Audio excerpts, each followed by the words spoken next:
surface. And again, remembering that wasn't physical curve of the Earth that obstructed the sun down there, and you can't declare that it's up there either. Because you still need it to be physical, and we're just showing you the horizon's optical.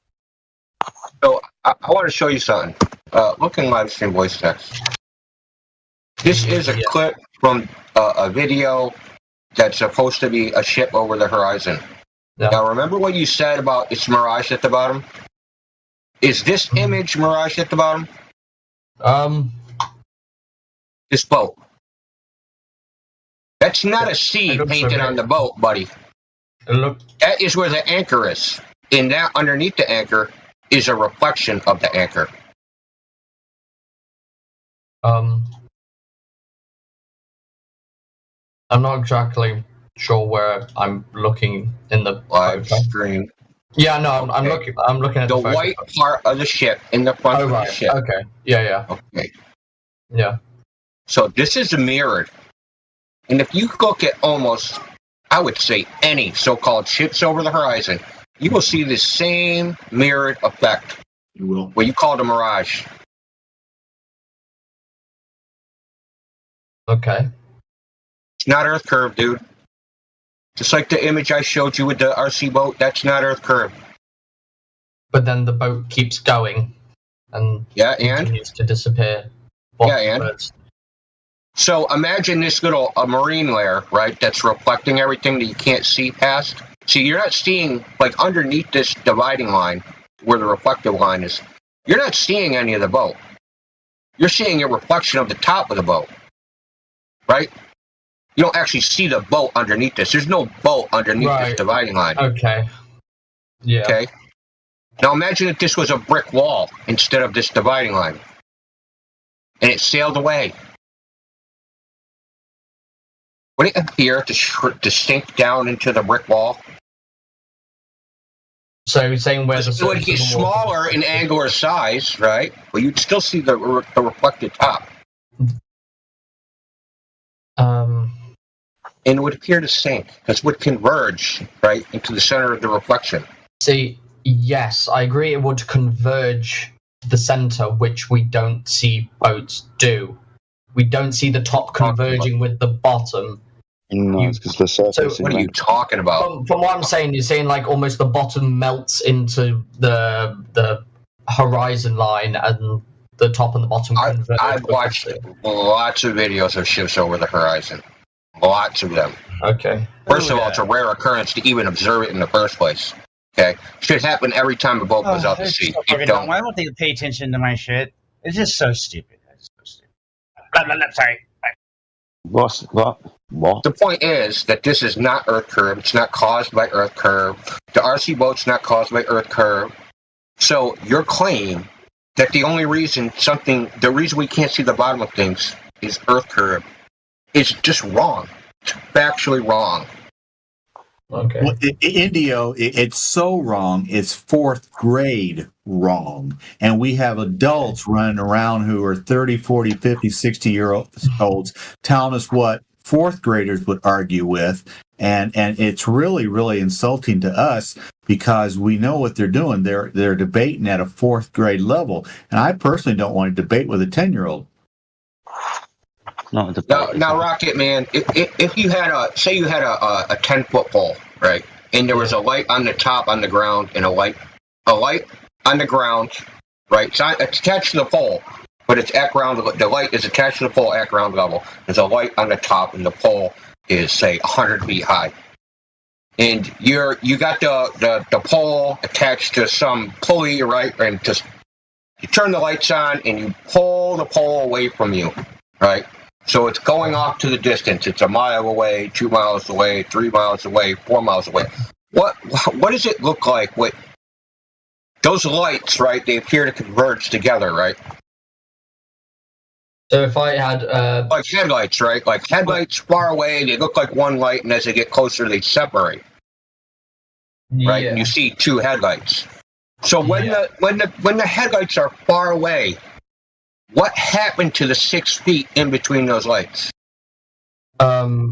Oh, that's got to do with Snell's law. I need to touch up on that. I remember doing that. there's nothing to do with Snell's law. Snell's law, man. Nothing to do with Snell's law. Oh. It's just at a far distance on the level plane. Yeah, and you can't see that separation, even though there is a space there. You can't see the separation. Now, if you took those lights, right, those car lights, and you turn that vertical instead of horizontal, it's going to look like the top light and the bottom light's going to come up until it reaches the horizon, and then the top light's going to come down. But the top light's going to keep coming down, and the bottom light's going to stay at the horizon, and the top light's going to sink into the bottom light. Visually. I'm not talking about physically sinking. Visually sinking. That means the angular separation is going to get smaller. But the bottom light is no longer going to raise up. So visually what that's going to look like is the top light coming down into the bottom light. Sorry, it wasn't Snell's law. I was wrong. It's called the Rayleigh criterion. You didn't even listen to the thing I said because you're fucking reading. You don't know anything about it, bro. You're just looking up these terms now and you're spouting them out. You've heard them somewhere. You don't know anything about it, bro. The Rayleigh criterion is the rough angle between the two objects. Okay, yeah, go off. But somebody was having a different conversation with you just now. Try responding to that. Yes, because you were saying that the two lights look like they appear to go into one. Yeah. But there's still a separation. Yes. But the reason they... So when you see two lights and you see them converge and you see one light, what are you going to think? You're going to go, where did the other light go? No, I'm going into the Rayleigh criterion. You just learned about it 3 seconds ago, dude. No, because I hadn't used it in about over a year. It's the visual angle subtended between two objects, the minimum angle between them before they appear to merge into one object, and it's roughly equal to the wavelength of the light reaching your eyes divided by the distance of those objects to your eyes. And distance on a flat plane. No, it's not distance. D is the diameter of the optic times 1.66 the wavelength. Oh, it's visual. Oh, is it optical? Come by. Fucking Christ. Yes, because we live in an atmosphere, so everything we see is optical. Sorry. Everything you see is its apparent position. Yeah. So you're now the fucking cheerleader of the Kumbaya Brigade and shouting that it's optical. Fuck! Well, you live in I told you that we were good. Yeah, so it's all optical then, isn't it? Yeah, but it doesn't mean it doesn't exist. Not physical. Oh no, it does exist when the sun goes behind it. Everything you see is optical, but you can still touch things. Everything you see is its apparent position. It's slightly off from where it actually is, but you can still touch it because it still exists. That's gonna be. There's literally no evidence for a goddamn thing you're saying, bro. Can you prove? Yeah, I was like, can you prove any of that whatsoever? No. I hope you never need laser eye surgery, mate, because that eye surgeon can't see your fucking eye in its Don't cross the street, bro. Jesus. Bring your calculator when you cross the street because you might want to account for refraction. Okay. When you put your hand in front of your face, is that your hand that you see? Or is it somewhere else? It's another one that doesn't actually believe what he's saying. You don't actually believe not exactly where it is, but it's close enough to not really make a difference. Or not make a difference at all, really. How far away does something have to be for it to start making a difference? And would it then be an optical phenomenon? Depends. Yeah, of course it depends. Depends on atmospheric conditions and whether you've snorted or inhaled enough shrooms that day to be able to see straight. Okay, can you tell me what is optical in Black Swan example then? What is optical in the Black Swan? Yeah. Everything you see, the giant case of refraction due to the... Okay. I will ask you another question. You said everything is optical. Is it water, ocean, between two oil rigs real or optical? The water is real, but where you perceive it to be is optical. That's what I'm seeing between two oil rigs. Is that real ocean or the reflection of the ocean? God, it's like he didn't get what Injo put down. Are you on about the water, or are you on about where you see the water? The water between the oil rigs. Okay, there's water, so the rigs aren't touching each other. There's water in between them. There's one at 6 and 9 miles. So in between those rigs, there's 30 miles. Is that water real or optical? That's what Sasha's asking. That is real water that you can touch. Okay. That real So water. the hand in front of your face isn't a real hand? That real water is not optical then. No, but the position of where you see it is optical. What are you saying, man? Where you observe the water to be is optical. No, that's physical because that oil rigs are in ocean. That means that water exists. I can see that water. I'm not saying it doesn't exist. Yeah, that water's flat between those two oil rigs. You can see it. That means it's not optical. It's physical. The water is physical. Where you observe it to be is optical, but the water is physical. So the water's going to stay in the same spot whether you're observing it or not. Water's moving quite a lot. If I put you between two oil rigs on that water, am I putting you on some physical thing or some optical thing? You're putting me on a physical thing. Good, great. If I put you behind the second oil rig, did I put you on optical or physical thing? What, on the water? Yeah. On a physical thing. Yeah, good. Why we have that physical thing behind the oil rigs? Why do we have physical things behind the oil rigs? Yeah, that's water. Because the ocean doesn't end where the oil rigs are? My goodness me. Why He's we not don't arguing have out of good faith. Why we don't have a sphere, man? With the geometrical horizon 1.22 miles and we have a physical water behind there. I just realized the space between those oil rigs is twice the distance the horizon is supposed to be. Exactly. That's crazy. Cool. Cool. The globe model curve should be 1.2. Fuck me. Cool. That means if the first oil rig was on the shore with the camera, okay, this would be a black swan. Okay, because you can see all the water up to the second oil rig. That means the horizon would be 2 times too far at least. Okay. Oh dear. Oh dear. How you can say the sentence that water is physical, but when you're observing, it's optical? I'm not saying the water is optical. I'm saying where you appear it to be is optical. The water is physical.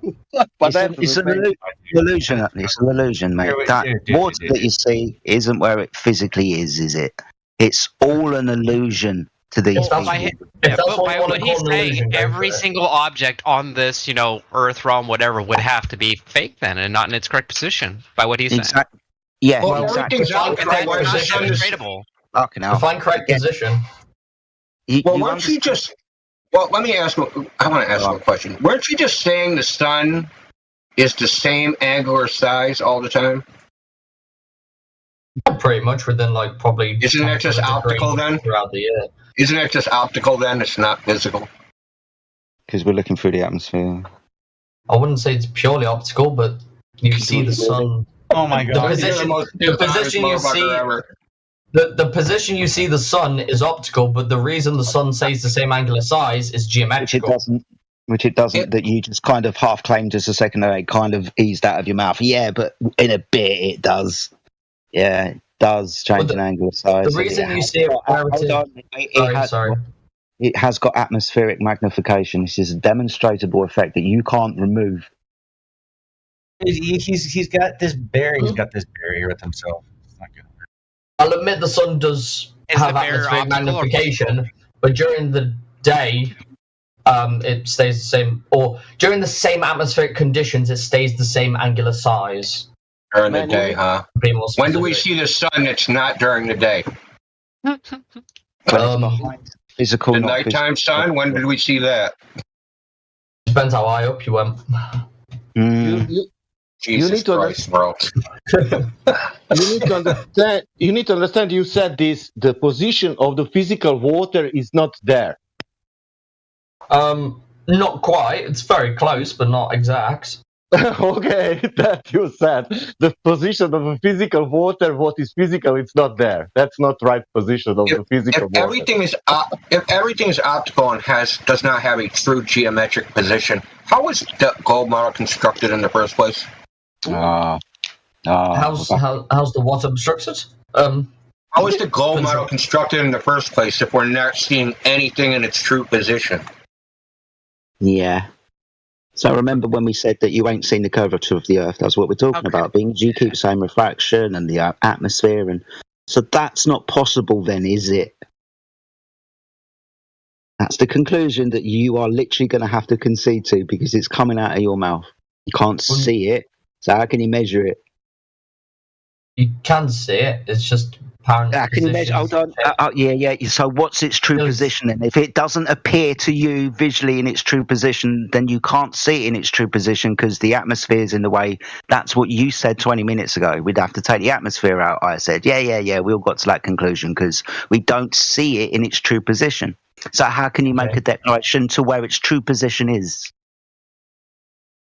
By taking into account atmospheric conditions. But you've got hold on, you've got no true position to backwards engineer any calculation. Hold on, you've got no true position to backwards engineer any of your calculations to have that fucking baseline. You don't know where it is. Well, to make a baseline, so when we look at objects around the room, the amount they're shifted by due to atmospheric conditions is you can consider as negligible. Due to so that you can use it as a baseline. It's not perfect, but awesome. So in my room where the surface is flat, measured flat, and the fucking builder's made it flat for me. Yeah. When I'm in my room and I notice that these things are out of position, do I then assert that my room is curved and the reason why they are out of position is because of the atmosphere is projecting the image to be flat? And we can understand that refraction is going to exist anyway, because the atmosphere is going to exist anyway, because we're breathing, whether the Earth be flat or a ball. So we've always got to take account for that anyway. But you're going to bastardize the idea that the Earth is a ball with a radius value to it and backwards engineer anything that you see to that presupposition that the Earth has a geometric horizon. You haven't seen it to prove your mathematical supposition in the first place. Would you say that I haven't seen those oil rigs because refraction has occurred? No, I'm telling you that no one can see, according to you and everybody else, because we understand refraction exists, the curvature of the Earth. So how could you measure to it? You haven't got a baseline to backwards engineer any refraction value to it, and I don't want to suggest that maybe you don't even know what refraction is. But ultimately, the atmosphere between you and the object, you would have to know every incremental piece of data along the way. For example, the heat, the pressure, and the moisture within that area, but you're not going to, and no one ever has. So you're just going to start asserting refraction as a magic that you can use to assert your idea. You've got no proof for either thing now, not what's between you, not the refraction value, and most definitely you've never seen the curvature of the Earth. So this argument really has to stop, and you have to say, shit, I haven't, and no one, it's not you, no one has measured the curvature of the Earth, and that is not physical obstruction. Okay. I mean, look, I do love these talks, and but we all know that it's just going to go round and round in circles. Because you won't make the concession. Yeah, we get it. No. But so, yeah. Well, it's all a bit of fun. At the end of the day, you know that I'm not going to persuade you, and you know that I'm not going to give you what you want. So, you know, I'm happy to leave it here for tonight and just not have a nice laugh, chat, or whatever. But if possible, like, I don't want to like sway how your debates go, but like we did with the rocket exhaust, would it be okay to talk about other topics other than like optics and horizon, because it always seems to tend towards that and we just end up in a feedback loop? Hey, Rocket Man, if you woke up tomorrow morning and you had an epiphany that the Earth was a stationary topographical plane, not a spinning space ball in outer space, what would happen to you? How would your worldview change? I would first have an incredible fight with the entirety of science. Okay. Well, epiphanies don't mean it's true, I guess. I'd be like, why do I believe this? Let me talk to people. That's bad faith. You're using bad faith in this argument. You have to take every talk and things like that in a good faith argument. Hypothetically speaking, using the good faith argument, if you had woke up and, all scenarios included, Earth was flat, you just discovered it, it blew your mind, you had your epiphany, how would you therefore go about doing that? What would you do after that, is what he's asking. Not like, if it is. It's just you have to use the good faith argument whether you believe in that side or not. Okay, so you're saying that if I woke up and the Earth did actually turn out, giant scientific breakthrough. Whatever your necessary proof is for you, you had found that, and then the next morning that was your epiphany. If it would come as a conclusion through science and the scientific community had agreed upon it, and that was the general conclusion, then I'd get onto this Discord and I would laugh with you guys about how much of a stupid idiot I was, and we could all laugh about it, and you could take the piss out of me for as long as you wanted. So Rocket Man, you said scientific consensus. So yes, you are saying Rocket Man. You are saying, Rocket Man, before you decide that we don't live on a spinning space ball, you would have to get the approval of others and not think for yourself. Is that what I'm hearing? No, I would get the peer review of millions. People would be thinking for you, Rocket Man, correct? Yes or no? Myself. You would. And I know you need to go. What experiment would you do? Oh, there's so many to choose from. That's a good question. I'd have to come back to you on that on which one I'd specifically choose, which would be the best one. But whatever it may be, I would perform it. I would then show my results to other people that had also done the experiment, compare the results, make people check that my results are valid, and then if they are come back as valid, then yeah. So how many experiments have you done to prove it's a global? Personally, me? Yeah. 0. There you go. Other people think for you. The greatest gift you can give yourself, Rocket Man, is the ability to think for yourself. You have abdicated your whole life the ability to think for yourself. I've also developed logical reasoning. Awesome. So along those lines, can I ask you a quick question? Hey, so just one quick question before you go. What reason do I have to doubt that the Earth is flat, if any at all? The fact that Earth is a sphere is used every day by millions of people across the world every single day. It is perceived. It is not used. Yeah, I believe so. And I can tell you from military experience in all of our ballistics, whether it's missiles, firearms, aircraft, ships, everything is using a flat plane. Navigation. I get to disagree. You can disagree all you want, but we have the manuals. Hey, you're fighting the wrong person. No, I get it, but don't go now while saying things like science and scientific experiments, because, man, I'd like to challenge you on the fact that maybe you don't know what a scientific experiment is. And also, please don't say that the Earth is practically used every day as a fucking ball, because we'll just point out the instances where the Earth is practically used as a flat stationary plane, especially when we're talking about navigation, communication, ballistics, blowing shit up. How the world is run every single day requires the Earth to be a flat plane, and has done for thousands and thousands of years. For example, we use triangles. We use triangles to navigate across the surface of the Earth. Triangles require 3 straight lines, meaning at 3 corners, vertices, where the interior angles reach 180 degrees through mathematics. So basically, we understand that the Earth can't be able to build a fucking triangle upon and to gain an elevation angle up to any celestial body in the sky. This is celestial navigation, which requires the Earth to be flat. So, I don't know, mate. Do you want to go now? I'll open the door for you. Or do you want to be challenged on what you just fucking said? All I would say is, from what I've experienced in life, you guys have experienced different to me, but what I have experienced, I've come across lots of people that have used it from what they have told me. Like, you have found people that haven't used it from what they have told you and what you have found. We are blowing the same argument from different sides. Rocket Man, do you want to point out a double standard? I just need to 1 second. So he said if he found out the Earth was flat tomorrow, he'd go and do experiments. And then he admitted to himself that he hasn't done any to confirm that the Earth is a globe. So why does such strict double standard? Sorry, that was very muffled. I'm just gonna. Did you say that? I would say if I would do experiments to see if the Earth was flat, but I haven't done any myself to prove it was a globe. Correct. Yeah. Mainly because. No, Rocketman, do you want to hear what Jedi have to say about navigation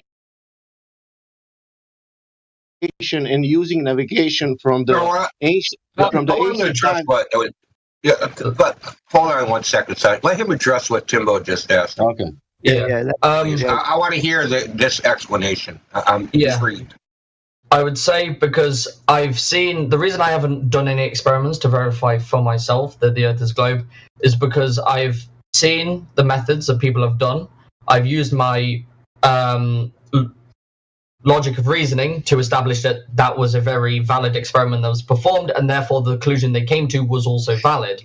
Now, if I came to the epiphany that the Earth was flat, it would be a giant shake to my worldview, and I would be more than happy to go out and test it because it would be a very exciting thing for me, for my entire worldview to change.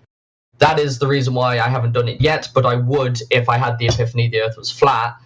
To address what Jedi said, all I would say is to have the debate about navigation, I would talk to someone who uses it. I don't use it. I've just seen and heard people talk about how they have used the Earth sphere. Like, it's debating with the wrong person. I've just seen what I've seen on the internet. I can't fight for them. If you want to talk about navigation, I would say talk to someone who has used navigation. I haven't. I'm more than happy to leave it at that. Okay, but you know what a triangle is, right? Yes.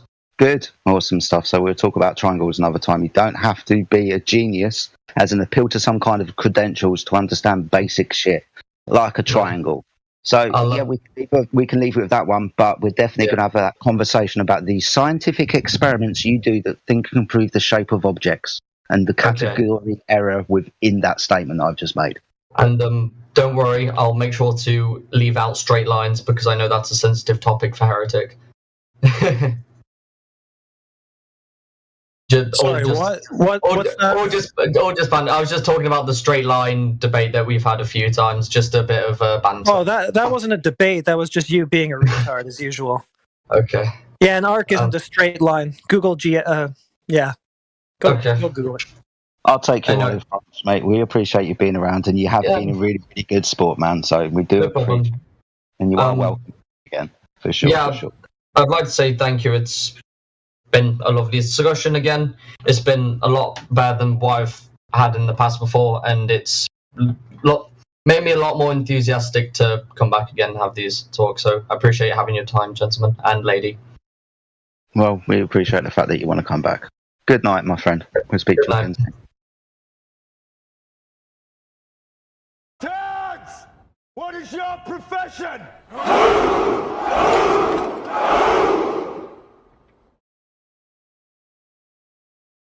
Old friend, I brought more soldiers.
Aristotle, Copernicus, Newton, Einstein, and the rest. Even Eratosthenes was wrong.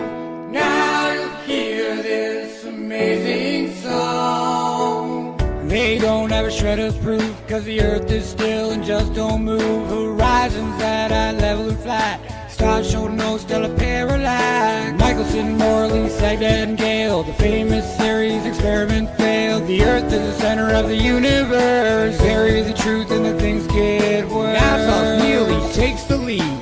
Bill, that science guy, shares his creed. Groaning's left a magic crew. Be sure they're Satan's children too. Jesuits and Masons rule. They push agenda. Make us tools. They use Mythbusters on TV to push the evil reality. Yeah. Tesla's energy was new, then World War I and World War II. And what did Appleberg do? Toxic first and then on to ran out of chasing Nazi troops with the ships and planes and cascadoos. And what did they find? We don't know. Some say German, some say snow. Some say that they reached the wall of a glass dome that's way too tall. But even though many of us are needy, they blocked us all with the Antarctic Treaty. Back to Project Paperclip, NASA's Nazi scientists, UFOs in Area 51, where all the secret tests are done. Yeah. They started Project Fishbowl. They try to make a great big hole in the firmament that's way up high. Planes and bombs, they try and try. False flags, pretend terrorists, or actors that just don't exist. And fake Cold Wars and nuclear woes. TV tells us how it goes. Duck and cover, take your little pill. NASA's proven exactly nil. No Russia-US space race. Debunkers make too good of a case. How come I can see way past the curve? Eh? I mean way past. Incoming asteroids, could it be Earth? We'd be destroyed, we'd be destroyed. One big sun flare, that's all she wrote. We'd be destroyed, we'd be destroyed. Clinton and Obama, they just both went on Jimmy Kimmel's late night TV show. They mentioned secret files and make a note. The flat earth changed, aliens explode. Yeah. Now aliens will have to wait. Sphere versus flat debate. The more of us who know the earth isn't round, will make this house of cards fall down. Careful what you wish for, friend. The flat earth, the real is not the end. This system, it just has to crash. New world order from the end. The next step of the evil plan is to make you take the mark in your head or your hand. I know that it's a real low blow. They got the money in your mind and now they want your soul. Big Bang, random life everywhere, evolution. Where's God? Where's God? Aristotle, Copernicus, Newton, Einstein, and the rest. Even Eratosthenes was wrong. Now you've heard this amazing song.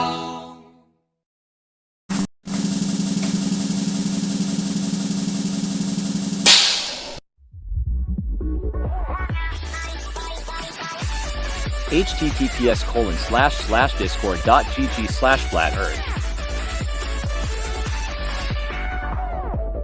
Welcome to 24/7 Flat Earth Discord channel.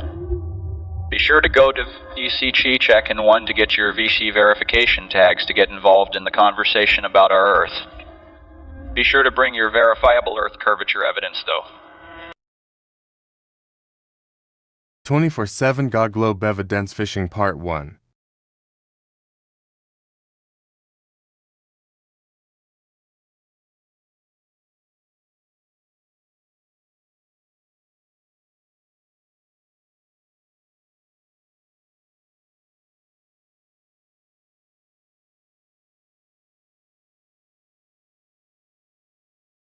everything, is perfectly consistent. You didn't use a globe to predict anything, so it doesn't matter. Actually fake. But you didn't use the globe to predict anything, so it doesn't matter. You didn't show us whether you used the globe radius or any of that, so it's irrelevant to proving the globe. What? Like satellites are irrelevant to the globe? Yes, because you're not showing us where you're actually even using the radius in your calculations or anything, so what do we need a globe for? I told you where the radius is relevant. For like deriving the mass, if you want to do it that way, but there's other ways to derive the mass even. Yeah, how are you going to weigh the Earth? You don't even know how big it is. The Cavendish is your only hope, and that's not even a scientific experiment anyway. By observing, for example, right, you can observe the effect on other orbits of Earth, on other bodies, and triangulate in the sky or through parallax. And therefore, from that, you can also derive an estimate of the mass. An estimate, so it's not a measurement. It's not actually like concrete fact. It's just calculating something using other assumptions. Okay, I mean, there's no way to account for every single atom that is like gravitationally bound at one time. Dude, it's real simple. Quit trying to get away from this. All you need to do is get the size of it, so that'll be the radius or circumference. Then you'll need the density, and then from that you can weigh the Earth. Well, you can do a calculation for its mass. But the first thing you need is the radius. Why won't you just give us that? You want me to just tell you the radius? What's the point? No, I know what you're going to tell me. I want to know how it was measured. I mean, all the experiments that I would bring up, you obviously have already looked up and like refuted for yourself. So why would there be any point in me making that argument? Well, name a single experiment. Yeah. Don't make a derivative globe argument about satellites then if you don't want to deal with the first part, which is the radius. And yeah, go ahead and name an experiment, like Spake said. And give us the full scientific method, the observation, the hypothesis, the independent, dependent. Oh my God, Jesus Christ. You guys are not capable of having a conversation. What do you mean? I just asked you, I articulated a concise question for you to somehow rebuttal and give us the information that you're claiming you have. If you've got an experiment, you'll know the specifics, surely. No? No, I don't know anything. You're right. I mean, I must have been deceived. The Earth must be flat. Well, bro, you're claiming experiments, so if you've got an experiment, just even if you don't know too much about it, just give us it, because we've probably been through it before. I mean, no. I've given you plenty of ways to derive these things, right? Like I've mentioned them. I'm not gonna like come up with some kind of arbitrary standard. I've just came back. I just went and got a bit of weed. I never heard you giving anything, so I'm just asking you if you've got an experiment, please present it, and we'll go through it. Yeah. We're not trying to give you a gotcha and say, oh, you're a fucking idiot, unless you act like one, surely. But if you've got one, bro, we're happy to have a conversation about it, man. That's why we're here. What, specifically to find a measurement method of Earth's radius that you haven't ever heard of before? No, one that you have, because maybe you'll be mistaken, and maybe we might be able to help you, correct you, and give you information you maybe never heard before, because we've been going through these arguments for years. I've known about this for like almost 10 years. So there'll be a lot of experience in this. No. The problem is, right, everything, all of these things are relevant for the whole satellite thing to work, right? These measurements need to be accurate. Yeah, exactly. So if you don't have them, it won't work. And before any satellite went in the sky, even Sputnik, they would have had to know the radius to put it up there. If it's going through anything, look at all the geostationary satellites that are up there. They must have had a radius before they put them up there. So who actually measured it? Apart from Eratosthenes, who stuck some sticks in the ground and calculated the shadows and the difference, which is not a measurement either. It's just a calculation, and it's not an experiment either. How is that not a measurement or what?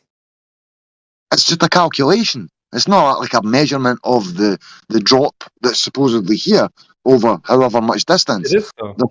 There should be a geometric horizon. There should be the point where the Earth drops down in a way where you can no longer see any further. So somebody must have measured it, surely. And all of those things exist.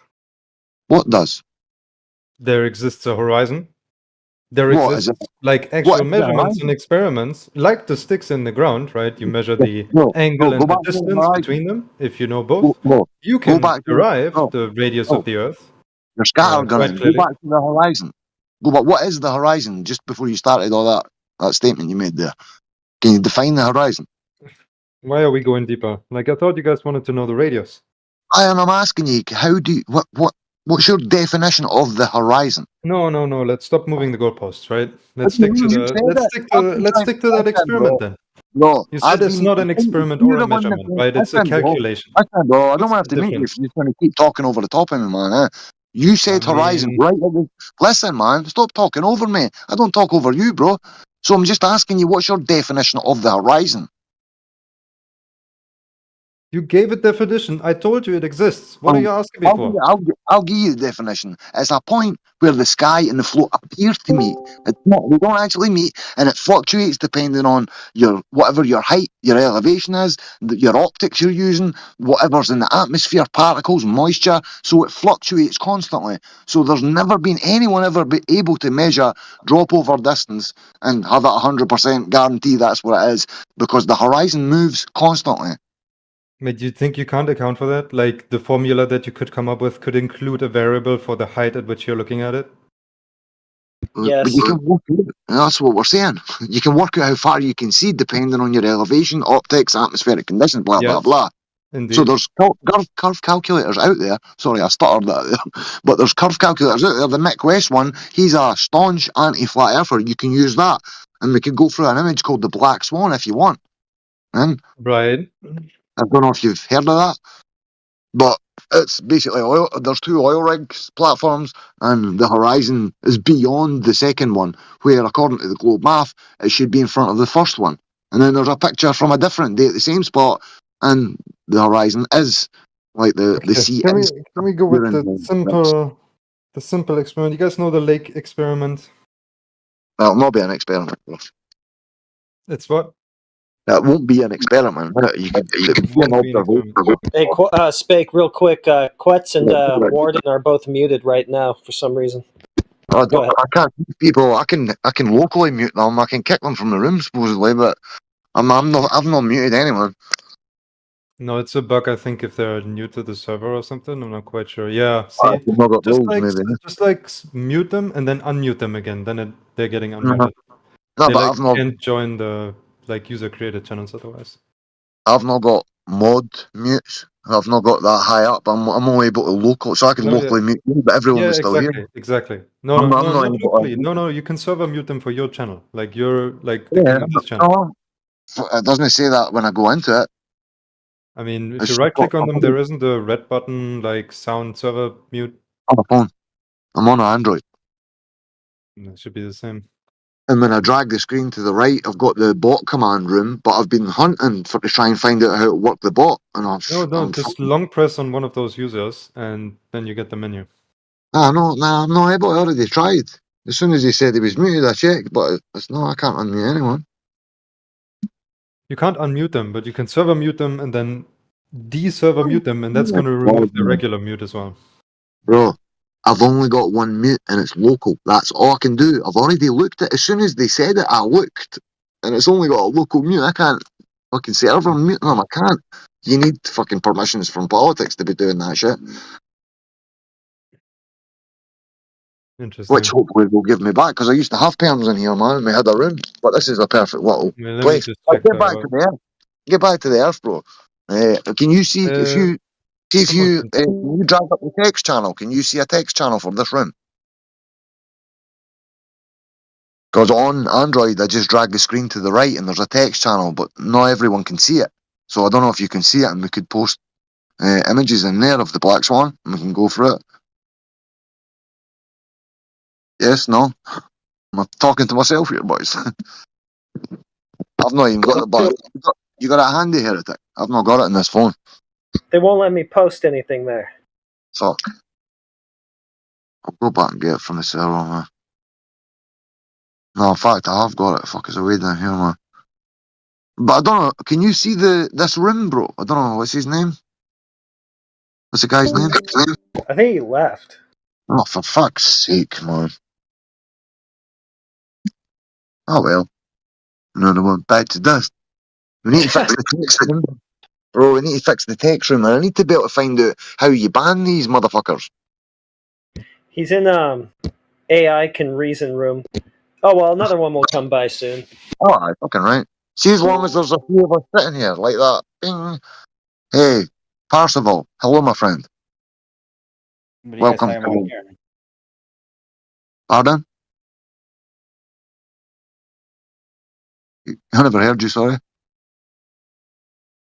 You guys talking about the flat Earth? Yeah, man.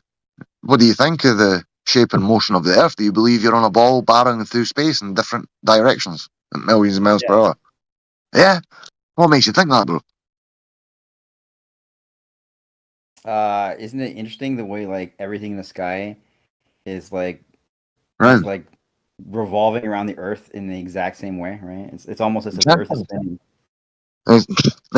There's 88 constellations that have been the same since they were named, at least, or before it. And obviously, they named them over the centuries and millennia, and gods and fucking animals, and God knows what's up there. Forgive the pun, but the fucking stars, the constellations don't change. They're constant. They rotate in concentric circles like they always have done. The planets move back and forth in the sky when they're supposedly in retrograde, they call it nowadays. So the Greeks named them wanderers because they made different motions in the sky. So we're obviously not barreling in different vectors at millions of miles per hour. It's fucking ridiculous. Even one vector, everything would have to be the same, and each year it would have to stay as it was. But you add in more vectors, like the other three, and the moon and the Earth, they go in the same direction, right? East to west, supposedly. Okay, so why isn't there anything that goes from west to east? The planets go back and forth in retrograde. I couldn't tell you specifically where and when, because I've not looked that in depth into fucking retrograde and planets. But we're obviously not moving in different vectors, bro. You add extra one vector, fair enough. Okay, I'll give you that. You add more vectors and then you bump the speed up to millions of miles per hour through a fucking vacuum. While we've not got any. All the constellations, they go together, right? But if the Earth wasn't spinning, like it would be perfectly possible that there would be one constellation that would go in the opposite direction, right? Or just not even in the along the circles of the parallels, right? Like it might just go up and down or something, right? Bro, the point is the constellations remain fixed. We're barreling through space in different vectors. We could go through them. If you believe, if I understand your position correctly, your argument has to be that the constellations revolve around the Earth every single day. Do they? Is that what it looks like? Yeah, right. There you go. And then you can say like, oh, it's not actually that they're revolving around the Earth; it's that the Earth is spinning, right? That's the. Why would you think that when you're completely motionless right now? You've got a vestibular system in your inner ear that, like, people have got problems with their balance. That's where they get issues, and it's like a gyro in your fucking mind. Stay on one thing, right? Right, like all the constellations, they go together, right? Right. So why is that?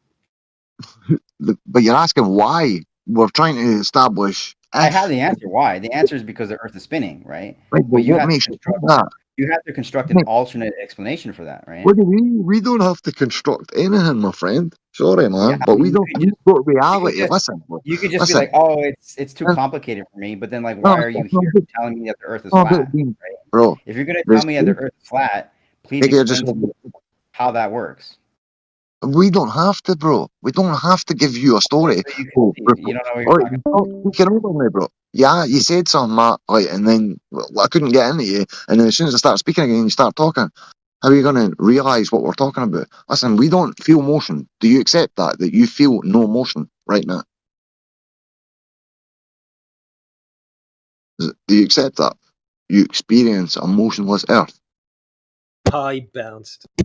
For fuck's sake, man. They're like fucking complete imbeciles, man. I should see this guy I tried to, last time before. And this geezer, man, he never had a clue. When I was hitting him with the grass pressure, he was like looking pure, eyes rolling about in his head, and he walked away. I was like, put the YouTube in your phone. And he's like walking away. Like zombie. Politics journeyman among us here. It's Severus. Hi there, sir. You take it, Eric. Severus, you there? Hello. Hello, my friend. Yeah, go ahead, Spake. I'm just. Hey, how you doing, brother? Anyway, I'm not sure what your name is. Then I'm not sure what you're Chris. Chris, I can't. I'm unable to bring it. How are you doing, bro? Good. Yeah. So, what brings you to the flat Earth discussion? Have you looked into this kind of stuff, or what's the deal? I just wanted to listen, I guess. All right, that's cool, man. Well, the other guy just bounced as soon as I tried to get him to stop talking and listen, but he just disappeared. The other guy disappeared as well. So you've got the floor if you want to talk, man, or you want to ask a question to an actual flat earther, because a lot of the shit you'll see online is literally controlled opposition. I don't know, have you heard of the Flat Earth Society by any chance? Yes. Yeah. Well, I mean, when you think of them, would you say they're legitimate flat? I mean, most people think that's what flat Earth is. Like, they claim we're on a disk. They say all the planets are spheres, but we're on a disk that's accelerating upwards at 9.8 meters per second squared. So when you drop something, basically, it's not falling, the ground's travelling up to meet it. So flat earthers don't think that, mate. That is literally disinformation, and from people, the Flat Earth Society, from controlled opposition. As far as we're concerned, they're making a mockery of what we are saying. So you've actually got real flat earthers here for once, man. So it's up to you, bro, if you want to ask a question. Like, if you're not sure how something would work on the flat earth. Sorry, I'm talking like fuck because I just smoked my joint. And we also got Mandala here, too. If you want to chime in, go ahead, buddy. Yeah, man. Anybody. Severus Mandala.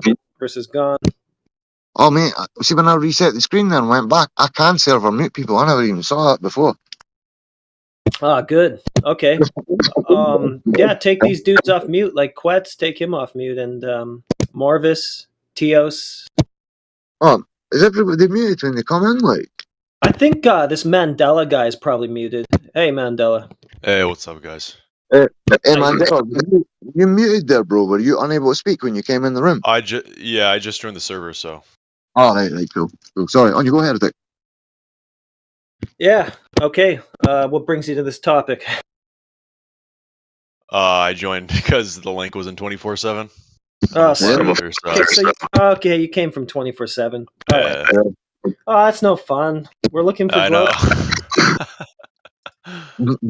This is like I don't know, what would you call it? An outpost, the 24/7 Flat Earth Discord outpost out in fucking no man's land. I know. That's why I was hoping there would be some action, but. Sorry. Yeah, there will be soon. There's always people jumping in and out of here. Like, we just had a couple. They both bounced, but there's going to be someone soon. There always is. Yeah. It's big server. It's good advertisement for 24/7 as well, man. I noticed we've got a lot more spiralers in the lobby lately than usual, I think. I think maybe this is having an effect. Right, man. It's a good fucking option, man. We could never do this in 24/7, allow people to make rooms. Jesus Christ. That'd be a dumpster fire. Be deleted by the next day, man. You'd wake up and the server would be gone. It shows you more bias for the flat earth subject there. Because we're flat earthers, we'll get hammered. These fucking assholes, they could do what they want.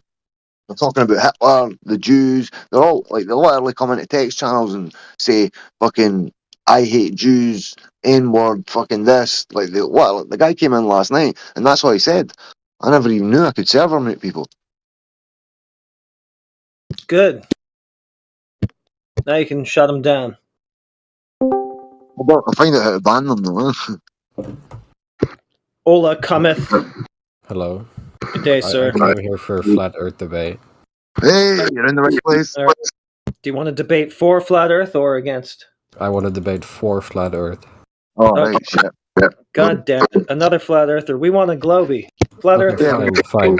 I wanted to roleplay as a flat earther, but. Okay. It's fun to argue with Globers. Flat earthers is just like, yeah, we know. Yeah, water's flat. Yeah, it's not much excitement. Well, my argument for why the Earth is round, and a globe. Because that's what makes sense in the context of my current understanding of physics. Does it make sense in context of hydrostatics, water seeking a flat level surface at rest? I have no idea what any of that means.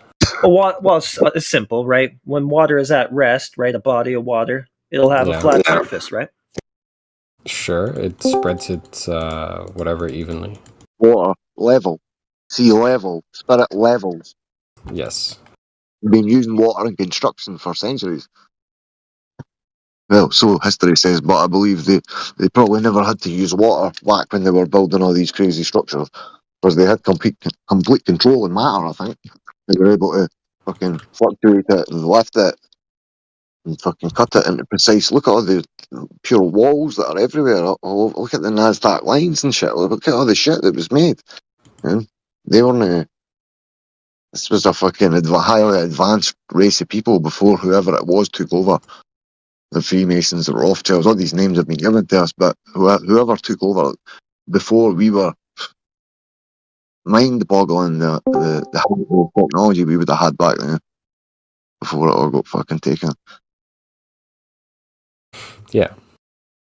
So really what I'm saying is water seeks a flat level surface when at rest. 71% of the known territory is said to be covered in water. Therefore, the Earth cannot be a globe because globes have curved surfaces. What? Okay, but water's flat. Most of the Earth is covered in water. Globes don't have flat surfaces. Therefore, Earth is not a globe. But if there's a center of gravity strong enough, then it just goes towards that, right? What's gravity then? What would you say gravity? Well, there's a couple of explanations that they give us that maybe over a century ago. They claimed they were using Newton, then Einstein came along with a big pile of maths and equations. He says, look, I've constructed a complete fucking mind-boggling fucking... So the people that are like highly intelligent, highly advanced, they're the only people that can work all that shit out. It's that fucking like mind-boggling, man. Because I've been I've known about flat Earth for so long now, it hits me so often, man, how extreme it is. Like how fucking crazy this whole fucking system is. Fucked up. Can you guys hear me? Sorry, I'm rambling there. Sorry, boys. Oh, okay, I didn't know if this mic was working. It's working out. Okay, cool. Yeah, man. If you can, bro, share the link. If you're in any servers, like any sort of busy servers, share the link for this room. And if we can get like other servers coming here as well, if you can, bro. I'm not just gonna go promote your room. You're gonna have to earn it. Well, yeah, I've earned it. Coming up for 5 years. I just got here. I'm sure you're doing fine. I literally just got here. Yeah. You see Curvature? How you doing, bro? Hi, mate. I do see Curvature. Where do you see Curvature? The beach. When I go to the beach. Can you describe it? Sure. So where I go to the beach, there is a boardwalk. And the boardwalk has a railing. That railing is level. It is leveled by a gravitational level, which you would typically see from a carpenter. A gravitational level? I'm a builder. I don't know what they are. Oh, okay. So this is a level with a liquid inside a tube that operates based on gravity. And there is an air pocket. That's not how they work. And that air pocket will float to the top because the liquid. So you're saying to the bottom, they built they built the boardwalk with a builder's level. Is that what you're saying? That's correct. That's okay. It only works on the flat Earth. Being a builder, you might be familiar on how a level might be used to level a railing. Level. Said railing does not conform with the curvature of the ocean. Wait a minute, curvature of the ocean. The particular geography of this beach is that the ocean spreads out very far in either direction. You said you said that the railing's leveled, right? And then you said that doesn't conform to the curvature of the ocean, but doesn't the ocean seek its level? Isn't it sea level? But at levels. Yes, that's correct. You just Is the contradicted In yourself, fact, bro. the level itself operates on the same gravitational force as the ocean. Whoa. That is correct. So wouldn't it curve with The it then? difference. Oh, it absolutely does curve with it if it was You said it doesn't. freeform, but it's contained in a tube within the level. So gravity. Therefore, it's not allowed to conform.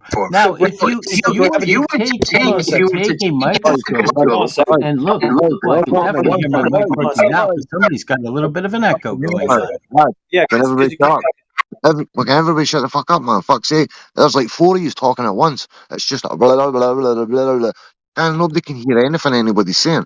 Try and have a couple of backs and forth and then let it pass to someone else or some shit. So it just is a coherent conversation, boys. Fuck's sake. Yeah.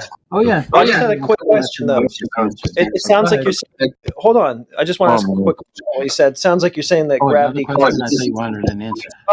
Sounds like you're saying gravity causes sea level, right? Still talking at once, boys. I don't know what sea level is. Oh, you don't. Okay. We need to talk to someone more qualified. Hello. Oh, I'm not qualified to see the curvature of the Earth? Okay. No, who has? Then move on. Has anybody ever measured that drop over distance from one point to another? The Earth dropping down from the position you're in. Yeah, you just put a stick in the water and you measure how much difference there is. No, a stick in the ground, you mean? So they calculate the shadows, but that's not a measurement of drop over a set distance, man. Yeah, it is. If you just put like a stick in a body of water, you can measure how much it drops relatively. Yeah. The best part about that story was that the level itself, the liquid within That's the a drop in elevation. also conforms to the curvature of the Earth. What level conforms to a microscope to measure it? Level conforms to curve? In your pipe and smoke it. Yeah, you are smoking something. It ain't doing you any good, whatever it is. It was somebody and oh man, I just got a bang in the back grass. I swear I just smoked a joint for the first time in about 3 days and I'm melted out my mind. He said that level conforms to curve. Which curve? Does it conform to? The liquid within the level. Do you need me to send you a picture of a carpenter's level? Just send me a picture of a curved ocean, how about? That'll end this all once and for all.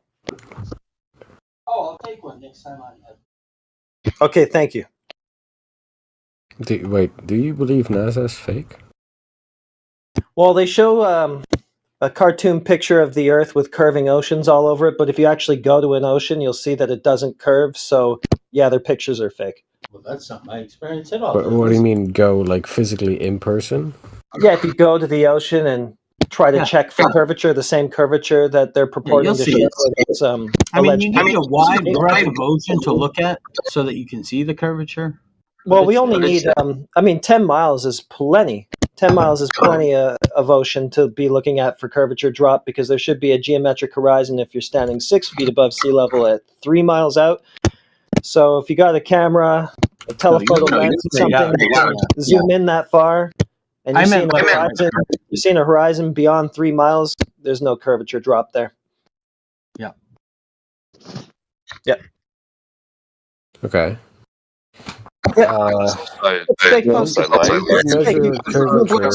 Some people got to skip geometry in middle school. Well, Spake is gonna. Yeah, you did, but Spake is gonna get you caught up now.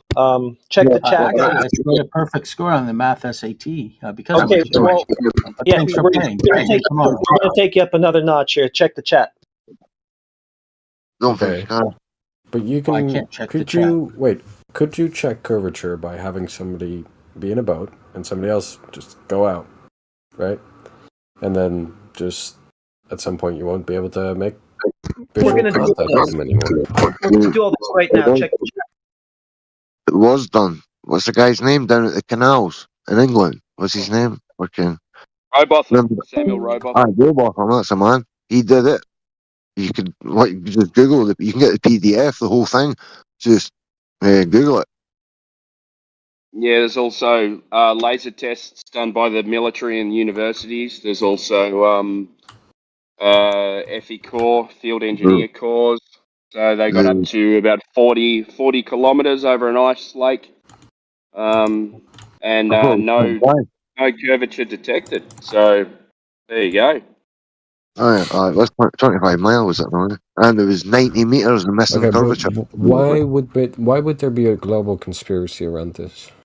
Global doesn't matter. Well, doesn't I mean, matter. That's the thing. It People does call matter. flat Earth a conspiracy theory. Flat Earth's not a conspiracy theory. The globe Earth is the conspiracy theory. People have conspired for generations. Why are people No conspiring? matter why. Oh, but we can speculate. We're not the people lying, so we can speculate, bro. But that's not good enough for most people. They want us to somehow prove why they did it. I mean, does that really matter when we're dealing with evidence of reality? You can infer motivations, perhaps, right? Yeah, I mean, not really, because you can never confirm them. No, Well, you can't infer, not confirm. Here's what we can do. That's why. Sorry, bro. They won't. It's all good. They want control of the mind. If you're convinced you live on a spinning space ball, barreling in different directions, you evolved from a big bang in primordial soup, supposedly, and then you basically, even if you don't like space, you don't really like science, that's in your back of your mind and your subconscious that you really mean nothing. Life doesn't matter. You're on a 9 to 5 job. You've got shit with your family, the kids, fucking whatever. They've got loads of shit in your life if you're in the working class, and that's what they want from the education system. Loads of worker bees. So that's a good reason for it. Financial, so they can do basically what they want. And then the psychological thing. So I mean, that's two good things. Bro, one more thing, sorry. It makes you think that there's no creator. I mean, most globe earthers would say that they're atheists, which is a religion all of itself. But No, try again there, buddy.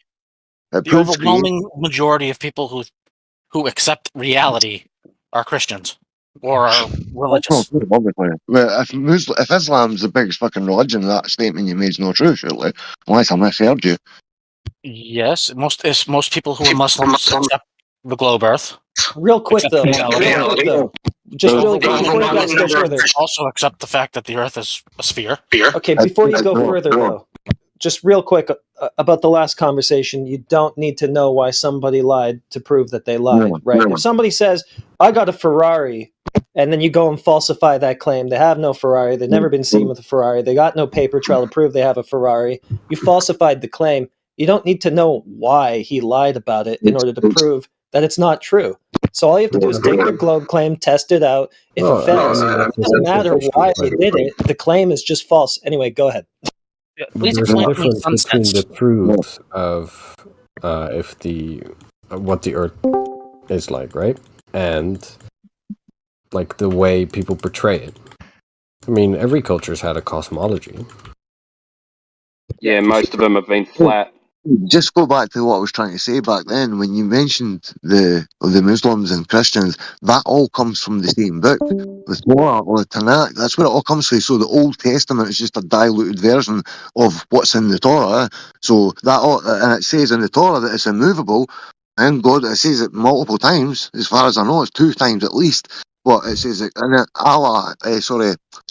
Quran, Allah flattened the earth. Sotaha. That's the only Arabic word I know. Apart from Assalamu alaikum. That's about it. But Allah, flattened the earth, man. And so, if the Muslims look into it, and there is Muslim Discord server, I'll give you a link to it if you want. There's good guys in there. Royal and I can't remember the other guy's name. Fucking MJ and somebody else, can't remember. But anyway, it all comes to the same book, the same words, the same God.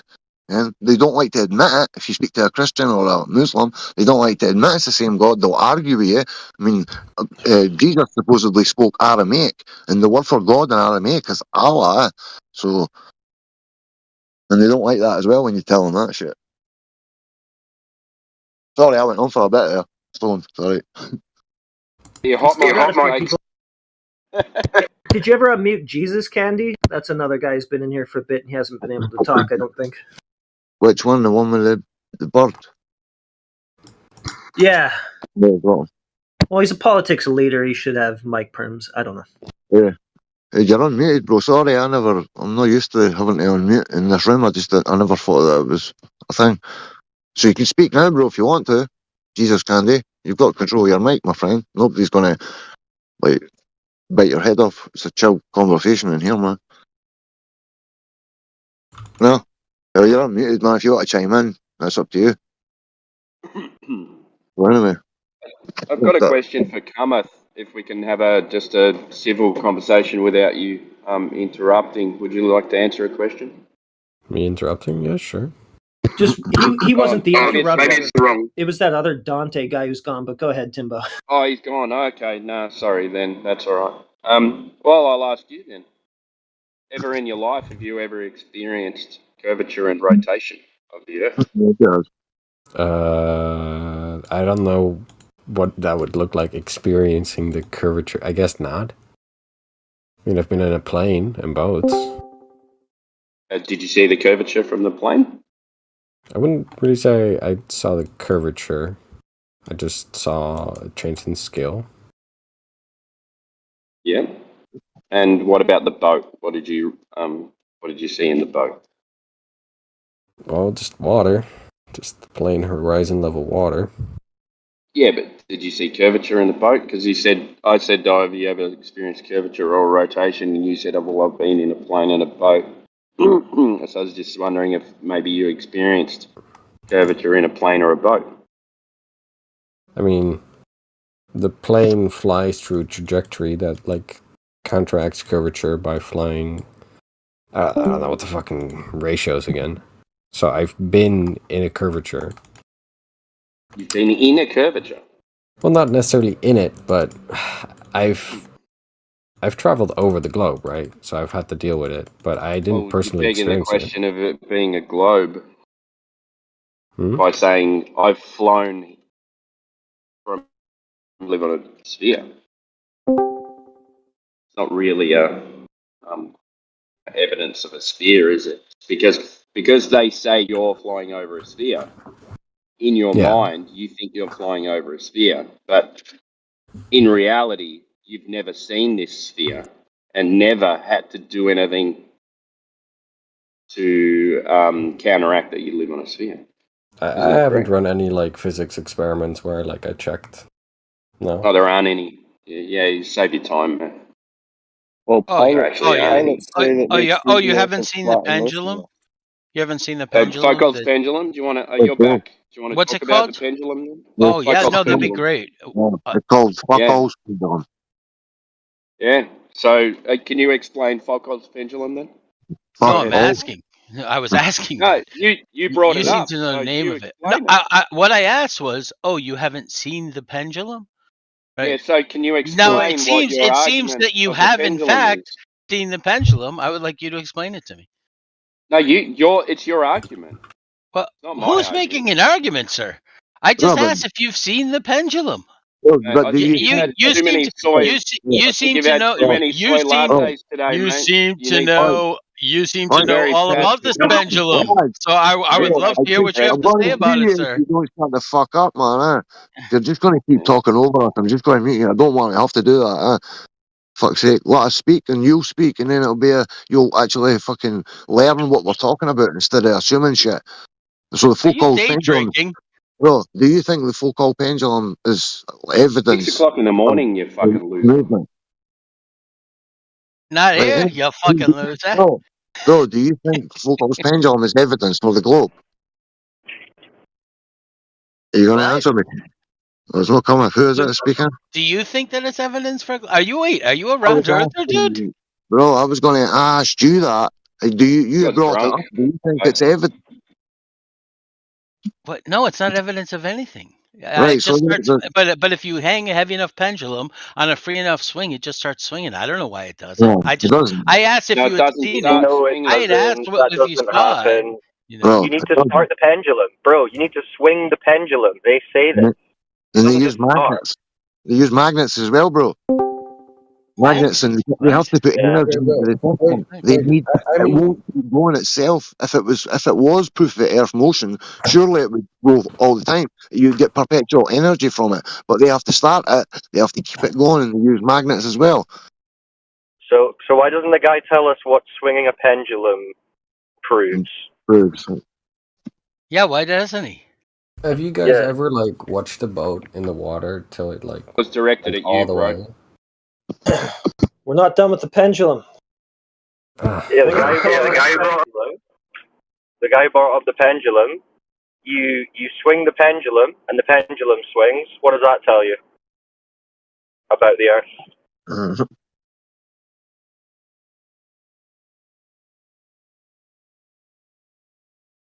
Monte, that's your question, mate.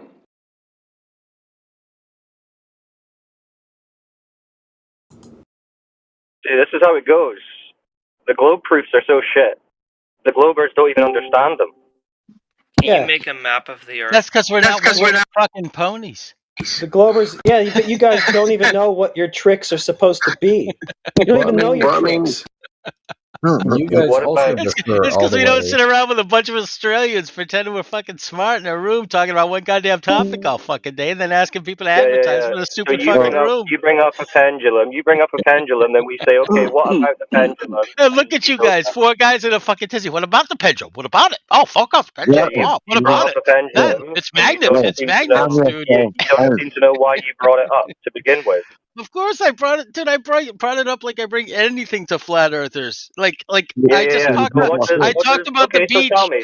I talked about the beach and the railing, and you guys were like, the railing, dude, the level, dude. Guy, calm down. The carpenter who built the railing, he used the level, dude. I'm a carpenter. It'll be okay.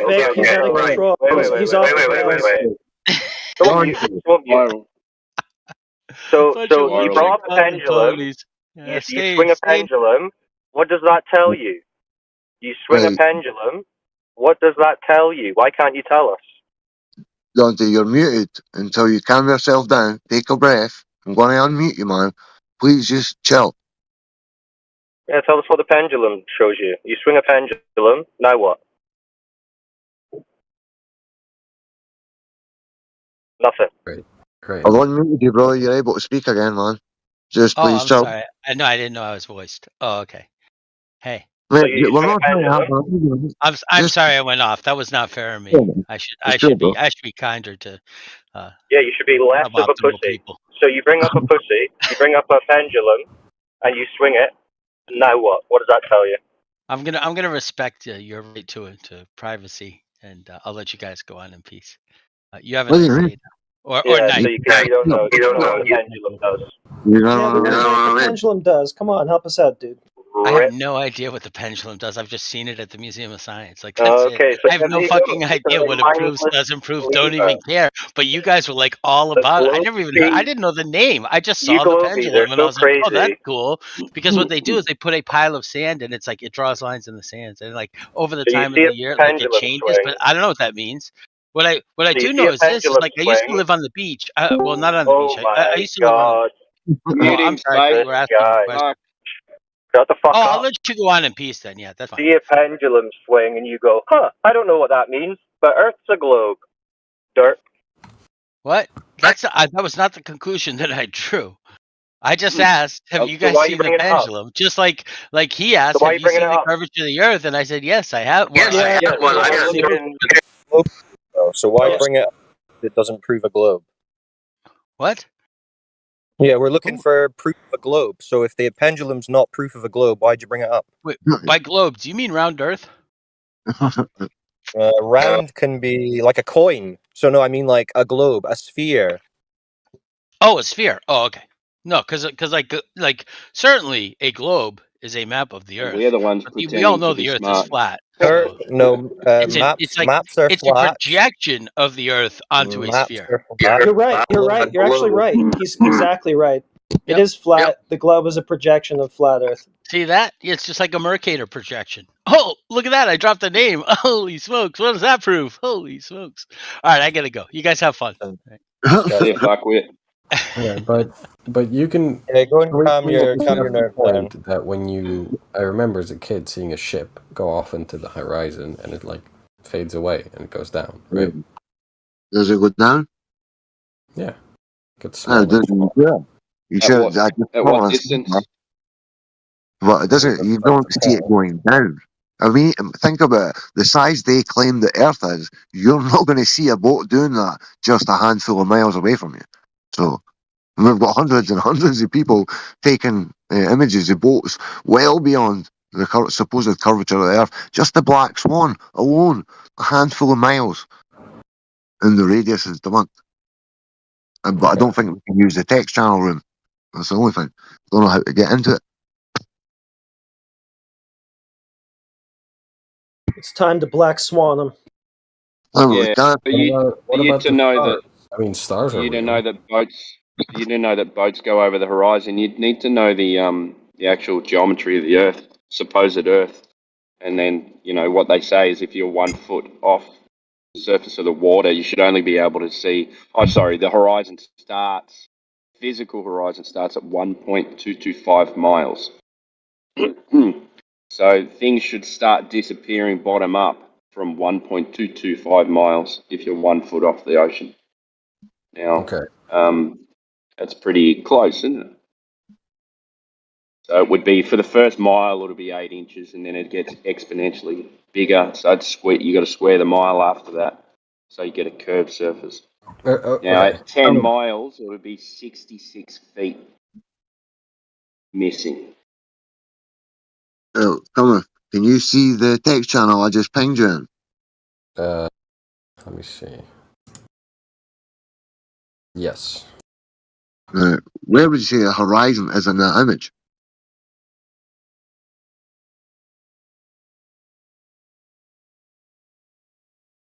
Where do you think it is? It's not there. You can just see the things. No. Look at them. Right, so but it's beyond the second oil rig. Surely. Well, I never play. I have no idea what the distances are for the. No, but I'm just saying. But the distances are there. But I mean, when we can go through it, and that's what I'm saying to you. So the horizon appears to be beyond the second oil rig. You would agree, at least.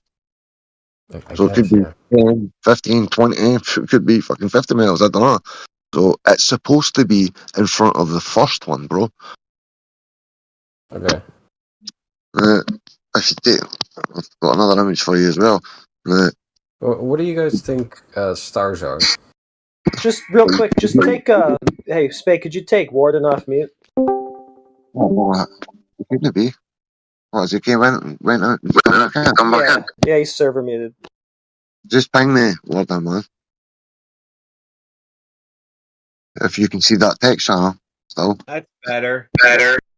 Thomas, can you see the text channel? I pinged you in, bro, yeah. Yeah. Oh, well, fuck, I asked you, sorry, I'm stunned at my mind. So, what would be your answer for that? Because the only answer is refraction. And do you think that that's, with looking at that image, do you seriously think that you can't actually see that, but it's just refracted up perfectly? No, I don't think it's Look, What would be the answer then if it's not refraction? In terms of physics, I'm going to defer my judgment to experts. There's people that know more about physics than me. But I think flat Earth theory produces some weird logic. It's not a theory, man. It's axiom. It's what you go outside and observe and experience. It's not a theory. Okay. But an observation, everyday observation of what we experience and what we observe every day. Every single person on this earth observes a flat, stationary plane every day. Come on, can you see the second image I just posted there? Let me take a look.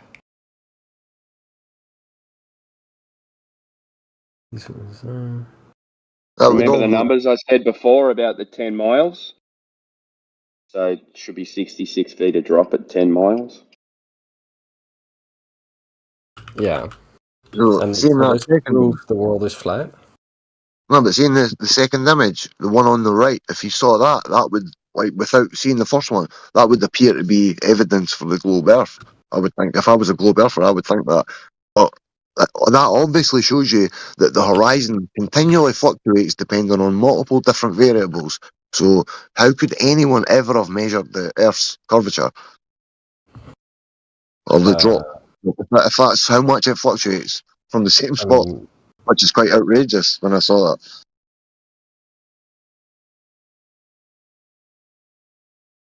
Yeah, that's crazy. That's insane. Yeah. But that would be globe Same spot, evidence. different days. Yeah. Yeah. But Well, see, I if mean- globe Earthers found that before we found the black swan, the globe Earthers would be screaming that that was their black swan. So when they say that ships are going over the horizon, saying that it's like a physical curve of Earth, it's not, because it's apparent. So it moves from day to day. It's an optical limit of our vision, right? Not something that boats can go over. So it has to do with our eyes.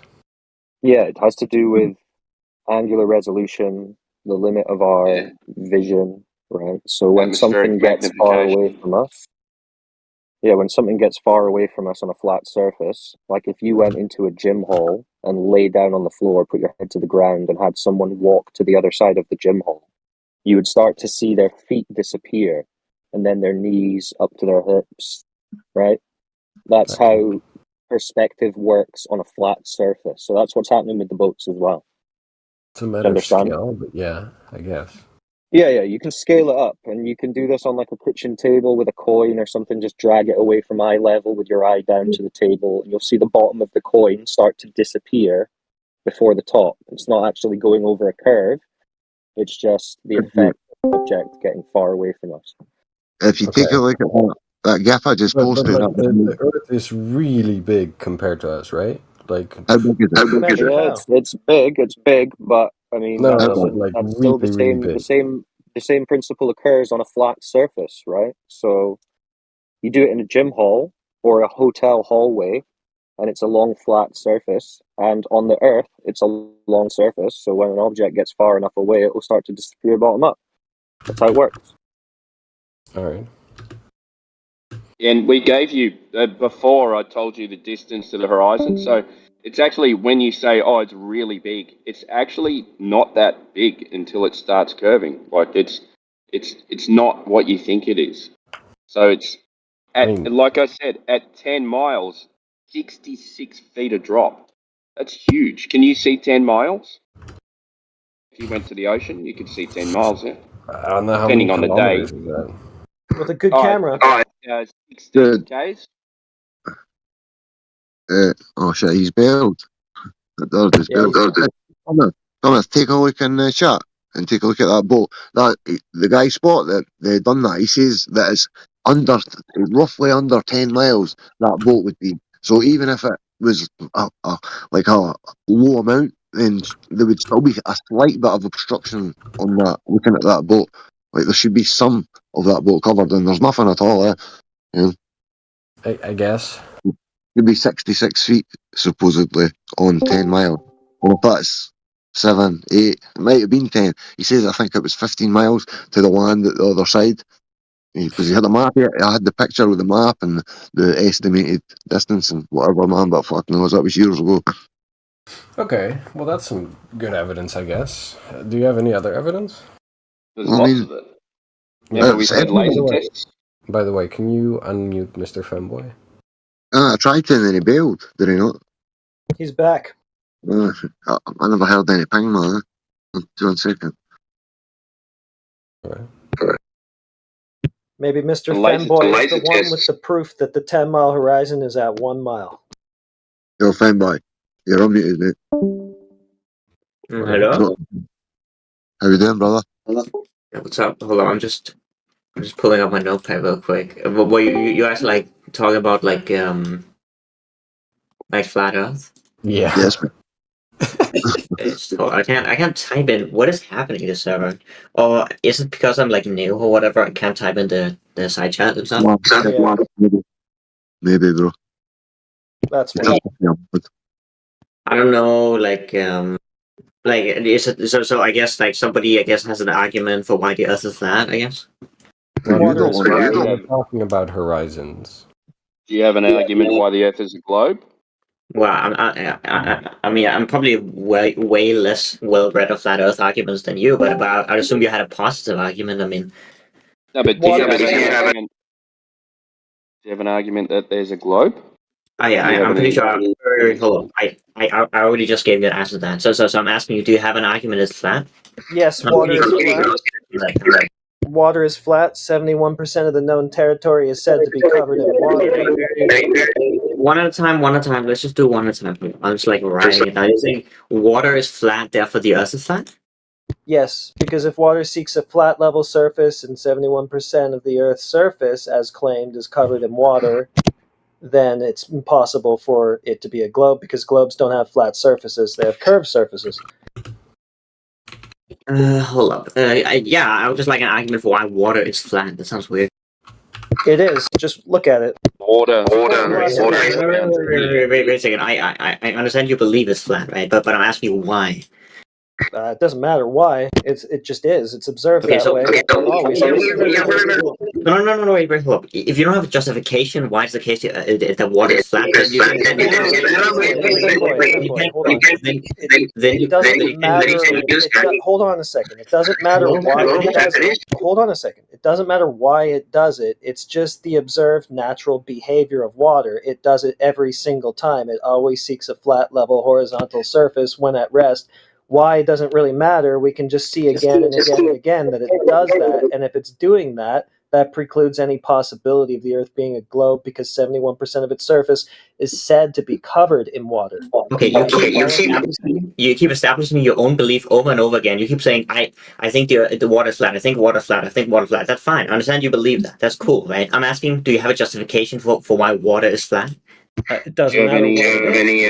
Of course it matters. You need a justification. If you make a positive argument, the Earth is flat, and you're saying the reason is because water is flat, and you don't have the reason to believe water is flat, then you don't have a justification. If that's what it does, if it doesn't take a curved surface ever when at rest, the metaphor is I saw it be flat. I observed it. Bro, just go outside, bro. I don't want to have to meet you, man. Chill out. It's okay. I found the answer that I'm looking for. It's that it doesn't matter why water does it. It's just the natural observed behavior of it.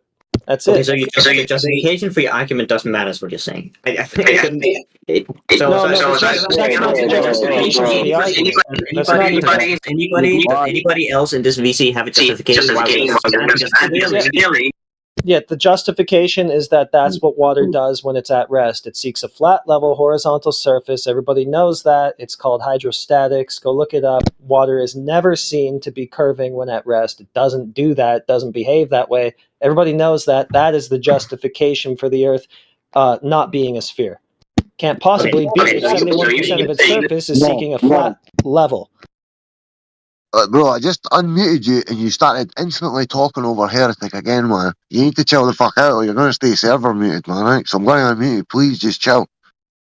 Okay, so the reason I was talking is because he kept talking over me. I didn't finish my point at first, right? And then I got unmuted, and then I, of course, kept talking, right? Anyway, the point is that if you say water's flat because water's flat, that's what you call circular logic. That's not a good justification for anything. So I'm just ask other people in the VC. Does anybody here have justification why water is flat? I've got the justification. It's because water is always observed and measured to be level at the surface. You put it in a cup, the surface is level. You put it in a bathtub, the surface is level. You put it in a swimming pool, the surface is level. You put it in a lake, the surface is level, right? So that's the justification. It's like saying the grass is green. What's the justification? Everyone observes the grass to be green. Do you understand? Okay, so so I'm definitely not at all convinced that water is always observed to be flat. Okay, could you give me an example? Could you give me an example of when you've seen the surface of a body of water to be curved? So right now, you're the one who's making the argument. So I don't know why you ask me any questions. No, because you just said that it wasn't level on the surface. So I'm asking you, okay, could you give us an example of when it's not level on the surface? So at no point have I said it's the case that is not level. The thing Okay, so then it's level. hold on. The thing I specifically said is that I wasn't convinced of the thing you said that water is That's okay. always You don't observed need to be convinced. That's just how everyone observes it. If you're not convinced by that, maybe see a psychiatrist or something.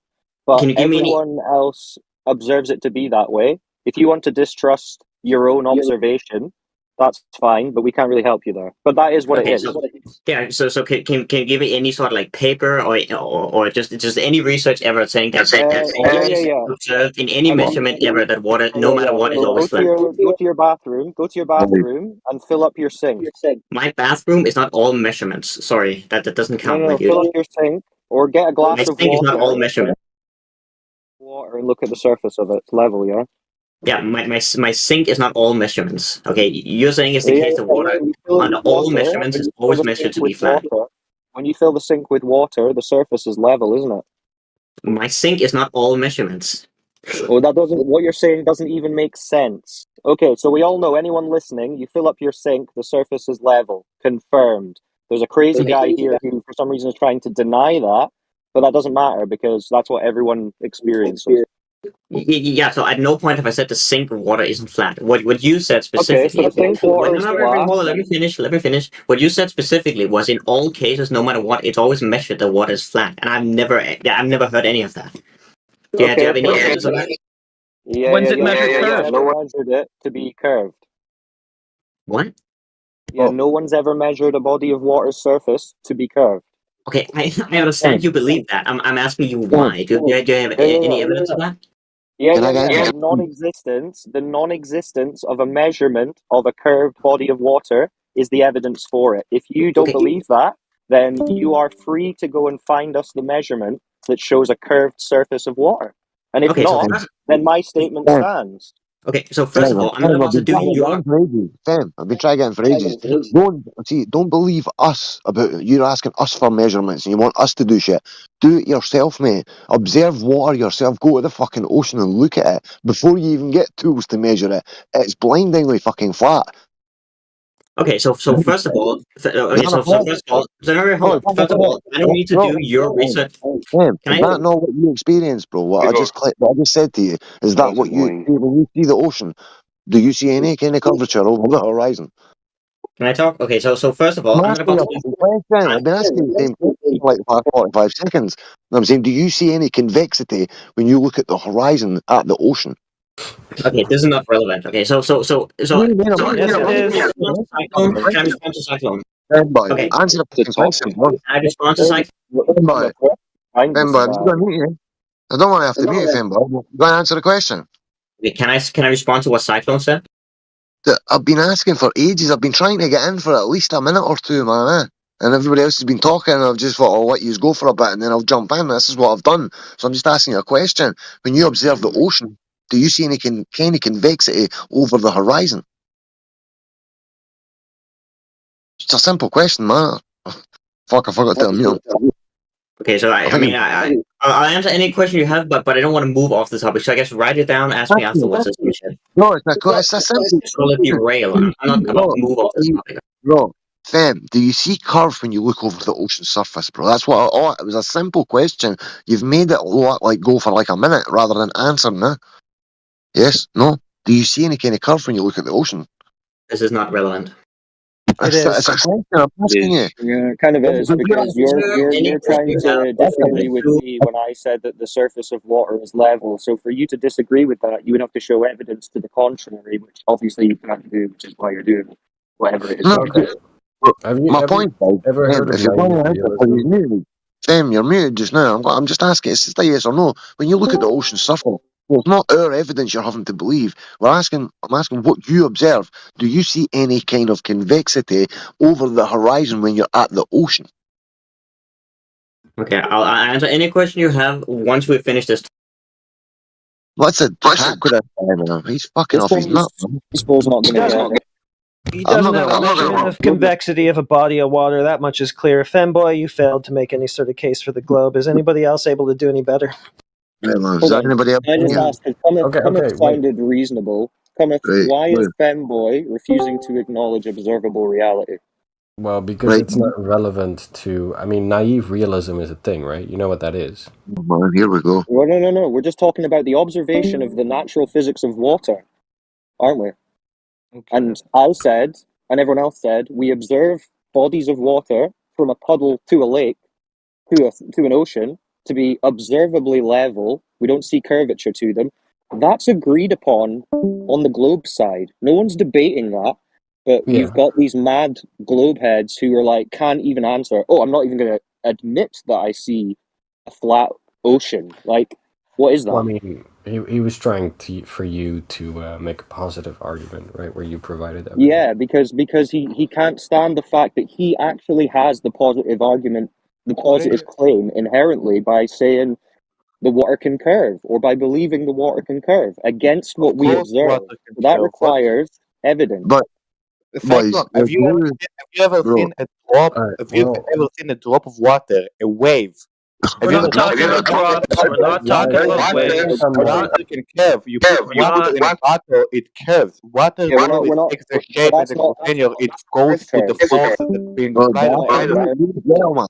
We're gonna have Who to has mute you. Who has a mic with fucking bomb? Chill the fuck out, man. Please stop talking over us, like, and everybody just chill. For fuck's sake, it just sounds like nonsense, man. No, we're not. Water can curve is fucking nonsense. Listen, we're talking about the surface of a body of water at rest, seeking level. We're not talking about drops. Yes. We're not talking about waves, which are not water at rest. So please address what we're talking about. Okay, so you take a pool, put it long enough, it will be curved. That's a claim. There's no evidence for that. There's no evidence for that. What you want? What exact evidence do you want? What do you want? You want me to prove to you that water can curve? What you just said. Get a body of water that's long enough and measure that curvature of the surface. Who did that? What evidence do you want? What do you want? I want a measurement of the curve of the water that you said.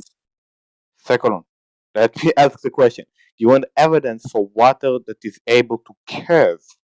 Yeah, I want a measurement of the curvature of the body of water that you just claimed. The curvature of the body of water. Okay. That's who measured that? That's the only thing that you want. Surely that's been found so far. Like, we've had a lot of. Here, let me send you. You just talk over about folk in reality. Shut up, bro. They talk over people, yeah. Here. Mr. Straight, do you have to get muted as well? They are curvatured. Measured them. Beautifully curved. Who measured it? Like a ball. Who measured it? Yes, I just sent you. You can measure it. You can take one drop of water.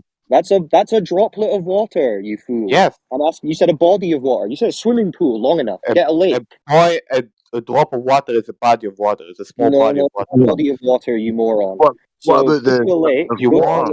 A lake would be a body of water. Has anyone measured a lake?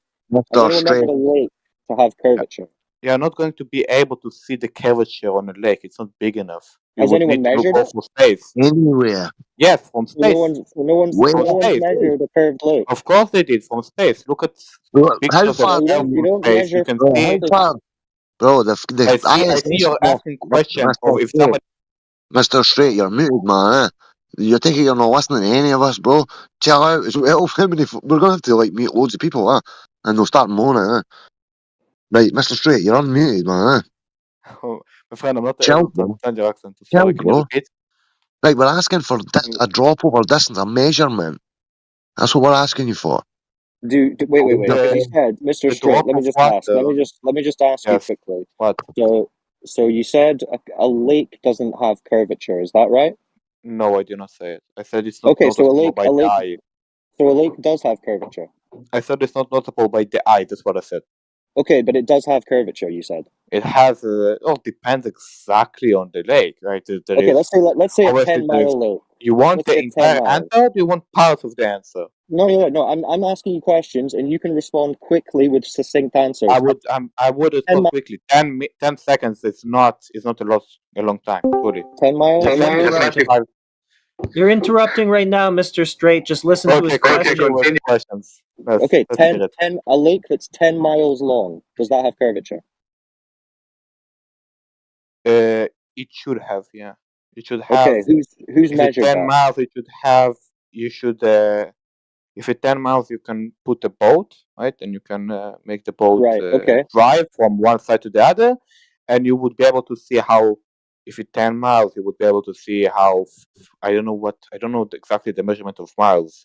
I walk in kilometers, but let's say you would be able to see.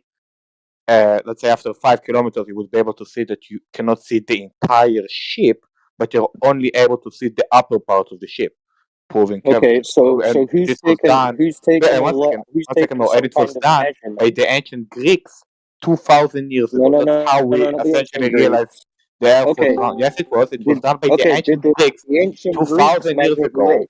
Stop monologuing. The ancient Greeks went to space. What are you talking about, dude? I didn't say they went to space. I said they were able to observe the curvature of Earth. Not a lake, an ocean. They used an ocean. They didn't use a lake. It all depends exactly who. Yeah, they would use an ocean. You can also use a lake. It doesn't matter. So who measured a lake to have curvature? Who measured a lake to have curvature? You cannot. You don't have. By measurement, what do you mean? Do you want the measurement? Point to point drop over distance due to curvature. Who measured that?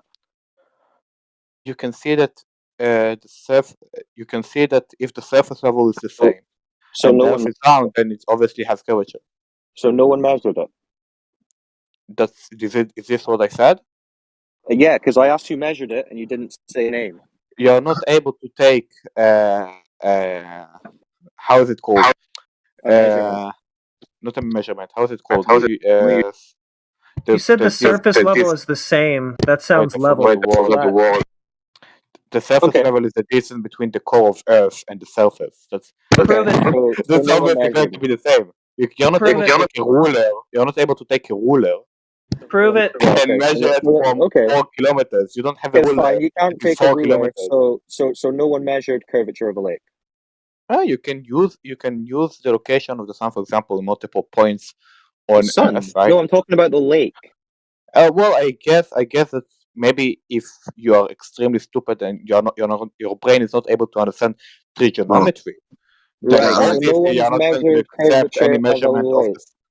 I see that you're not willing to get a full answer. Yeah, no, I am, because you've just rambled on without a single name or measurement.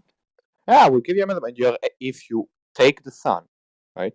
You can use the sun in 2 points on two different points on Earth. Use the trigonometry. I see you're not willing to actually listen. Use the geometry, right? And you can measure by using the location of the sun in 2 different locations on Earth. You are able to measure exactly the curvature of Earth. No. The sun doesn't tell you anything about curvature. The sun is just observed over a flat surface. Yes, it does. Can I screen share? I can screen share. Let me show you. Look at how you can beautifully do it. Yeah, we already know this. It's look at my screen share. And it works. I truly put a lot of doubt that you know trigonometry, but look at my screen share for a second. Right? Let's say that's the Earth. Right? Let's say that's the sun. Okay? We're not assuming that the Earth is a ball. So the sun's here, Earth in your picture. You don't want to know how we did the calculations, but through here, the sun is going to be here. For here, you're going to be here. You can take this angle. You're already assuming a ball Earth. And he's already showing the rays divergence. I told you how we are able to calculate it. That's what you're asking. That's how we're able to calculate. No. I'm not asking how you calculate. I'm asking how you physically measure that curve that you've just assumed. It's impossible to calculate things. Exactly. It's impossible. You're asking me to take a ruler that is 4 kilometers long. Yeah. Okay. This question is absurd. I don't need to do it to prove it. I don't need to do it to prove it. You cannot limit evidence. So you agree? You agree? No one's measured curvature of the lake. Okay, fine. Not physically. No. How come the Navy? But mathematically, yes, you can. You can use the geometry to measure it easily. So it's just math. It's just math. Right. It's not measurement. Yes, math is far more accurate than measurements. Math is as accurate as something can be. Math is as accurate as 1 + 1 being equal to 2. You lost the plot, man. You can do the math on Superman's top speed. On Superman's top speed, yes, you can. Correct. Yeah, that doesn't mean it's real. That doesn't mean Superman is real. The same way your math on a ball doesn't mean the ball is real. Well, are you able to explain on a flat Earth how are we not able to see the sun from every location on Earth? Because it's too far away. It is extremely relevant. If your model of flat Earth is correct, monologue, calm down. Nobody's using a model here. We're not claiming a model, so you can't strawman us. Whatever you think flat Earth is, like we don't think we live on a disc for starters. If you've heard the Flat Earth Society and the nonsense they push, then we're not anything to do with them. We don't think we live on a space pancake. So we don't accept that there's a place called space, a vacuum enveloping us, and we don't think we're accelerating upwards. So if that's what you thought about us, that's what I said. I wasn't talking in a vacuum, so I wasn't even referring to something even remotely similar to what you're referring to right now. That's okay. What he just said is it cannot be physically measured. It can only be mathematically assumed. No, you which is correct. You can use lasers to measure it also. Okay, who used a laser? Okay, now we're getting somewhere. Who used a laser to measure the curvature of a lake? I never done the experiment. I don't know who done it. I need to get his answer. I never get anybody done this experiment, but I can think of this experiment. You put two ships on two different locations, and you draw a line using GPS between them. And this Give us the laser test. Okay, what's the GPS? The laser measure. Oh my god! Give us the laser measure. Yeah. Oh my god! Boys, I'm giving you a hypothetical experience, and I didn't say it was done, but you okay, nobody did it. Okay, that's another fail. All right, go ahead, Spick. So you can actually hear me, boys. Are you like taking two words and assuming the set only of two words? You gotta mute him. Stop. Well, listen, man. All I was trying to say for the past 3 minutes, the Navy can paint targets. Navy warships can paint targets over 100 miles away. How's that possible on this fucking globe Earth? Because if a rocket has a lot of fuel, then it can go pew. I'm talking about the laser. They paint the target. The lasers fucking saw on the target. And they paint it on the ship or whatever mass on the land or whatever the fuck they're doing. I don't know what their target is, but they can paint them over 100 miles. And then you've got the railgun. The railgun goes about 100 miles as well, and there's no curvature. It's fucking in a straight line.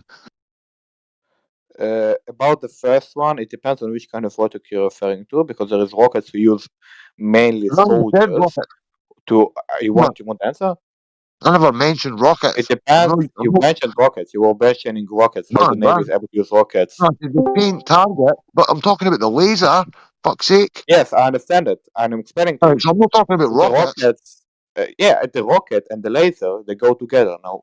Right, I know, but there is two ways it is being used. No. You're basically somebody in Israeli. I know how the military. I have man, stop talking. In the military, I can explain to you how it works. I take it I have to fucking control mute you. It's a fucking joke, man. Jesus Christ. You ask a question you don't want to answer. You don't have an answer. You're panic mode. Again. My statement was the Navy can paint targets with their fucking lasers. Who cares what they do after it? I'm talking about they paint the target. To you how they do it. They know how they do it. Target. I'm explaining to you how they do it. As somebody who is going to be and has a lot of relatives who have been in the army. Who cares how they do it or the fact that you're in the army? What the fuck are you talking about? Because you've got an uncle. They do it. Man, what you're showing is just what every flat earther shows, just complete ignorance about science and assuming what science. You think you use science to figure out what shape something is? Speaking of ignorance about science, there's some right there. It's not even a scientific question, man. It's a fucking geometry question. Yes, geometry. Yes, it is. Yes, geometry. Yes, not science. Yes. So geometry is math. Yes, it's not physics. It's math. And I don't know if math is science, right? I would something. Yeah, but don't have any It would be a scientific claim because you're having to sort of, empirically verify whether or not a thing is a circle or if it's a square. If it was just, you know, a sort of thing that we came to, like, from fucking sitting in our armchairs, then yeah, it wouldn't be science. But the fact that we have to go and look at the sun, That's how you came to it. That is how you came to it. That is how you came to it. Or the fact that we have to go and look at a swan to see that it's white, that's an empirical claim, meaning that it's a scientific claim. No.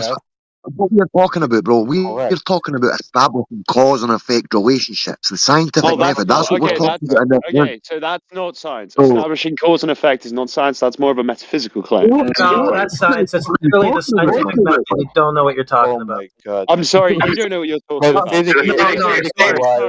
Sorry. Okay, I'm really sorry, but I'm aware that some people don't know what they're talking about now. So basically, when it comes to for the people trying to discuss causal relationships, science does not give you causal relationships. Exactly. It gives you correlative relationships that are likely causal. But you cannot like it is a metaphysical claim to say like this thing necessarily causes this thing. The scientific method says these things have very high correlations. We have explanations for how they would be causal, and the evidence lines up with that explanation of it being causal. So look, David Hume. Okay, exactly. So it has nothing to do with determining what shape something is. It's not a cause and effect inquiry. It's not a cause and effect inquiry what shape something is. So it's a category error. You're talking about geometry. Geometry is based on measurement.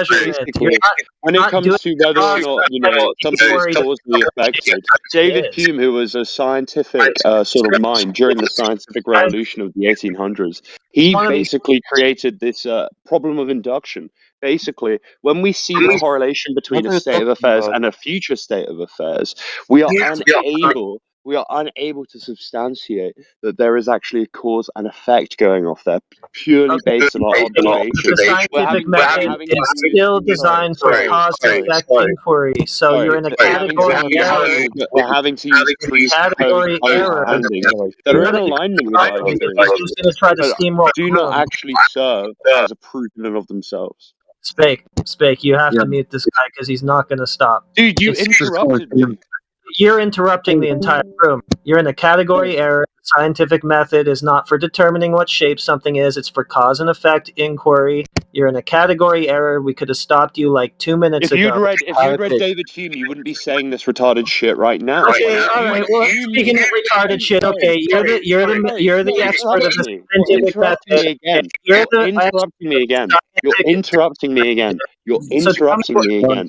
You're interrupting me again. So look, David Hume outlined. Sorry, the conversation is going to happen whether you like it or not. So when it comes to why this guy is not muted because he's trying to rumpus the room, not wanting anybody else. I'm just trying to finish one point, mate, and it seems like you have some impulse control issues. Hold the fucking phone, right? Tippy top. You give us your point that you're trying to make, and everybody will understand. Thank you. I appreciate that. Now, the point I was trying to make is when we make inductions, right? When we say, look, swans are white, okay? That means all swans are white. Now, this is a problem because we're having to rely on our experiences, okay? And what we notice is we're not infinite and we're not everywhere. So the things that we experience here may be different from the things we experience, say, if we were in Australia, where we would see that, you know, swans can also be black. So when we originally said, look, you know, all swans are white, based on our limited experience, we were unable to account for the fact that some swans are even black. So the way that this is related is because the way we determine that swans are black or white is we experience the swan, okay? And we say, sorry. We experience the swan, right? And we cannot say whether or not, you know, this is a swan without using the category of swan.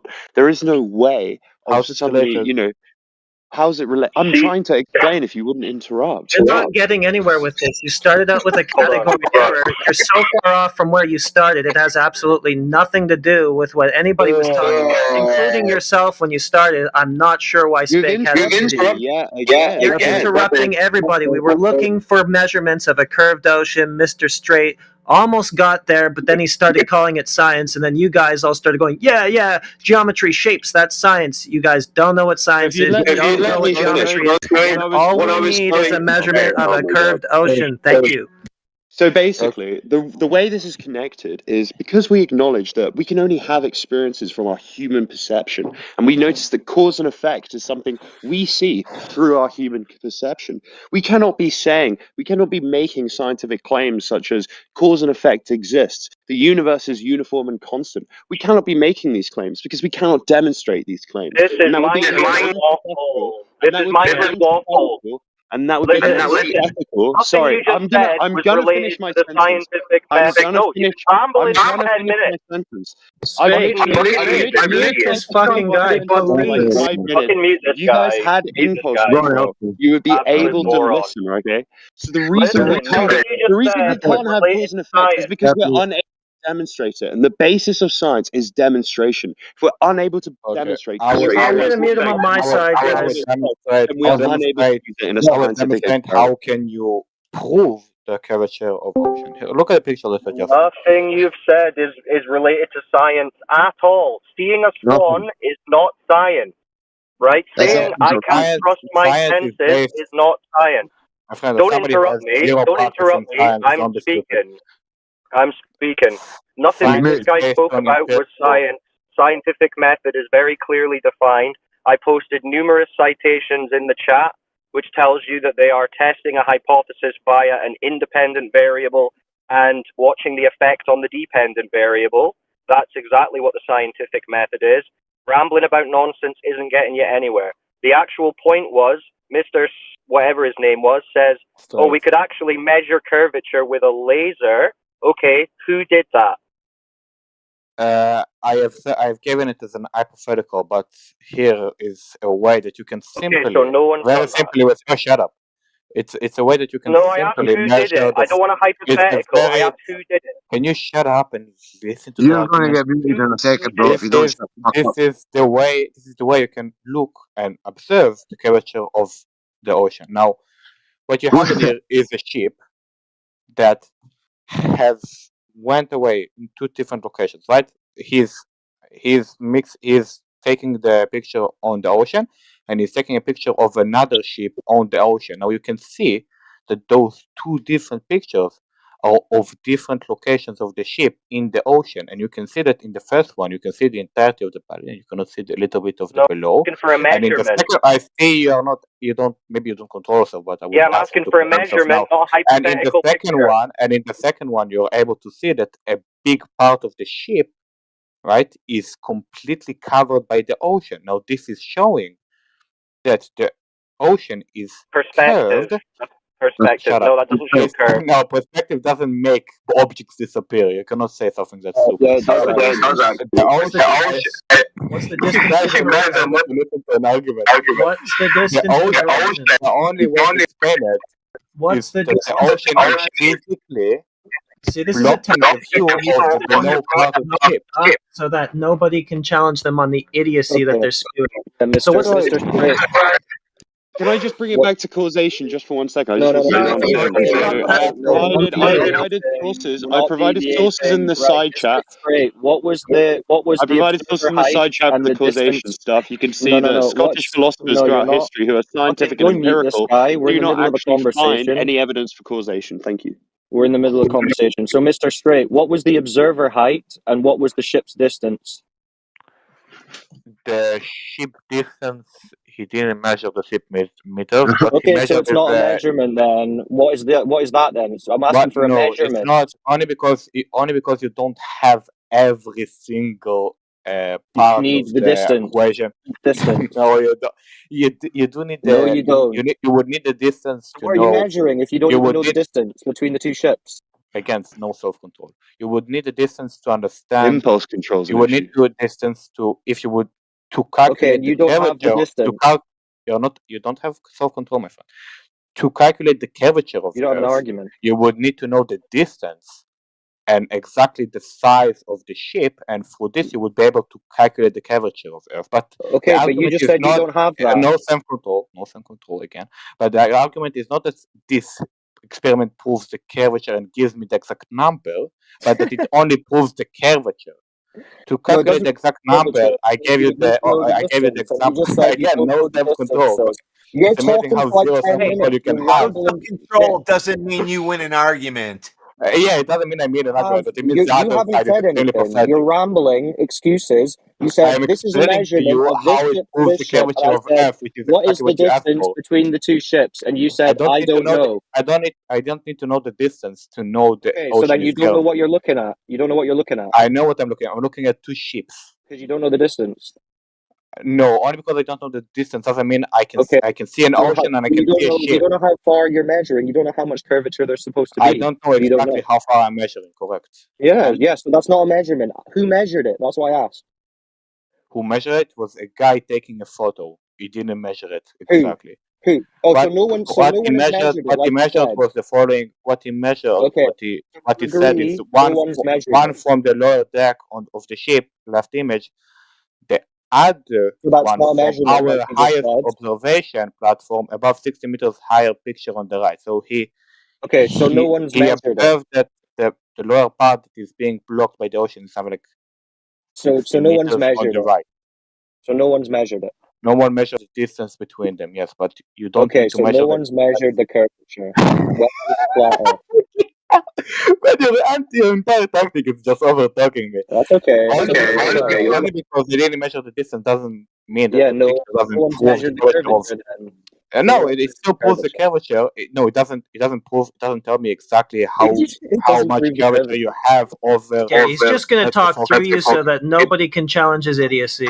That's a I tactic. So we have no measurement of a curved ocean to show us. So you're going to talk through the room so that nobody can point that out. Everybody sees what you're doing. Shut up. I hope you're all flat earthers because you guys are fucking retarded. Okay, that's fucking retarded. Does he have a measurement of Mr. Straight just waffled for like 10 minutes. He didn't come up with a measurement of a curved ocean. The guy who just said flat earthers are fucking and you spent retarded. 10 minutes entertaining it, bro. What the fuck? Yeah, I know. I told Spake to meet him. I don't know. Do you have a measurement of a curved ocean? Sorry, man. I was on the other side of the room. You need something to meet. Yeah, he's gone. We're just looking for a measurement of curved ocean, boys. Who has the echo? I do. Oh, okay. Do you have a measurement of a curved ocean? Me? Yeah. No. Okay, not you. Okay, how about Tippy Top? Do you have one? Is that relevant to whether there is a measurement? Yeah, it's pretty relevant. Because if you've not Is it got relevant? What do you mean a measurement? Are you telling me with your infinite wisdom that if I don't have it, it doesn't exist? Who has it? Who has it? Hold on, wait. Listen, bro. Like 5 people started talking. I'm going to mute you. If I have to, I don't want to have to, man. I'm saying if you're in here and you've not got those measurements, you've not got all this stuff you're demanding from us, then you've just got a belief system. That's what you're arguing. We're arguing against your belief. Well, the Earth is round or the Earth is flat. That as well as the measurements. These measurements you think are there, the proof that you think is there that says that the Earth is what it is, when we've got vast amounts of evidence that say to the contrary. Reality says to the contrary. You experience a flat stationary Earth, bro. Fuck's sake, there's no motion, there's no fucking convexity over fucking body. So can I ask a question to that effect? That's hilarious, man. You reply. What I said, please. These guys are having a meltdown, Spake. They're just having a meltdown right now. Bro, can you actually give me a reply? Is that not what you experience? Are you talking to me? Yes, bro. No, it's not what I experience. I look up in the sky, I see the stars change, like the sun changes position. I don't think the stars are moving. Look up in the sky. You're already way off base. How could the stars be moving? How could the Earth be moving? How could the moon be moving? These things seem to be moving. Listen, man, they seem to be moving. Exactly. They do, not you. Fuck's sake. Is it Mr. Straight? No. He's gone. It's whoever's echoing. He keeps on like getting excited. Yeah. So the tipsy top guy. Obvious as fuck question, man. It's just a yes or no. Do you experience I think it's no then. motion? Listen, well, there you go. So where do you experience motion? You see things in the sky moving in concentric circles like they always have done, apart from the planets.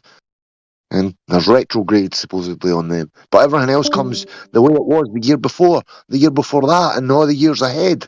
So it's rotating. So we're obviously not barreling in multiple vectors at millions of fucking miles per hour through a vacuum. without any kind of containment or pressure. So because you don't experience motion, that is evident that there is no motion? Hang on, let him finish. Please let him finish. Oh my god. You literally started talking before I finished the sentence. So obviously you weren't listening to a fucking thing I was saying, man. Fuck's sake. Let him finish, please. On you go. I'll jump back in and just start talking again, fuck's sake. We experience a motionless Earth, bro. The stars have been the same since you were born. And every year the same stars at the same point. Fractionally different because it moves through ages over the thousands of years. We're into the age of Aquarius now from Pisces. So everybody's always known that the Earth is stationary. That's where the swastika comes from. It's the 4 seasons, the plough and the 4 seasons. All ancient civilizations used the swastika. And then they invented it in the World War just to make it fucking evil. No, it's an evil symbol when really it's a symbol of pure peace and unity. And everybody knew the Earth was fucking stationary, man. I guess the issue I have is that, whether the Earth is flat or it's round, both models seem to account for my experience of it being stationary, right? Like, the round earthers say that I'm, stood on one portion of it. The other parts sort of fall away from me and curve back in on themselves. And so when a boat goes off in the distance, it makes sense to me. The fact that the sun moves, it makes sense to me. And under your model, it makes sense to me. I guess I have no way of deciding which way to go. But I would say at least the globe Earth model actually accounts for modern technologies. It accounts for all of these breakthroughs that we've got. Give an example. I think you're conceding too much, man. You're conceding way too much. Well, there's no curved ocean, so he has no choice. There isn't a single flat Earth model that explains everything you observe. I understand that these guys have spent a lot of time researching this, so I'm not going to go toe to toe on all their research. I'm just going to argue, given their research, is it still true? No, I'm saying requires a globe Earth. By saying their model explains the flat Earth model does not explain the things we observe. There is none. That's what I'm saying. There is no show us the model. Show us the model you straw man us with. Sorry, did you not hear a word I said? I literally said that I feel that the globe Earth model can account for more things, meaning that the flat Earth model may not be able to account for everything. Like what? I gave the example of satellite telephones, of mobile phone data, of images of Earth. Okay, so satellites, globe satellites, the first thing that you'll need for a globe satellite is a globe radius to calculate the orbital mechanics involved in getting something to orbit a globe. So who first measured that radius? I don't know. So who first measured that radius? I don't know. So if you're going to have technology based on a globe radius, the first thing you need is the globe radius. You asked me a question, I'm going to answer it. Okay, good answer. Yeah. I don't know the difference where your neck ends and your head begins. That's not an answer. Mtiwa, do you know who measured the globe radius? That's not an answer, Tippy Top. You're just being a sophist. Just because you've researched all this stuff and you've found the particular. Okay, that's not an answer. But thank you for your non-answer. It's okay, but we need somebody who does have the answer. I know you don't know, so we're gonna ask somebody who might know. Mtiwa, do you know? Who discovered? No, I don't know who measured the globe. Who discovered the DNA double helix, which is concentric circle, which means that it's nothing to do with what we're talking about. That's exactly what I'm saying, right? What your question's got nothing to do with what we're talking about. What I'm talking about has nothing to do with what we're talking about, which is the globe Earth. I'm talking about the globe Earth, and that has nothing to do with the subject. Right. A trivial point, a piece of trivia. Google trivial, right? Google what trivial means. Trivial. If you're claiming orbital mechanics utilizing a globe, the number one thing that you need first is the globe radius. That's not trivial. That's essential to the claim. I'll get into no, but we don't need you to because you just waffle. They would have had to have the globe radius before Sputnik went up. He says it's trivial. That's retarded. It's fucking trivial. Yeah. Tippy, I think you're making this way bigger than it actually is. The rocket scientist that was in there earlier left when we asked him that question. Exactly, because it's a trivial point. Who discovered it is irrelevant to the actual discovery. It's necessary for globe satellites. The first thing you need for the orbital mechanics of a globe is the radius of the globe. You're going to need the density as well to weigh it, to get the mass, to figure out how high you need to put something to get it to orbit, right? So you need the radius. It's not trivial. It's essential to what you claim they're doing, you moron. So does anybody know how they got that? I never claimed to know the radius. Then let's talk to somebody who claims to know it, because that's the essential piece of knowledge that's required for the technology that you say is based on the globe. So if you don't have it tippy top, that's fine. We won't grill you for it, but maybe MP Wall or one of these other guys does have it, and we can ask them. Wait, what? Whether I know what the globe's radius is or who discovered it? No. Who measured it? How? Start with what? How's it relevant? Oh no, I don't know. I have no idea how the globe's radius is. I have no idea. Listen, man, we'll start with It's irrelevant to the claim at hand. You're just fucking filibustering. What the fuck, man? You dudes are I want to fucking. talk to the Scottish guy. The Scottish guy actually seems put together and able to have a conversation. Can I talk to you, sir? You were talking about swastikas earlier, and that was quite interesting. Well, man, even moron. the globe radius. Moron. That's You're all. not looking for a debate, man. I don't. Bro, if we can get back to concrete proof for this globe. So if you've not got the radius, you don't know who done it. Why do we not move on to space? Well, I guess the argument I would put forth for the globe Earth is how do you sort of explain gas staying inside the Earth? Because under this, I don't understand how you account for something like gravity and how things like helium and hydrogen don't escape the Earth's atmosphere under the flat Earth model. Well, listen, man, I've been trying to say this every time you say model. We've not got a model. Whatever you think flat Earth is in your head, that's not what we are. All we are saying, man, is the Earth's not moving and there's no kind of curvature, no convexity, especially over bodies of water, when 71% of stuff is meant to be covered in it. So that's what has been looked for with laser tests. We've got stacks of information if you actually look at it. Or will you just keep arguing black as white? No, because the kind of argument you're making is that because from your perspective, you don't move, you could simply say that you could extrapolate that and say the world moves around you. Your experience is stationary. It's just the world itself that changes based on your whims. Oh, if we're moving in multiple they don't understand relative motion. You went a little bit too high on that. When you walk forward, okay, when you guys are walking forward, your perspective stays the same. It's the world that moves towards you. Okay. Yeah. So can you guys prove to me that you guys are moving and not just stationary? Like from my experience, you're just stationary. Like, how can you prove that you're moving? Bro, why not go back to what you said before about the pressure on Earth? So we know we've got pressure on Earth. How can we be enveloped by a near perfect vacuum called space? We've got barometric pressure. It's not a perfect vacuum. I never said it was. You heard exactly what I said. Yeah. It's a near. But I feel like by acknowledging near. Okay, I said near. Bro, I said near, and you turned around and said, "Oh, it's not a perfect vacuum." I said near. If you let me perfect. finish my sentence, I was going to say, you acknowledge it's not a perfect vacuum because when we look at how air behaves, what you're going to say. I'm not what I hear what you're going to say. I'm not listening to you. At the end of the day, bro, vacuums cannot support pressurized fucking systems, and you cannot have a pressurized system without containment. Well, it's a gradient. It's not like a gradient. It's a gradient. A perfect shell. Right, but you've got a near perfect vacuum. It's more like I'm not saying it is. A fuzzy sweater that slowly becomes air. There wouldn't be a gradient if it was enveloped by a vacuum. The pressure would have been equalized. The entropy it has been equalized to a gradient. In an open system, entropy must increase, and globe's a fucking open system. It does. Helium and hydrogen escape when they gain enough thermodynamic energy. Yeah, that's gravity. That's a good story. That's a good story, but is there any proof of that? Yeah, and gravity is weaker the higher you go. So what do you mean? The amount of helium we have on Earth is decreasing because it's so light. It's able to escape the Earth's gravitational pull so easily. And because it's a noble gas, it's very unreactive. Meaning that things like hydrogen that are even lighter are usually able to bind to oxygen or bind to itself or other things. But helium is noble gas, so it's unreactive.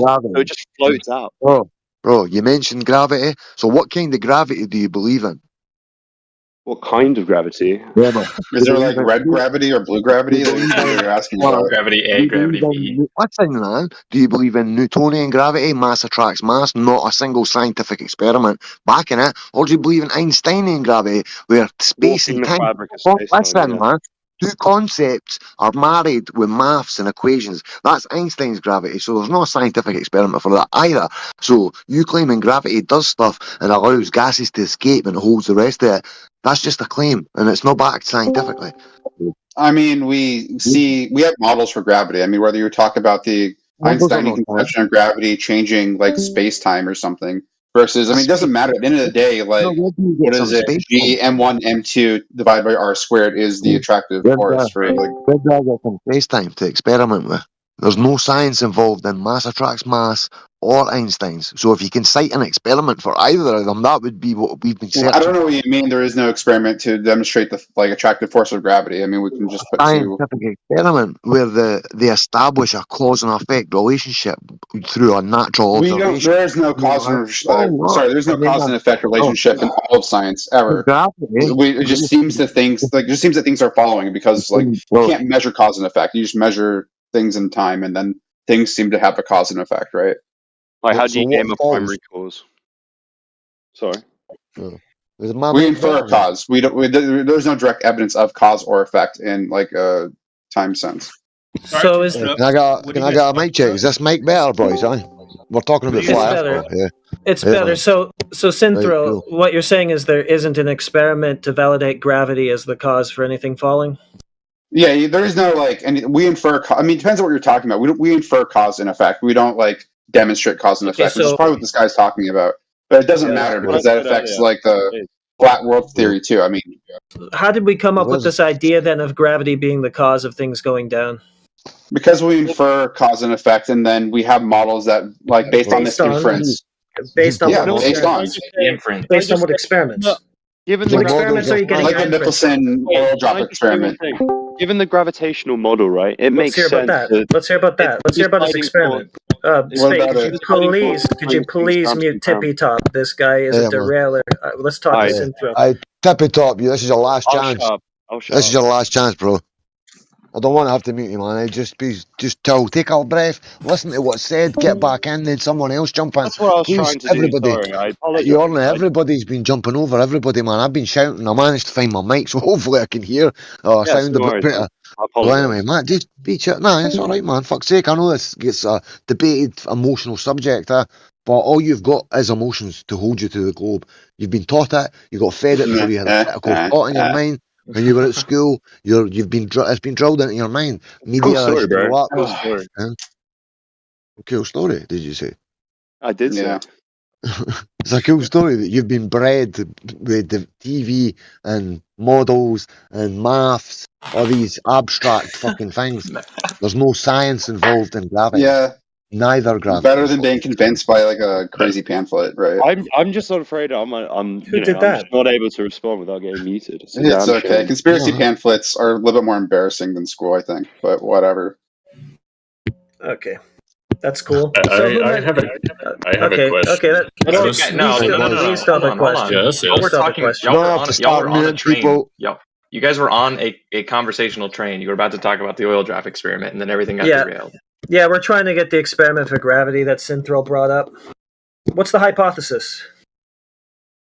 I mean, what's the hypothesis? Well, in this case, you're trying to figure out what the charge of an electron is, and the way you do this is you sputter a bunch of really tiny... Dude. Okay, shut up. That's not an experiment for gravity causing things to go down. It is. Because what you do is you measure the electric charge... Give me the hypothesis. Give me the hypothesis. Well, you're going to find what the charge of a single electron is by measuring it against gravity. That's the point. You need their hypothesis is made prior to any claims you're making in the experiment. So, where's your naturally occurring phenomena you observed? Then you form your hypothesis. Then you construct your experiment. You isolate the variables. And so, so what's the issue with this? If you can give us that, if you can give us a scientific experiment following the scientific method, with just as what I said, in order, observation, hypothesis, experiment, isolation of the variables. So when you change the attractive electric field to have the suspend the oil drop in midair, what is the contravening force that keeps the oil drops expended? Do you have any ideas for this? Anybody? Can you present that? Can you put that in the chat, please? Do you know the oil drop experiment? That's what I'm saying. So your supposed cause sounds like it's gravity. Can you drop it? I mean, what would you call it? Please drop the drop. Put it in the text chat if you're able to, man. I wouldn't call it anything yet. I'm just trying to get your experiment. Just trying to hash out the details. We want the observed phenomenon. I gave you the details. What more do you need? Well, what's the experiment? Listen, can you put the experiment in the text chat, please? You can Google it if you're into it. I mean, what do you want me to say? You can Google it if you're into it. No, you're the one making the claim. You can Google it. It's not an experiment.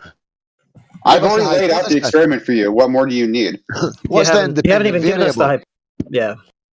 What's the independent variable in this experiment of yours? The independent variable is you can change the electric field above this oil drop that is falling, Electric such that you can field, suspend it in electric field, not gravity. It's not an experiment for gravity. Yeah, the it's converging force that's equal to gravity. Gravity is your cause. Minus electric charge. You isolate your cause. Your cause would be gravity. Your cause is not anything else you're claiming. What to do with electrons? May I your give cause an is example? gravity. Oh fuck! Would that be okay if I gave an example? So I'm wondering what. So I gave you the experiment, and I'm wondering what your issue with it is. It has nothing to do with gravity or testing it as a causal factor in anything, so it's irrelevant. So how do you suspend? So how do you suspend an electron in this experiment in midair? Like, since all you have is two attractive forces, one of which is pulling up.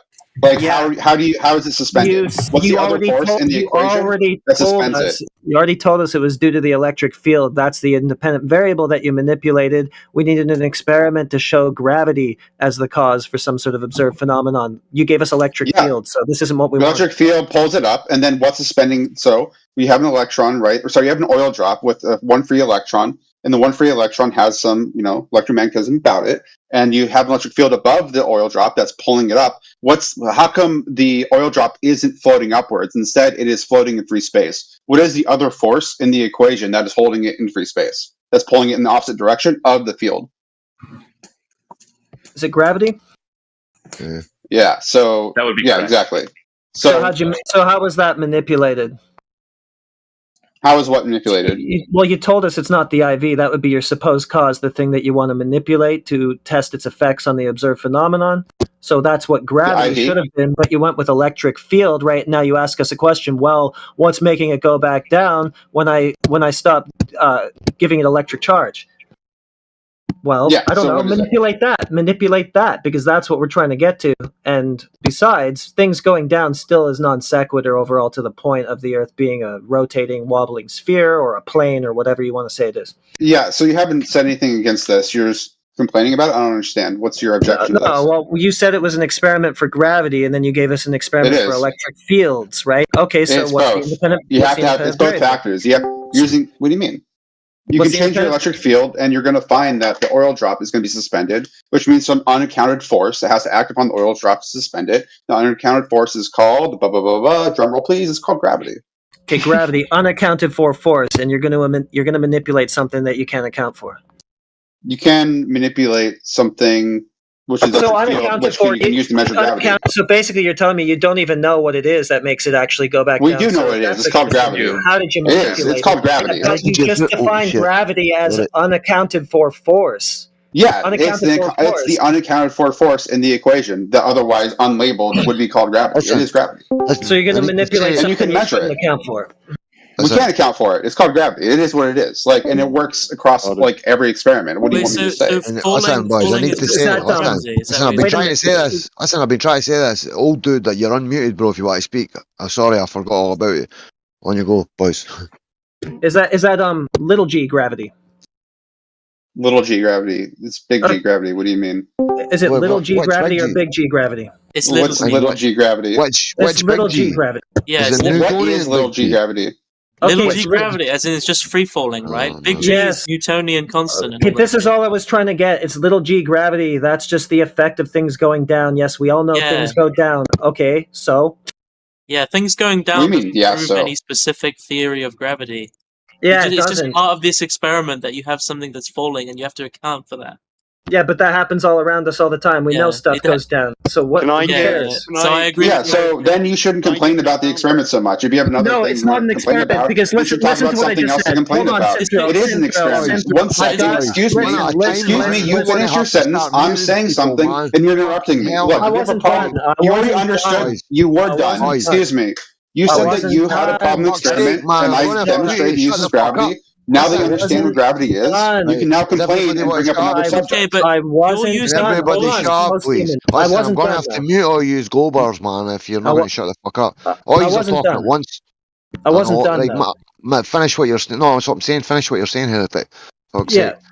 Yeah, so little g, that's the effect of going things down. Independent variable, that is your supposed cause, not the effect. So you're describing the effect and trying to somehow sort of insert it in some way into the independent variable, but it's not because it's the effect, right?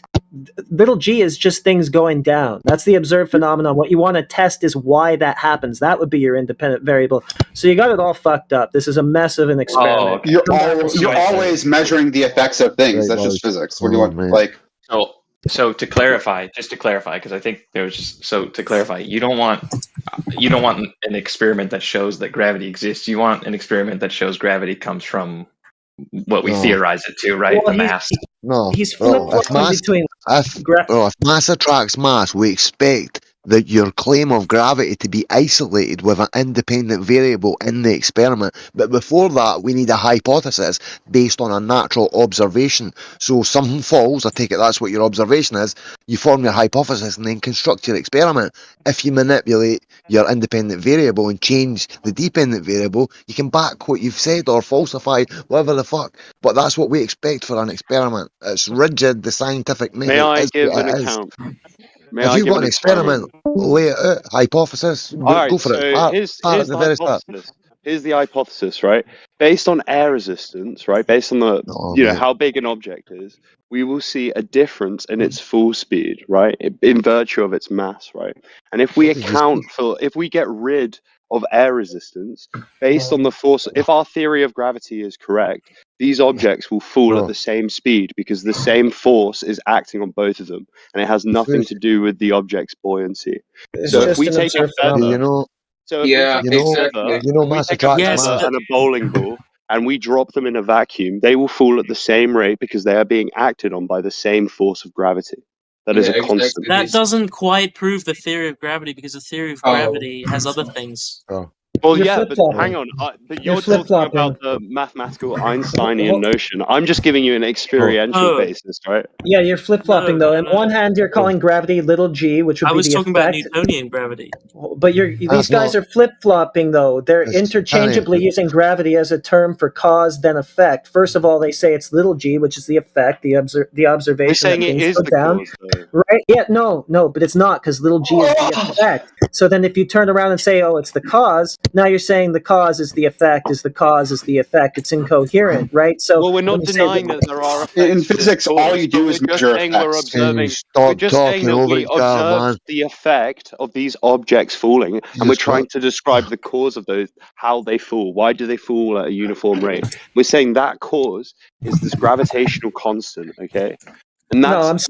Sure, we're not denying that there may be causes for that, but we're talking about this cause now. Yeah, but you keep in physics, all you measure are effects, and you infer causes.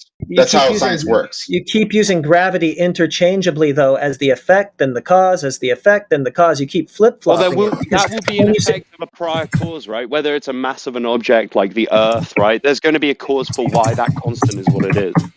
Right. So something goes down. You say it's at a roughly agreed upon rate, 9.8 meters per second squared. That would be the effect. That's little g. When you're saying that gravity is little g, that's the effect. That's the thing you saw. But then when you go, gravity is the cause for the thing I saw, after saying that the thing that you saw was gravity, you're just saying cause is effect. I think you're just confusing yourself when you try. Yeah, because if we look at it like this, right?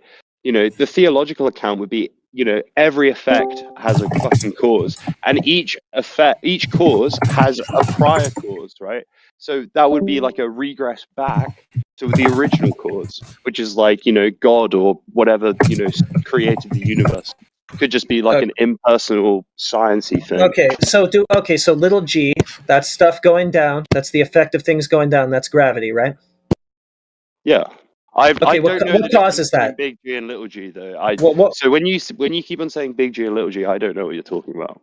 Well, he's talking about, as far as I can tell, like the effect of something isn't the same thing as the thing itself, right? So whatever causes. So for instance, this person could advocate that's actually God's spooky hand that's like pulling everything down, but the effect of that we call gravity or something. And so this person is like, hey, that the effect of something isn't the same thing as the thing that causes it, and it was like, okay. Well, in science, what you do is you take the total sum the total sum of like all the effects is what we call a word. Like the total sum of all the forces that seem to act coherently for all experiments, we call that gravity. And we see that it acts according to like mass pulling on mass, because there are lots of experiments that demonstrate this. And so I mean, I would this agree isn't with like. that, So there we go. So that's the experiment. That's the experiment that he Physics wants. just tells us what things do. It doesn't tell us what things are, right? Which I would agree with. But then, if we're trying to describe what things do, like you're taking issue with like something that is outside of the field of physics to, have an issue with the field of physics.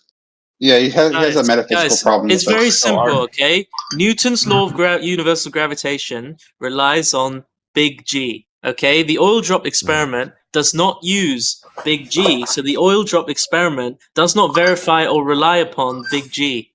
Well, he's banging about a metaphysical conception of the universe, and also Einstein does not rely on big G. The Cavendish experiment. No, Einstein's we don't need theory to of bring gravity does not rely on big G. To bring in Einstein. Well, you said something wrong. I thought I'd correct you. It actually doesn't rely on. Are both. It doesn't rely on big G. It doesn't require a specific conception big G, of physics. Okay, so the Newtonian gravity, right? Force is equal to big G times the masses divided by the square of the radius. Right, big G just converts your specific weight in kilograms to how much force is exerted upon you. Are you confusing big? So in this conversation, are we talking about big G as in the constant, or big G as in the idea of what causes gravity? Oh my goodness! Yes, the idea whether it's mass, or you're saying where mass attracts mass, or space time. Because big G is a constant in that equation, which is different from what we're calling big G in this conversation, which is the cause of gravity. You can't use the effect and conflate the two. I thought you meant the Newtonian gravitational constant. Yeah, you would need the radius of the Earth for that. He used that in his calculation for the gravitational constant. So who measured that? Some asshole with a stick in a well about a couple thousand years ago. Like, what do you mean? A lot of people measured this. Okay, how? Detail the process. Why? How's that relevant to this conversation? So we can find out how you know that the Earth is a globe. Because we've never had anybody actually. This particular asshole, he used sticks in a well at the same time of year, measured the number of paces between two different cities, and then measured the shadow distance, right? Okay, so if I got something 24, you got something with 24,000 miles roughly. So if I got it right, so you got one angle to the sun here, another angle to the sun there, and therefore you're on a globe with a circumference. Yeah, this is how this guy did it. Well, sounds like begging the question. It sounds like he's just assuming the question. He's assuming the globe in the first place. He goes, it's a globe, and shadows are diverging because the sunlight is parallel and because the surface is curved. And assuming all that, I'm going to go do these calculations and find out how big this globe is that I assumed in the first place. But how did he actually know in the first place that there was a globe to solve the circumference for? He didn't know. He just picked a model that best fit the data. It's not. What do you want? It's not just begging a question. It's affirming a consequent as well. Huh? That's fallacious. So it's not begging the question. That's just you don't know what it means to beg the question, if that's what you're saying. Yeah, no. You came up with a model to explain the data, which is not the same thing as begging the question. No, the conclusion is in his premise. The conclusion being globe, or at least it is the way that. Well, the conclusion wasn't the premise. The premise was I'm gonna measure some shadow stuff and see what happens. What if it went the opposite direction? Then you'd have to conclude we're on the inside of a sphere or something. But that isn't what happened. To say the conclusion wasn't foregone from the premise. It wasn't begging the question. You just don't know what you're talking about. No, it is. It is begging the question the way. If it was completely flat, then it would be completely flat, and then there's also experiment for that too. The fact that the experiment allowed for multiple outcomes and didn't prescribe a certain outcome. Yes. Dude, why are you over talking? Because you're trying to get away from it. I'm not trying to get away from it. You said something wrong. No, I didn't. You're saying you something did. wrong. You're completely wrong because you said that the experiment presumed the conclusion. He's in a spiral now. He's been called out. It's not a spiral. You haven't even addressed his arguments yet. You're just sort of ad hominem him right now, saying he's in a spiral and shit. Oh, I have addressed it. I've already told him that the globe was taken as a given in the first place. It was assumed in the first place. We asked how it was known in the first place. It wasn't They had no idea the Earth was a globe in 300 BC. Okay, I'll just ask you all the same questions all over again then. So you got one angle angle to the sun here, another angle to the sun there. Therefore, the Earth is a globe with a circumference to solve for. Explain. I mean, it's just geometry. What do you want? It's just geometry. That's your whole explanation? Someone want to help him out? Hold on, wait. Yes, okay. it's called go back to middle school and learn math. Okay, what Heretic is trying to ask is, with the same observations, you could assume that the sun is low to the Earth and causing the same two angles. Yep. But that model doesn't explain everything else that the globe model does. It doesn't explain anything. Try explaining sunsets on a flat Earth. That doesn't work. You can't make a model of flat Earth that solves for seasons and night and day at the same time. Dude, it's just Whoa, wait a minute, man. He asked for the sun, how the sun works. Somebody want to take it? Heretic or Cyclone? He asked, go for it. Well, we still haven't gotten their globe radius though, so they have nothing still. So what do we need to talk about? There is a globe radius. What do you mean? Okay, but how do you know it's a globe? That's the question. So we've got the radius. You're asking about whether or not it's a globe. Well, first, before you get the radius, you need to even know that there is a radius to get. So how do you know that? No. Yes. You just if it's a globe, then we have the radius. How we get the radius is pretty established.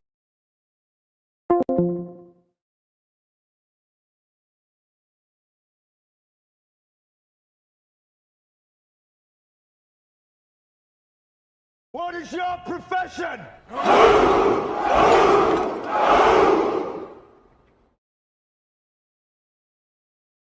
Old friend, I brought more soldiers.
Welcome to 24/7 Flat Earth Discord channel. Be sure to go to VC Check and 1 to get your VC verification tags to get involved in the conversation about our Earth. Be sure to bring your verifiable Earth curvature evidence, though. Enemy spotted. Ray notes. Doing though, right? We got you, man.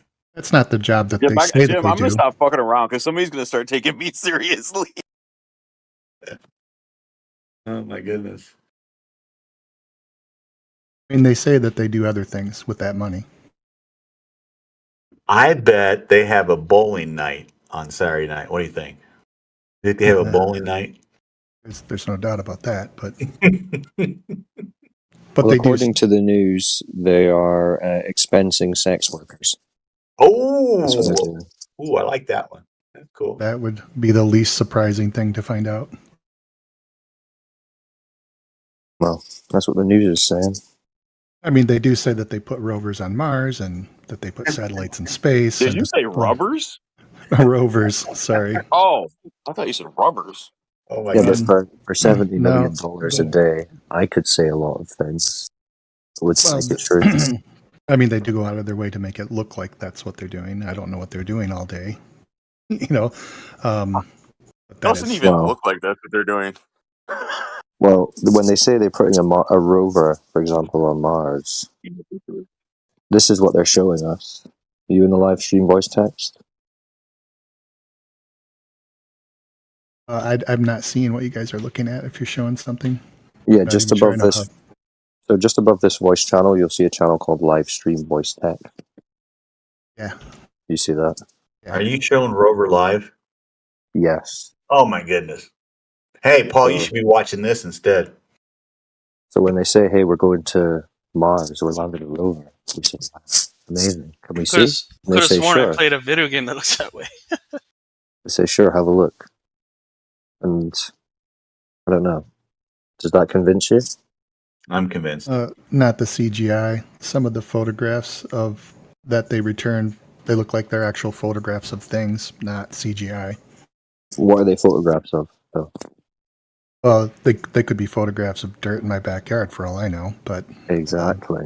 But they don't appear to be. They don't appear to be CGI. I can't confirm, you know, what the surface of Mars looks like, but But they don't prove to you that they landed a rover. Oh, I wouldn't say it's proof. No, I would say it's you would put it in the category of evidence.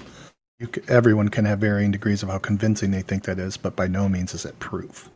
Would it be in the category of verifiable evidence? Not for me, or probably anyone in this conversation. I mean, I don't have the wherewithal to send my own camera to Mars and take a picture and send it back. And even if I did, you guys would be as incredulous about that as you are about NASA. Although, we wouldn't given have the opportunity to do that. What's that? We wouldn't have the opportunity to do that because at a certain altitude, there's military purview. They've made it so that they're the only ones who can even claim to do such a thing.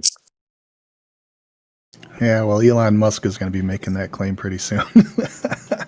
Well, he might say so, and then what? Show you another picture of dirt in your backyard? Yeah. And then will that convince you? I was watching that Tesla video where he sent the Tesla into space and how like the green screen messed up. And so for a second there, you could tell that it was a green screen. I don't know if he did that on purpose, but I thought it was pretty funny. That sounds like something he would do on purpose. But yeah, I would believe Elon Musk far over than I would believe a government agency on almost any topic. But does that mean he's telling the truth? No, it just means he would be more credible, in my opinion, and probably many other people's opinions, than NASA. Yeah, but that would still just be you taking this guy at his word and the images and whatever else he comes out with at his word, basically, right? Yeah, at some point. I'm not really sure, to what degree we can reasonably interrogate claims like these. Which is why we don't really spend our time discussing or debating them, because at the end of the day, we're like, well, these are unverifiable claims. We can't do much with them. Be like if I claimed I have pictures of Bigfoot. You can see the pictures, but You can't verify them. So what other evidence have you got? Would be what I'm asking. Well, for me, I guess I would say, I mean, if we're just talking about the nature of God's creation in general, I would say that there's a high degree of continuity between everything that God makes. You know what I mean? Like, yeah, but we're talking specifically about how can we verify if Earth is a ball that spins, like we're told. Well, you can't even verify that you're real or that you're not a brain in a jar somewhere. It's not a non-nullifiable concept. Well, no, because this is supposed to be physical, right? It's supposed to be a physical reality of the surface that we live on. It's supposed to have certain properties.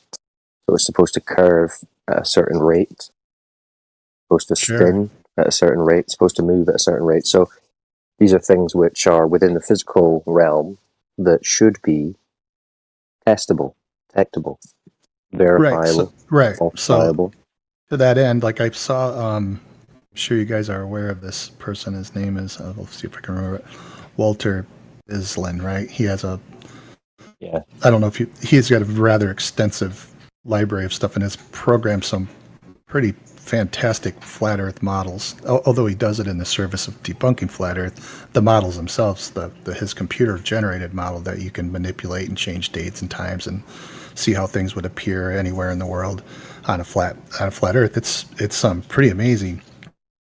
But he had this calculator that showed the curve of the Earth as you rose up. It was just a simple grid, and as you slid the sliders around, it had various controls.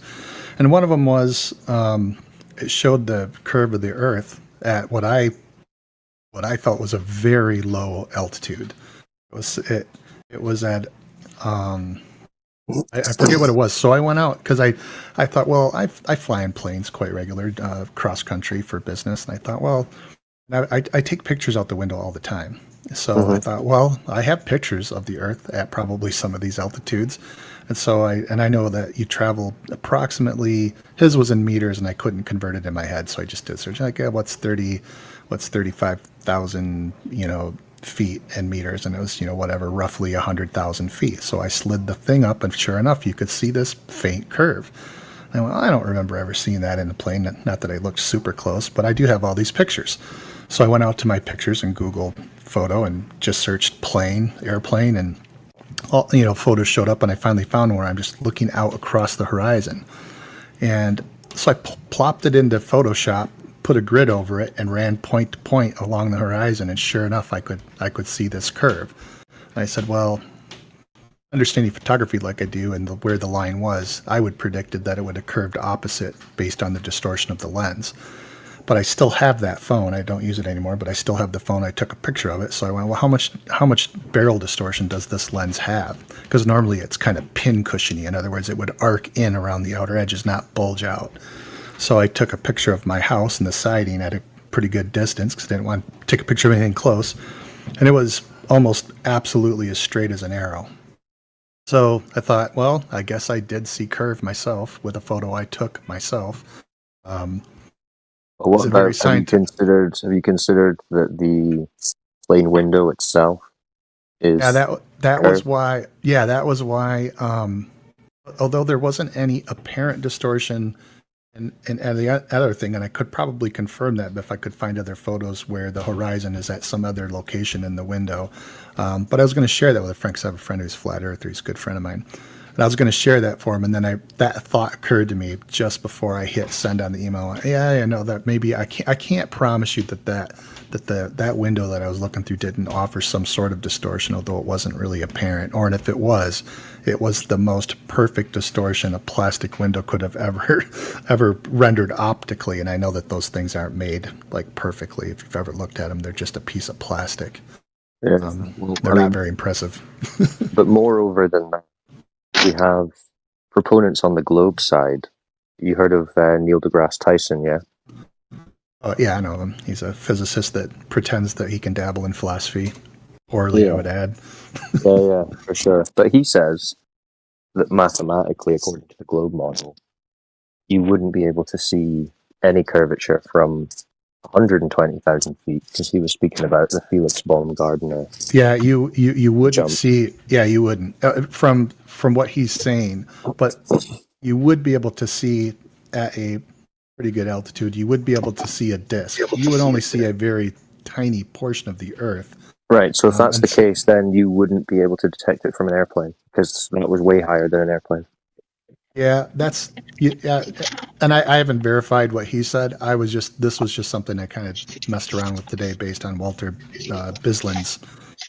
What you need to remember about Walter's simulations is that they're just that, simulations, right? So he's plotting in his own assumptions on things as to how this would work, how this would look.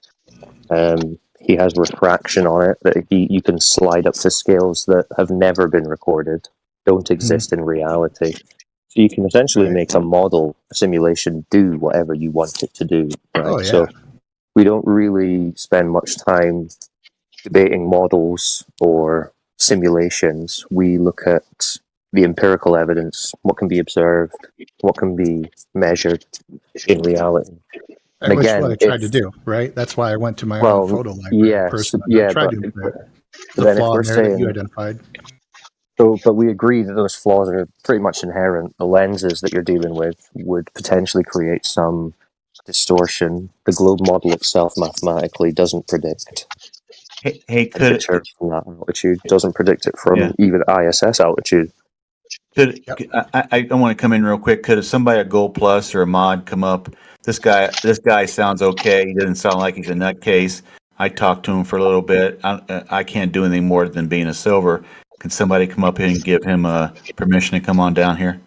If he's verified, if you've spoken to him and explained how the server works and all that, I'll just give him the role. Okay. You can do that staying down here, Wolfgang? Yeah, I've just given it to him, so he can jump down whenever he wants. Okay, so I'll go up and tell him that. Thanks, guys. No worries. Mathematically, we have planetarium directors saying that at the ISS altitude of 250 miles, they wouldn't be able to see any curvature. So, but if what you were seeing was curvature, then that means we should be able to measure it down here, right, over a distance. Yeah, absolutely. Okay. So do you think, has anyone ever done that?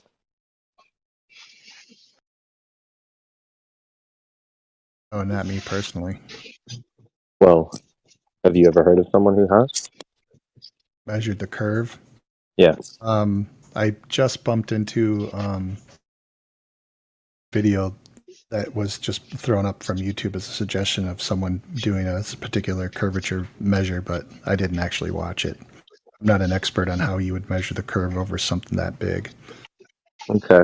But then if we're saying, because the globe model argument is essentially, it's not that you would see curvature, it's that you're too small to see curvature, and no altitude you ever get to would you be able to see curvature. So what you experience is a flat Earth, a flat Earth.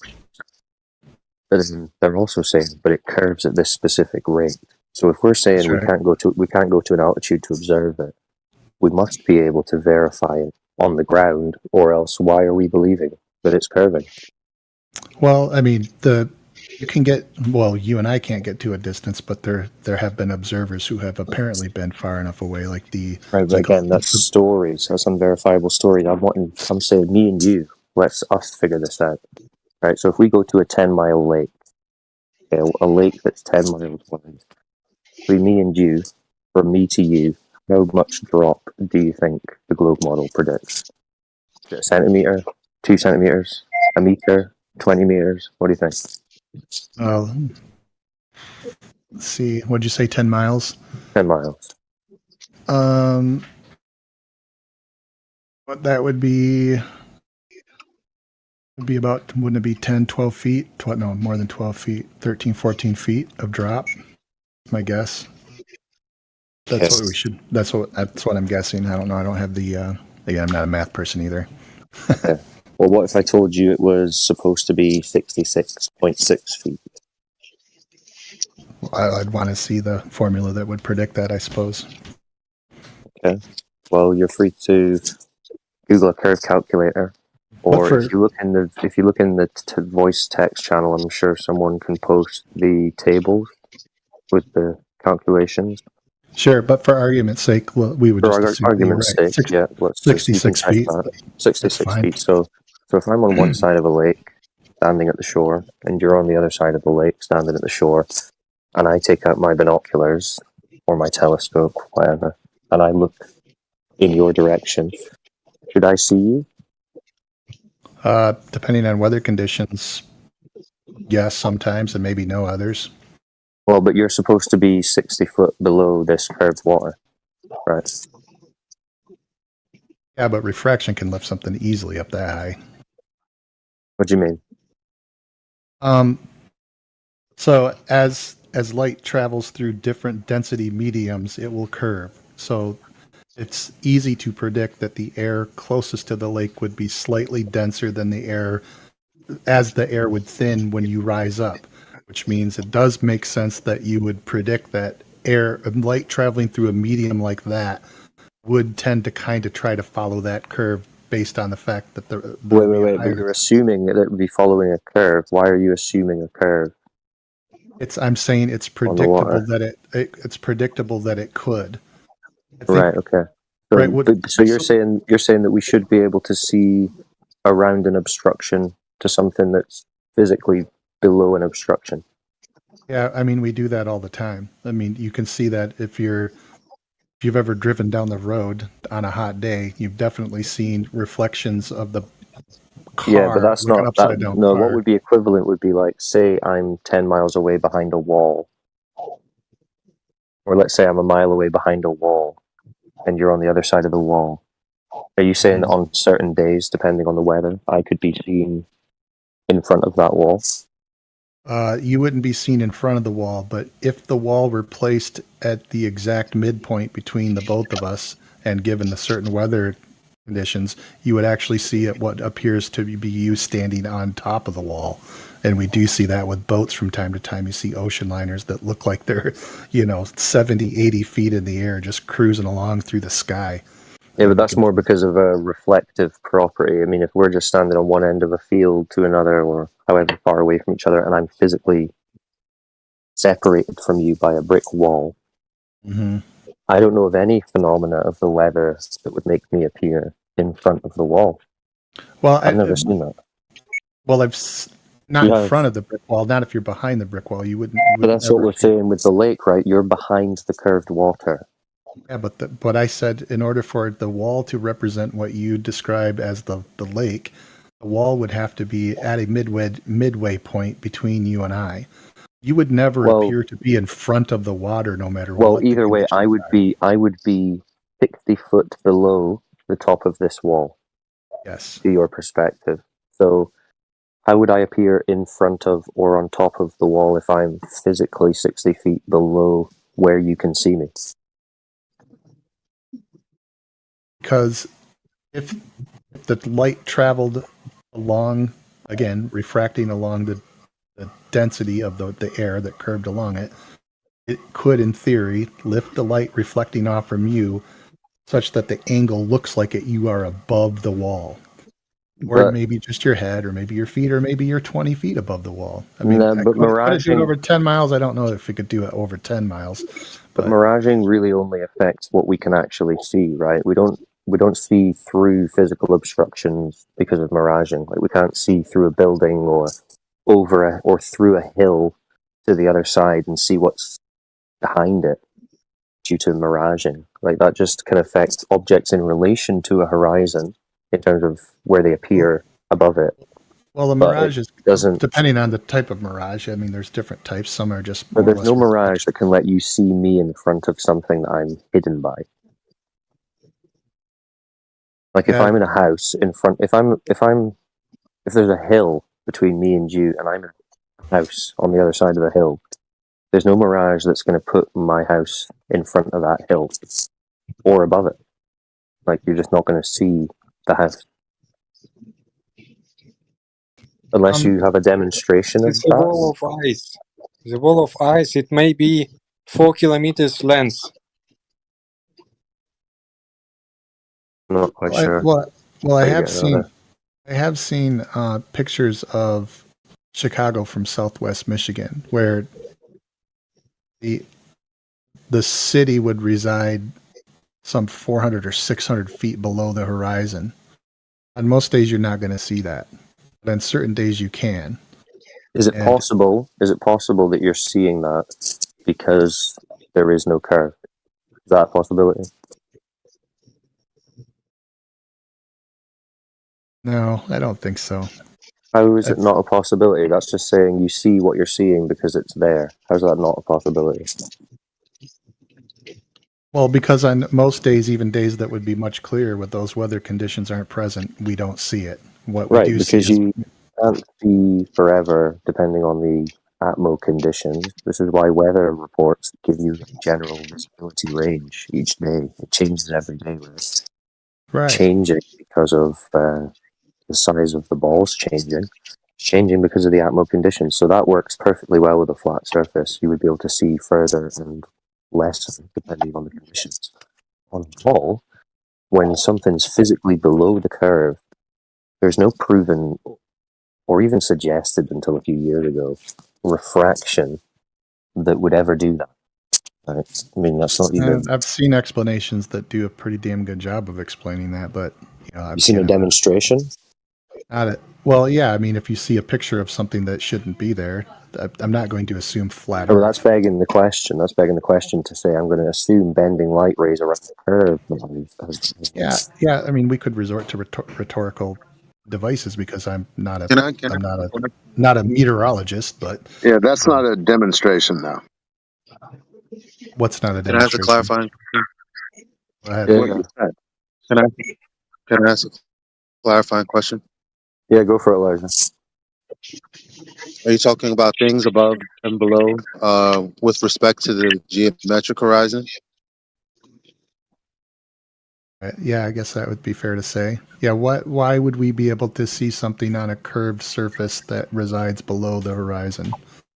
That's the question being asked. So the horizon is physically in the way then, yeah? So it's the light from the object traveling to your eye above or below this geometric point?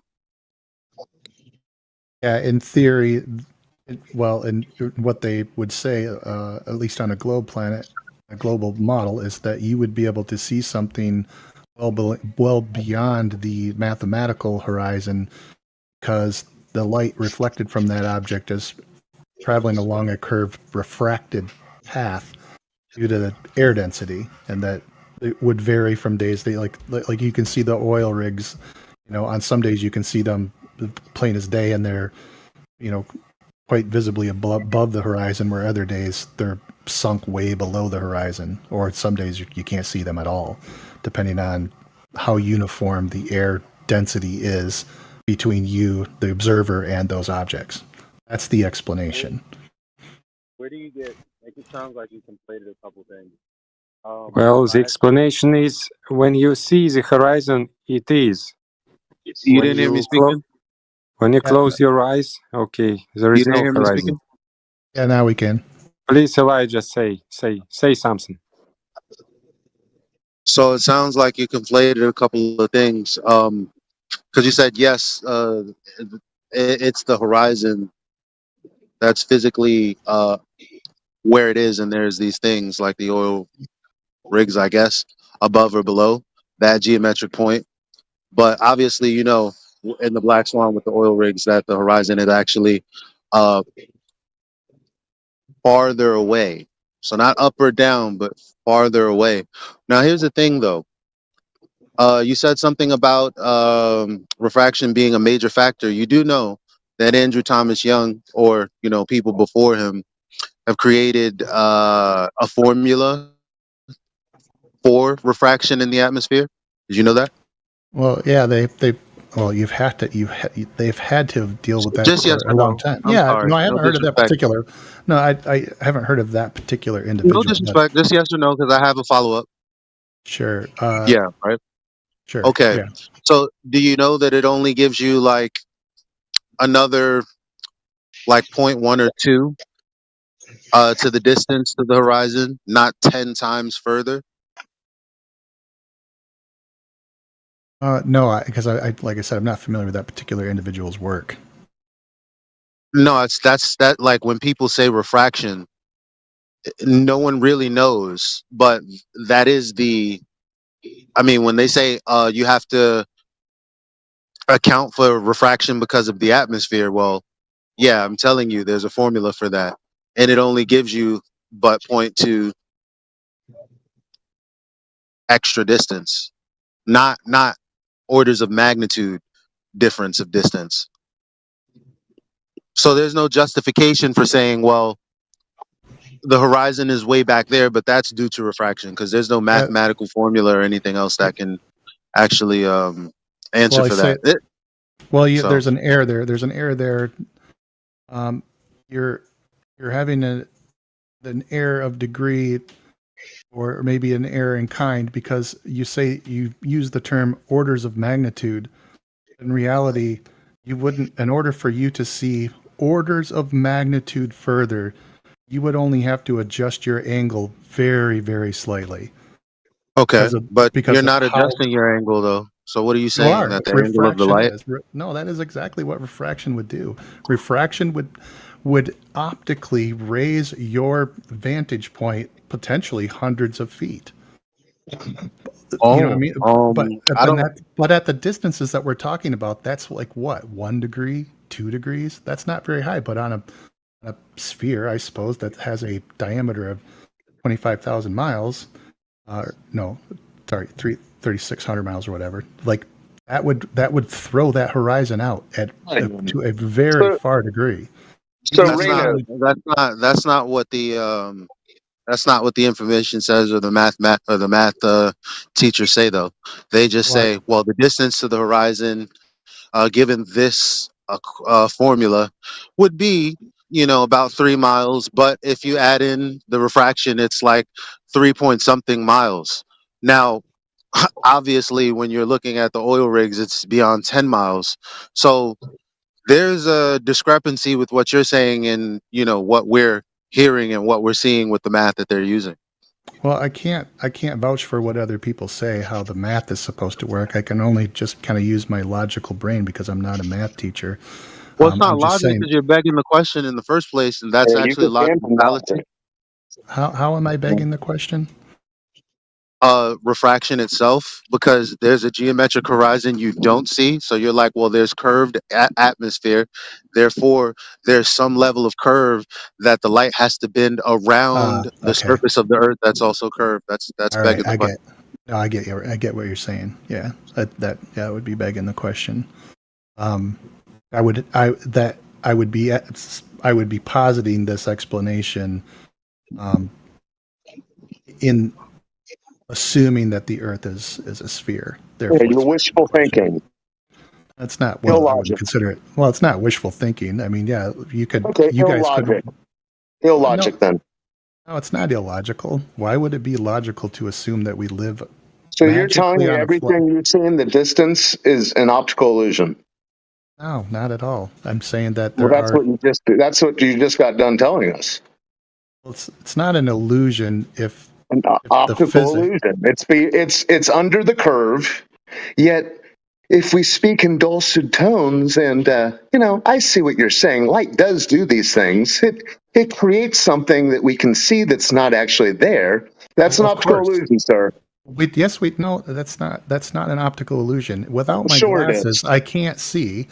The Earth, the world around me. Listen, no. Let me finish my point. Let me finish my point. Let me finish my point. You already made your point. I don't live in a world that's all fuzzy and blurry. I don't, because I know that because I can put glasses on. Yeah, that's not what I'm talking about. No. You're talking about things that are beyond the curve being projected up to your eye line. Yeah, and my eye, an optical illusion. Yeah, and my retina in my eye is in front. Can I interject here? I'm sorry. Because we're like splitting hairs where motorcycle. Where there doesn't need to be any split hairs. Because here's the thing: if you go to Vsauce's video about the moon and why its orientation doesn't exactly line up with the angle of with its angle to the sun, he says it's an optical illusion. So, I mean, just for all intents and purposes, it is what it is, man. Fair enough. Fair enough. Yeah, beyond fair.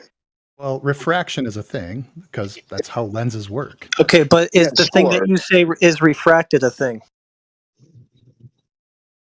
What do you mean? Oh, Well, the thing that you're saying is refracted, i.e. the geometric horizon, is that a thing? Yeah. I mean, certainly if refraction's a thing. That doesn't make any sense. No. That's complete nonsense. Can I just take a moment? Can you guys hear me? Yeah, we can. Yeah.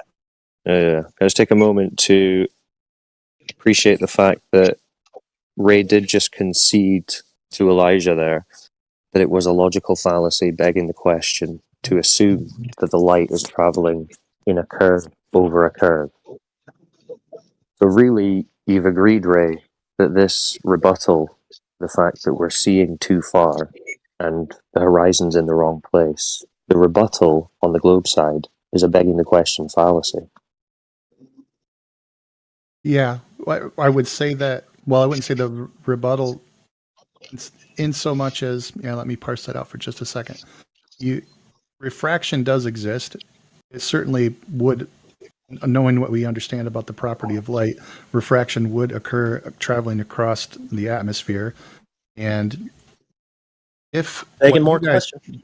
No, you can, but right up until this point, when we look, because of the weather conditions change, in order for me to believe that the Earth is flat, I would have to assume that then I don't even have an explanation as to why on some mornings I can see the oil rig and other mornings I can't even see the top of its cranes. And from day to day, the height of this thing across a flat surface seems to be wildly variable. But if I can plug the weather conditions into a formula, it will predict exactly how much of that thing I will see. That's just a lie. He already told you what the formula does. It gets you like an extra 1/10 or 2 of a mile in what we're showing you, which is nowhere close enough to account for it. We're not saying that you need to agree with I us have here, another thing to posit too, because if you, to say it's like, I mean, this level of, what do you call it? What's the word? Incredulity, is it? Here's the thing. Andrew Thomas Young, which is the thing everyone's parroting when they say refraction, believe it or not, because you said you don't know much about it. Well, everything that you've heard must have come from Andrew Thomas Young, because his stuff is derivative, not really, but fake derivative from Snell's law. And so it's just like a hypothetical situation that you have when you have curved air over a flat plane. And then he converted the flat plane into a curved Earth, hypothetically speaking, in his hypothetical model. So that's the explanation. Then that curved air is the reason why we would see on a flat plane different heights of the oil rig in the distance. The air is curved. No, what I'm saying is everything that people speak about refraction, he got his data assuming. Okay. Yeah, I mean, I'm not familiar with that person. You just cut out right at the end there, Elijah. Yeah, I think I got the point, though. Elijah's saying is that apparently this individual has put some work into explaining the refraction as a matter of atmospheric effects. But refraction itself is very well understood, which is why we can make things like camera lenses and eyeglasses and stuff like that. Right. But saying, of course, that's the real practical version of refraction in Snell's law, because you have a boundary that light is passing, and that's when the refraction happens. Now, when you're talking about different densities of air, this is where we get hypothetical. This is the thing that isn't proven. This is the thing that Andrew Thomas Young is talking about. He's not talking about the well understood phenomena of light bouncing from air to water or air through glass. So, well understood, air through glass, hypothetically, mathematically made up, bend in air. But it's not a matter of degree, or it's not a matter of kind, like you said it. It's a matter of degree. There is absolutely no question that air density changes relative to height.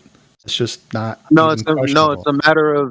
it's a matter of qualifying. You have two different boundaries. Now, to say that the different densities of air are different boundaries, no. That's just a mathematical equation made up to explain something that they really can't really test for or explain anyway, to be honest, keep it real. Because the military just took 3 lasers and tested that, and the results were conclusive that refraction, really didn't work the way that they expected.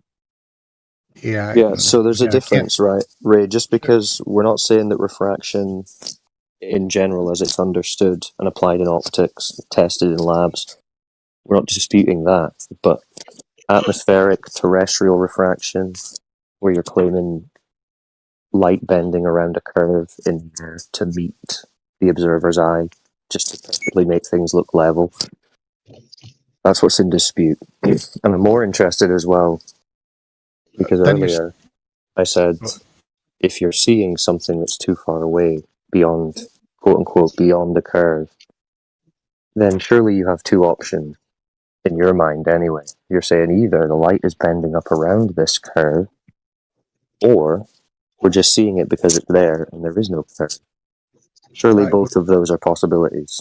Well, I would remove the one that I'm seeing it because it's there off the table, because we would know that on any other given day you might not see that object, or it might appear at radically different heights from day to day to day, depending on the weather conditions. But seeing it is the black swan, right? If you see it any day, then you're seeing it. Meaning the other days there might have been something in the atmosphere that was stopping you from seeing that far. But it's not blocked, you can see right? them. But it's not, and and one of the reasons for that would be because there is no obstruction blocking it, i.e., there's no curve. It's a straight line of sight. So let's say that I'm seeing line of sight. Well, that still doesn't answer the question as to why it would appear to be different heights. Say I can see it as clear as a bell. I can read the license plate on the forklift that's running around on the oil rig, right? So I can see it as clear as a day. But on different days, it appears to be above the horizon at different heights. Some days it's barely above. Some days it's halfway up. Some days it's almost all the way up. Wouldn't that make more sense to be an optical phenomena than a geometric curvature of the surface? Oh, they're both optical phenomena. Wait, just one. Time out. Why are we taking this hypothetical as read? Because actually, I don't know what you're talking about. Especially if you're talking about the oil rigs off of Santa Barbara. Yeah, I've seen lots of video where you can barely see them. I could try to find some if you can. Yeah, but they would be different. But they hold on. The argument. Hey. Chill out. What I'm trying to tell you is tests of the same location pretty much have the same result. Now, I've seen other videos where they were at different places, and also the water level was different, or let's say the waves. So it's because there tends to be some sort of shoaling effect because there's a large drop off in that area. So we can see that, and we know that because we can just look at the geographical location and what's going on underneath the sea floor. So there's that. But anyway, when it comes to the black swan that we're talking about, and they say, well, how come we can see it on this day? That on that day they didn't take the video from the same exact spot. And if you're saying that that is the case, please put the videos in the chat right now. I don't have them on my fingertips. I think for the sake MLSB 69 on YouTube. Very easy to find. Not that many videos on this channel. Saying on this channel. MLSB 69 is his channel. Right. Well, you guys can continue. And that's on YouTube. And I'll do a little homework, and you guys can keep talking, I guess. I'll go on. All right. See you in a little bit. Homework. Yeah. Thanks.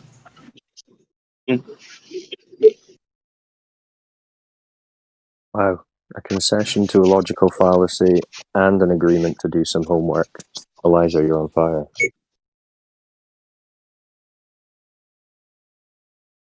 I'm not. Yeah, I try not to be unreasonable.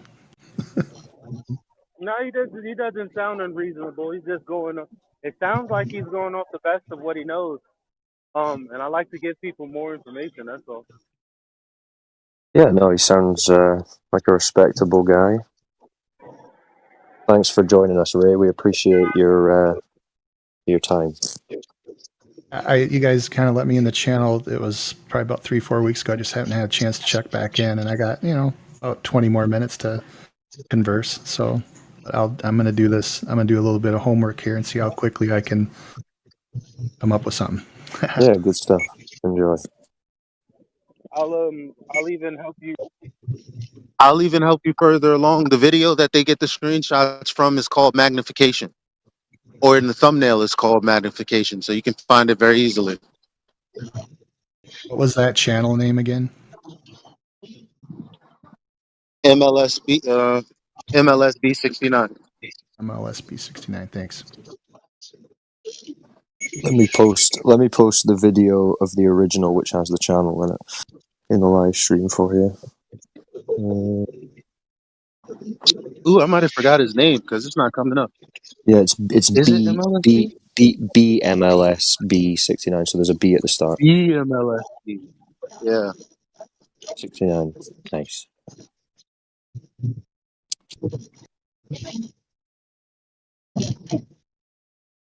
Have you got the channel there, Ray?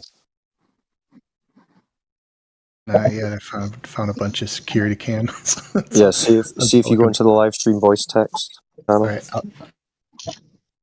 it's just been posted, the original channel. So see if you click where I just tagged you. I got it. Thanks. Here's the video right here. This is the video I'm about to post right now. Okay, that everybody talks about.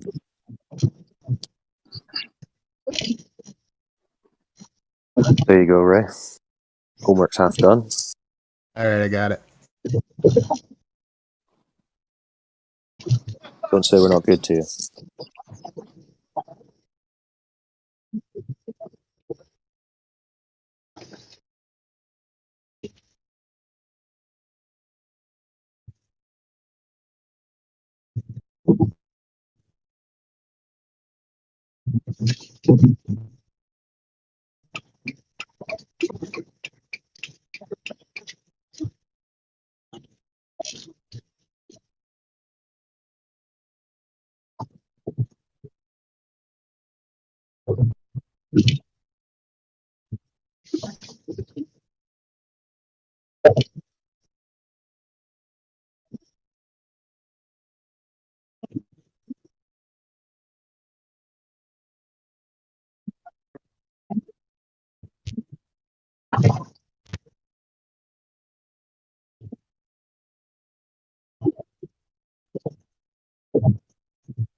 Yeah, Wave Mixer, you've got your mic still open. I'm not sure if you realize. Yeah, I was going to talk earlier. I didn't know if I was getting road noise there. Let me see if I can turn this thing off. Yeah, no, the floor is open if you want to jump in.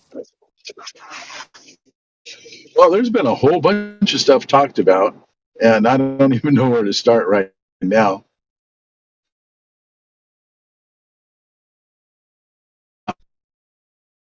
Wow.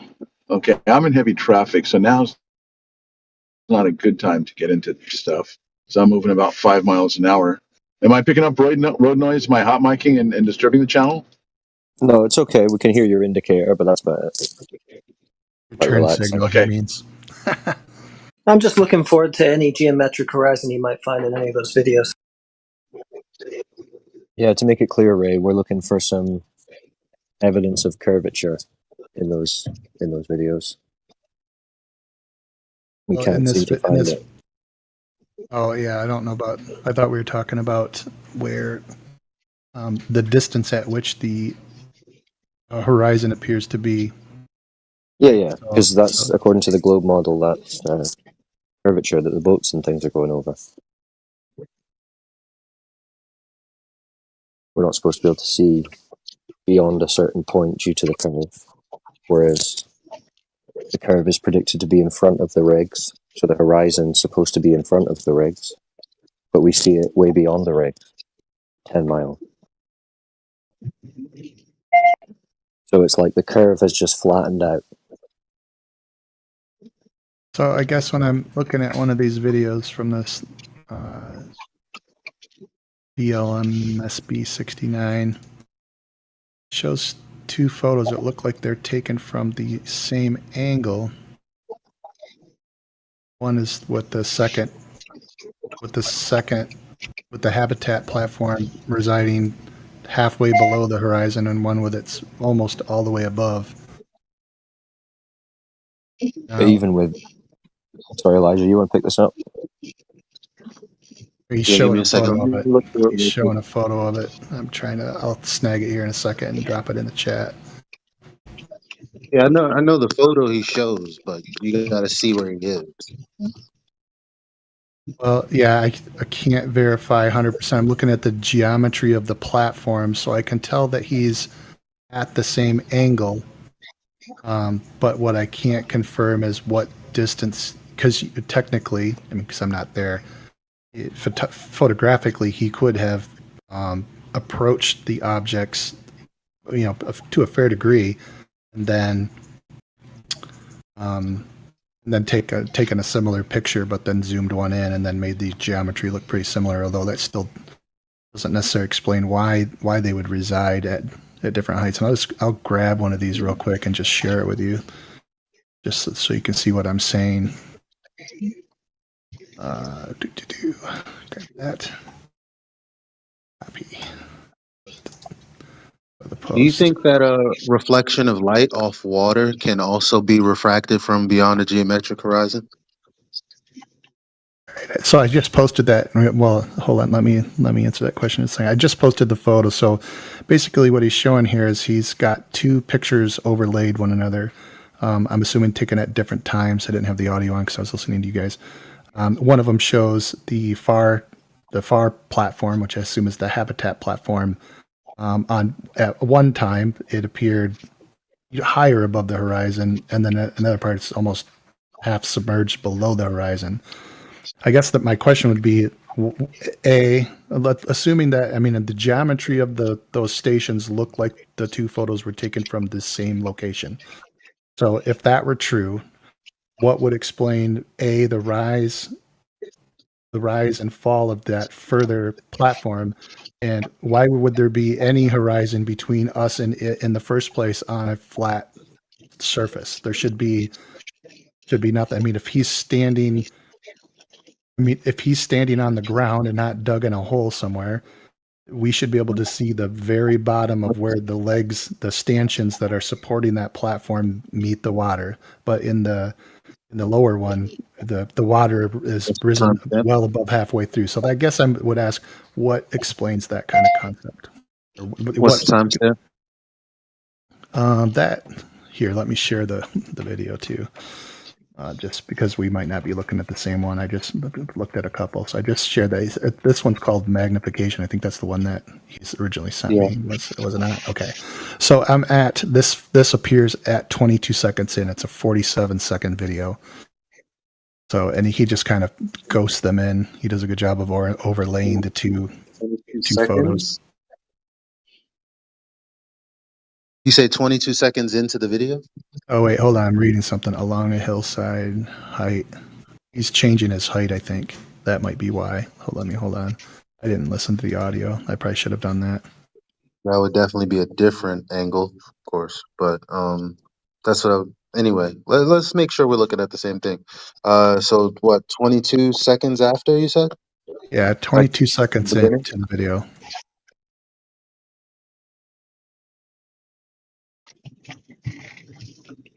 So I can't see the video right now. I'm driving, and I'm just trying to picture everything in my mind. But if you got a nice clear shot of that oil derrick 10 miles away, and if the Earth was curved, shouldn't you be looking underneath and being able to see the bottom edge of that deck and not the side of the deck?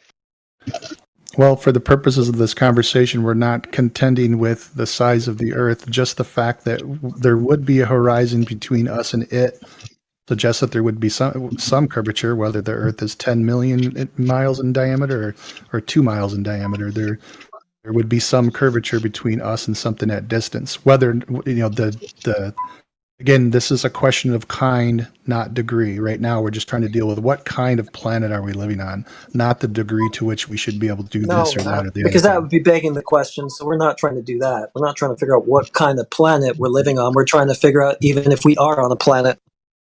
Okay, sure. I mean, you can. I mean, and I can answer your question. Things do disappear bottom up on flat surfaces. We have other videos demonstrating that. I've But seen those. I mean, I want to see what you're seeing because I don't want to just dismiss. Well, I posted the. I didn't see 22 seconds in. It was just like his words. Maybe it was a little before that. Because it says in this video, I'll show sea level atmospheric magnification effect. By the way, there's a video that shows this as well. I just don't know. That wouldn't explain the water level though. Maybe it would. Maybe it wouldn't. I don't know.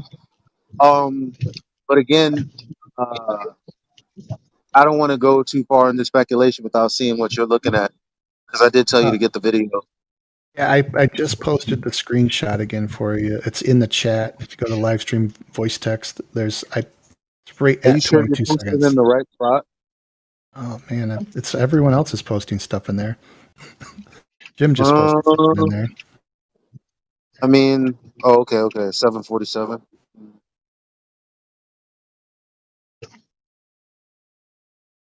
I got 8 minutes.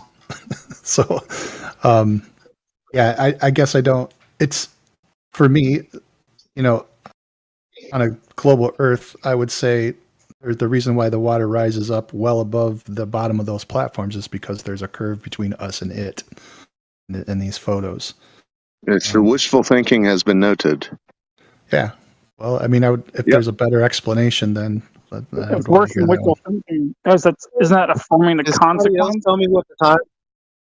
Yeah, we went through all that. I don't understand why. Can somebody else tell me There's no logic present at Orion. He's okay with it.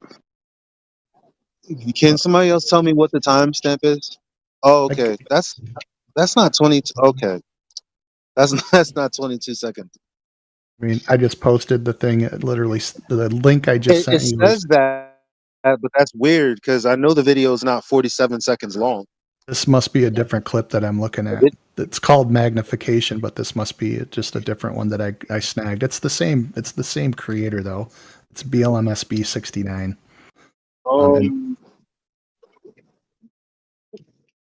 And I just posted the link with the timestamp included, so it will open it right at what I'm looking at. What he's done is he's superimposed the horizon at a fixed point, but let the effects of the see, this isn't the video that I sent you. Yeah, this is an example of what I was talking about, though. Sure, but there's not enough information here. Maybe we can get a hold of BMLSB and see what he says. That's 3 years ago. Let's see. Yeah, so I don't know. He's active in the community. Is he in the community? Okay, I didn't know that. Not right now, I'm saying, but if it was really that serious. Oh yeah, he might be able to confirm that. Yeah, he took the photos from the exact same location, which would be important to understanding what it is that we're seeing. Obviously, if you move the camera, I would expect everything in the frame to move with it and have all kinds of varied effects. Yeah, cause see this video, and this is what I mean. This video doesn't show that he's in the same exact location. No, I'm just telling you He's just dealing with this photographically. reputation of because obviously people splice or screenshot different parts of his videos and put them together. So I'm looking at the 9-minute video of the magnification video where he's obvious. It's obviously not the same situation. I don't know what's going on here. It's only 42 seconds long. To be fair, you know what I'm saying? Like I sent you a 9-minute video.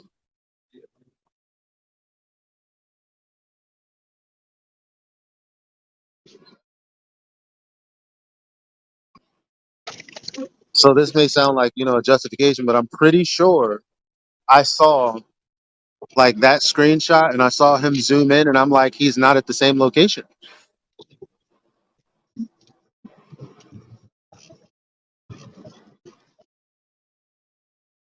I could be wrong, but that's why I sent you everything.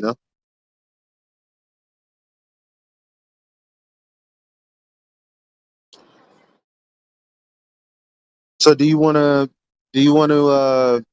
well, maybe watch that later because I know you're pressed for time, but do you think that light being reflected on the surface of the water can also be refracted from beyond the curve?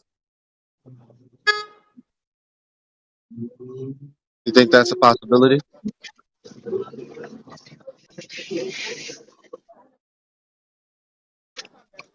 Hello? Can y'all hear me? I can hear you. Oh, sorry, I was on mute this time. Yeah, I would say light can be refracted regardless of the source, and yeah, even if that source is beyond, obviously, the horizon. If it's on the water, say like sunlight hits a wave and flashes, it makes a little flash, or there's a white cap on the wave and it's over the horizon, and the light from that reflecting from that white cap would, in theory, follow the curve. But again, like I would agree with you guys, that's sort of begging the question. Oh, okay. I mean, because there's that other BMLSB video. I'll go ahead and post it for you where the cranes aren't so bendy. As a matter of fact, Sir, your bag is in the way. Can you just move? I think someone's ordering food. See, look at this. Now, of course, he's a little bit higher in elevation, but keyword is a little bit because the horizon is still like 3 times further than not even 3 times. We have no idea how far away that horizon is, but we know it's at least 3 times further than what it would be if it was geometric.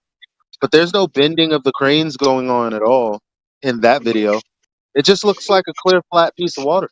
Yeah, I would say And that's pretty predictable, because if you raise your elevation up quite a bit, what you're going to be doing is because those varied effects of air pressure, they smooth out quite a bit once you get away from the surface, right? So right, once right. The higher up you go, the less the refractive effects there would be. So you should actually see the geometric horizon getting closer, as per the Glober's argument with Alberunian being on top of a mountain. Shouldn't get worse, should get better. Meaning the yeah, geometric horizon should be closer, but it's further. No, I would, the higher you go, definitely on a global model, the higher you go, the geometric horizon would go away from you.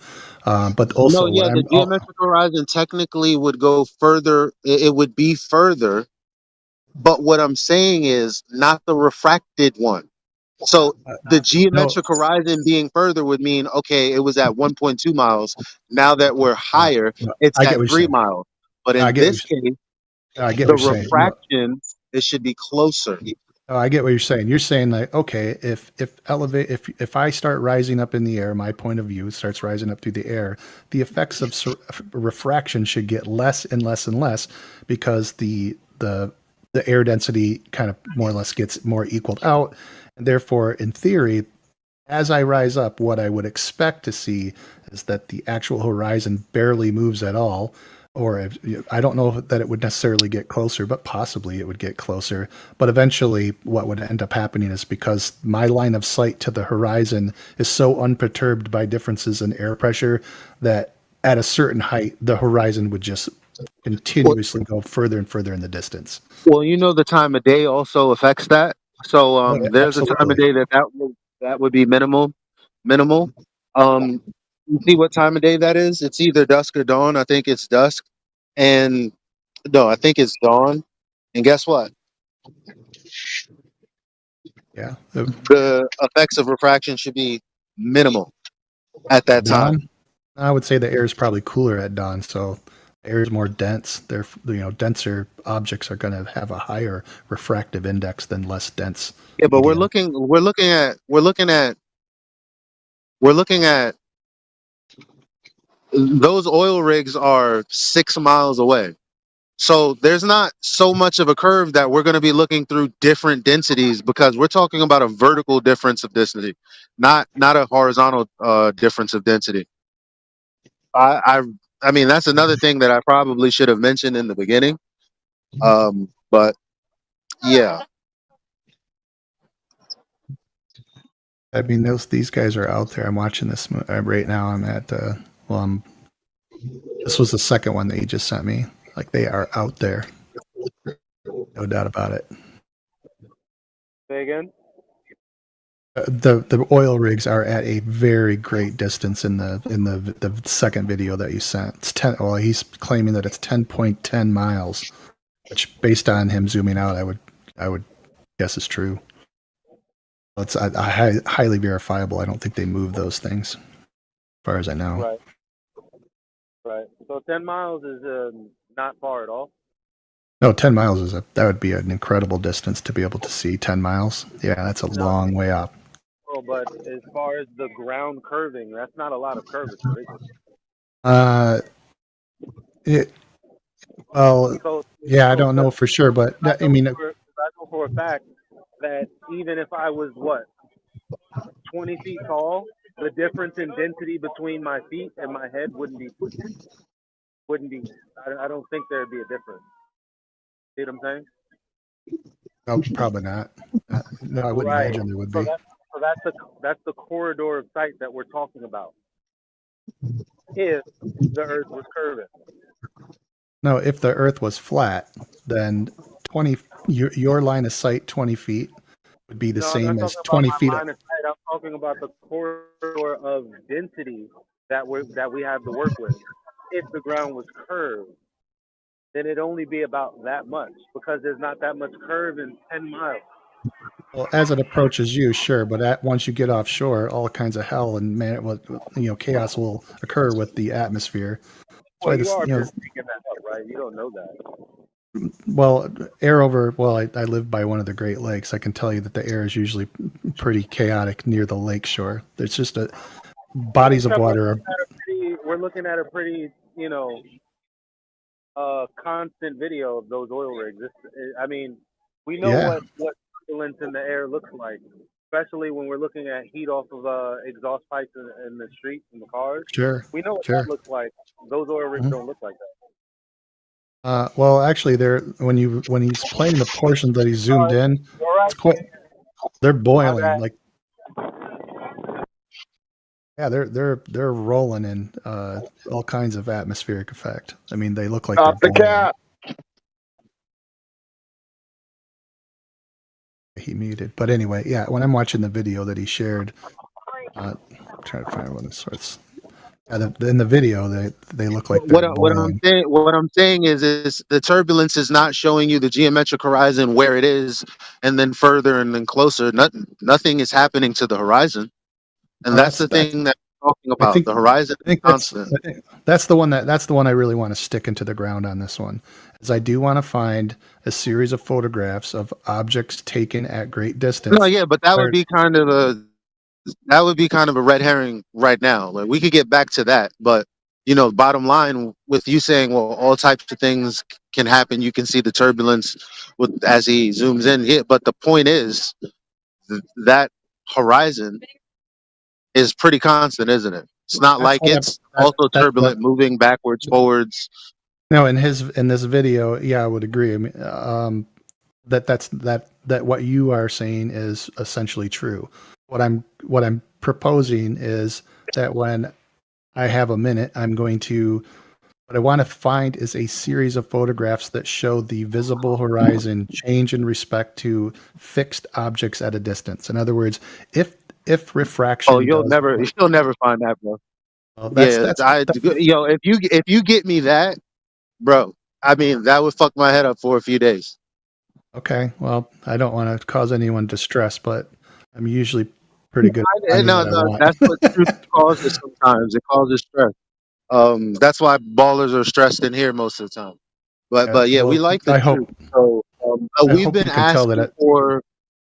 I'm sorry, real quick. We've been asking for a video to where you can see the distance to the horizon change. The only thing that you can see change with respect to the optical horizon, because it's optical, is, well, I mean, to be fair, the things that are physical, they appear to move. So I guess that's really a non-point. But it moves up and down. It's never in front of something and then behind something, like a hill being in front of my friend, obstructing my friend, and then being behind my friend who's still in the same position, but the hill is behind him. That has never happened. I get that's what you're saying, and that's what I'm going to try to find something of that nature if I can. I don't know if I'll be successful, but so far, everything I've imagined that I should be able to find, I've been able to find. But I don't normally, this line of debate here, the horizon stuff and refraction, is my least favorite one to debate because it is such by its very nature, it's amorphous and turbulent. Some of the concepts and the math behind it may not be, but to me, not being a mathematician and not being a lens manufacturer or anything like that, this is the squirreliest stuff of the debates. Some of the other aspects are a little bit more straightforward. If you're no expert, how is it that you've convinced yourself that everything you see in the distance is an optical illusion? I didn't say that. I conceded the point that labeling was fair for the purposes of this discussion. Okay, so I'm just asking you, what expertise did you use then to come to this conclusion that everything you see in the distance is an optical illusion? I wouldn't say that I would have to be an expert to conclude that. I would have to. That's what I'm asking you. What are you drawing from then to come to this conclusion? What I'm seeing with my eyes as a layman, that seems to which is not curvature. Layman? Are you laying on your face? You not know what the term layman means? Yeah, it was a joke, Einstein. Why the aggression? Why am I being attacked? Oh, because you're tap dancing and avoiding. I'll ask you one more time in dulcet tones. Yeah, but bro, I don't like how.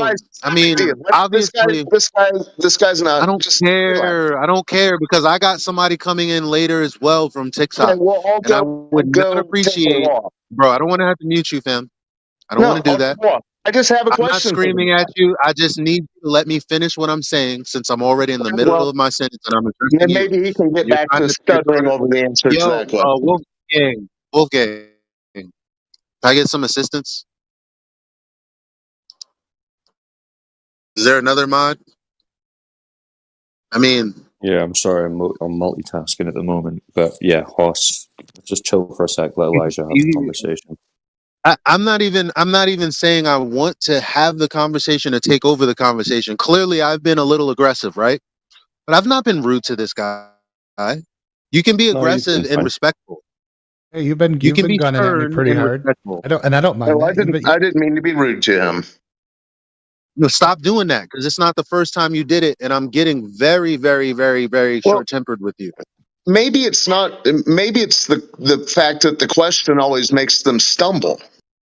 Well, the question was, what expertise did I use? So devastating.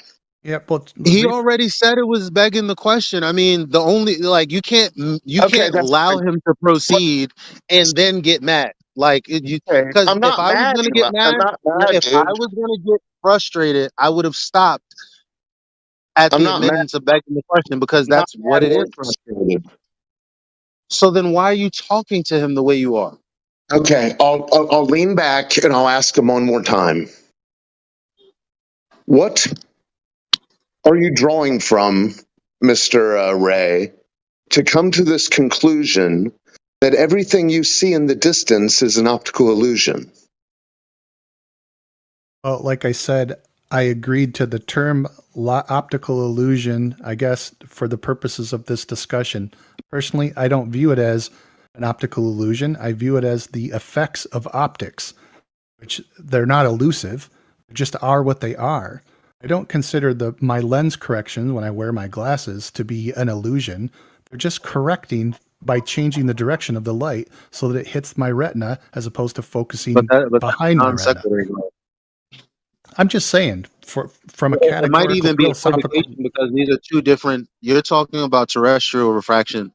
That's not terrestrial refraction, so you're kind of equivocating as well. No, Just to I'm let you not. know. I'm not saying that I have to be right. He asked me, "What logic am I using?" And I'm giving it to you. I could be completely wrong. I could be batshit insane. It doesn't Yeah, even matter. so He asked the it's question. That's illogic, the though. answer. Well, Okay. I didn't ask you what logic because you said you weren't an expert on any of these things. So I just asked you what you were drawing from to come to this conclusion. Is it your wishful thinking, or is it what you think is logic that turns out to be illogic? Is that what it is? No, it's that we live on a global planet, and I have to come up with an explanation for this. Well, you're presupposing that you live on a planet. Yes, that's my And presupposition. do you find that to be illogical? No, not at all. Well, Not even in the that's an least. issue. That's an issue for you, sir. Why would that? Why would this planet? You agreed that you were Whoa, go ahead. Why would I think that all of the other planets that I've seen through my own telescope in the sky have a shape different than the one I'm on? Wow. To what degree would I give that discontinuity any credibility at all? When I can Okay, see, I'll just ask you one last question, then I'll go sit in the cheap seats. That statement that you just made, do you find that to be a logical statement? yes, there is it's logical to Well, sir, conclude you that have a lot more homework to do than you thought. well, I would say that it's logical to conclude that looking at God's creation and the high degree of continuity and all of the things that he makes would be extended to the shape of this planet. That's all. Your wishful thinking has been noted once again. Well, it isn't wishful thinking, it's just an observation. Our morphology, our It's biology, an observation that you attach a story to, sir. everything that we think has a story attached to it, or we wouldn't think it. It's how we negotiate life itself. Yes, of course. The nature of water has a story to it. How you perceive it and how you understand it and how you interact with it, you're going to have a story You and I to it. perceive water differently.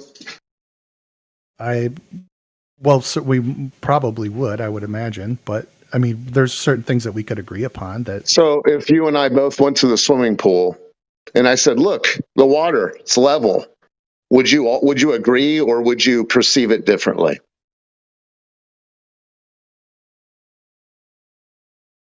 I guess I don't know. I mean, if there's a bunch of kids splashing on, I would say, Okay, no, you it's don't kind know of a lot wavy. of things. No, it's before the pool opens, sir. Yeah, I would say it's level. I would perceive it as level. Okay. I think most And then people would. could we measure it to be level? Yeah. I mean, I'm not a surveyor, but Okay. I'm sure we could. That's fine. I mean, water goes level, I would imagine. Okay, good. So we're told we live on a water ball that's 70% plus covered with water. Mm-hmm. Yet all water is level. And how do you rationalize that? With gravity. Okay, yeah, you're out to lunch, sir. Thank you. Yeah, you're welcome. Yeah, it doesn't really FaceTime, make huh? sense because gravity is supposed to be creating a curve over the surface of that water. You just agreed it's horizontal and level. No, gravity pulls straight towards the center of whatever the body that is able to generate gravity would pull it towards. So water would just rest, whatever surface it's on, would rest perpendicular to that force. The force of gravity goes towards the center of the mass of any body that's capable of generating enough to hold water. Okay, so if there's no curve over the surface of any body of water, which it sounds like you just admitted to, then there's no ball. No, I said that the water would rest perpendicular to the force of gravity. Now, on a But ball, before that, you said it was horizontal. Then if that's what I said, then I misspoke. That's not what I meant. No, you didn't misspeak, sir. You realize that you painted yourself into a corner. No, I didn't. Yeah, you did. You admitted it was level and that we could measure it level. And then you started talking about gravity pulling it curved. You're double speaking. That's not true. Let's keep your wishful thinking out of it. No, let's look at it this way. If I took a ball, let's say like a cue ball. Let me finish. Before you continue, because a cue ball is an ideal shape. We already know that the Earth is not ideally a sphere. This is so an illustrative therefore, example. sea level. So I know it's an example, but it's non sequitur to the Earth. The point being that if you define level in the way that you're trying to define it, equidistant from the center of the sphere, guess what? You don't have a sea level because you don't have a zero. Why? Okay. Because gravity and the shape of the Earth is misshapen. It's not a sphere. And but anyway, you probably don't care about it. Whatever. Well, Go ahead. not according to me. So I'm saying if you took a cue ball, right, which we would all say doesn't really have any level spot on it, but if you were to zoom into that cue ball to the size of, say, 2 nanometers, and took a scan of its surface, that surface would look perfectly flat. Oh, wow. That's not very good curve evidence. Yeah, I'm not saying it's evidence. I'm just using it as an illustrative purpose as to why when we look at something the size of a swimming pool, it appears level. Because we are standing at a microscopic speck across the surface. And measures. Go to the Suez Canal then if you don't like a swimming pool. 120 miles. Yeah, but the thing is now you're just saying, well, it's so big that it looks flat. But I mean, earlier we already talked about how we accounted for the geometry. We accounted for what we should see. We don't see it. And then you talked at length about why that is and how there's all these optical illusions going on in the atmo. So even granting you, it's a really big ball, we're still not even seeing what we should see geometrically if it is that ball. And you've been conceding it like this entire time. Well, I've been conceding the fact that it was begging the question to assume the reasons why we were able to see something beyond a distance that the geometric shape should allow for. I agree with you. I agree with you. I got a question about that. Is that all? Listen, is that all you got though? Is begging the question? No. Okay, then what else do you have?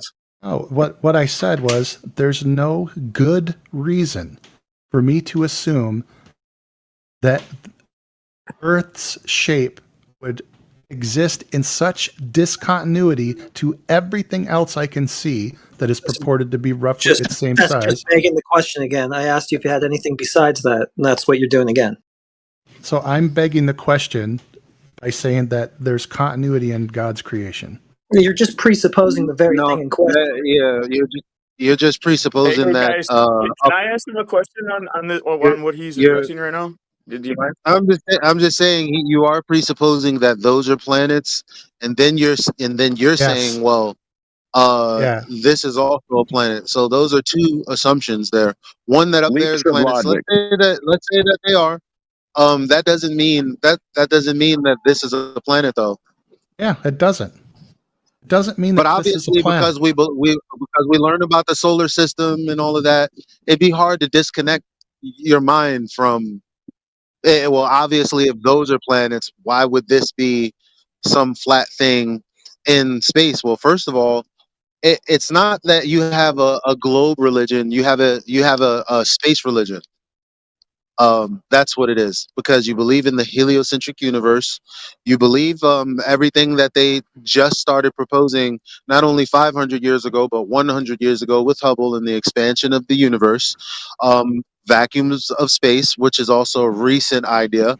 all of these things you believe because it's just the continuity of that story, not God's creation. Don't do that. Let's not go there.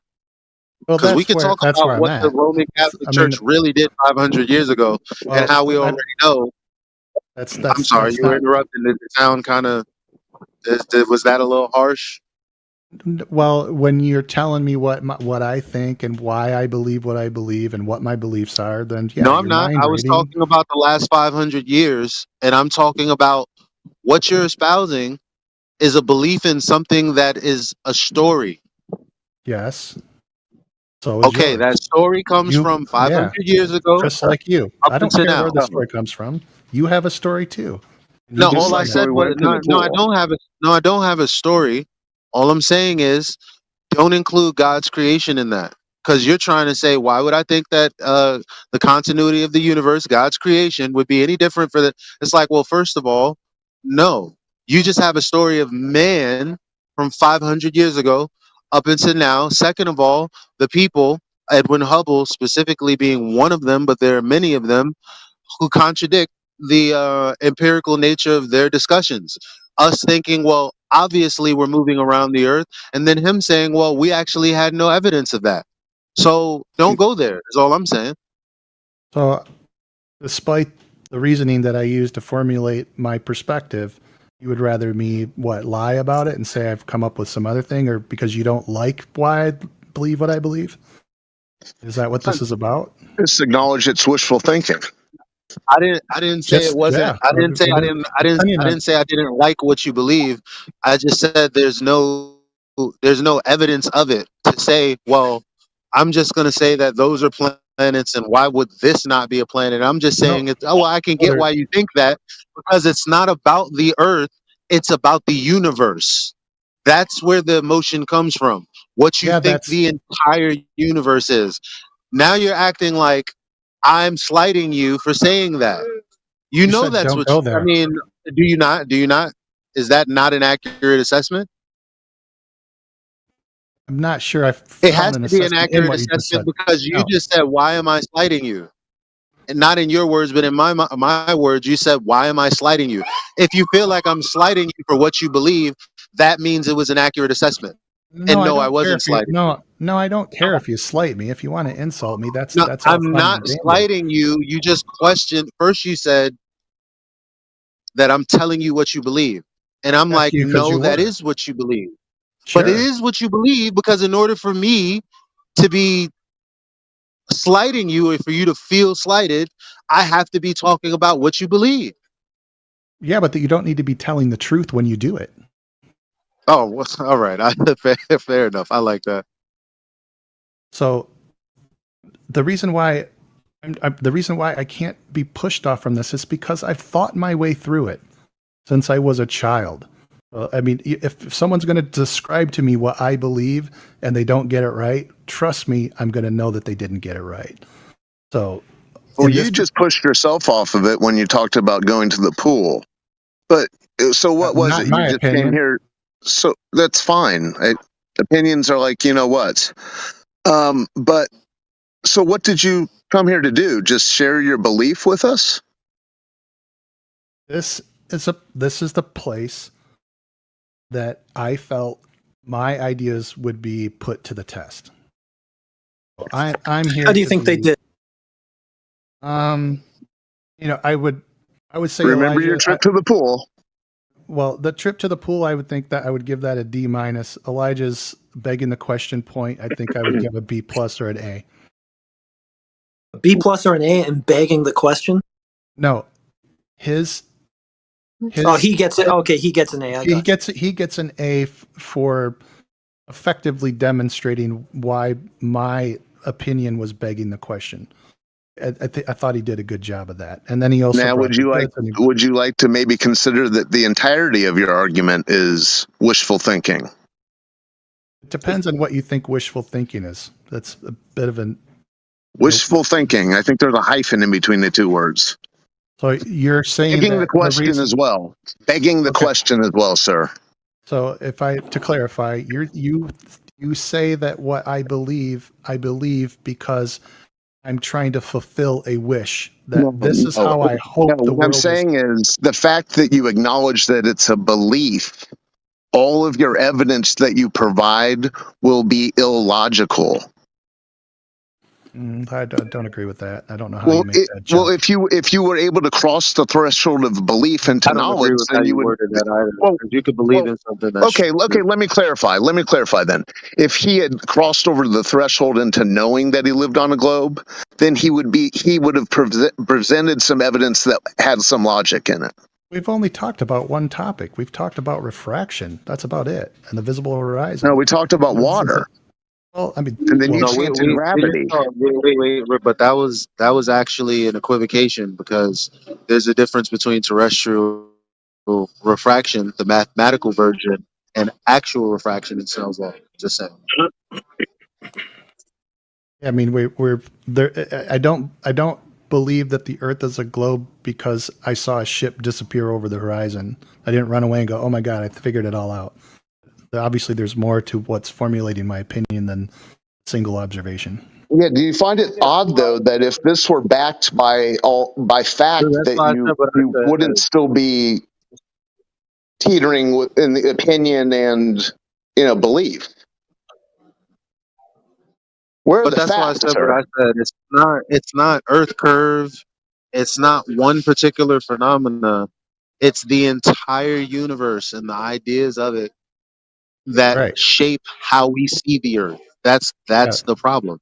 It's What not I'm going to be trying. undone, or it's not going to truly be challenged. Not in one day. It doesn't work like that. I hate when people act like this can all be rationally thought out and spoken about in one interaction. Now, That's not obviously, what I'm doing. somebody like That's Matthew Learns or somebody who's here for like 10 months, okay, I feel you there. Not with new people, man. Come on. I mean, I just stepped into this environment, and we've discussed one topic. I've gone almost a half an hour over the allotted time I gave to give to the conversation. I'm hoping that I can come back and have more conversations. Well, we discussed water too. Oh, well, I had a pool thrown at me. And Okay, and then the Suez Canal. Yeah, I guess I'll look into those things. I mean, Yeah. what else do you want me to do? I'm not an Good expert on on you. the Suez Canal, and I didn't study Well, it. why just acknowledge that it was more than just one thing? Okay. There were multiple items. Some There of them you fleshed go. out. Some of them fleshed out in greater depth than others. Some were a bit more superficial. I would say. The nature of water is pretty simple. Yeah, I would agree. You're the one that has to make the leap of logic to get to the water is curving. It's just measured level because of gravity. Well, another thing you have to realize, this is the era of space-time. Okay. Okay.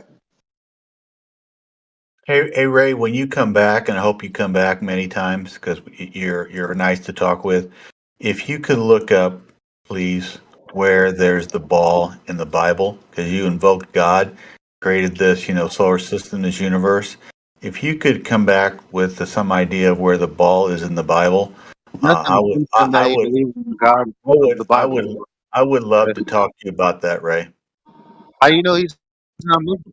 Even though God is one God, even though they're different variants. How do you know what book he follows though? Well, I don't look to the Bible first. for a scientific explanation. Go ahead and ask him. Go ahead and ask him. Don't be a bigot.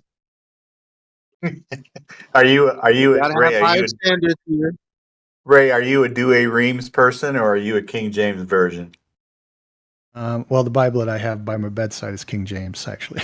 Okay, so I'll make you a deal. Some people say that the King James is about 80% of what Tinsdale's Bible was from 1534. So if you could find the ball in the Bible for me out of the King James, I would love the conversation. Yeah, I'm having read it. I'm not sure I ever heard it mentioned. Though, I mean, I guess I look at it this way. Science measures things. That's all it does. It tells us the what. Religion tells us the why. why would we do this, or why would we, behave this way or that way? I Absolutely don't not, look to. brother. I Absolutely don't look not. at. No. No. Science is a method, and that method tells us the how and why of natural phenomena. The what would be geometry. That's what All would right. tell us what the shape of this. Second Let of me all, illustrate what. as it relates to the Bible, guess what? All of that measuring you're talking about, the God of the Bible said that that's a fool's errand, a man's folly. So Sure. I can't disagree with that, but I guess I'd illustrate it this way. You could sit and watch, and listen to a symphony, a whole orchestra play, an entire symphonic piece in front of you. You could also light a match, just watch it burn, right? Now, in both of those instances, you're watching some somewhat complex chemical reactions, and science could tell us all about how many joules were used and how many decibels were associated with those activities. But science is not going to tell you the significance of listening to a symphony over watching a match burn. Science can't do that. It's not the but I role. It's not what disagree it's. because science is not a tool for quantifying things. So you're talking Yeah, about quantifying things. That's not what science is used for. That's what pseudoscience is used for. Because yeah. obviously anybody can put a picture to a set of corroborating numbers that make sense. So the scientific method, and Karl Popper, whom a lot of scientists today still respect, believe in the idea of falsification. Okay, Yeah. quantifying something it has nothing to do with that. If you can't falsify it, then it's pseudoscience. So we Sure. can't say science deals with the what. That's not true. It deals with the how and the why. I But I like mean, that we can description. probably No, get into that. I like the way you We put can that. get No, deep that's into good. that later. No, I like the way you put that. I'll update my thinking on that, but I'll have to chew on it just a little bit longer than 2 seconds. But I do like the way that you put that. I think that's an improvement on what I was saying. So I like that idea. I'll chew on it a little bit. But with that, gentlemen, I bid you all a good night or a good morning, depending on what side of the planet you're on, or plane, as it were. Anyway, have a good one, guys. It's been enjoyable. What is your profession?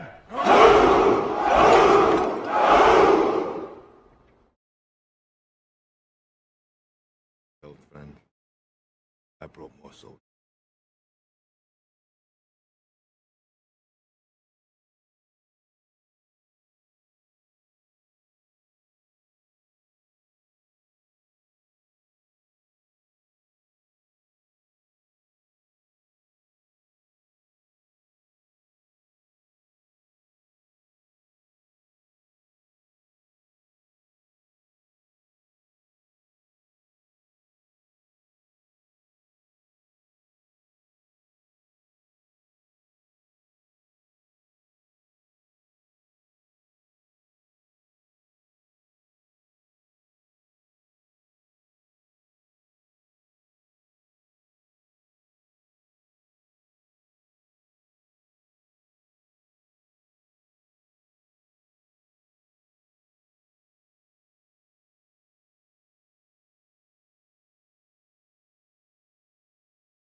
gonna break ranks a little bit, kicking this show off.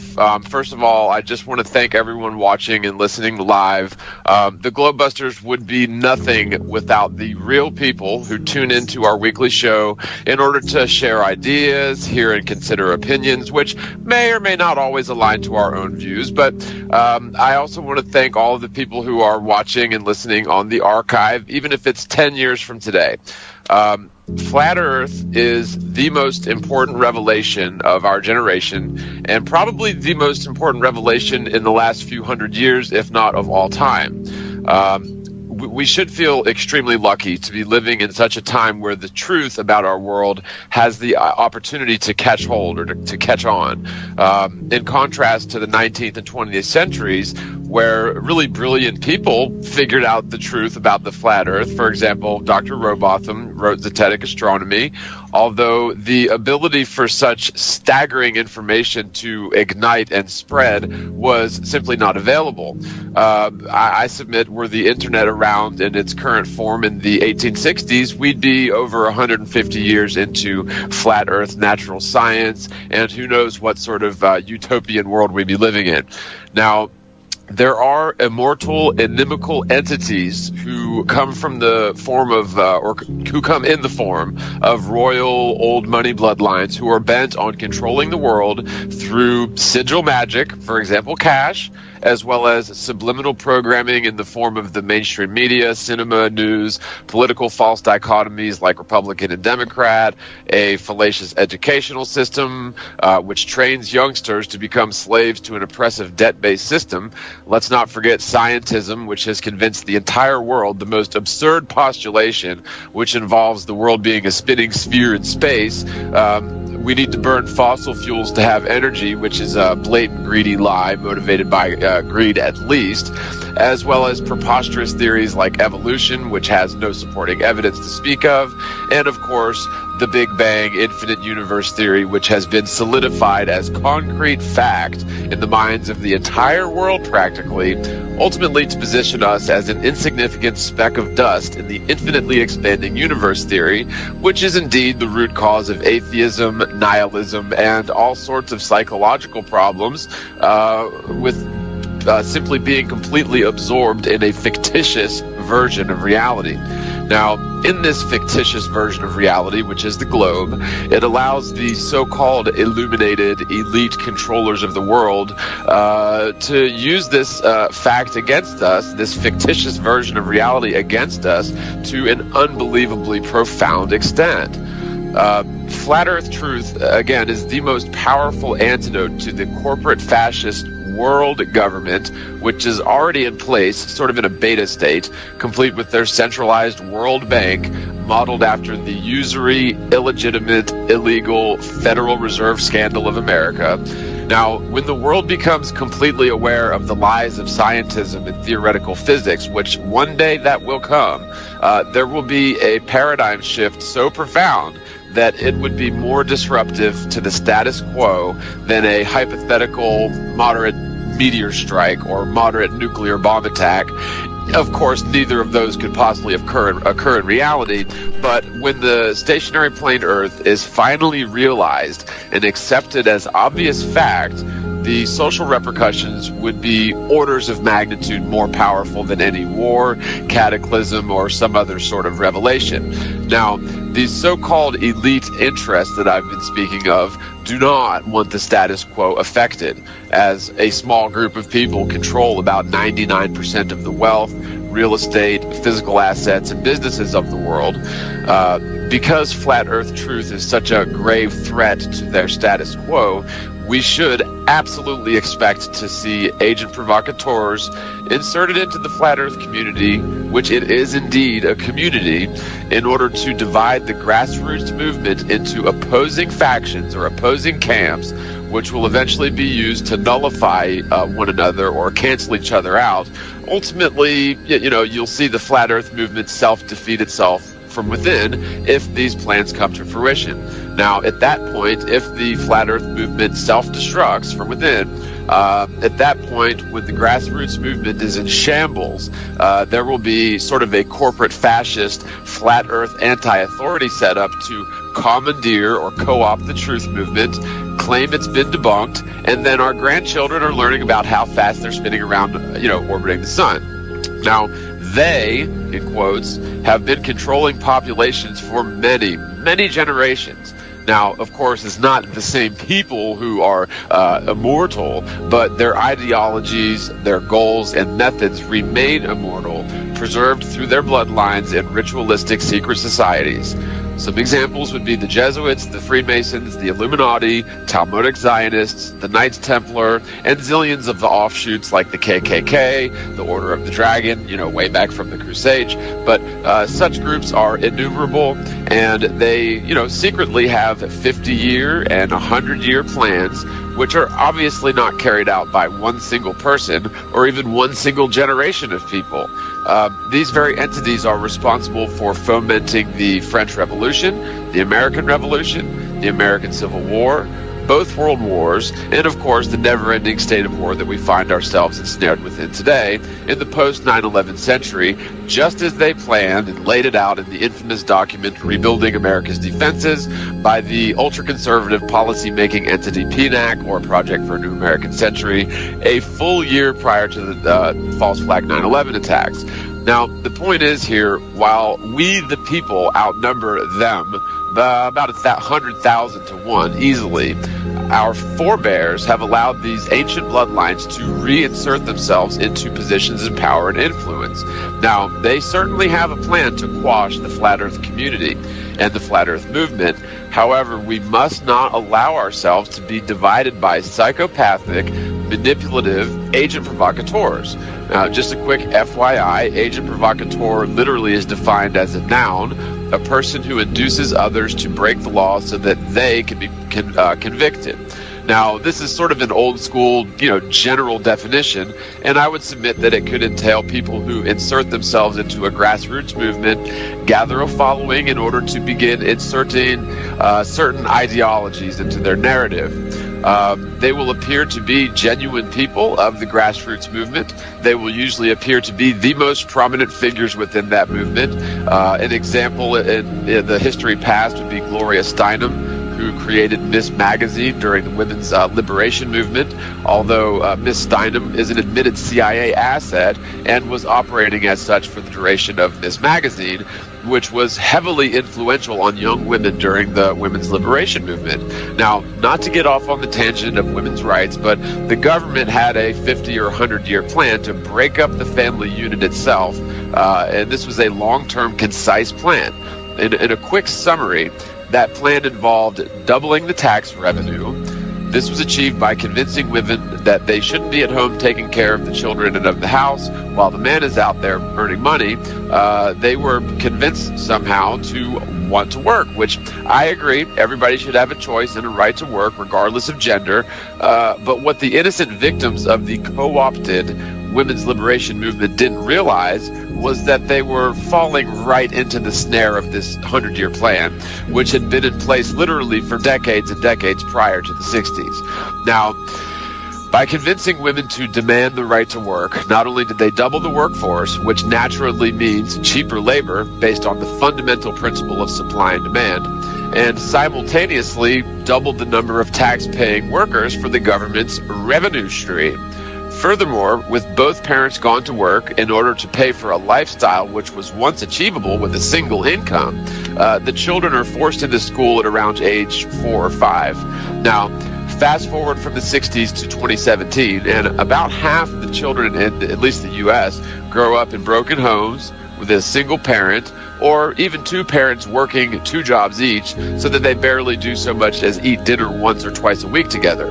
So the children are indoctrinated as early as possible into the lies of scientism, but more profoundly, they are indoctrinated to see the state or the federal institution educational system as their major authority, hence losing respect for their actual parents. As the old parable goes, you can't serve 2 masters.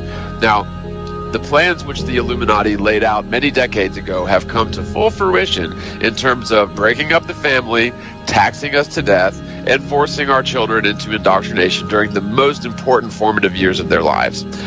With all that being said, does anyone expect this highly motivated, well-funded, powerful and organized group of ancient tacticianers who are used to controlling populations, do you really think they're just going to let Flat Earth go on unchecked? Of course not. There are definitely going to be agent provocateurs, perhaps a new flavor of agent provocateurs, but the same tactics are used, only in a virtual sense rather than a physical sense. Although we still see, agent provocateurs using physical tactics, like in Occupy Wall Street or Black Lives Matter protests, where citizens are, peacefully expressing their right to protest, then steps in a few dozen agent provocateurs, turns the thing into a violent mob, which that can easily be achieved by just a few dozen motivated individuals inciting violence, rioting, and looting in a large group of people. Their actions will cause a chain reaction, which is a natural phenomenon of crowd behavior, although that's another topic altogether. Now, in the Flat Earth movement, whenever you hear someone saying things like, "This is a leaderless movement, but I'm the leader of the movement," or "There's no such thing as a Flat Earth community, but I want to develop a platform where Flat Earthers can come together and talk about Flat Earth and discuss our views and different topics as a group about Flat Earth," or Flat Earthers who monetize or who say Flat Earthers who monetize their videos are not credible and they're just doing Flat Earth stuff for the money, which is ridiculous. Or if you hear people say, "We need to stand united as a community," then begin to ostracize individuals in the Flat Earth community. So these are the sorts of things we need to watch out for. We also need to be wary of people who are dishonest and are found to be dishonest, compulsive liars, even if their lies don't necessarily pertain to the Flat Earth. The best way to destroy the Flat Earth movement is to invent a leadership role, which is ridiculous, and supplant some cult of personality into this leadership role who will ultimately discredit the Flat Earth truth by proving to be either untrustworthy or a non-credible source of information. Flat Earth, I'm sorry, but it belongs to everyone. The world belongs to each and every person equally, just as the truth belongs to everyone equally. Nobody can patent the truth and claim royalties on other people's dissemination of the truth. Now, as much flack as we get as Flat Earthers, I feel like the Globebusters is among the most open, honest, credible, and welcoming segment of the Flat Earth community, which is why I've stuck around with you guys for so long. As, we're simply after the truth. We want to hear everyone's thoughts, views, and opinions, even if we don't necessarily agree with them all the time. We can all stand on common ground, literally common ground at least, that the world is not a spinning sphere. Now, that is the main differentiation between Flat Earthers and everyone else. Sure, within the Flat Earth cross-section of the population, we're going to have disagreements. We're going to have debates, talks, and maybe even play the role of devil's advocate to help our fellow Flat Earthers own their arguments. One thing we will never do, or I will never do personally, is ostracize fellow Flat Earthers because I disagree with them on menial issues. We may argue, and the arguments may get heated, even hypothetically, but at the end of the day, we're all on the same team here. Anyone who has the gumption to come out in public and stand up for what they know to be right, in spite of the personal adverse repercussions, will always be held in a special regard, in my opinion. We definitely need to stand unified, however, on common ground, lest we be divided and conquered, which is the oldest and most effective method in the playbook of our adversary, who represents deception, evil, and disharmony. In order to fight against this adversary, we must stand together as one unit, and we simply cannot fight evil with evil. We cannot fight fire with fire, and you cannot fight disharmony with disharmony. It is my personal mission, even if I'm just speaking for myself here, to bring truth and light to as many people as possible. I certainly have no intentions of making enemies with anyone, even globetards, and especially not fellow Flat Earthers. with that being said, we really must watch out for people claiming to be flat earthers, yet continuously driving wedges between segments of the flat earth community, and then scoff at the idea of a flat earth community. We need to watch out for flat earthers who speak the well-known, well-publicized, moderately accepted facts about flat earth, but appear to be motivated by greed or posturing themselves as a dogmatic leader in a grassroots movement that has no room for a leader. Now, I would say that with one exception, the creator of all things, the world, the celestial mysteries, the possible frontier, and the beautiful mystery of life is in control of everything, including this movement. Now, whether you adhere to Scripture or not, certainly no one can deny that the greatest deception of all time known to us is being revealed to the world before our very eyes. Now, not only the deception involving the flat earth, but deceptions running through all gambits of things dating back through history right up to current events today that are being revealed to new people daily. This truth movement is strong, but it does have its weaknesses, and the weaknesses appear to involve the egos of people who claim leadership status of the community, or those who claim that there is no community, yet claim leadership status over the congregation of flat earthers who are, congregating around them. Well, I don't know what you would call that other than a community, but some of these flat earthers behave more like globe earth minions than they do flat earth truthers. At the end of the day, we can only win this battle with love, truth, and light. Everything else is playing the adversary's game, which you will never win.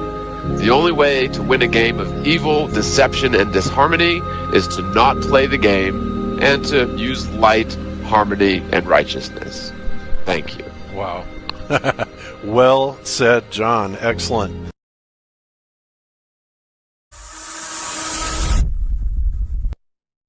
Join discord.gg/flatearth and enter a check-in room. Someone will come along and verify you to get involved in the conversation about our Earth. We do have somebody new in the server that hasn't got any roles at all. Somebody called GP hasn't got voice verified or anything. Would you like me to do them the honour, Mayhem? Please, sir. Okay, so JP, I have given you control of your microphone. You can take yourself off mute and introduce yourself to the Flat Earth 24/7 Discord server 2.0. My name is Jedi, the Greybeard. How can I help you? Nice. That's not how it works. You either stop talking right now or I permanently ban you until you're read the welcome and rules and etc. Then you can be unmuted. All right. And all that stuff. Right. Put your hand on the Bible. Swear to tell the whole truth, nothing but the truth, so help you God. Now, Mickey, you've forgotten the really important question. Oh, yeah? How do you feel? Do you feel like you're brainwashed? Oh, yeah. Anyway, have you read the rules of the server in the welcome page? I've skimmed to it, yeah. And you agree to the rules? What channel is it? How did you read it? Right at the top. So, welcome page, bro. How did you... Oh, right. The bit you just skimmed through, you've already been there, apparently, according to you. Oh, I have to Have you read the rules in welcome? Oh, yeah, I've read the top message, yeah. Yeah, awesome stuff. It's just so you understand that there are certain things that will not be tolerated in this server, my friend. Yeah. That's all. And as long as you agree to the rules, then we can crack on and have a conversation about why you visited our server today. Okay. Well, to be honest, I'm just curious about what you guys are talking about. Well, we're talking about the fact that the idea that the Earth is a spinning ball in a vacuum of space has not ever been demonstrated to be true. Mm-hmm. Yeah. Well, I'm just curious to know what your arguments are. That's it. Well, okay, so there's three main claims that they make about the Earth. One, that it is a ball. Number two, that it moves. Number three, it is a ball that moves in the vacuum of space. All those three physical claims have never been demonstrated or measured to be true. For example, the radius or drop over distance of the surface of the Earth. That has never been directly measured to be true. In actual fact, when we and other people try to measure over distances of water to find that curvature that should be there, we do not find or measure any curvature over any distance of water, which is a problem, being as they tell us that the Earth's surface is over 70% water. If the water isn't curving, then how the hell can the Earth be a ball?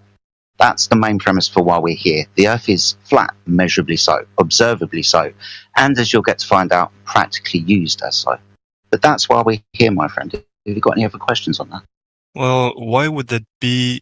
What would they gain from lying to us then? Ooh, can I answer this? I don't. Yeah, go for it, please, CB. Well, I just want to get you in the right mindset, the right mind frame. You need to put yourself in the shoes of an investigator or a judge. Right. So the first things you would be looking for is evidence, and maybe that will lead you to some sort of motive. But we don't start with, as an investigator, you don't arrive to a crime scene. You're like, I wonder why this happened. You go, well, okay, well, whose blood is that? Let's sample that. Okay, I see there's a camera footage. There's a camera up there. Let's get the footage. There's some bullet shells. Let's grab the fingerprints. So you want to gather up all the evidence first. And there's times when you won't know the motive. But based on the evidence, you can still turn that into a judge. The judge can observe the evidence and make a conviction based off the evidence. So in terms of like, well, why would they do this and how could this possibly have happened? We could probably speculate until the cows come home about why. But the real important stuff is the actual evidence. So just put your investigator hat on, young detective, and we'll start with the evidence. But have you guys arrived at an agreement about the motive? Because I guess you've already went through all of the evidence that you said. No. Can I go maybe take this a different way? Why is motive relevant to the PI or detective? Well, it would make sense. I mean, it would support the hypothesis that the Earth is flat when there is a motive. That's not why it's no. Why is a motive relevant to a private detector or judge or jury or any of that stuff? Why is the motive relevant to them? Well, they're trying to figure out what happened. No, it leads them potentially to evidence. That's literally the only reason they care about motive. Is it? Yes. So they don't need to really know why a thing happened, but if they can understand why it happened, then it will lead them to evidence, which is what CB's talking about, that will then help to make a prosecution. Right? That's the only reason they care about motive. It's the only reason they care.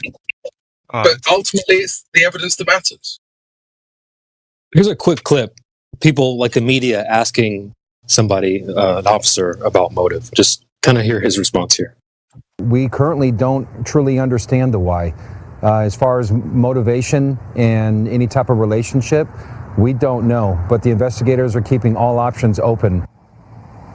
Yeah, absolutely. I mean, even if you never know, then you just give up. You just ignore all the evidence if you can't figure out the motive.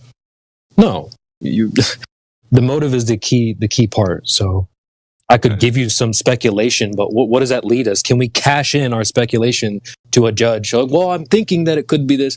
No, you cash in the evidence. So that's what you got to focus on first. Maybe you'll come to your own conclusions in terms of motivation, but even then, who's going to confirm that? Do you go and ask? Who do you ask? Is it true that you did this for this reason? Asking a liar why they lied. They could just lie. So it's like, that's why the evidence is so important. Cool. I see what you're saying. I was just asking from a personal point of view, Well, I'll give you something to chew on. After all that, I'll at least give you something to chew on. Nice. But what do they gain? They gained, well, I'm just going to use you as an example. They gained you. They've gained a lot of people who will just blindly defend something they don't even understand.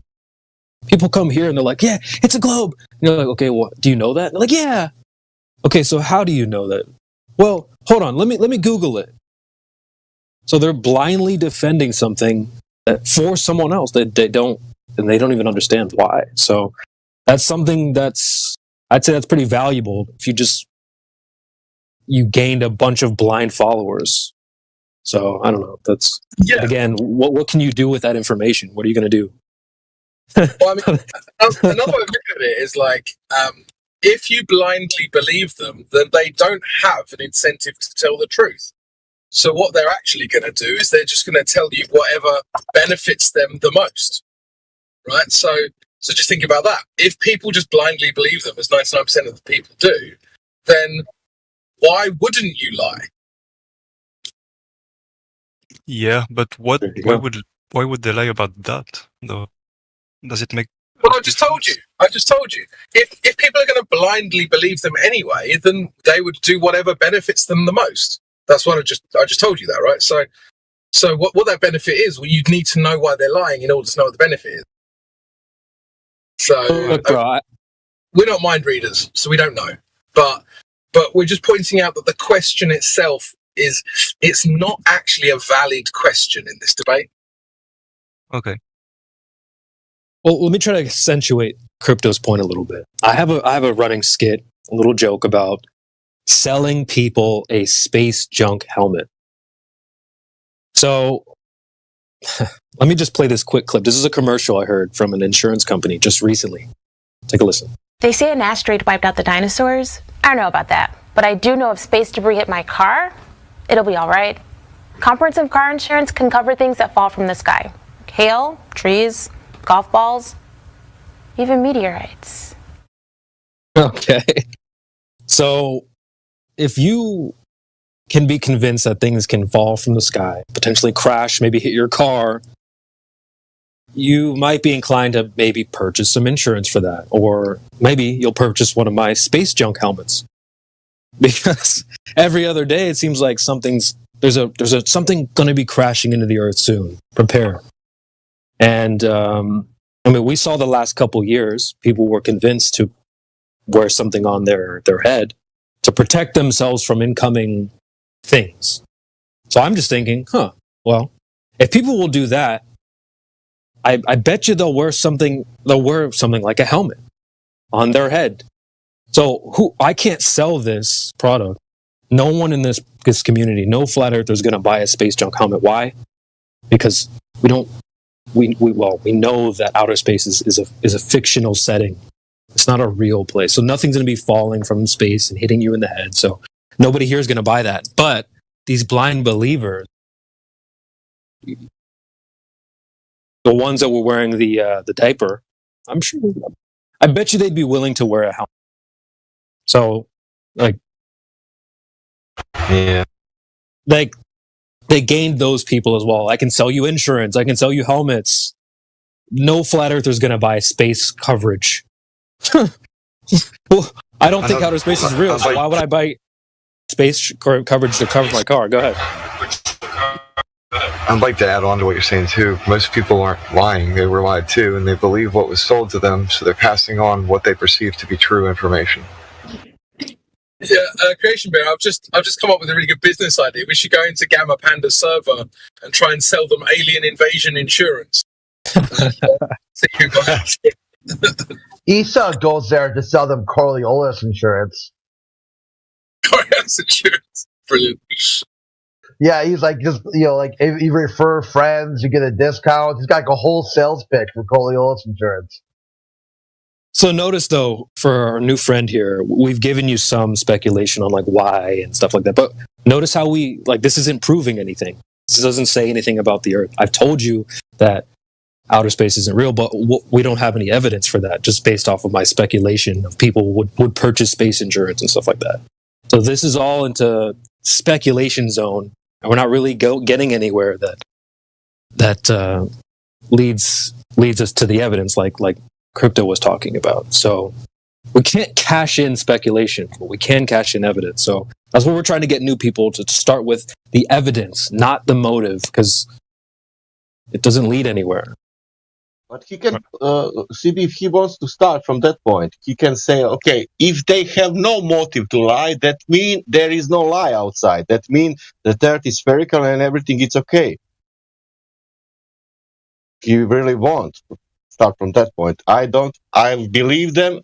Now you check the reality and see if he's that if they're lying or not lying. Because if they have no motive to lie, that means that Earth must be spherical. Yeah, I actually really like the court setting. You almost you got to put yourself. You're almost like a lawyer sometimes as well. So you'll hear people say things like, "Oh, well, Your Honor, I just can't fathom why my client would lie about such a thing. They've been in business for this many years, and I've trusted them. I just can't think of why they would lie." So, meanwhile, we're over here like, "Well, here's their blood. Here's them at the crime scene. Here's the book. Like, we've got all the evidence. What more do you need?" And they're like, "Well, do you really think that's possible? Like, they've been credentialed for so many years." So you guys got to get out of this motive mindset. Actually look at the evidence itself. Like, are they lying? You can see the murder, like the guy killing 10 person, and then you come to him and ask him why you killed them, and he said, "I don't want to tell you." And then what? There is people are not dead.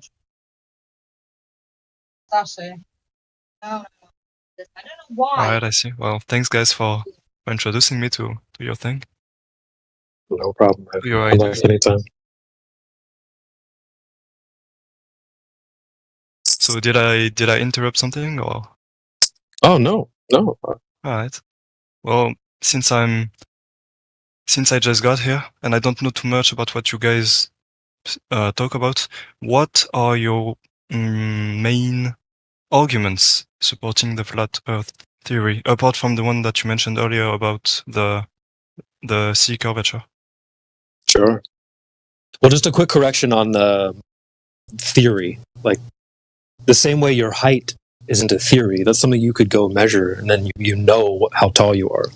It's not like a belief, and no one can come and like debunk your height. That's just, it is what it is. So, like, flat Earth isn't really a theory. We're just talking about the Earth outside, and so you can go and measure that and know things about the Earth. So we're not like coming together and like putting let's come up with a theory, guys. It's not a theory. It's more like your height. So I just wanted to correct you there. But yeah, you said what are some of the main points? I feel like saying the Earth is flat is as much of a theory as saying it is round. No, because we're just talking about the Earth outside. So when you go outside, are you looking at a theory? Like, we're just dealing with the reality as it presents itself. Some people think the Earth outside is a globe. We're just saying it's not that. So we're dealing with the Earth outside. Yeah, it's not a theory. In the same way, your height isn't a theory. It's a real. You are as you are. So if you're 6 foot, you're 6 foot. Mm-hmm. There's no theory about that. It's not a belief. You understand? That's something you can measure, and then you know it. So can you actually measure the Earth? Yeah. Well, that's what's interesting. The globe, if you Google how big is the Earth, a number will pop up. So someone has claimed to have measured it. So they're claiming, like, in the same way that if you claimed you were 6 foot tall, well, that's the claim. Now we can test that claim. So the globe is claiming to be a certain height, a radius of just under 4,000 miles. So you can test that. If I meet you in person and there's not, 72 inches there, then you're not 6 foot, period. So if they claim the Earth is 4,000 miles in radius, just under, well, then you can test that claim as well. So, but how can you test that claim? Yeah, well, based off of that size, if you're 1 foot off the ground, the distance, the claimed distance to the Earth curve, because it's supposed to be a ball, right? Mm-hmm. So the claimed distance to that hump or the curve would only be at like 1.2 miles away. I can grab a quick clip for you, just like a 90-second clip from like 9 years ago, of somebody explaining how the horizon works and these numbers. So you can hear it from not just a flat earther, but you'll hear it from people who believe in the globe as well. This is from 9 years ago, a video called "How Does the Horizon Work?" So when I joined the debate, when I joined this topic back in 2017, this was the whole argument was about, what is the horizon?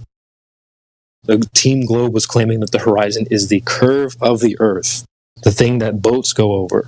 The reason why you can't see China, because there's a curve in the way. Okay? All right. So here's the clip. I'm just gonna play it in the bot. It's 90 seconds. You hear a little bit of music at first, but I'll stop it after the end. Sure.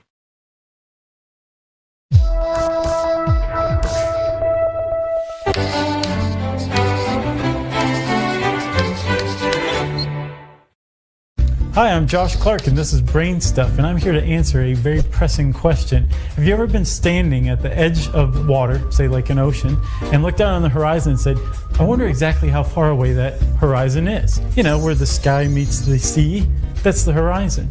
Well, it turns out because the Earth is curved that it depends on where you're standing and how far above water you're standing. Let's say that you are in the water, right? And you're up to, say, your eyes are about 8 inches above the water surface. Well, again, remember the Earth is curved, and despite the ocean seeming flat, they actually curve themselves, which if you've ever really looked at the horizon, it kind of goes like this a little bit, which is pretty cool. But it also goes like this, right? So if your eyes are 8 inches above the water, right then you're about a mile away from that horizon point where the sky meets the ocean as far as you can tell. If you're standing up above water and you're like I am about 6 feet tall, that means your eyes are about 5.5 feet above the water's edge, which means that you're about 3 miles away from the horizon. Isn't that amazing? Going from 8 inches above water, 5.5 feet above water, is the distance between 2 miles between you and the horizon. Mind-blowing, if you ask. Okay. So they're basically just saying, based off the size of the Earth, the distance, and your height off the ground, the curvature will be at a certain distance away from you. So if you're like 6 foot tall, the horizon will be at about 3 miles. If you've got an observer or a camera down at 1 foot, the distance to the horizon will be about 1.2 miles. So how do you test that? Say you had a body of water that's maybe 5-10 miles, or an ocean that's pretty big, and you're looking out across that ocean or that body of water. Say if it's a 5-mile lake and you've got an observer at 1 foot and you're seeing across that whole lake when the horizon is claimed to be bulged up at 1.2 miles. So essentially that's a good way to test the claim, is you can use bodies of water. We look at the space selfies, right? Pictures from space, they show us curved water. The oceans are all curved, the lakes are all curved. So that's what we're doing. We're going into reality to find out if those lakes really are curved. And they have to be at a certain rate based off of the size of the Earth. Hey, CV, I don't mean to interrupt you, but there's 2 people in the VC check-in. If anybody wants to go have a chat with them, I'm not up for it right now at the moment. There's a moderator in there at the moment. Oh, okay. It didn't look like they had any role. Sorry, don't mind me. No worries. JP, do you understand what CB just said to you, mate? I did. Well, I'm not sure I caught everything, but I got the big idea. Yeah, you got the idea that if you're on a curved surface, eventually with distance, that curved surface is going to interrupt your vision of stuff beyond that curved surface, right? Right, yeah. Awesome stuff. CB has kind of given you the math associated with that function as well. So if we know the size of the ball, 3,959 miles in radius, then it's just a mathematical calculation to figure out where the geometric horizon should be for an observer standing at any altitude. Do you agree with that? It's just maths, right? Yeah, sure. Yeah, awesome. So according to that math, which is 1.225 miles times the square root of the observer's height in feet. So, for example, if the observer's height was 1 foot, like was elucidated within the small sound clip just a moment ago, then the visible geometric horizon for that 1 foot observer should be, well, the square root of 1 is 1. So 1 times 1.225 is 1.225. So for the observer standing at 1 foot above the surface of the Earth over water, the horizon geometric can only be, and not in excess of, 1.225 miles. You understand that, yeah? Yeah. Awesome stuff. Guys, has JP got the ability, has he got voice verified so he can jump in the live stream, CB? I'm not sure I have. Let me just double check. I was just grabbing some links and stuff for you. I'll give him the roles if you want. VC verified? Yes, please. Yes, please. Okay. The only reason why I've given you this role, my friend, is because I want you to go into the live stream voice text. That's the text stream that's just above this channel. If you can go in there, that's where we text and post relevant information. when you're in that live stream voice text. Can you tell me when you can see the image of the 2 oil rigs? Provided at 47 minutes past the hour by Flatzy. Awesome stuff. So you see at the top there's a little bit of blurb. Basically it says if the Earth is a ball of a set radius, then the maths that I've just said would apply. So this image, these 2 oil rigs, is a still shot that is taken from a video. We can provide you with the video later if you wish. It's not a problem at all. But this observation is taken from 1 foot above the surface of the water. Can you tell me in relation to these 2 oil rigs, and before I continue, I just want to point out that these oil rigs have got distance markers. One's just over 6 miles, one's just over 9. Can you tell me, with reference to those 2 oil rigs, where the horizon appears to be? For example, is the horizon before the oil rigs? Is it between the oil rigs? Or is it past the last oil rig? Where's the horizon appear to be, my friend? Behind. Awesome. So we can see on the left... Yeah. So we can see on the left-hand side that oil rig has got a distance of 9.4 miles. So we can safely say, I would assume, that the horizon is no less than 10 miles away. It could be further, but it's not less than 10 miles, right? Yeah. Awesome. So remember the mathematical function, 1.225 miles times the square root of the observer's height in feet. This observation is taken from 1 foot above the surface of the water. So the geometric horizon must be at 1.225 miles. What we're demonstrating to you here, my friend, is the horizon is not where the mathematics geometrically should be. The horizon is indeed further than it should be, and indeed the horizon is an optical phenomena. And I'll explain that to you. What I mean by an optical phenomena, it is basically the limitation of your view depending on the optics technology that you use, eyeballs, binoculars, telescope or higher-powered zoom camera, and the atmospheric conditions of the day. For example, you ain't going to see very far when it's foggy, but when it's a nice clear day, you're going to see a lot further. So basically what we're showing you here is there is no geometric horizon to hide boats, buildings, oil rigs, lighthouses, your mum and friends and family around, because the horizon is optical. It isn't physical to hide things behind. You understand that, yeah? Yeah, I'm following. Yeah, awesome. You'll also understand that the water between the observer and the horizon is level, right? It is not curving, is it? No, but it shouldn't be. No. I mean, even if the Earth were a globe, it shouldn't be curving, I think. Incorrect. What? So, hold on. If the Earth was a ball, that means that all of the surface of the Earth would be curving. You know those pictures from space that they show us of the Earth being a ball? 70% of the surface of the Earth is water. So we should most definitely be able to find curvature of the Earth over distances of water, shouldn't we? Well, yeah, but on that picture, it's way too narrow to see a curvature.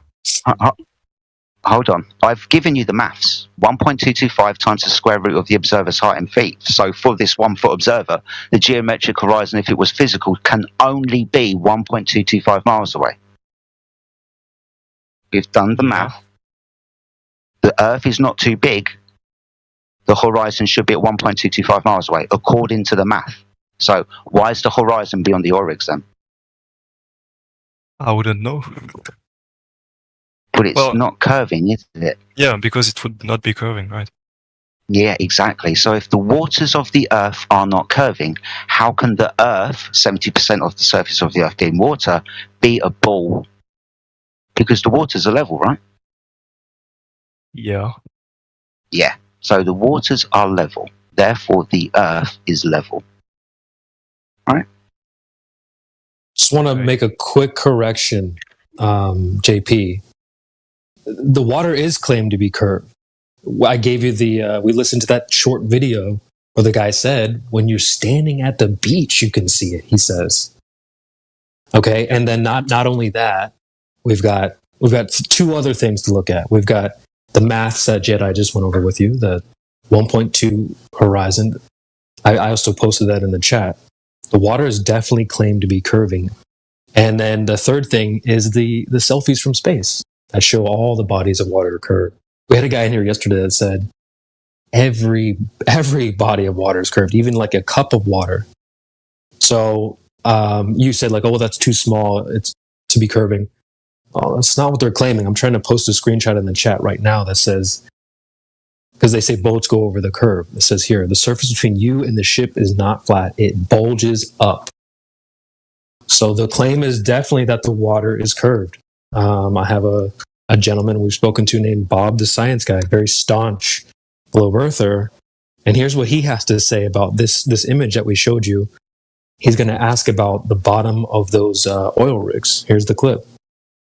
There's also horizon way beyond where it's supposed to be, so there's that too. Yeah, what's blocking the bottom of the oil rig there? Not a hill of water. So yeah, actually, that's exactly what it is. Okay, and if you look at how much is actually hidden. Okay, buddy. Okay, so you were like, well, that's too narrow. Well, even he's saying, well, no, it is curved there. There is a hill of water. So they're claiming that boats go over this hill of water, things are being blocked behind the hill of water, and so on. So just wanted to help you correct that there. But what you're calling the hill of water would be an optical thing and not a physical thing. Well, they're saying it's physical. They're saying it's physical. A physical wall of water? Yeah. Hey, Yeah. Creation Bear. Remember the claim? Sorry. Yeah, Go on. I just want to say hi to Creation Bear and ask him if he's got a Pac-Man, like when the ghost eats the Pac-Man, that sound he makes. The sound? I should add it. Yeah, because there That's was a awesome. concession. Jedi got to a concession. Can we hear it again, Jedi? What, my concession? No, the gentleman you were talking to. Optical He or conceded physical? about the waters are level, right? Yeah. So, just to go back onto that point, what we're doing is we're observing over distances of water, and like I just said, the distance between the gentleman with the camera and the horizon, that water there is level, right?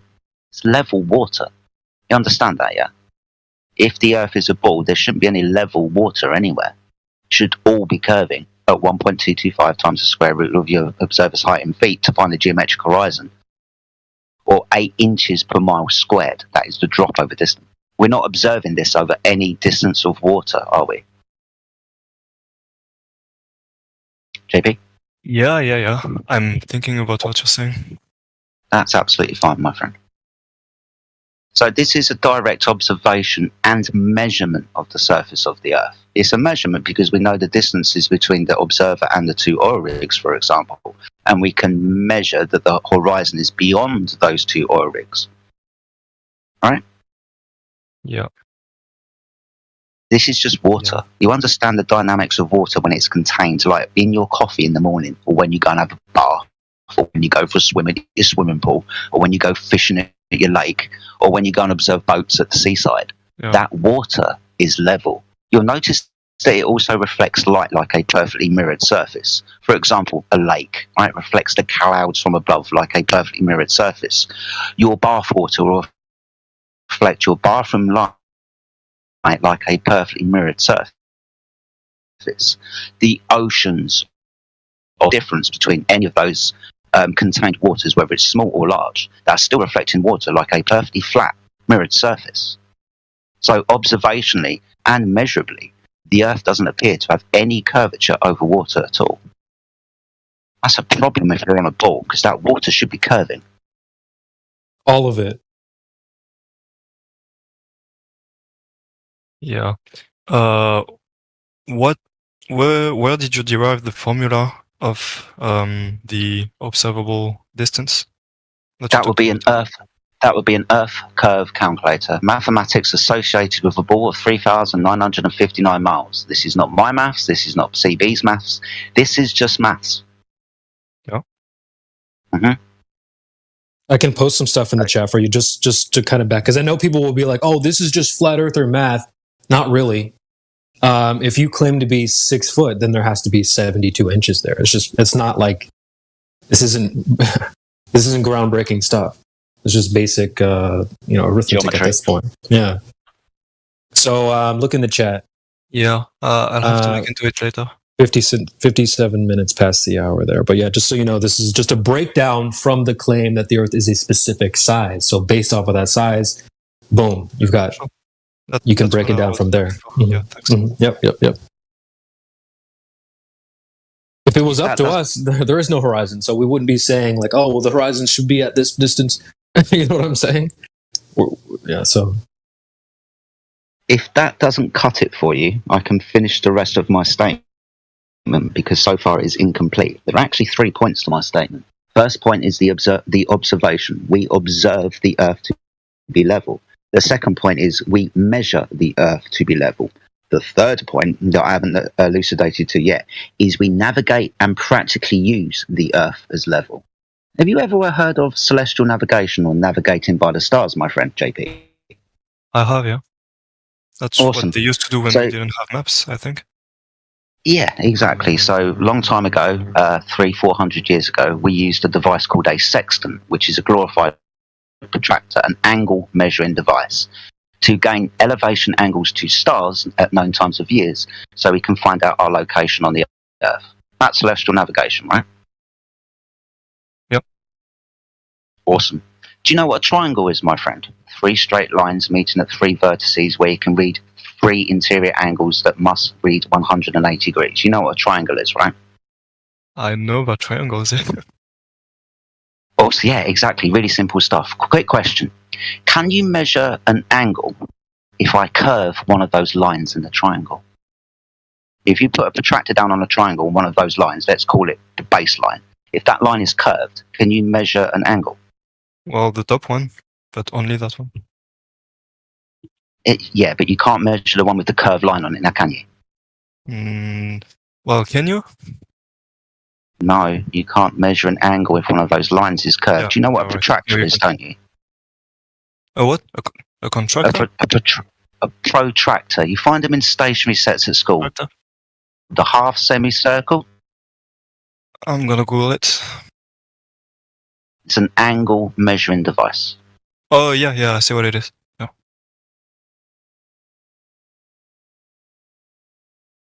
Yeah. Yeah. So it's curved, and you measure an angle. Yep. Yes. How do you measure an angle if one of those lines is curved? And I will point out to you that all of those lines radiating out from the center of the protractor are straight. Yeah, you can't. That's right. Yeah, exactly. You cannot measure an angle if one of those lines is curved. You see, the thing is, if the surface of the Earth was curved, then we wouldn't be using angle measuring devices to navigate across the Earth with the stars, because you can't measure angles if lines are curved, correct? Yeah, I'm gonna play the devil's advocate here and say that the curvature of the Earth was too small to curve the baseline enough to, make the calculus wrong. Okay. Do you know what a GP is? Do you know what a GP is with reference to celestial navigation? If you don't, I'll tell you. JP? GP. GP? It's the ground position. Yeah. It's the ground position of the star that you're looking at. So, for example, we're at sea and we're looking at Polaris. Okay? We'll know what Polaris is, North Star. So we're at sea and we've got Polaris in our view. A straight line down from Polaris is Polaris's ground position. Now, underneath Polaris is 90 degrees. Now, Polaris can be in excess of 1 to 3,000 miles beyond the horizon. The GP is beyond the horizon. So being as there's 90 degrees underneath Polaris, and then a straight line from that ground position to you with the sextant 3,000 miles away, and then you measure up to Polaris and read an angle of, let's say, 45 degrees. You understand that we've just built a triangle there, yes? Yeah. Awesome. If the surface of the Earth was curved, how would you have a 90-degree angle, GP, underneath Polaris?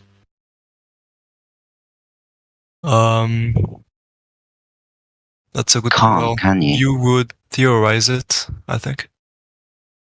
No, you wouldn't theorize it. You would understand that you can't have 90 degrees on a curved surface, and to use celestial navigation, there is 90 degrees underneath Polaris at its ground position, then a straight line to you over 3,000 miles. To you with your sextant, who's going to read an elevation angle up to a star. You do realize that if that baseline was curved, you would, 1, not have 90 degrees underneath that star, and 2, because you've got a line with 2 angles at either end, you wouldn't be able to measure an elevation angle up to that star now, would you? You wouldn't, right? No. So, being as in celestial navigation, we use angle measuring devices. This requires the surface of the Earth to be level.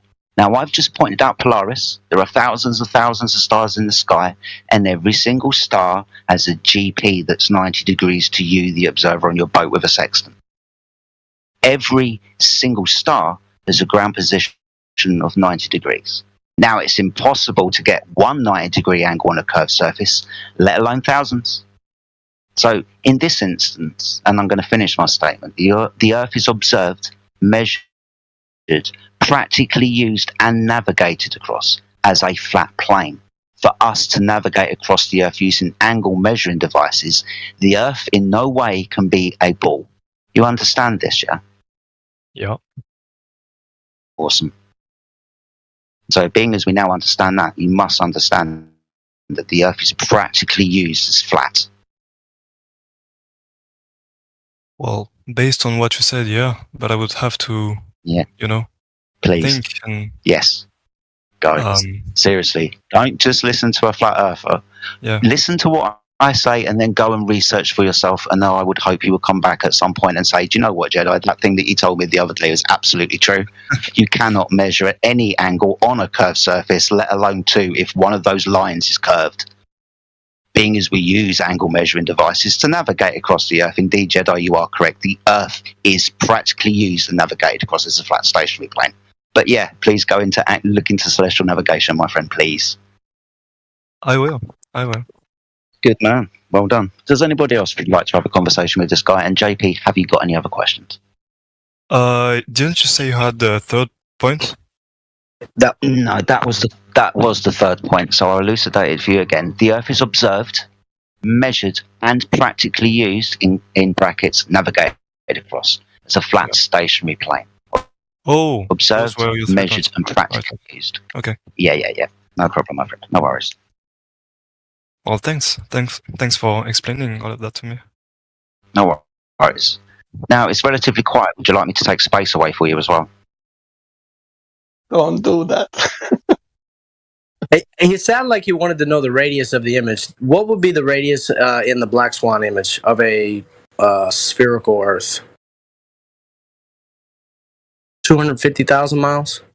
Yeah. I think he was wondering. I think he might have been thinking about that as well. But take away space. Let's take away space by all means. Wait, I wasn't following. You were talking to me? No, JP, 250,000 miles is the radius in that Black Swan image. Which image? That with all rigs. Oh, the old rigs, right? Yeah. If we were to measure to that horizon, then the Earth's radius would be out to the moon. Yeah. All right. Well, okay. I mean, based on what we think the moon distance is. Based on dimensions. Where's the moon, my friend? Up in the sky, I would say. Awesome. Up in the sky, is that where all the clouds and the birds are, or is that somewhere else? Where's the sun, moon, and stars, my friend? Where are they? I would say above the trees would be a first statement. Okay. Okie. Have you ever heard of the vacuum of space? Yeah. Awesome. So that's where the sun, moon, and stars are, isn't it? Probably, yeah. Yeah, probably. In the heliocentric model, that is most definitely where they say the sun, moon, and stars is, right? Yeah. Awesome stuff. You know that they say that space is a vacuum, yeah? Yeah. I mean... Yeah. I know. Devoid of gas and stuff. I wouldn't say I know, but I was told it was. Well, yeah, exactly. We are told, and remember, we're going with what they tell us. So they tell us that space is a vacuum, right? Yeah. Awesome. Do you know the difference between an open and a closed system? I'm not sure. Yeah. Okay, so in reference to, let's say, the second law of thermodynamics, open and closed systems, and isolated systems. An open system can release matter and energy. A closed system cannot release matter, but can release energy. An isolated system cannot release either. You understand that, yeah? Okay. Awesome. So, like, if I've got a balloon or a tire, that's a closed system, right? Yeah. And I pop the balloon or the tire, then it's an open system, right? Yeah. Awesome. If I've got a tire and it's got gas in it, would you say that because it's in a contained volume, that gas is under pressure? Yes. Yeah. Awesome. And if I burst the tire, the higher pressure within the tire disperses into the lower atmospheric pressure, correct? Right. Awesome stuff. So this is entropy, my friend, right? This is a law of nature, a direction, if you will. For example, if I've got a hot cup of coffee and I leave it alone, it will get cold, right? Yeah. Awesome. If I burst a balloon or a tire, the high pressure would disperse into the lower pressure environment, correct? Yes. Awesome. Now they, whoever they are, I don't know, but we are told that the Earth is an open system, which is a bit of a problem, because if you have an open system, then you do not have a physical barrier for the gas to press upon to achieve gas pressure. And if there is no physical barrier separating the high pressure gas from the vacuum of space, then you'll understand that the gas that we'll breathe will disperse into the lower pressure environment, right? Okay. Okay. So when they tell us that the Earth is an open system, that is a violation of a law of nature, the second law of thermodynamics. According to that law, entropy should increase and the gas should disperse into the vacuum of space. Why is that not happening? Well, can you repeat that last one sentence, please? No worries. They tell us that the Earth is an open system. I'm going to rephrase this a little bit for you, my friend. They tell us that the Earth is an open system, so there is no physical barrier for the gas to press upon to achieve gas pressure. Hello, hello, hello. What's going on, guys? We're going to compete with the chill chat. It is Water Hill Wednesday as well. Start the event. Hello, how are you doing? Oh, Professor Fake Waterball. How are you, sir? Just getting applause. I don't know from where. Gotcha loud and clear here. I see Miggy in the panel. I see Quetz, TOS, Morvis. How's he still VC-fied on VC? He has no roles, determining roles. Uh-oh. Maybe hook him up.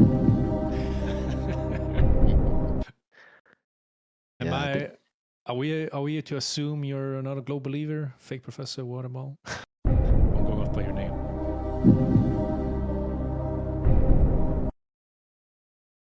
What say you? Waterball, you there?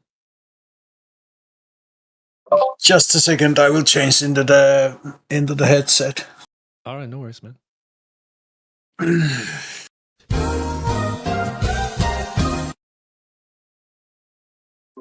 Yeah, it's all good. Take your time, man. Take your time. We're going to try and steal some people from the chill.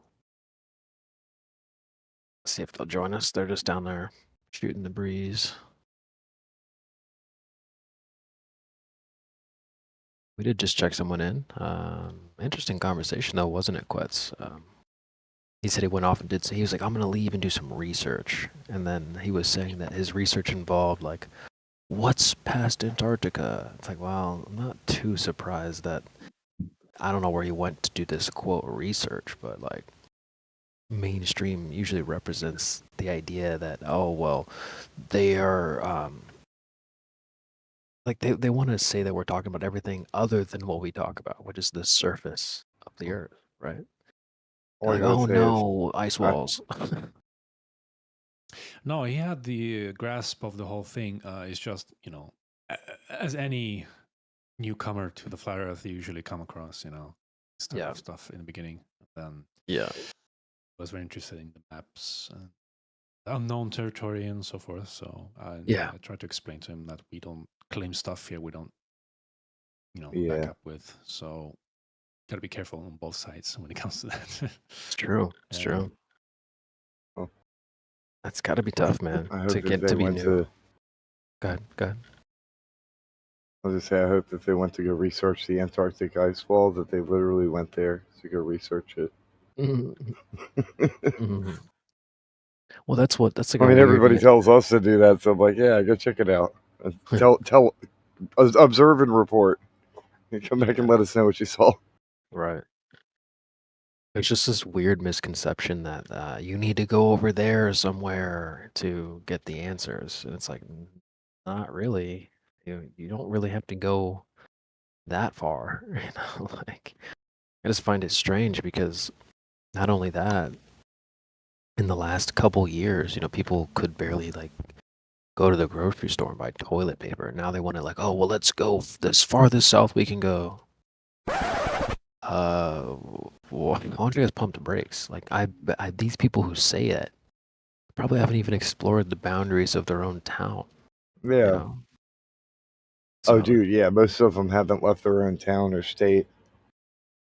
Yeah, and then they want to come here and be like, well, so why don't you travel the whole world? It's like, you guys have weird double standards. Like, let's pump the brakes. First of all, your worldview isn't fully explored, so why should ours be?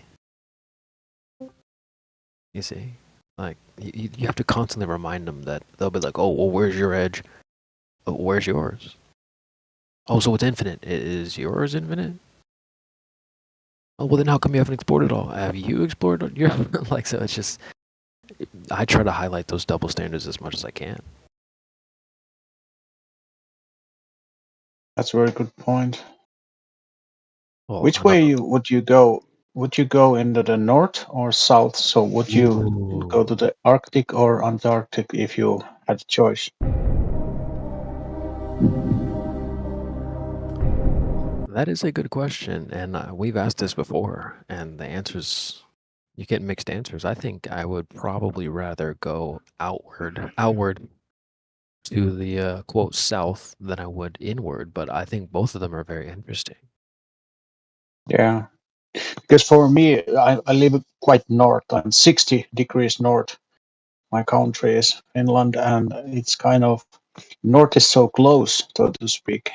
It would be, it might be even possible to go there from here. I mean, take some ship and try to travel there. I'm not sure. But the thing is that going to the Antarctic is so far away that I know I will never go there. Yeah. Yeah.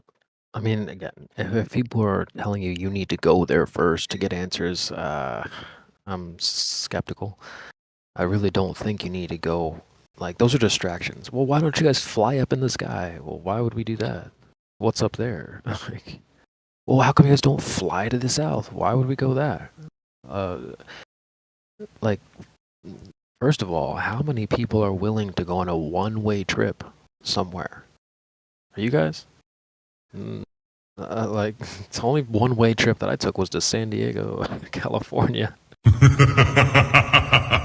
But I'm not trying to take a one-way trip to the south. Okay, I mean, maybe if we collected, some dedicated badasses who military-minded. I don't know. We could do it, maybe, but I don't think that many people are willing to go on a one-way trip where they might not ever come back. And It was a one-way trip for this. If you know the story about the Berserk and Jarle Anhoy from Norway. Oh yeah. He went there with his ship, and all the crew were missing or dead or killed, whatever. And they found the safe boat. You mean the rescue boat, the inflatable rescue boat, sending the beacon empty. And they were experienced sailors, all of them. So basically, they get the rescue boat inflated, and nobody was rescued. That's a so clear message that you shouldn't come here. And he was like fined for going somewhere. It's kind of and put in the jail. So just going in a continent put you in the jail. Yeah, I was gonna mention that myself, and I'd actually want to do that myself sometime, even a one-way trip. That would be nice. Yeah, nice until your one way is to the south, where I don't know, who knows what's out there. First of all, how do you pack for that? Like, how many days of food are you gonna bring? What do you do when you run out? What about fuel? You dry your food so it takes up less space and weight. Yeah, but you don't have unlimited. You don't have unlimited amounts of food. Yeah, you know what I'm saying. So Well, shit happens. It's fun. exactly. But there are penguins. You can eat them. Yeah. I'm a vegan. How you cook them? That's what I was gonna say. How you cook it? I don't know. It's just There's no make a Walmart fire. down there. You know, there's no as far as I'm aware, the way they present it, it's not like there's tons of resources everywhere. So it's, you know, whether it's barren or not, it just, I guess that's what I mean by one way. I mean, you know? Admiral Byrd, he said there was some resources like beyond the South Pole. He said. Yeah, that's interesting. That's extreme. Yeah. That's very interesting. I wonder myself. You know, it's one of the speculations. Is there more to this place than meets the eye? Probably. I mean, but like, who wants to be that like Navy SEAL that goes to find that out? Like, I want to. Well, I'd like to be with Jarl Landøy. I even live in the same country as him. Nice. But see, the thing is, like, if we were to have that ability, like, you gotta understand, some people ain't coming back. Not just because they wanted to stay either. You know what I'm saying? Like, Yeah. this is dangerous stuff. I mean, I'm gonna die eventually anyway, so. Yeah, might as well. And go I out believe in and blaze. reincarnation, so. Nice. Well, just like it's kind of like Attack on Titan. I talk about Attack on Titan all the time, but you know, there's this idea of these people born within these walls, and they find this book, and the book talks about possible places outside the walls, deserts, oceans, woods, etc. And they're inspired. They're like, well, I want to know if that's true. And I can see the resemblance in them to us. We're like, well, what's out there? And then so, well, they join the military, right? The military, because the military takes expeditions beyond their little wall. Not that far, but anyway, lots of people die. You know, like if you want to leave the little comfort of your home, your little, you know, your little playpen that you live in, well, you might run into something that's quite dangerous. And that's exactly what happens in the show. People like die a lot. And so well, all they're trying to do is do exactly what we're talking about right now. Let's go find out what's out there. And so, yeah, that's what I mean by one way. It's not necessarily like, okay, everybody just load up in the boat. We're going to go see and come back. Like some people might die. You know what I mean? So it's just, there's just some weird ideas surrounded by the whole everyone just go south thing. Like, I don't think that's for everyone, first of all. Ah, true. So I'm with you though. But I like to. I'd be down. Like, I'd probably be down. I mean, they literally have a mission in the show that I think represents what we would kind of need to do first before venturing farther out. I think we should go around the perimeter and find out what's up. Like, so in the show, let me get a map for you guys. In the show, they essentially have a dilemma. They have an issue. The military is like, all right, well, we suspect that there is a hole in the wall somewhere. Here, let me post it in the chat, folks, so you can kind of see.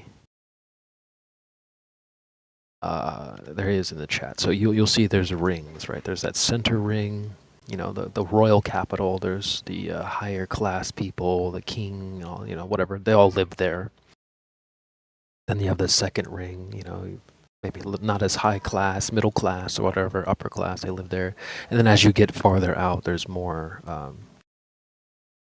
Well, you see, there's like some big. I don't know if you guys see the little giants and stuff there, but it gets dangerous as you get farther and farther out. So they suspect that there was a wall, a breach in the wall. So like, all right, well, here's the mission for the military. We're gonna send 2 camps.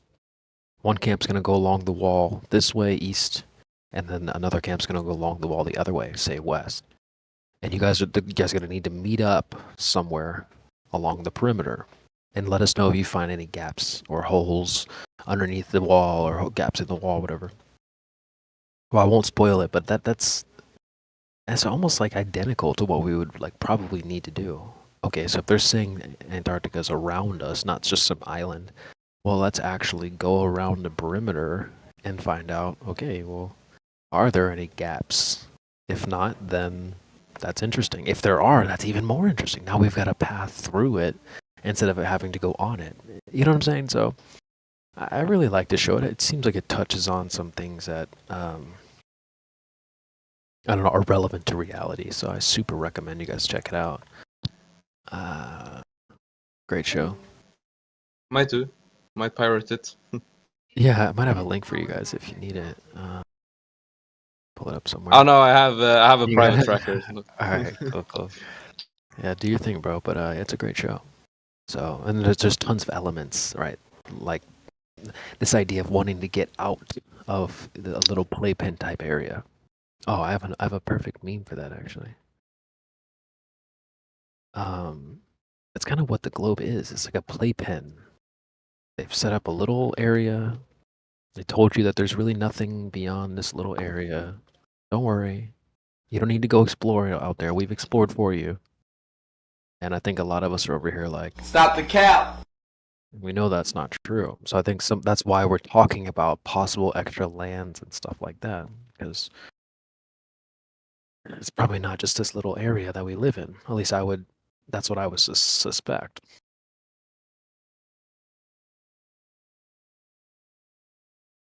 So, yeah, check out the chat there. Secret Asian says it'd be smarter to do it that way rather than assume there's no pathway and risk death on the ice. Yep. Definitely people would have to take baby steps with it rather than assume what's there based on what maps have currently. Yeah, we'd have to go into the field to find out. And so I don't think everyone wants to do that. I don't think everybody would sign up for that, and I totally understand why.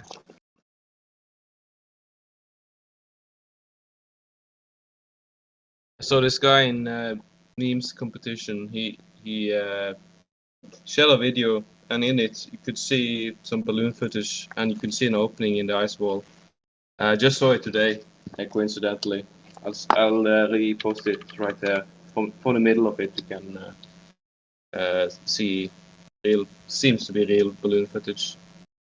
Just skip the start, it's like halfway in there. I'd like to know what the source is. Yeah, it's pretty interesting.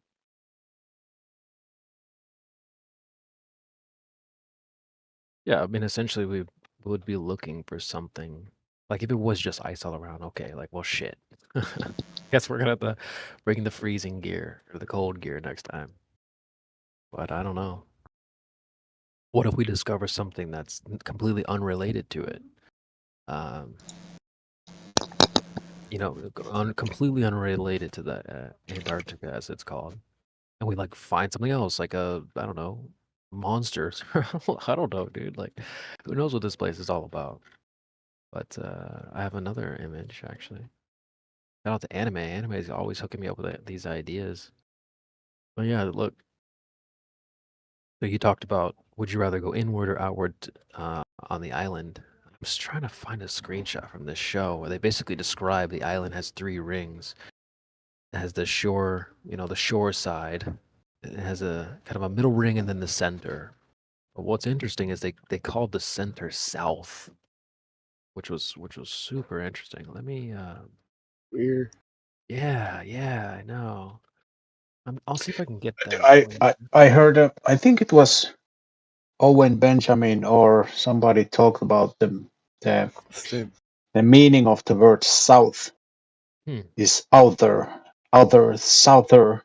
So it means outer ring. And also there are lots of names in English language regarding that. It used to be outer ring. Now it's a southern whatever. Yeah. So it changed.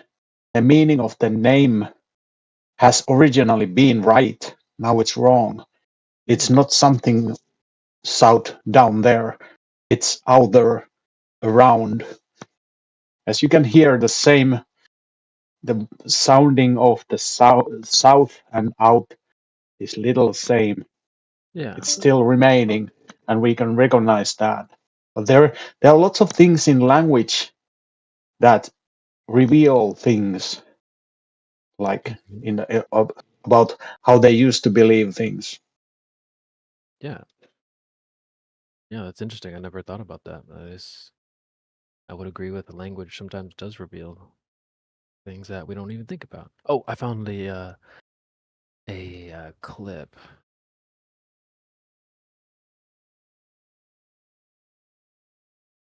Let me see if this will play.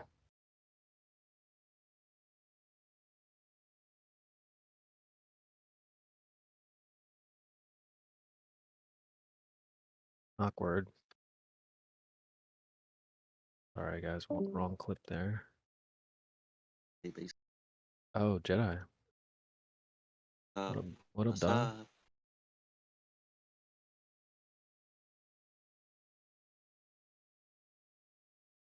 How's everybody doing today?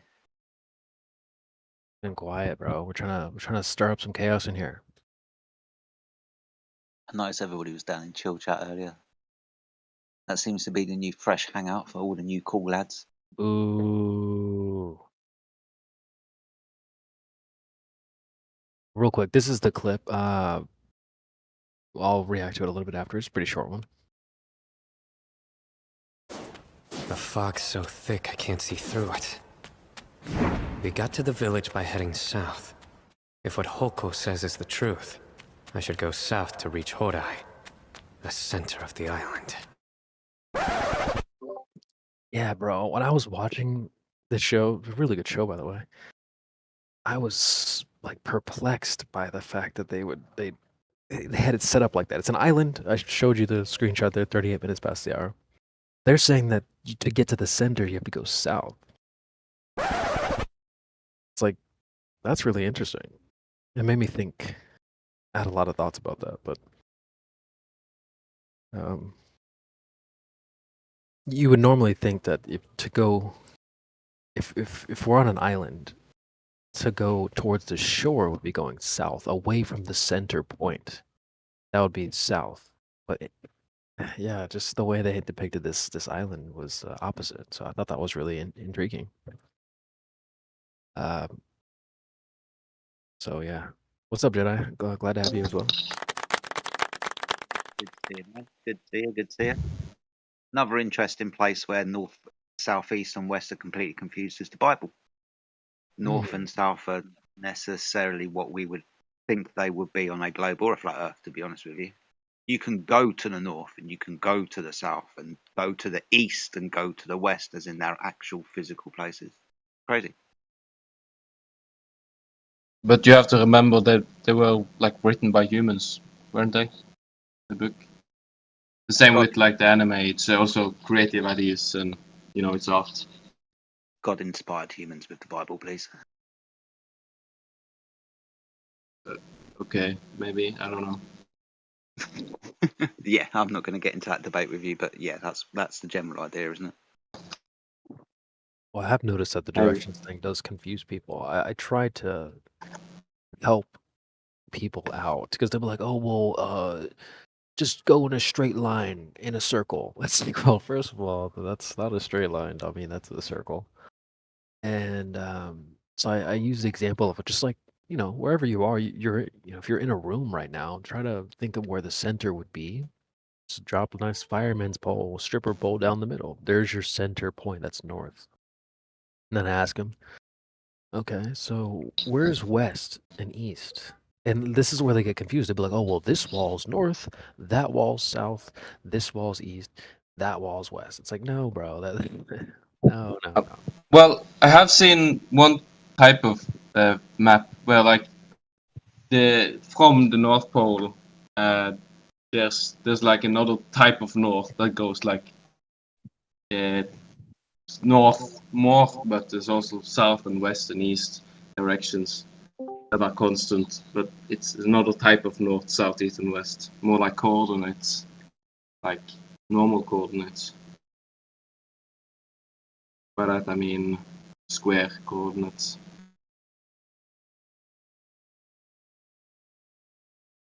I'll be I right don't know back. the name of it. Take a quick bathroom break. I'll be right back.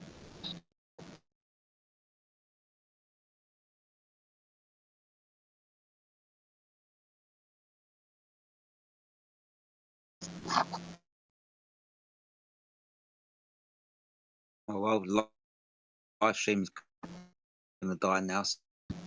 DB's not here.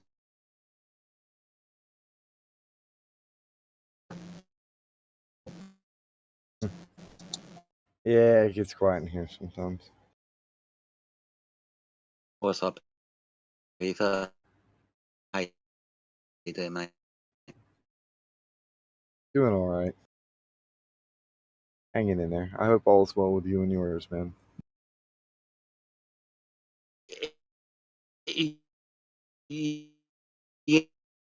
Yeah. Yeah. Sounds like you just said gay. You broke up, so it sounded like you said a robotic gay. Oh, yeah, no. Everything's Gay. Yeah. wonderful. It's Gay. not gay. Everything's wonderful.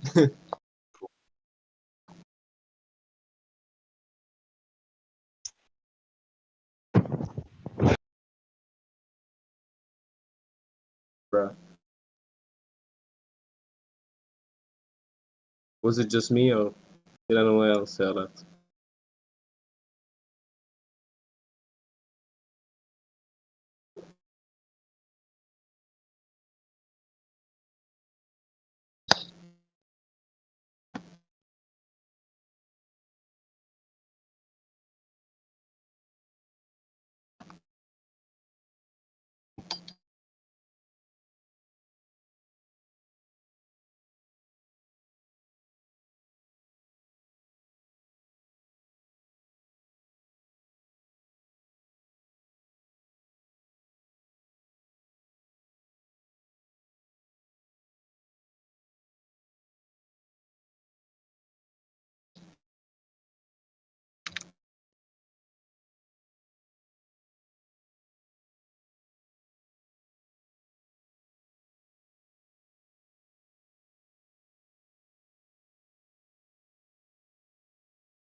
Oh, dang.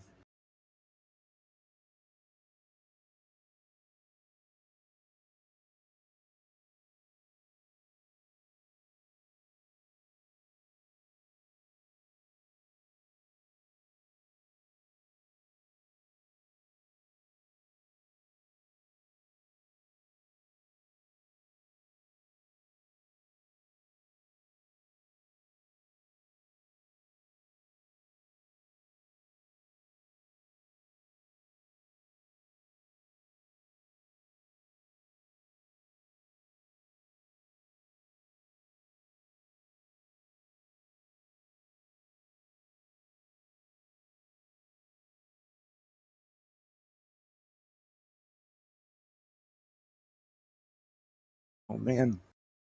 Everybody got real quiet.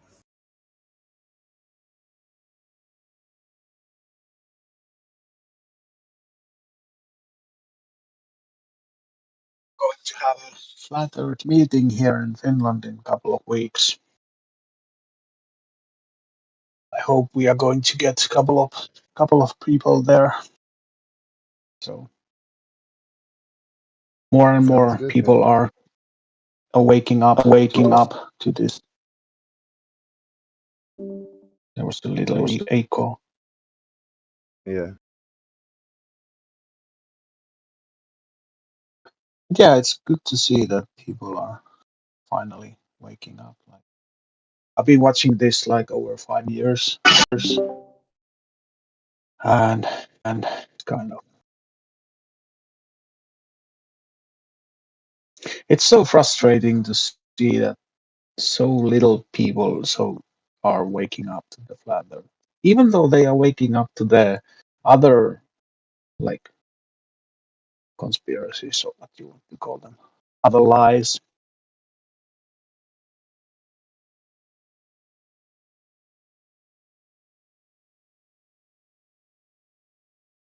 But yeah, I look forward for that meeting.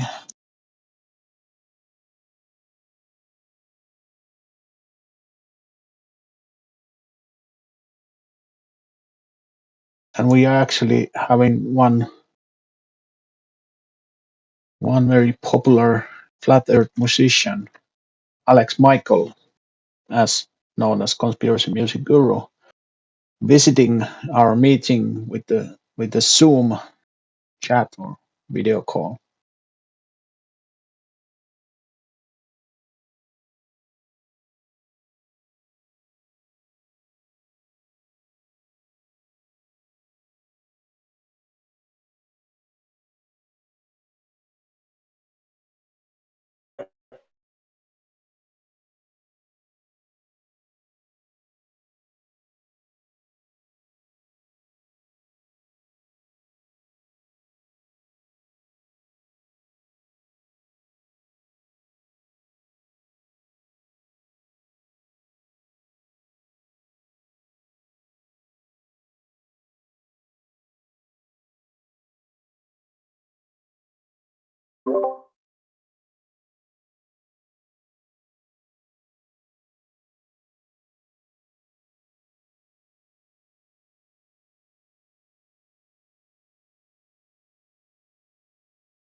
Anyway, I think I'm going to sleep very soon.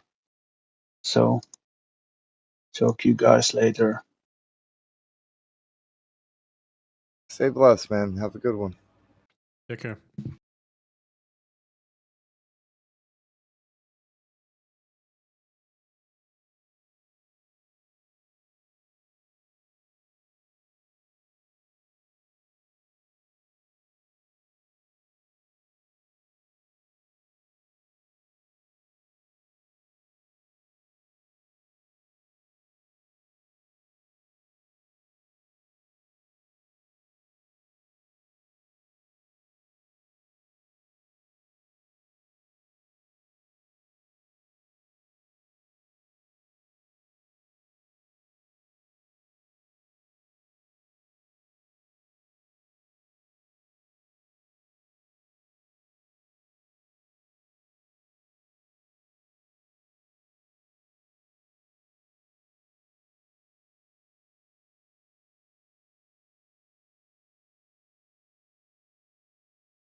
Anyone here think that the gas pressure without a container argument is a bad argument?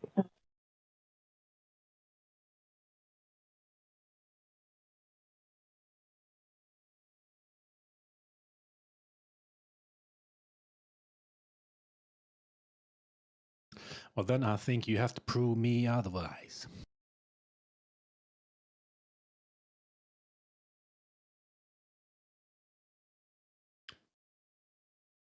No, saying as I usually say, prove to me something that doesn't exist.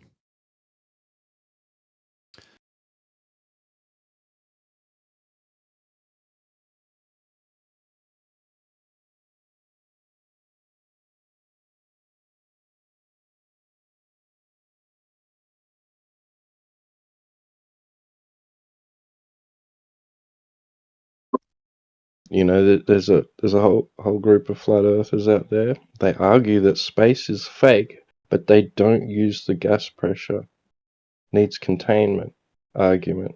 That's not what it's based on. They don't think that that's true. Which They don't side? think it's a The good flat argument. earthers? Yes, there's flat earthers out there. They don't even use that argument. They don't think it is an argument. They're happy for gas pressure to not require physical containment. We've had them coming in here recently. I thought I was arguing with a glober, and it turns out, no. They're actually a flat earther. You're like, what the hell? What am I Yeah. witnessing?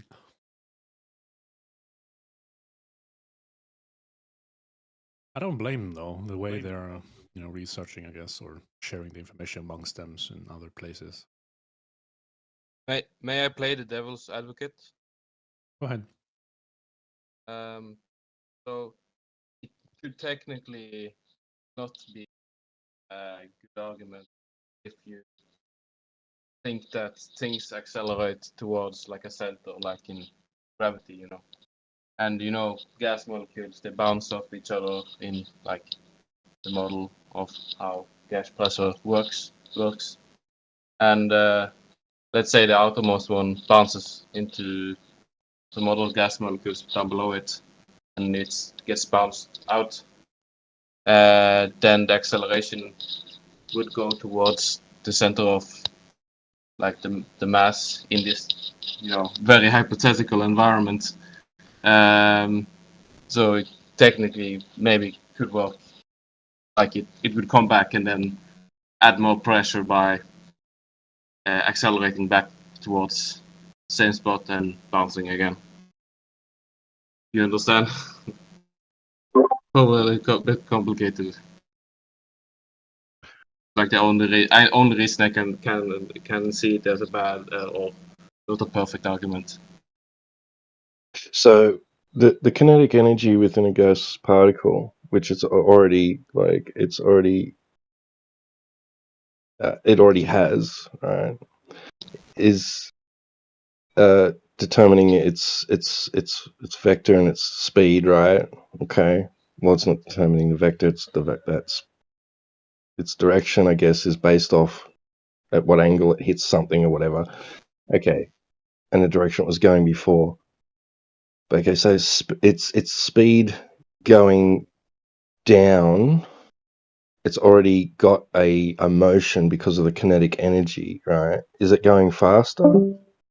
If there's this 9.8 meters per second squared downward bias for all matter, which there isn't. Well, I'm not an I don't.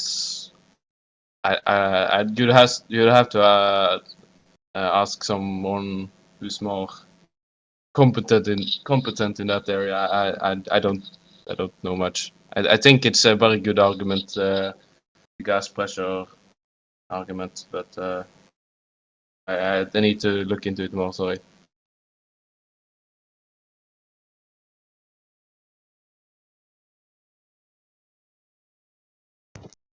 The only thing that I see affecting, like in simulations, but you can mess around with online, is that affects the speed of the particles is temperature.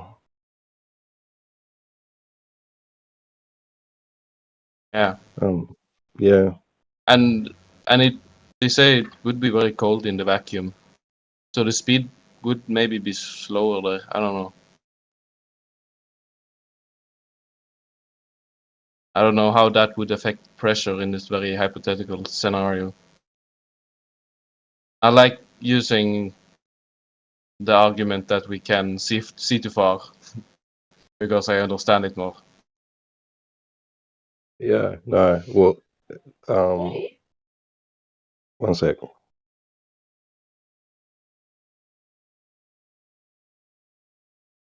So if there was no container and there was a vacuum, and the vacuum is the reason why it gets colder as you get higher,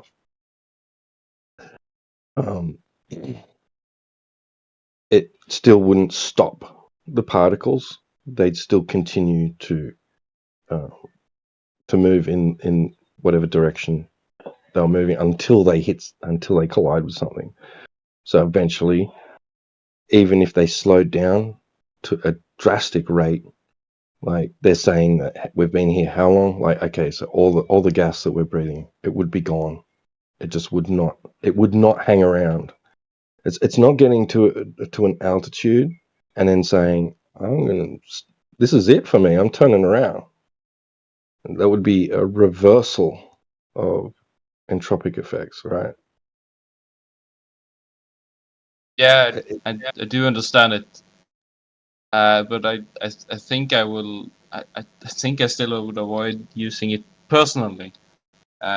Still, but yeah, and maybe I'll change my mind later.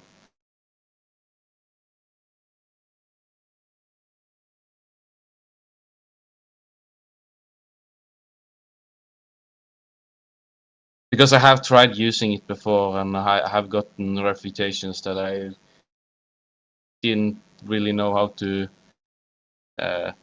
refute back due to it. I mean, but not in the same way with the argument of that we can see too far and measurements about the ground.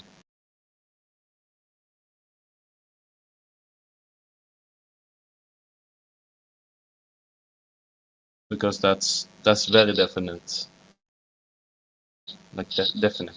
Yeah.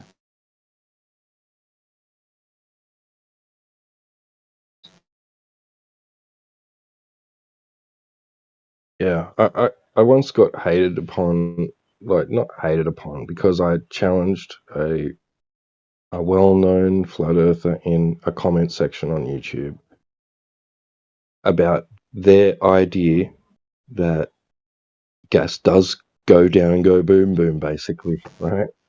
A flat earther. And I challenged them with a hypothetical of a basketball without any leaks in it, sitting on the surface of water. And I asked them how long it would take before the gas particles sink to the lower portion of the volume available to it, essentially causing the basketball to deflate and sink. Yeah. Okay. Yeah. And I think it was due to that. I think it was due to that. No matter what you do to the position of the particles, it will still have the same density overall. You get that? No matter how much you displace the particles wherever, it will still have the same density over the same amount of volume.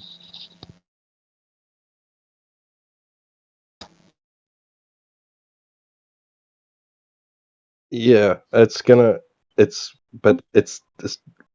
would deflate because gas pressure is defined by the fact that the particles are colliding and moving in all directions at high velocity and colliding with the walls of the container, with each other and the walls of the container. They're pushing out, right? It's causing pressure, pressing on the walls, and Oh yeah, that's I what think I understand. causes. Yeah, it would deflate, but then it would like expand again because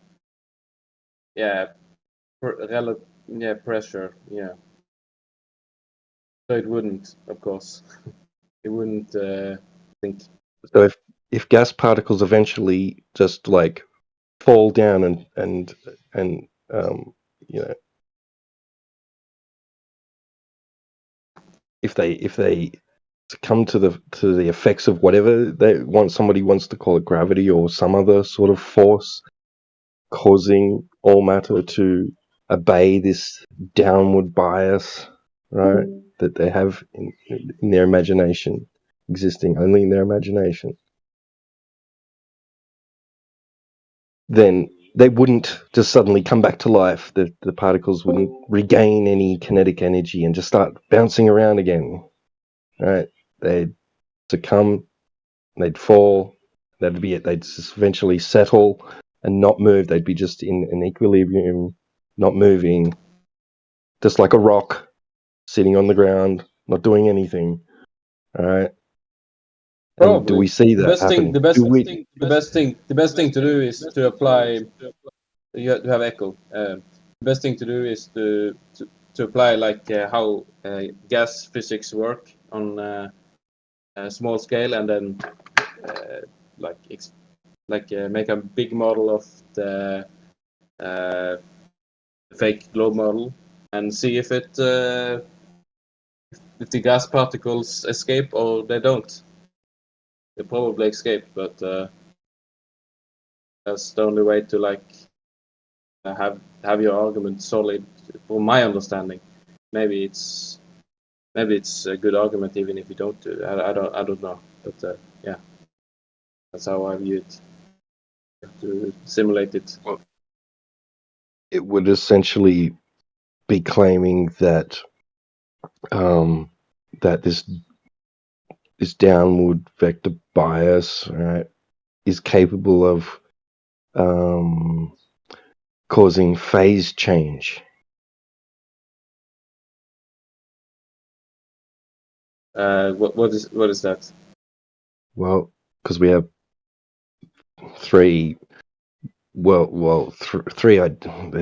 They consider there's four now, sort of, with plasma, but there's the three different states of matter, right? You got solid, liquid, and gas. So right. They're saying that this downward vector, this downward bias, would eventually cause a phase change. The gas would change a phase. Like it can't. The particles can't just like fall to the ground and sit motionless and stationary and not doing anything and still be a gas. I mean, what phase does it turn into? I haven't seen a global who claims that gas doesn't like have pressure to like expand and such. So the globals are obviously claiming that there are two like competing forces, like pressure and then gravity, the imaginary gravity.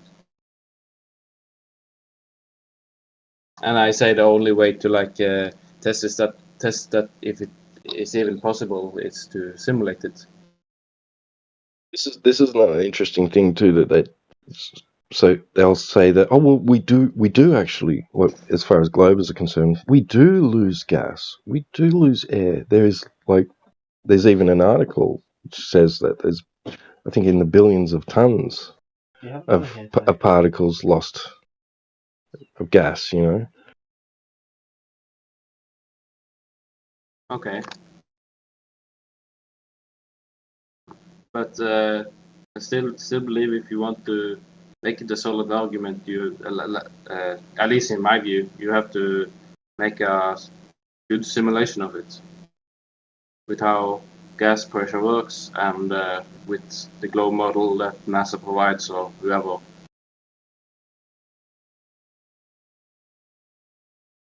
I find it much more compelling to use the other countless other types of evidence personally for flat Earth.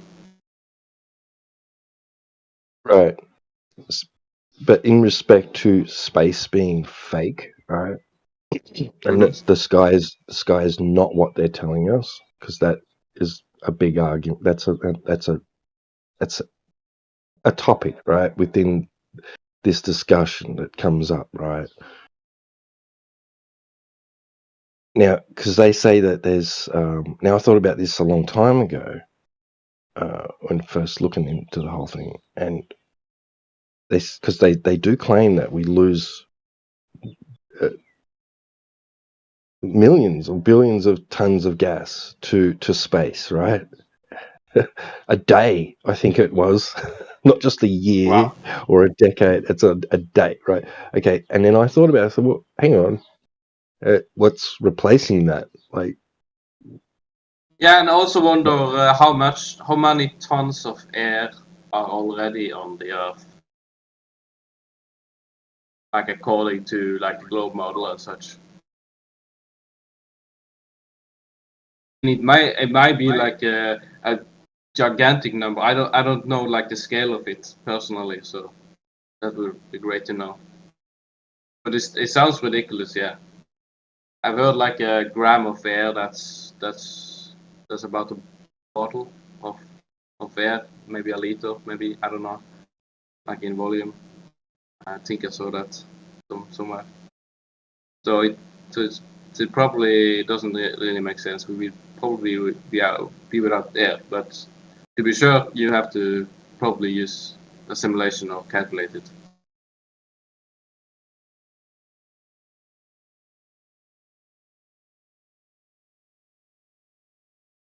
I don't like using flimsy arguments.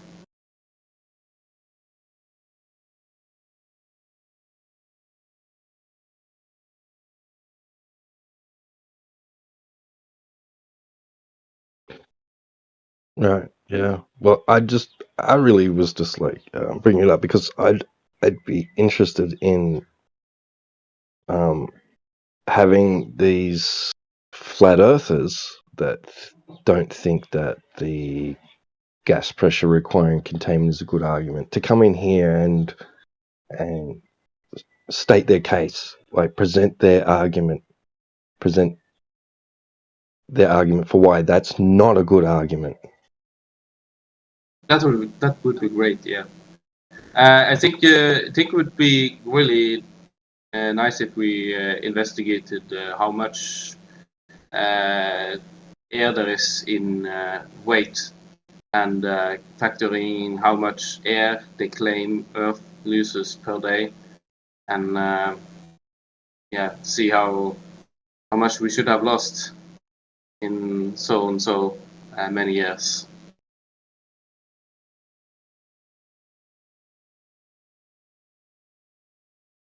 If anyone's interested, that would be a great meme to make, I think. Yeah,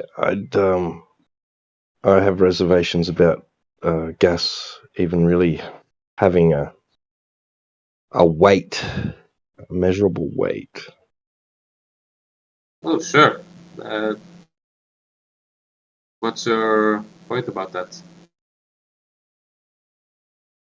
Or argument for that, or whatever? Well, because the Globers claim that that's why that we have air pressure to breathe. Okay.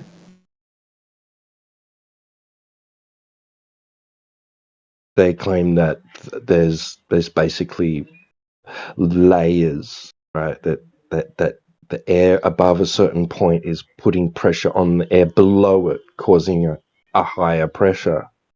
But as you get higher, the pressure gets less, right? So you have like they've got this idea that there's this like pushing down, the air above is pushing down on the air below. I mean, that seems nonsensical to me in itself, because you've got this gas that's just bouncing around in all directions, right? So it would, and that's, how can anything that's moving not down be causing pressure on something that's below it? So only the particles that are moving downwards. If I have a person on me or a stone on me, it doesn't move down. It just sits there, but it still exerts pressure on me because I can feel it. Right, that's in a solid state, right? But gas particles are moving. And you also have the same with water. If you have a water tank and you fill it with water, it will have more pressure if you have the water in. And the same if you have like a heavy gas, like argon or something. If you fill it with argon, you might feel a difference. I haven't done that, but I assume you would. I've seen some gases are heavier than air, or will. The difference is that gas is moving in all directions, right? So it's putting pressure upon at any point. It's the pressure is equal in all directions, and the gas is moving. The gas particles are moving in all directions, right? And they're unbonded. The gas molecules are they're not bonded, right? Like liquid and solids. Right? So how can something that's moving in all directions be putting a weight, a pressure on something that's below it? It's only the molecules that are moving downwards and hitting something that it's putting pressure on downwards.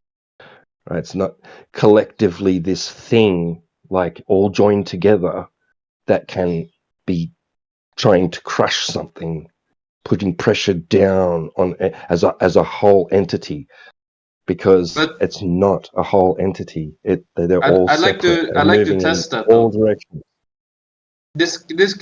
Your argument can be easily refuted if you just take a gas that is heavier than air and seeing if it weighs more than air. And if it does, then a gas can have weight. Don't you think so? How would you weigh it? Put it in a container, and exactly. You don't need a lid though, maybe because it weighs more, right? I think so. You definitely need a lid. You definitely need a lid, because if you sat, let's say you've got your is it sulfur hexafluoride that's is it SF6 or something? Anyway, it's like this synthetic gas. It's a gas it's not found in nature, right? They've made it in a lab, and they can sit that in it. They carry it in a sealed container, and they expel some from the sealed container into like an open top fish tank, and then they can sit like a tinfoil boat on top, and it will float, right? Yeah. The effect is but the effect is temporary. Okay, so if you set your fish tank, your open top fish tank, on top of a set of scales, right, it may temporarily weigh heavier than if it only had air within it, right? Eventually, it's going to dissipate. It's going to expand out. It's going to find, the molecules are going to find gaps within the already existing pressurized air system, and they're going to make it through, and they're going to go up and out and around and everywhere, right? And eventually that boat would sink to the bottom of the fish tank, and you would have an equilibrium. So it's only a temporary effect. It's not a permanent thing. That sulfur hexafluoride is not going to sit in that fish tank forever, giving but it shows that for a moment. weight. It shows for a moment. It does have like a density difference, so it weighs more. Temporarily, so a gas can have weight. You haven't disproven that it can have weight. As it's temporarily contained, it will give a different weight measurement. But is it, because the sulfur hexafluoride molecules are still, they are not just like a liquid. It's they're unbonded molecules, and they're moving in all directions. Is the pressure that that the scales is recording from just the pressure of the molecules bouncing and hitting the bottom part of its container? Or is it because as a whole the gas is a whole and is a single entity causing a downward vector pressure? Anyway, I've got to go. I probably gotta go myself too, but one more thing. If you have like some kind of... never mind. I think I gotta go myself.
What's up, peeps?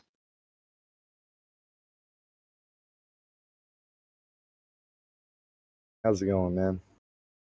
What's up? I just had to take a break from the guy down below there. It's pretty annoying.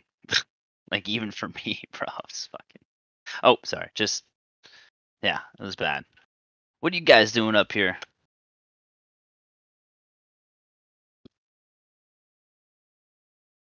Just sitting here in silence, I guess.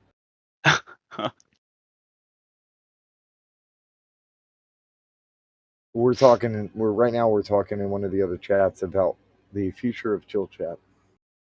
How to because some of the folks are coming into the VC, getting checked in and just hopping down there, and they don't want to talk about flat earth or anything. They want to talk about everything else.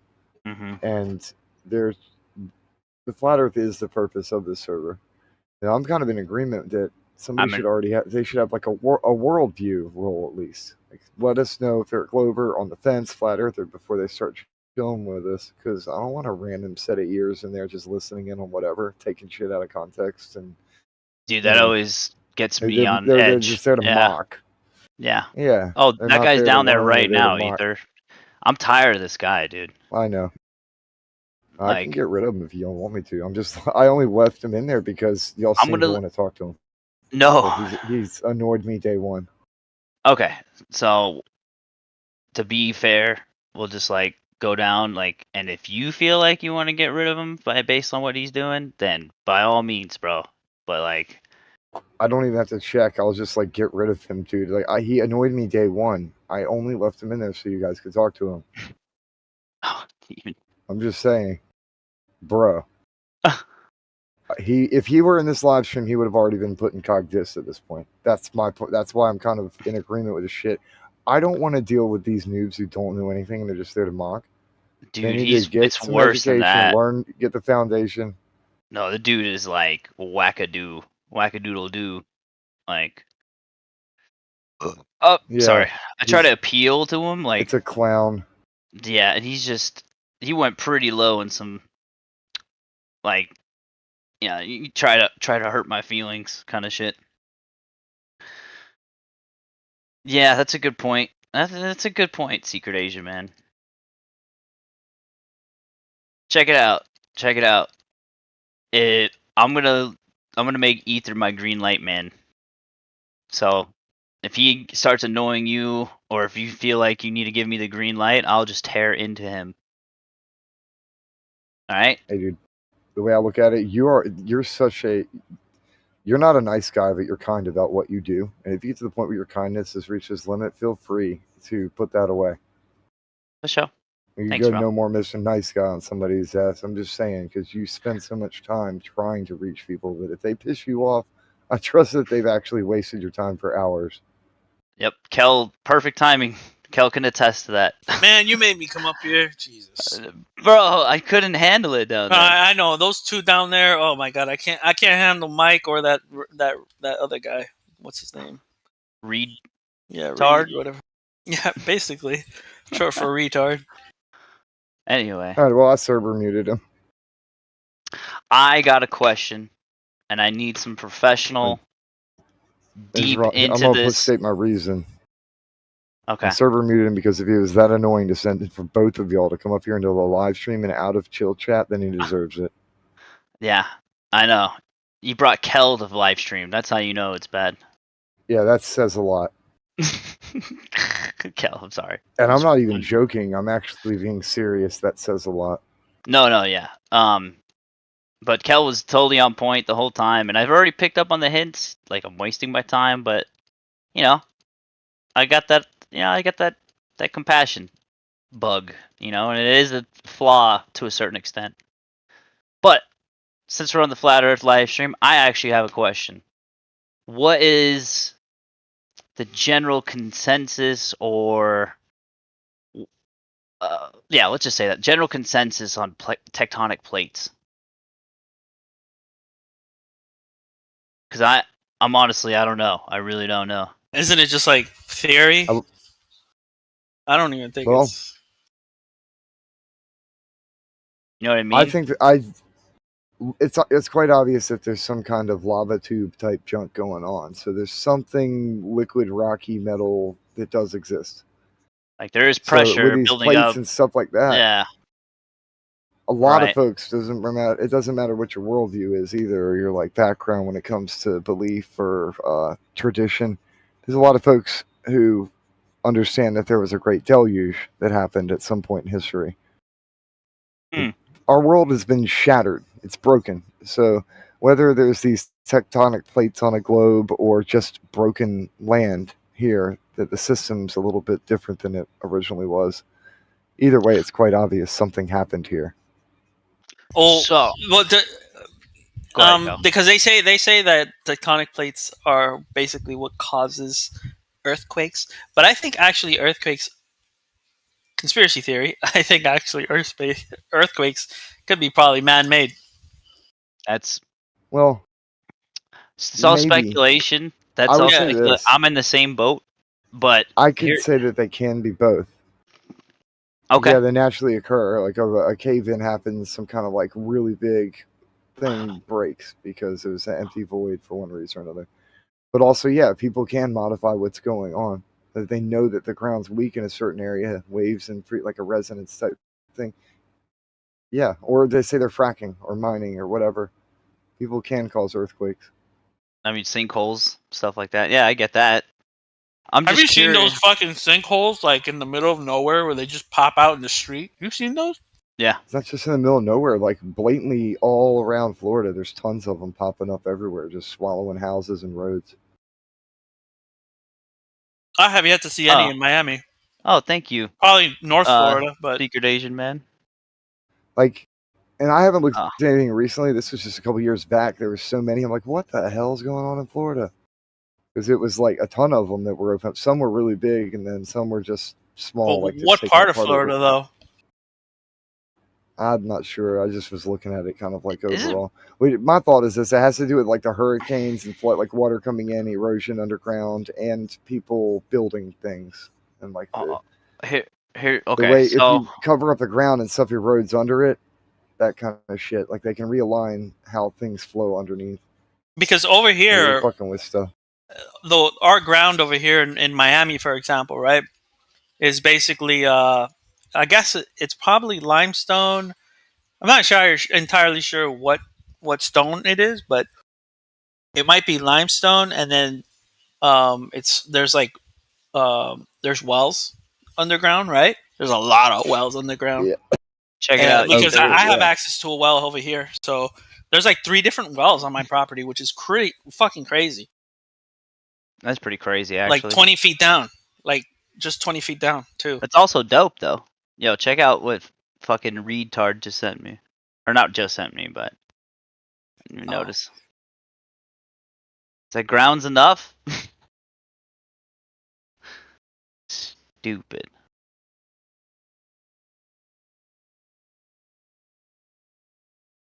Yeah. Saving.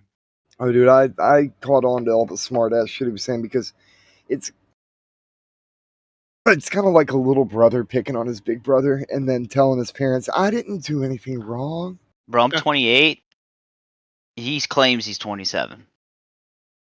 Well, not everyone matures at the same Here's something, rate. man. He sounds a little immature, so. Dude, I've met like 50, 60-year-olds who act like 18-year-olds. So No, I know. I get somebody that tells too. me their age, I'm like, cool story, bro. But I'm just saying, in general, at this age, you should know how to conduct yourself in a group conversation. They're raised by the world, man. Well, I mean, what the Think hell? about it. Where I'll were put it we this way. raised? Where were we raised, bro? We're in the Not same world. everybody had your father, dude. It's a good point. Not everybody had your father to raise them, so. That's a good point. All right, fair enough. Well, here's the thing. I bet he probably still lives with his parents, right? Which is fine. I mean, I don't think that there's anything wrong with that. But I don't know. Even encourage it, but yeah, he just sounds be an adult. Yeah, he just sounds like a little immature for his age. The way he's just very sporadic. People stay with parents. Spontaneous. He's like spontaneous, sporadic. He doesn't think before he talks. I hate those type of people. I know what it is. These people have a prosthetic brain that they swipe like rats with a pleasure button forever with that 8-second attention span. That's an outward manifestation of the 8-second attention span. That immature mentality must get more entertainment forever. I don't know why, but that fucking resonated, right? That shit resonated. That's exactly what that is. I think that's by design too, because I've seen a lot of people. It is engineered. Yeah, that's by design for sure. There you go, Secret Asian man.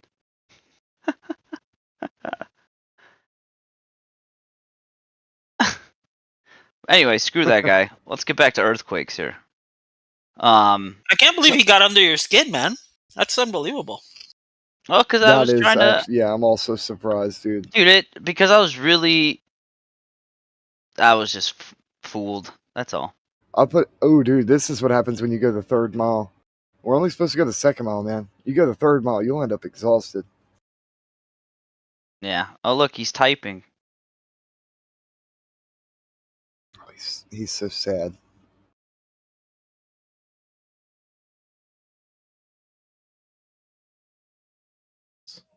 Sounds like I missed something good. No.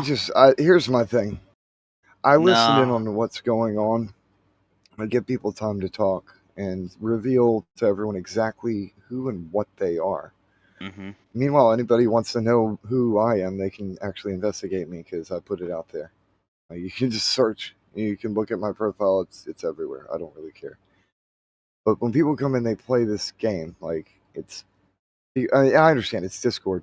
This is a gamer server, so you can expect people to come in, play games, and act like this, act childish about stuff, because it really is kind of a school card hierarchy on Discord in general. Reed's not wrong about that. Discord in general is just like that. Yeah. That's to be expected. Yeah, it's because not. it's a schoolyard. Like most of them are children. Like whether it's in high school or younger or in college, It's it's really a for schoolyard. games. You know how it started. Yeah. Yeah. So yeah, he's not wrong. I actually agree with him there. Old dude. That was on point. What? Look. He's putting himself in this box. I tried. I wish I had Kel's ability to disassociate. Like I'm learning that from Kel. Like, yeah. You teach me shit all the time, Kel. Whether you know it or not. I mean, you have a lot of patience for this. Here's the thing. I don't have the patience for it. Oh. Yeah, just I don't know, the empathy. Just like you, Beast. Like if I see their holes can be poked, they are going to get poked. If I smell some BS in the water, that's it's like blood in the water. I'm not going to stop until it's completely exposed. So I don't know what I missed, but I heard you say something about that. Like, I'm poking holes. I'm like, yeah, dude, that's exactly what I do too, man. You have that only starts when someone starts feeding me some BS. Go ahead, Ether. Sorry about that. No, you're good, dude. It sounded louder than it was because I had you up for 200% for some reason. Oh, because you're in the library whispering. I'm on a different laptop right now. My awesome. busted laptop. I've got a second. I honestly thought you were doing that for effect. It was funny. like I'm poking holes in his statement. Loud. You know, yeah. Like, that's what you're doing. It worked. This Reed guy, though, the one thing I would say is he because of the current nature of the conversation about chill chat, his post in that complaints department actually might get taken into consideration with what's about to happen anyway. Just because he's the one and only person who's going to say something about it in this moment at this time while this conversation's happening. Oh, is he gone? Oh, CB probably accidentally deafened. I'm here. I had to deafen for a second to check my mic settings. What I missed? No, not TB. I meant Reed.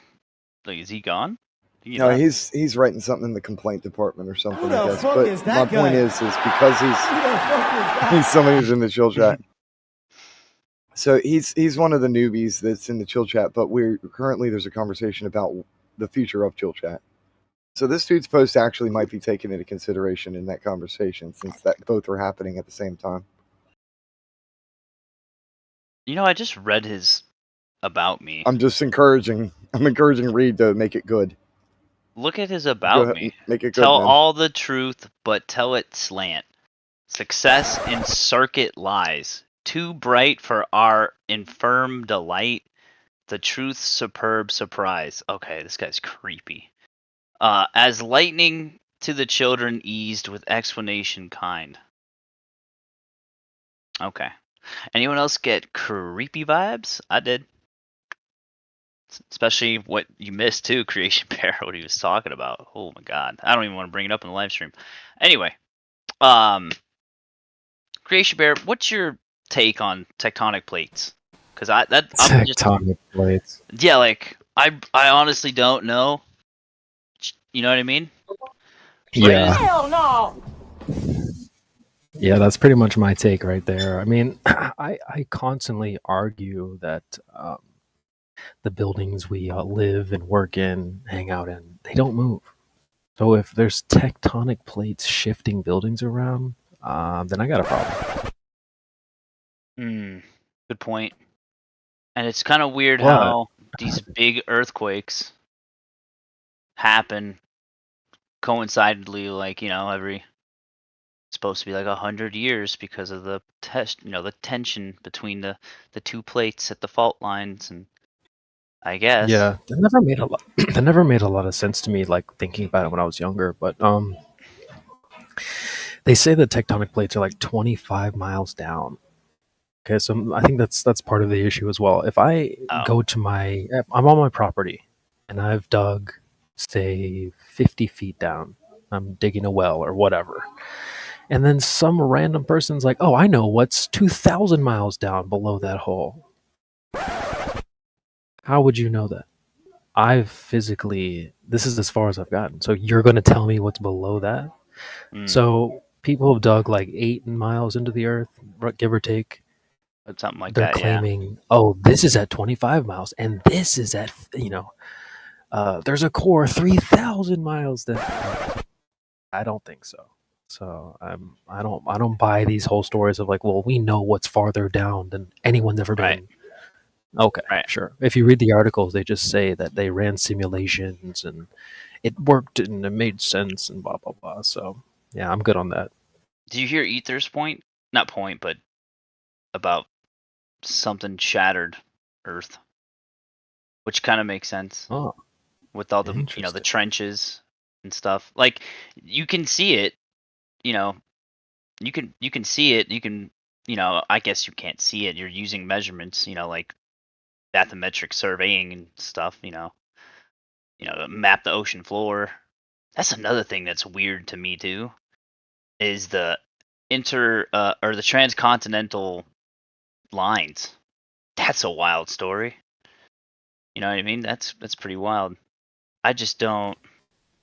Yeah. I'll get some screenshots for the chat because some people might not be familiar. Some people, you'll hear people say like, "Oh, well, how come they're not bowls? Why aren't they tectonic bowls?" That's a funny response that I've heard before as well. It's like, what plates? Last I checked, plates are flat. But yeah, it's just interesting. Like,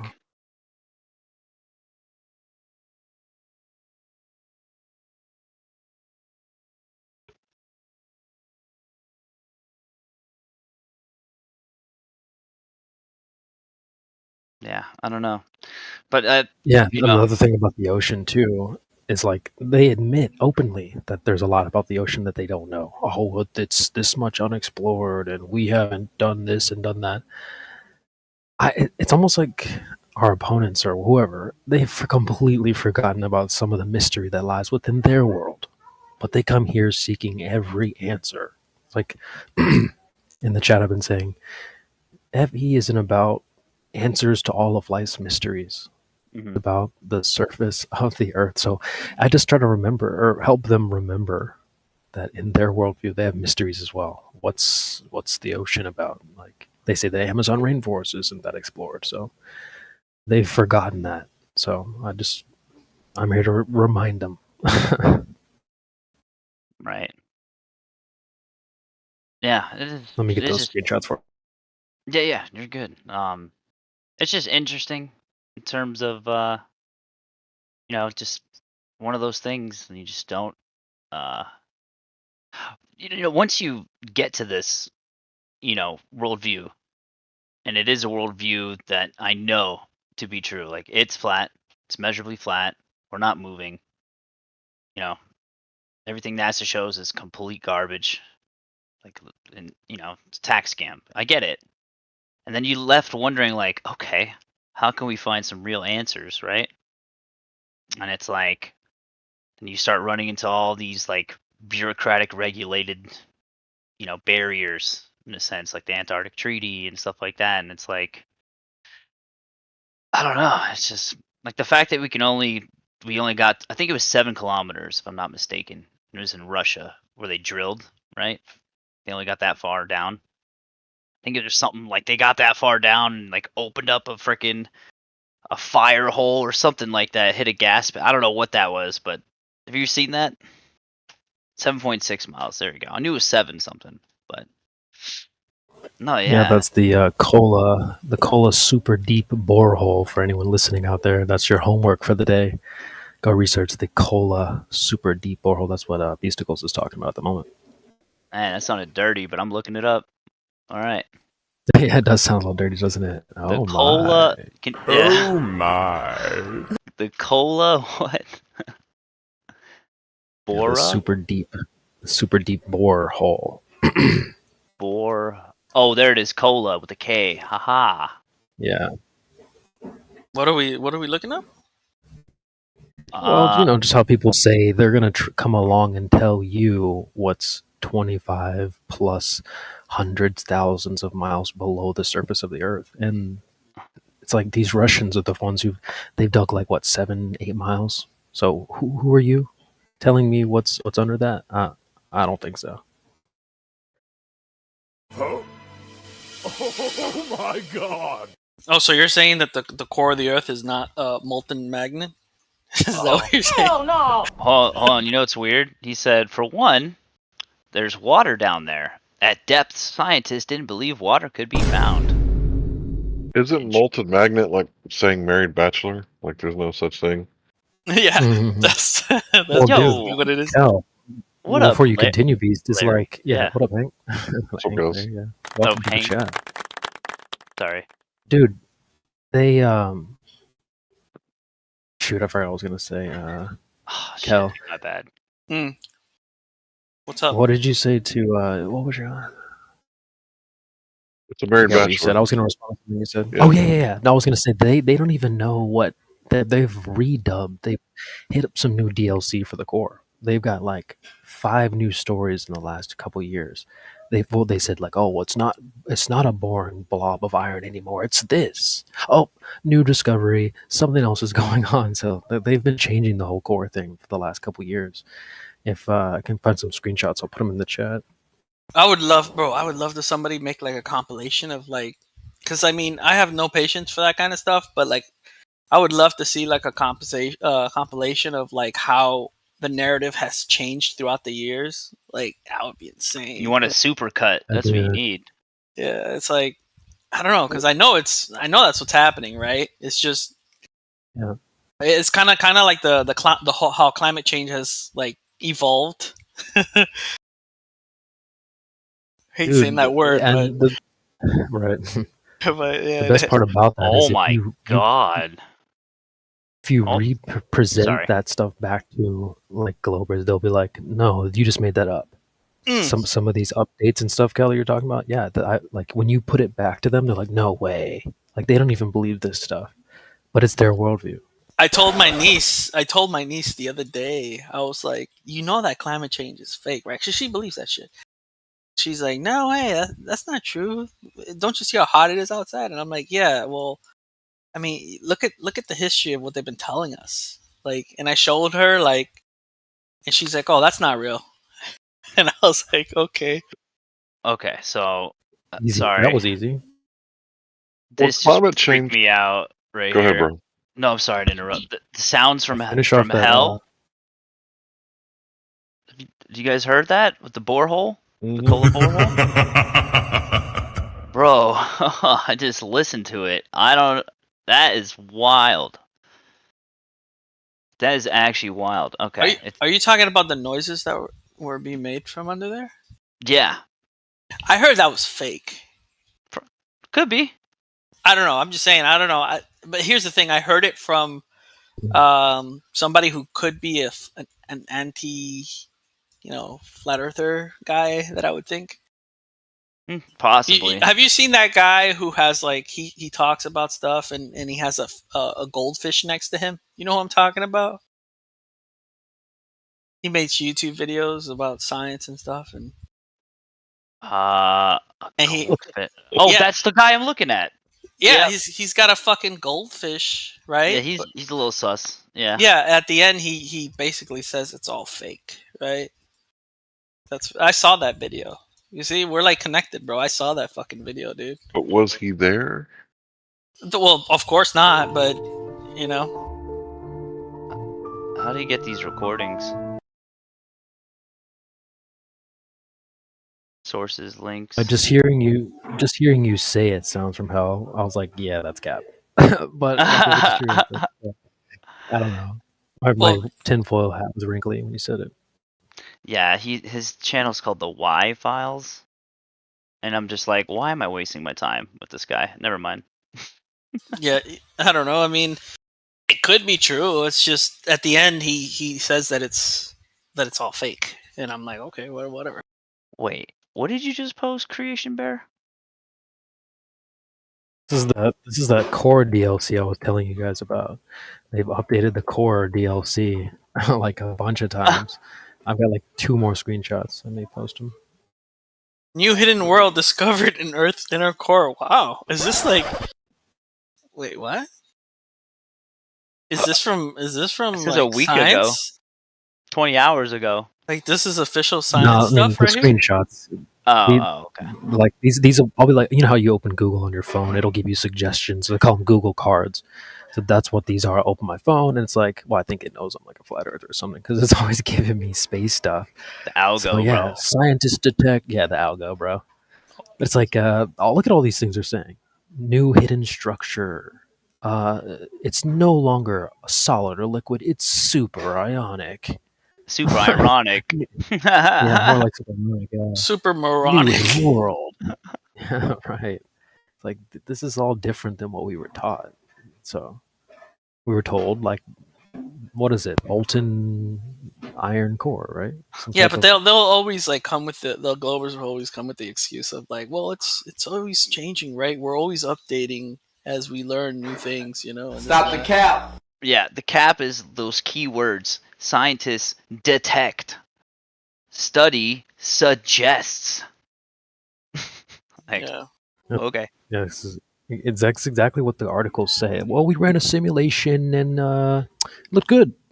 It's like, okay. All right, guys. Let's post it on Google. Studies show. You know. Ugh. It's gross. It's funny how they can post all that nonsense, but you know, if you try to post any flat Earth stuff, oh my god, it's over. So Reed has joined the panel. Should I unmute him, or did you guys make a executive decision? Go ahead. Go ahead. We can talk about this is the live chat, so we can definitely unmute him, man. Yeah. Talk about the Creation Bear should have an awesome chat with him. Yeah, go ahead, Creation Bear. Now, just welcome Reed. Welcome to the live stream. Just hello. No, you'll be live. Yeah. You are live. I know. So can I still type, or do I have to talk? Usually we have the typing for the folks in the panel. So yeah, if you're here, so all right, for sure. As I'm trying to just chime in that way, so I'm gonna do that. Sounds good. Let us know if you have any questions for any of that stuff. Always open.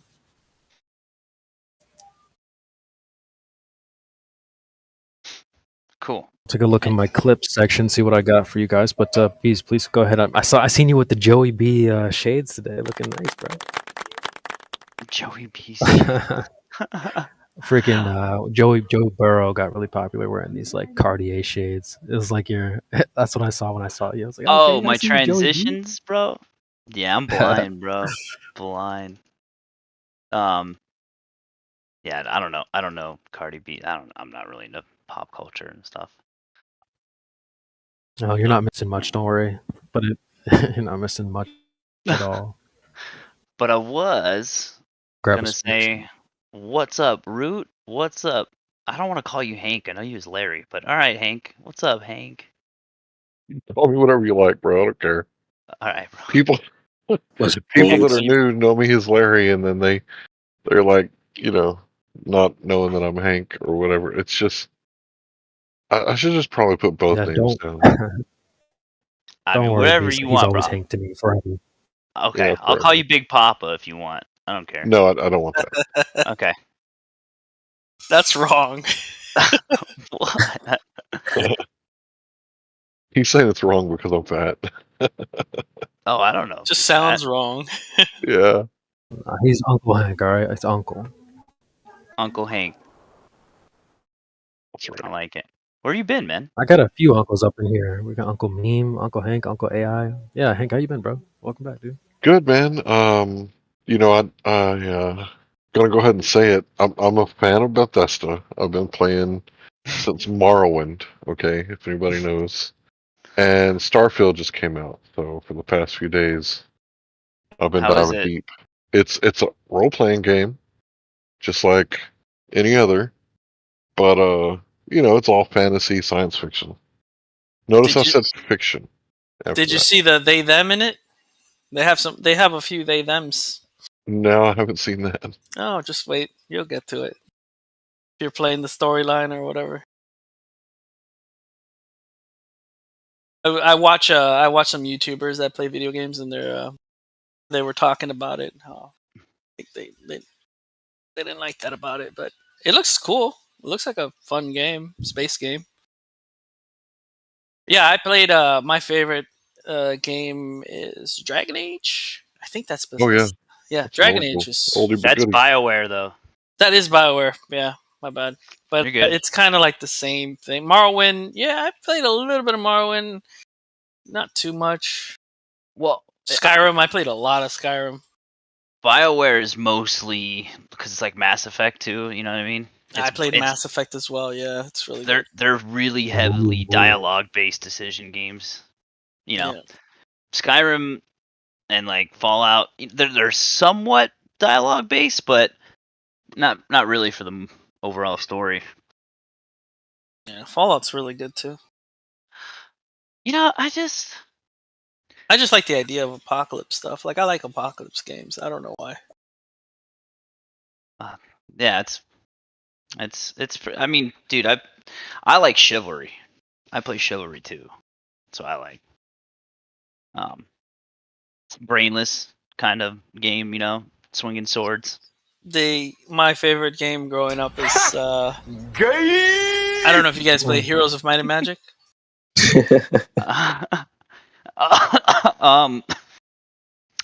I think so.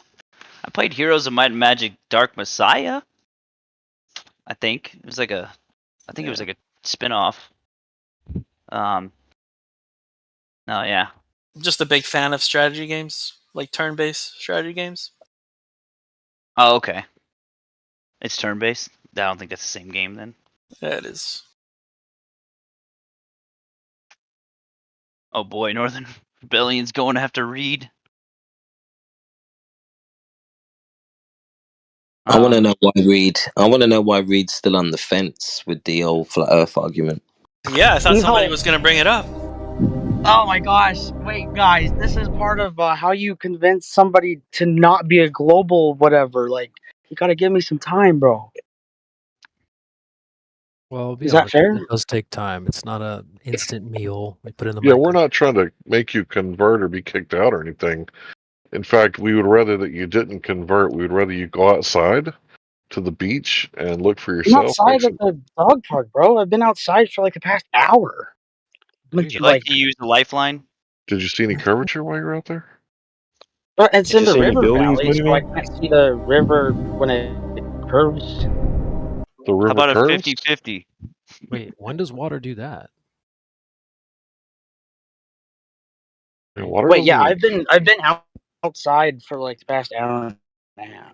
Well, have you experienced any curvature, axial rotation? No, I'm not dissociating. I'm just sitting on a bench, bro. It's nice out. I'm trying to get all the fall I can, or summer before fall comes. Yeah, take your shoes off, dig your feet in the dirt, and get you some vitamin D. Dude, my literally feet sitting on a are fence. dirty. I don't need to make them more dirty. I'm wearing Birks. Dude, what do you think your feet are made out of? I don't the skin and toenail. What that kind of question is that? I don't like feet, so I don't think about it that much. But anyway, Your I'm gonna body's stop. made out of dirt from the earth. You know that, right? I'm gonna go back to the text thing because that's how I was. I was Sure. talking to somebody. Well, Sorry.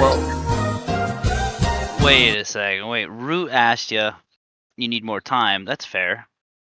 But like, what are you on the fence about? What do you need? Hold on. I was just in the middle of responding to like a cybersecurity thing that was like healthy for me to engage with. So I'm gonna do that, and I don't want to be like this topic of whatever. Just the innocent bystander, just trying to listen right now. Why? What are you so Because afraid of? Season what am I 9, so afraid of is Season 9. If you don't know what the goes on in this show by now, I don't even know what to tell you. What do Feet you not in the dirt. understand about that? I mean, you are speaking in the live stream using the live stream text, bro. What's wrong with discussing the shape or, the potential shape of the Earth? What's wrong with that? Season 9, mother. Season 9. Apparently, it's not safe. He wants to talk about cybersecurity. Yeah. no, I don't want that to be the topic of the thing. It Of the was server? just a different talking point. Like you guys can talk, and then we were talking there, but I'll stop typing, and I guess I'll just be quiet. No, we want you to talk and engage. That's why you're here, right? Yeah, but I'm not gonna be like the globalist, monkey Bruh. show. I don't dance when people tell me to dance, bro. No. You said you were on the fence. You didn't. Are you a glober now? It's a very big divide. It's a dam that I have to crawl across, and I am leaning more pro-global. Yes. Well, let's talk about it. Okay, so did you want to hear what I was talking about earlier before it turned into my group therapy hour and then turned into me being just a complete butt of myself? I was on good track with the individual. I forgot his name. He sounded Hispanic, though, and talking about like military infrastructure and technology, specifically with like intercontinental ballistic missiles and anti-ballistic missile systems.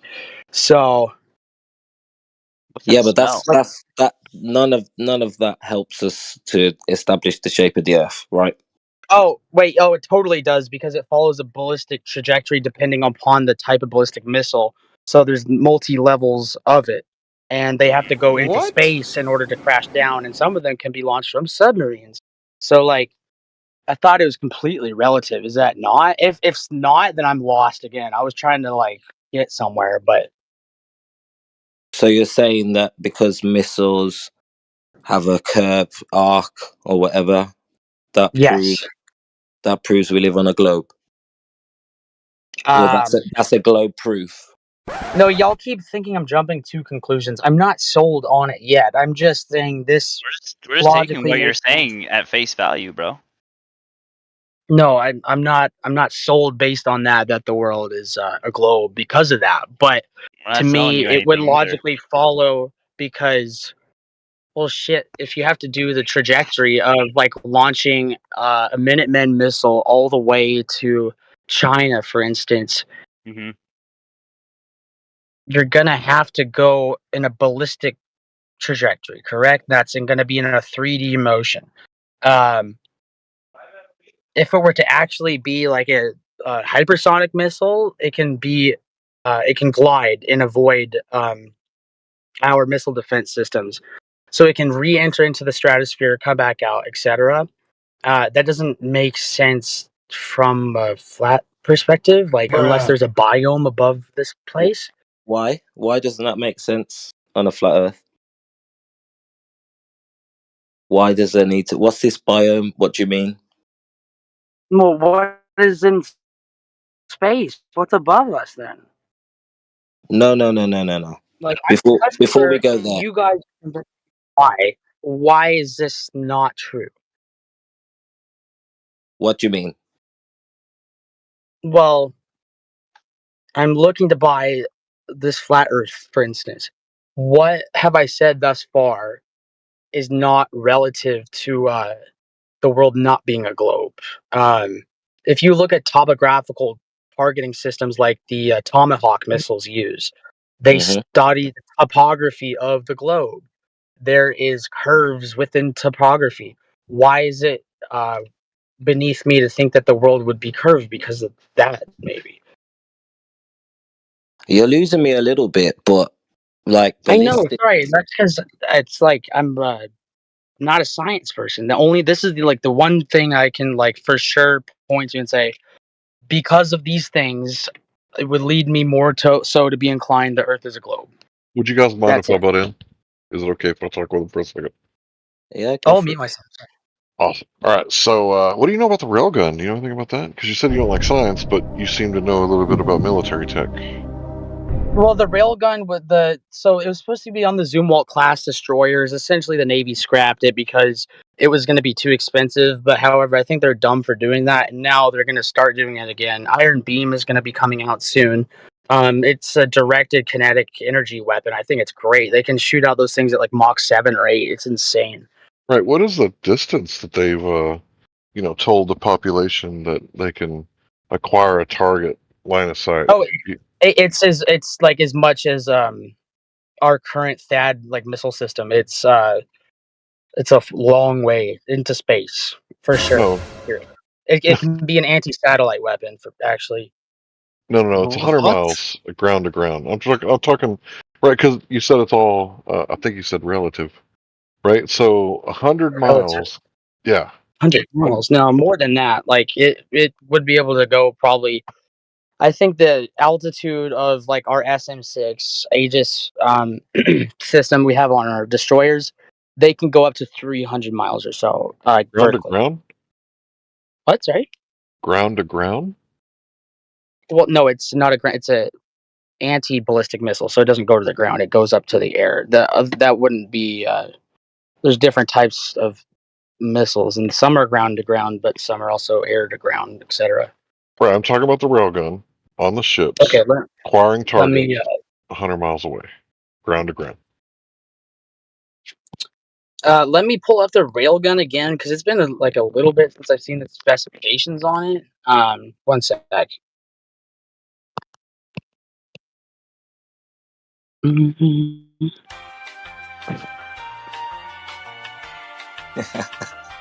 Yeah, it's by BAE. Okay. Yeah, fires an eighth. All right. Well, I'm done. You guys can please continue. What? Yeah. Okay. So I'm curious about the angle of the gun that has to be adjusted to fire, let's say, 2,000 kilometers away and hit the target. Don't speak German, Reed. Hold on. Give me a second. I have to look up the specifications of railgun. All right. Because I was asked about it, so I'd like to give you an answer on it. But if you have to ask as a German, you probably know the answer. I don't do math that well, but let me see here. I mean, you can do it in miles too, so it doesn't matter. Do it what? Sorry? You can convert it in miles too if you want to. No, I can't. Mein Hauptfach is Politikwissenschaft. I don't study math that well, bro. I do more so other things, but I'm trying here. Just give me a second. There's Google Converter.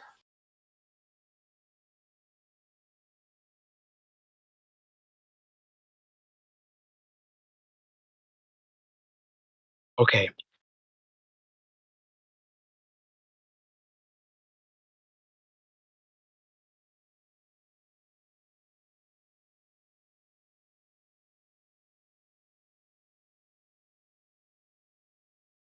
I can trust a Google Converter, but I'm now at the end of my capacity to answer the railgun question, so I'll pass.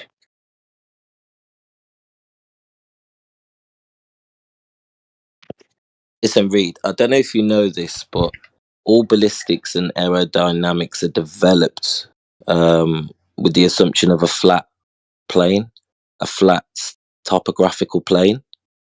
Are they developed all of them like that? Yep. Even the ones launched from below the surface?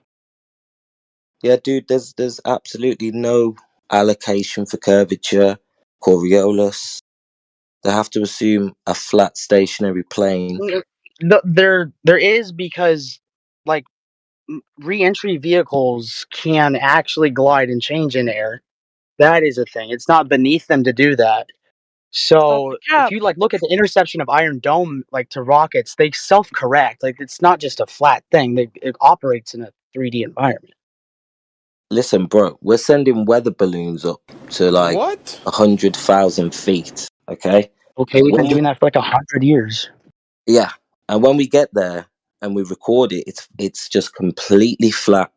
The horizon, no matter 20 miles up in an aeroplane, no matter how high you go, it's just completely flat. There is no like their flight programs and trajectories are programmed in zeros and ones. Like I get that, but it operates in a 3D environment with sensors and the ability to go up, down, all around, left, right, sideways. Yeah, man. Like we're not saying flat as in a two-dimensional surface. Just a topographical plane. Right. So yeah, there's a 3D environment. 3 dimensions: length, breadth, width, height. Right. We're not talking about just a flat two-dimensional surface. But in having said that, some of their coordinate systems are based on that. Right? Military coordinate systems are based on a two-dimensional flat surface. A grid system. A grid no, system. they're not. Like the Kinzel hypersonic missile system is not.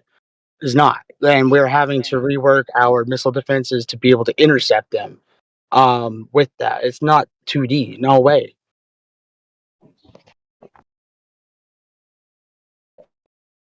If you, I'm sorry, it's just not 2D. I'm talking about their mapping systems. There's different use types. a grid system, right? They use a grid system. Depends on the type. There's some use star-based inertial navigation. That's been around since like the 50s. So that would be 2D, yeah, for sure. All right. So when they locate a coordinate, when they allocate a coordinate for a destination or a target, they're using a flat two-dimensional grid system. No, topographical ones like the Tomahawk missiles analyze the ground topographically, which involves more than 2D. It is a 3D plane, and it scans the ground, pings it back up, and then it knows based on the topography of those coordinates where it's going. So it's accounting for topography. Okay, I got it. It's accounting for topography. Is it accounting for curvature, drop over distance? Yeah, because there's over the horizon, like, I'll move to the next example. So, like, anti-ship missiles have to be able to go over the horizon to get a ship that you can't see. The radar can pick up that ship, and it can transmit that data to the missile to C-skim at that point. It goes down from its cruise point down to C-skimming and speeds up to about Mach 2, depending on the country. That would involve more than 2D coordination. Yeah, for sure. So it's an electronically scanned array radar, so it's capable of seeing more than 2D. Right. So it's accounting for something, like it's trying to target something that you can't see visually. Exactly. With eyes. Okay. Does that necessarily mean that they're shooting over a curve? Yeah, because the missile doesn't go through the water and come back out. It C-skims all the way there. I'm talking 320 kilometers, like so the range of some of them. So, yeah. How many kilometers is it away? It depends on the country. Like the Storm Shadow missile, like that the UK uses, is about like a 500 kilometer range. We'll say the Tomahawks can go 1,000 kilometers. No, I mean the target for the example you are mentioning. I mean, when do they not see the ship? Wouldn't the horizon point? So this is where like y'all's expertise can come in. What is typically what global people say is the horizon point? Is 80 miles or whatever, 70 miles or something? 1.2 at 1 foot away from the surface. I can see more than 1.2 miles away right now. That's not true. Welcome to our side. Oh, I hope.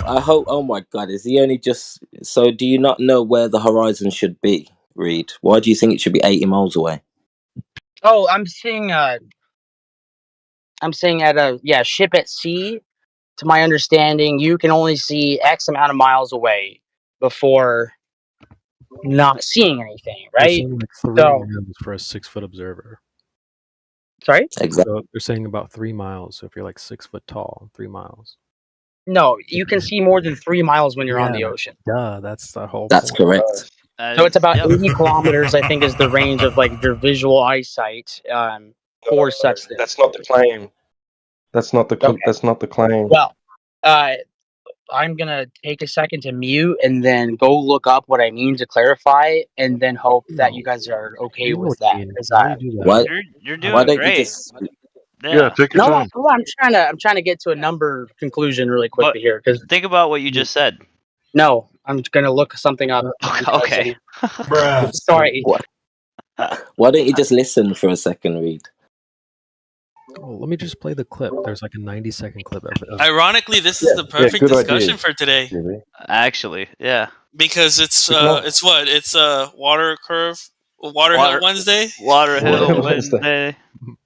We can also help him out with some Earth curve calculators online, horizon distance calculators. Yep. Let's take 90 seconds and take a quick listen, folks. We can react to it afterwards.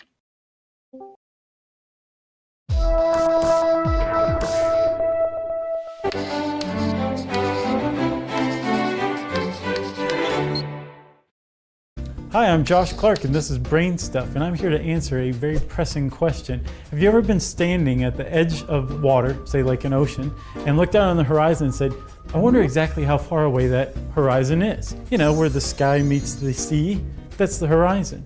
Well, it turns out because the Earth is curved, that it depends on where you're standing and how far above water you're standing. Let's say that you are in the water, right? And you're up to, say, your eyes are about 8 inches above the water surface. Well, again, remember the Earth is curved, and despite the ocean seeming flat, they actually curve themselves, which if you've ever really looked at the horizon, it kind of goes like this a little bit, which is pretty cool. But it also goes like this, right? So if your eyes are 8 inches above the water, right then you're about a mile away from that horizon point where the sky meets the ocean as far as you can tell. If you're standing up above water and you're like, I am about 6 feet tall, that means your eyes are about 5.5 feet above the water's edge, which means that you're about 3 miles away from the horizon. Isn't that amazing? Well, there you go, Reed. Is your brain exploding? Oh, that's amazing. I like that. That's Tucker a great. Carlson. Yeah, that's a great one. Is your Keep brain that one, exploding? Trace. That's a really good one. But I yeah, work- Reed, this video. Let me just double check. I'm pretty sure it's from like 10 years ago. Let me just pull that up. Yeah, 9 years ago. So this is an oldie, but a goodie, and it's so you don't have to hear it from us. You can hear what the actual claim is. So you're saying you can see like 80 miles? Yeah, well, that's what we're saying. That's a problem because they're saying you should only be able to see about 3 miles for like a 5-6 foot observer, and only 1.2 miles if the observer height is 1 foot. So that's a big problem if you're seeing 80, 50, hundreds of miles. Yeah, that's the whole argument we've been making for years now. So thank you, I guess. Welcome. I'm on sensory overload now, so I'm not gonna be able to answer back to the math stuff for like 10 minutes. Bruh. And I think you're assuming that the military account for curvature without like having provided or looked into any data, any math that they're actually using practically to target, in their targeting systems and things. You're just assuming that they have to account for curvature because I can't see this certain distance. You did just hear his response, right? Yeah. Yeah. Not you. No, but yeah. No, I know what yours. Not Yeah. you. Not you. You Not don't do maths. Yeah. Check this out. You ever pour a cup of juice and then when the cup is full, continue pouring? No. Flat earther? Yeah. So are you what's going heard on? what you said. Yeah, Yeah, we've been you don't working on keep this one for pouring a the cup while. when the cup is full, right? Yeah, man. That's why I Thank you, told him to Larry. take his time Thank and you. do what I'm he's got just to do. saying that because he was like, I'm like overloaded. I need 10 minutes. What happened like literally 5 seconds after that? Are you talking to me, Elijah? I mean, as a collective group of people that are listening, everybody Okay. in the room, like, listen. Okay. Yeah, so there's like 20 other people here that even I don't need Yeah, to I respond. know that I was very clear, and Hank. I know you're following what I'm saying, right? Now I am Yeah. because you started talking about me Your again, but name's not Hank. You might get muted in a second. I'm not talking to you, so shit, just my bad. because I have to tell you directly, I'm not speaking to you. You can just chill out. Yes, sir. I'm not speaking to you at all. The way you addressing me, Elijah? Yeah. Yeah. So just spit it out. What are you saying? All I'm saying is the guy just said he needs like 10 minutes to process everything. And then right after that, you begin talking about what he had to process. I'm just saying we just need to like take a more relaxed approach. This shit is not easy for people to hear. You know what I mean? Yeah, I didn't feel like I was like being overly aggressive or anything. I didn't say you were being aggressive. I just said you completely ignored what he said when he said, I just need 10 minutes, and then you didn't give him 10 minutes. Like Yeah, I was just addressing. So I was just addressing the something appropriate that he'd response already stated. appropriate response would have been, all right, you go ahead and take 10. So this is what I want to say to the room. You know, like, I mean, I know I can't. Do you really think that's unreasonable for me to ask of you, my friend? Were you listening before? Were you part of this conversation? You know, prior to the last 5 minutes. Yeah. Yeah. So I was What I'm addressing something saying that was is, discussed what I'm earlier, saying is, and it was directly related to distance to the horizon and being able to see, and how he was just simply assuming something. yeah, that's fine. That's fine. But I did also hear him say he needs 10 minutes.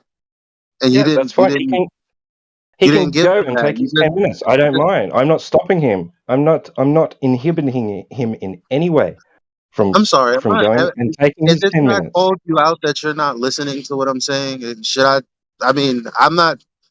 When I speak to my brothers, I just point out something that's obvious, and I go, "Yo, if I can't do that with you, I won't give you any kind of anything." If that's, I thought I was saying something that was obvious to everyone.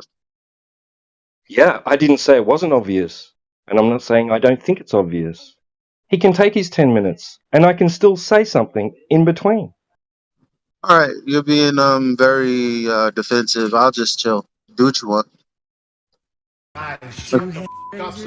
Yeah, I think it's kind of like common sense. You know, if someone says, "Give me a minute," we can't force the conversation on people. And the guy did say, "Hey, you're doing the opposite of what you want someone to do if you want them to like look at a subject." So I think the social cues have to be picked up on. If someone says they need a minute, give them 10. If they say they need 10, give them an hour.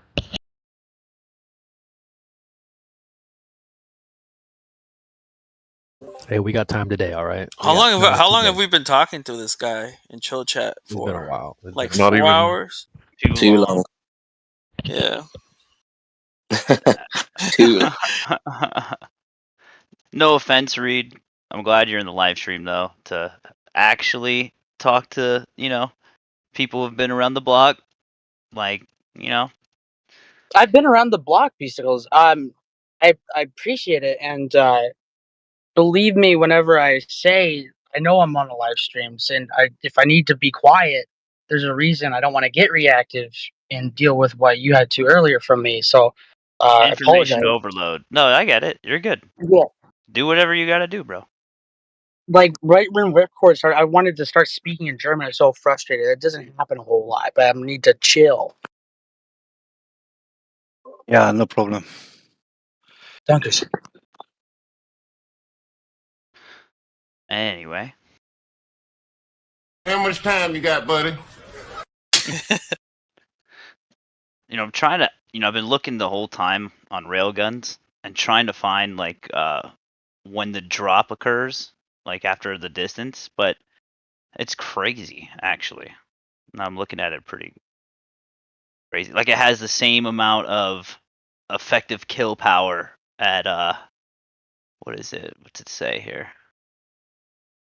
Yeah, 200 nautical miles has the same kill power. It's like it doesn't lose any of its momentum. It's so crazy, actually. Damn, so it's almost like it's just going through a flat surface. Yeah, it's weird. I almost never thought about that. I was thinking that it like ramped over the hill, like it kind of, yeah. I thought it went over the water hill. Yeah, I mean, it would just follow it like that. Yeah. No, that's the benefit of railguns. It goes through the water hills. Oh, that's true. Yep. That's powerful. Why do you guys call it Water Hill Wednesday? Is it just a meme? Yeah, it's a CB original right there, I think. There you go. Sorry, Root. I didn't mean to interrupt. Well, let me just play the clip really quickly. It's a very short clip. Hell yeah. Perfect. Essentially, we're talking Black Swan, right? I'm talking to this guy named Bob, the science guy. And here's how the conversation went. Let's take a listen. There's also a horizon way beyond where it's supposed to be, so there's that too. Yeah, what's blocking the bottom of the oil rig there? Not a hill of water. So yeah, actually, that's exactly what it is. And if you look at how much is actually hidden. Okay, buddy. So it started off as like kind of a crude way to highlight their position. They're saying the water, all of the water, lakes, oceans, ponds, they're curved like a hump, like a hill, a mound. You can call it whatever you want. So, I mean, again, it sounds crude, but that's what they believe. Some people don't like the word hill, but listen to Bob there. I said it's not a hill of water, not curved water, and he goes, "Yeah, that's exactly what it is." Okay, well, if you say so. Gotcha, bitch. So the Earth is measured flat. I highly recommend Quantum Eraser's presentation. So, the Earth is measured flat. I highly recommend Quantum Eraser's presentation on the Sea Sparrow missiles and its targeting systems. Thank you very much, Tucker Carlson. Appreciate that. Somebody else wanted to chime in on the Water Hill thing? Yeah, I was just going to say, it's more of a global legend, a bit of a myth. They've been searching for this water hill, the geometric horizon, for a long time now, but it's missing. Been missing. I think I gotta give credit where credit's due. I don't think I'm the first person to say that. If you search in the server function and go to old, I believe India was the first one to say it. Let's just double check that. I was trying to find something on water hills, but ended up finding a list of gravity hills, which is also yeah. I'm not even kidding. This is what bullshit.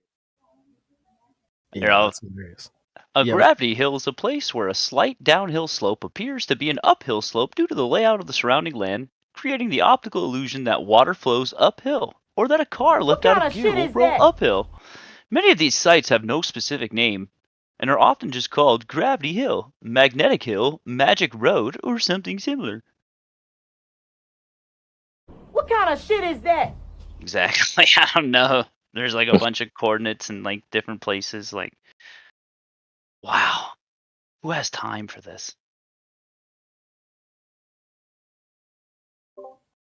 This is actually one of the tactics I've been using lately, is just to sort of repackage their idea and then hand it back to them. And that's, you see that with the moving houses, the moving buildings thing. I ask people, do you think your house is moving? If you're in a building right now, is that moving? And a lot of people's gut reaction is like, what do you know? Of course not. And it's like, well, that's exactly what I'm saying.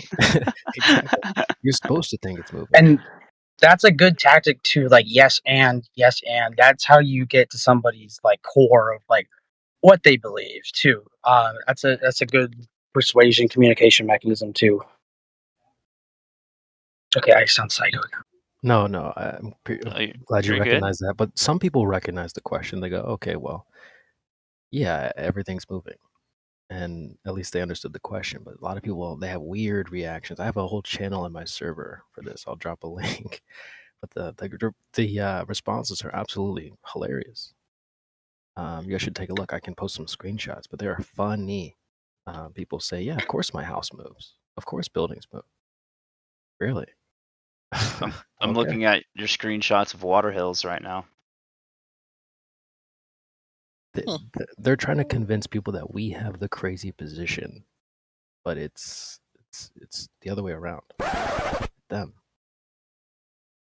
Out of the two of us, who has? I have a food for thought too for you guys. Is it possible that all streams of these dialogues are perpetrated by the individuals, or could it be something else? Like who's saying what type of stuff, and do they believe what they're saying? What? Well, to be fair, before we move forward with that, it's been about 10 minutes. Are you prepared to answer T-Dub? Yes, and the answer is I was wrong. Cool. Wrong about what specifically? The original claim I made, I was wrong. He was right. So that's my final answer. All right. So, given the video that you saw, and given the the flat Earth proof that you accidentally shared, what do you think about that? Where do you stand, like, right now?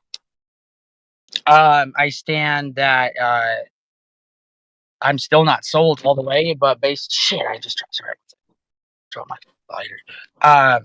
I do think more thought is needed for me to be put into it, and that will take some time. So let me help me understand. When you say that you're not sold, because I'm not sure what you think we're selling, but well, I didn't mean the so one I didn't thing. mean to say that like y'all are actually selling it. No, It's just I do need a real precise clarity here, though. Like, okay. it's All right. don't be offended by what I'm saying. I heard what you Okay. said. Okay. I understood what you said. Okay. So what I'm saying is, most people have an idea of Sure. what flat Earth is, so they think we're trying to sell them on this idea that people come in that they have about flat Earth. And all I'm saying is, all that really is important is the actual claim that's out there. There's only one direct claim, is that there's an Earth curve and that the horizon is, a product of that Earth curve. And you're finding out that that's not there. There's no argument There's a or any evidence de-radicalization that you would come aspect across. to it for My sure. bad. I think I'm talking, but you're talking at the same time. I got the volume turned down. Why are you interrupting? I need you to interrupt me, Mr. Beta Male. Hold on. No, I apologize. I muted. Apologize. Okay. So what I'm saying is, this is the one thing that needs to be the case and absolutely true, is that there's Earth curve, and if there's Earth curve, the Earth curve is 1.2 times the square root of the observer's height. That gives you the distance to the horizon the guy in the video was talking about. Now, you showed a video that clearly blows that out of the water. Forget that. So that'll never be untrue. Right. So can I? For Oh, me, it sorry. seems like that would be like kind of a topic changing moment. So I think maybe that the entire view of it can be dissuaded by single point things. If what y'all are saying is true, there is a process that individuals have to go through in order to come to said conclusions. And it's going to be a multi-stage process. It's a nuanced approach because of every single thing that goes against flat or not flat. I'm going to have to take Well, are you time to counseling us for someone adoptive. else's therapy, or are you talking about for yourself? No, saying there's inductive and deductive ways of looking at everything, and there is no right conclusion right away. So if Well, I'm not, if I said, let me ask you a question. Disrespected you that got you to dislike him. This is not I a didn't mean therapy to be session. disrespectful. I apologize. Hold on, bro. So let me ask you a question. Because I don't think it's as complicated as you're making it out to be. This isn't a psychology course, even though a lot of this has to do with psychology.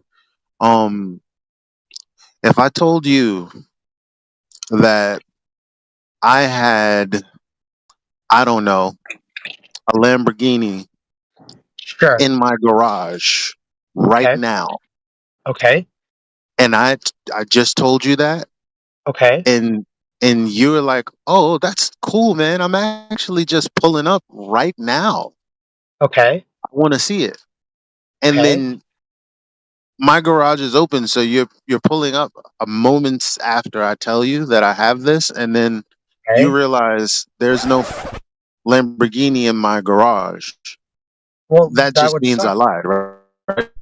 Yeah, but I generally err on the Is there a side of but? good 'Cause good faith. I have a follow up to that. So if the Okay. answer is yes, let me follow up with that. Okay. Okay, right. My Matter of response, fact, I'm even gonna type it better. I'll to you. ask you another. I'm getting a lot of interruption from you, sir. And I know you hear how calm and quiet I'm trying to be. So, who you think is being unreasonable right now? Both of us. How am I being unreasonable? Inside. Oh, sorry. Because I You're was being very trying to talk and you respectful, were just and talking over you're me. being So, very nice and I, respectful, and I very much thank you for that. But also, too, we've already established it's nuanced. yeah, you So already made that I point, want to right? respond to you So, personally, but I I'm don't want to say sorry. it on You live already stream. made that point, and then Yeah. I was giving you a rebuttal, and you're not allowing it to happen. So, in this case, it's not like I didn't hear what you said. I was I was giving a rebuttal that you don't seem to be allowing. Do you think that I'm wrong in this case, No, or no. so can you let it happen? So that I mean, because if you're being honest, you're gonna have to say, well, that makes sense or it doesn't make sense. But if you don't allow me to get it out, that moment will never happen. And then who do you think that will hurt? You or Okay, me? yeah, you probably more so you. I don't want to do that though. How would it hurt me if I'm just trying to get a point across and you don't hear it at the end of the day? Who does that hurt, me or you? Because the things that I want to say, I have to formulate and take a second, and then go okay. But then there's a time frame on it, so I'm trying. I'll shut up. It's not a time frame. You made a complete point, and then I tried to rebut it, and you won't listen. So again, I'm listening. I mean, I could give you another shot at what you already said, but I'm still Okay. going to make my rebuttal. Are you gonna interrupt it again? I'll mute, and then you can keep talking. Okay, so I'll just make a different example. Let's go with measurement. I tell you I'm 6'2", right? 6 feet 2 inches. We both everybody agrees on the standard of what feet are and inches are. So I'm 6 feet 2 inches. Okay. Now you say okay. You put up measuring to me, and it turns out I'm actually 5'7". Did I tell you the truth or did I lie? I'm only looking for a yes or no because I have a follow up.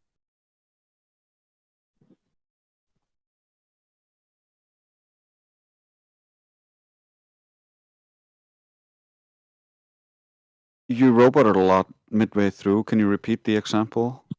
Sorry, I'm gonna respond in the text, Elijah. My bad. I try to tag you. Yeah, sorry. So I say I'm 6'2". You have a measuring tape. You find no, you're actually 5'7". Did I lie? I'm only looking for a yes or no so that I can give you a follow up, and then that'll be it. Then you can respond. Okay, and I said yes, truth. In the VC text, and I'm gonna be there and muted and respond that way. All right, thank you. So when they give us a measurement, circumference of roughly 25,000 miles and of 3,959 miles, then their claim is that the horizon is 1.2 times the square root of the observer's height in feet. Now, you can just go to the beach and find out that that's not really the case.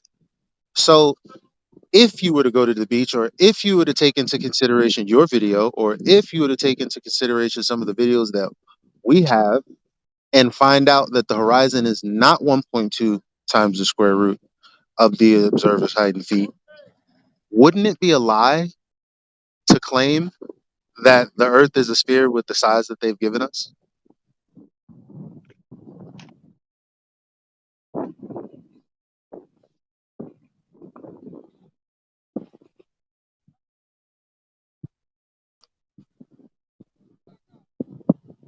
I mean, it's no gimmick, it's no trick. You can probably see how the analogy marries up.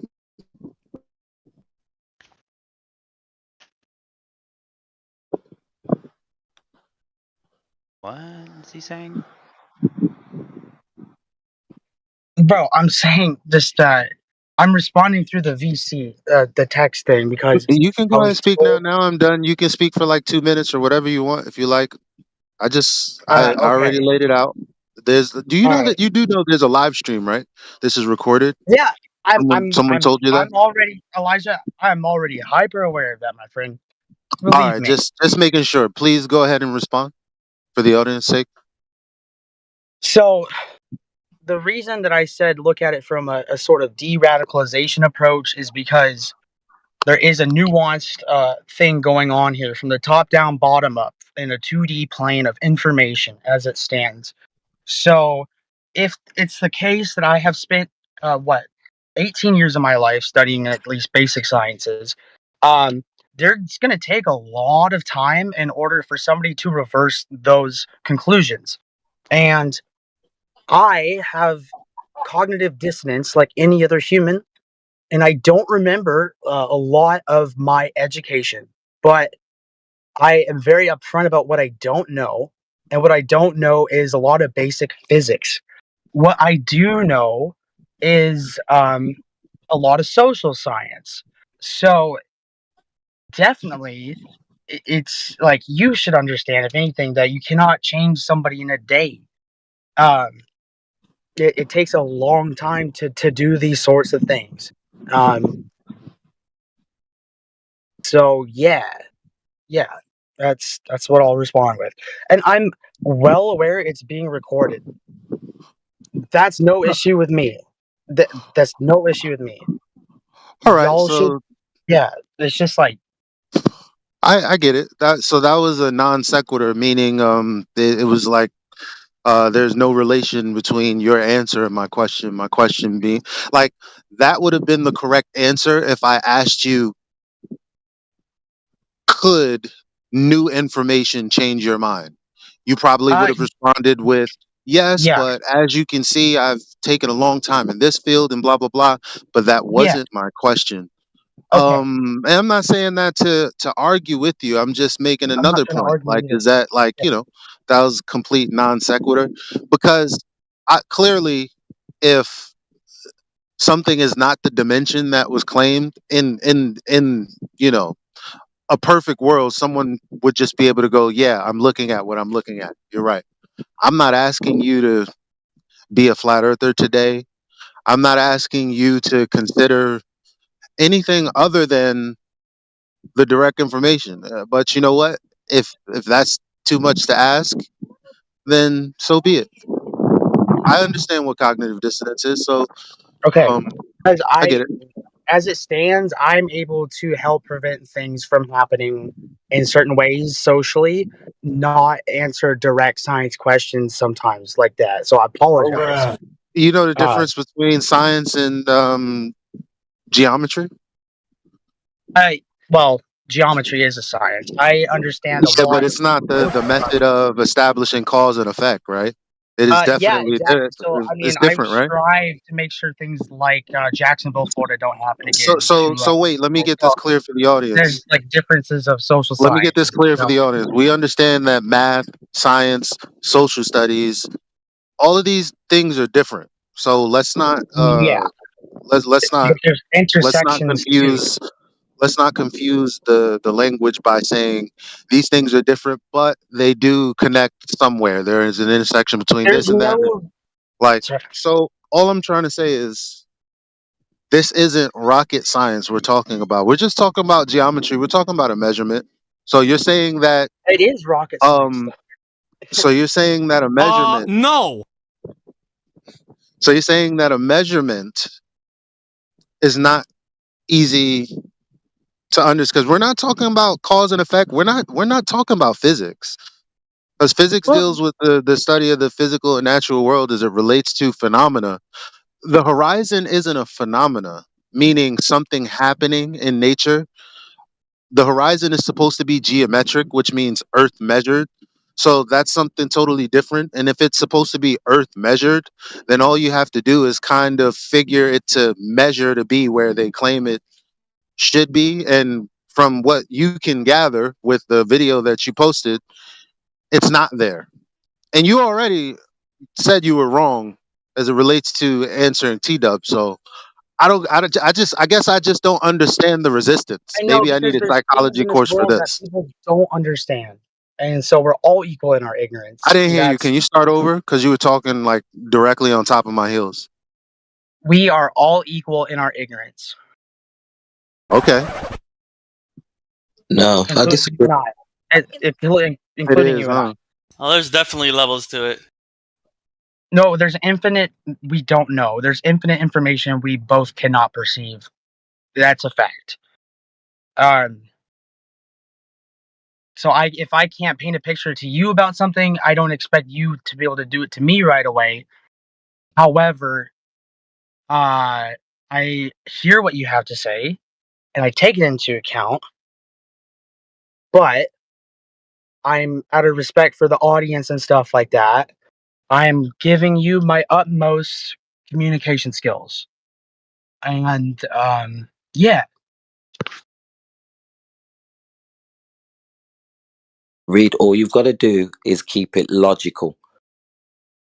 All these arguments you're hearing is with a little bit of logic, you can make these conclusions. You know, it's nothing I know I'm being complicated about. logical. I'm being logical. Believe me. Well, if you think Stop the about it, cap. the flat plane is the logical position, because in reality, as you've just heard, there is no geometric horizon. There is no physical Earth curve that can be measured or seen. So why would we assume there would be curvature without actual physical evidence? Same with the Coriolis and the movement of the Earth. We have no way to prove there is any movement of the Earth. And we also know that in science, you can't have a vacuum next to an open system without some sort of container or barrier. So what I'm saying is the logical position is to assume that we're on a motionless, flat topographical plane. Do you see that?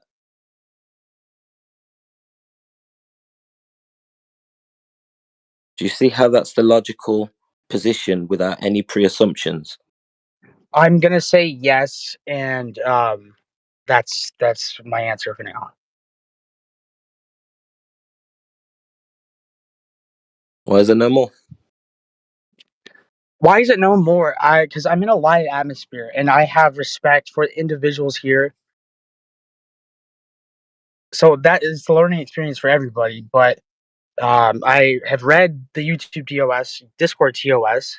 If somebody is very flustered in the moment and sticking around to try to figure out what the heck this is, so be it. But like,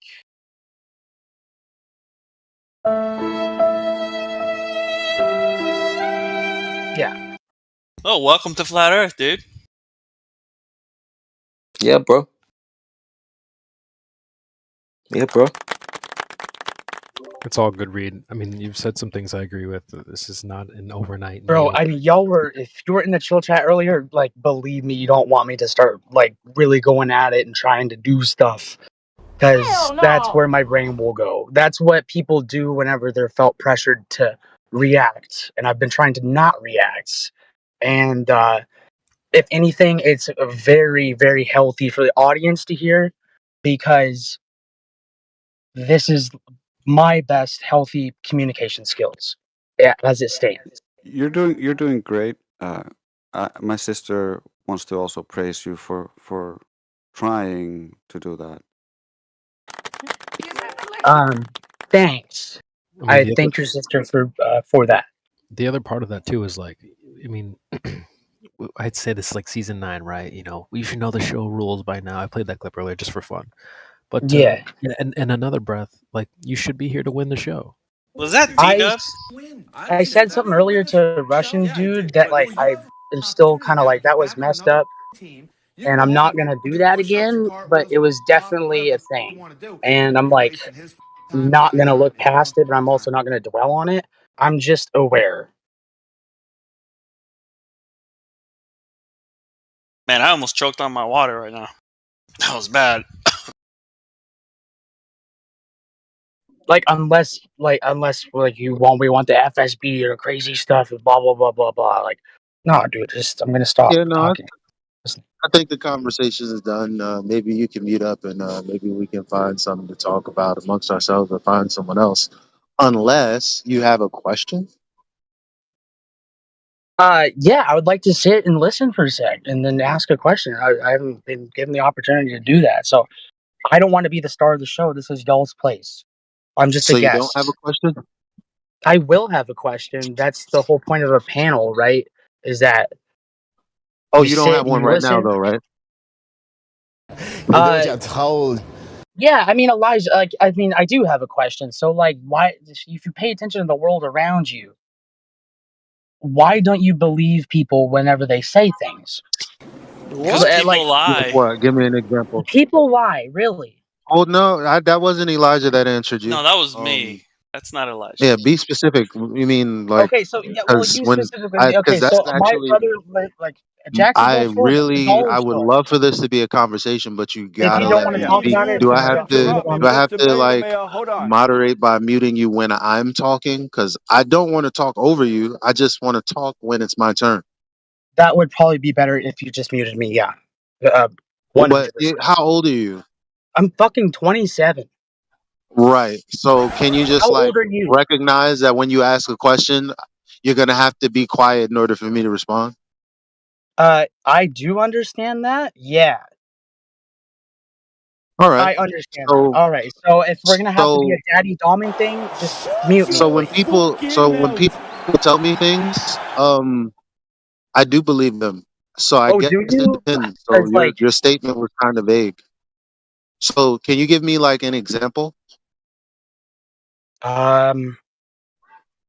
yeah. Oh, sorry, Jacksonville, Florida, the dollar store thing. Whatever. Those are the sorts of things that I'm in an expertise to try to solve and not happen again. If you don't believe me or are aware of it or the reasoning behind it, I'm not here to paint a picture of what that reality is. I'm here to tell you Believe you right? about what? I'm kind of. Maybe I missed it. Do you live under a like? Do you not? Are you not aware of what happened in Jacksonville, Florida? I'm here to tell you What right happened now. in Jacksonville, Florida? We don't care. A guy with a manifesto went to kill black people at a Dollar General store. How would you not know about that? What's this got to do with the shape of the earth, though? Because the world is not just 2D. We exist in an information realm. I know, but right? Where if there's your zeros girlfriend and asks ones. you where, I'm if your looking at girlfriend asks you where you've been, you're not I'm gonna say looking at a phone right paintball is now. amazing, right? So we kind of got to have a conversation that makes sense. So I'm just trying to understand. You said you had a question. What was the question? Oh, sorry, you don't understand how de-radicalization works, and so I can't paint that. No, I just want to know what the question is. Yeah, do you understand what I had responded with initially? Because if you Which can't was what? understand that, I cannot. But you didn't bring it ask a to question. you. I asked you if you had a question. You didn't ask one. I did. I said, do you not understand what I said by de-radicalization? Because it is key to understanding how people learn and develop worldviews. What? I'm still confused. My bad. Actually, I was asking for paper towels, so my bad. Say that one more time. If you don't understand how a de-radicalization process works, I cannot furthermore try to explain where I was coming from. So Because that doesn't sound like it was a question though. Like you're just telling me if I I asked don't it and under. you didn't give me an answer. So What was I just said I was looking for bounty. I didn't hear. What was the question? do you understand what I mean by a de-radicalization process? Bruh. I guess so. Okay, because Okay, so what's your question? that was it. And then with the follow-up Do to you have that, any more questions? the follow-up to me explaining that would be, okay, here is said thing as an example as to how the world is not just 2D. Based on that, leading to Jacksonville, Florida, which What? I don't want to bring that up, but you shouldn't be under a rock. You should know what's happening to people in your country. And I shouldn't even be giving a shit about it. I really shouldn't. But I mean, the phone that we're talking on, the battery is made by literal slaves. So, I mean, there's a lot of stuff going on in a lot of places. But your point. yeah, Ask your question.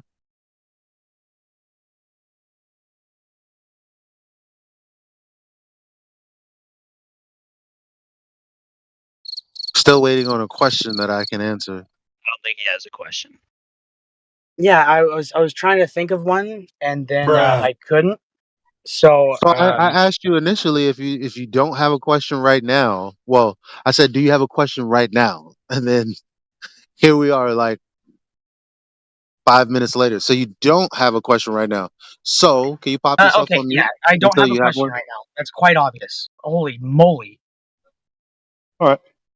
All right. Is there anybody else? Because I would love to be talking to my friend Darius from high school that was a flat earther, but like, bro, Who the he ain't fuck here is no that more. guy? No, he's not here. I can't. But, Gary? like, Are you talking about Gary? Gary? No, it's my friend. Never mind.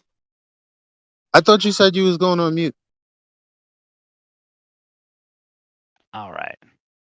I'm so confused. You're good, brother. No, You're not the man. only one. You're not confused, man. it's a I'm process. confused. Yeah. Bro, shut up. Oh. Go on mute. Jesus Shut up, Christ. bitch! Sorry.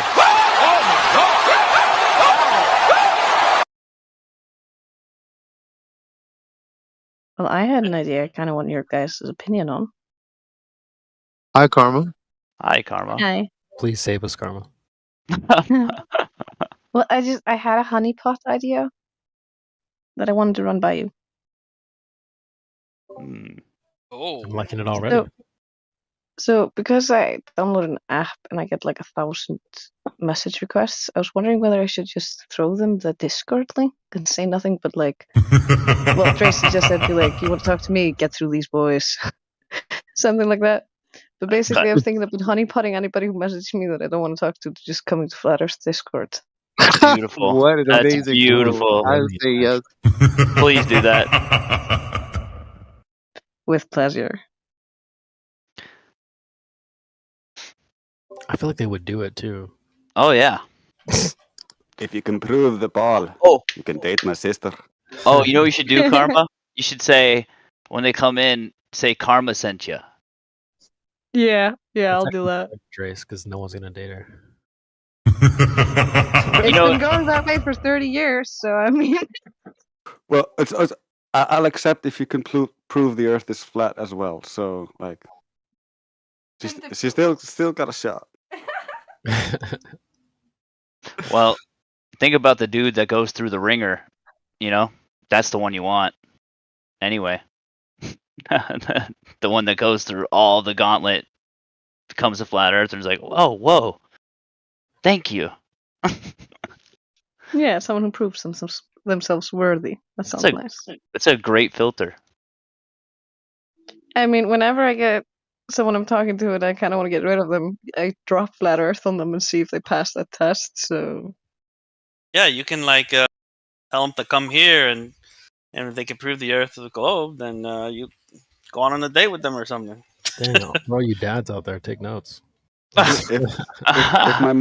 If our morality weren't so high, it would be so easy to catfish people using that method. No, it would fucking work, dude. In today's age, oh my god. You know, it's funny. Before flat Earth for me, like way back, my filter was Fortnite. I was like, "Oh, do you play Fortnite?" If they said yes, I don't talk to them. Fortnite's shit. Exactly. Just like I already know exactly what this dude's about. 10 times come on, over. man. I play Fortnite with my son. Is that a bad I thing? knew someone was gonna say something. I knew it. Dang it, Hank. That's how popular that game is. It's crazy. Because also, you play any shit game if it's for your kid. That doesn't count. Right. Yeah, if you're playing it for your kid, it's fine.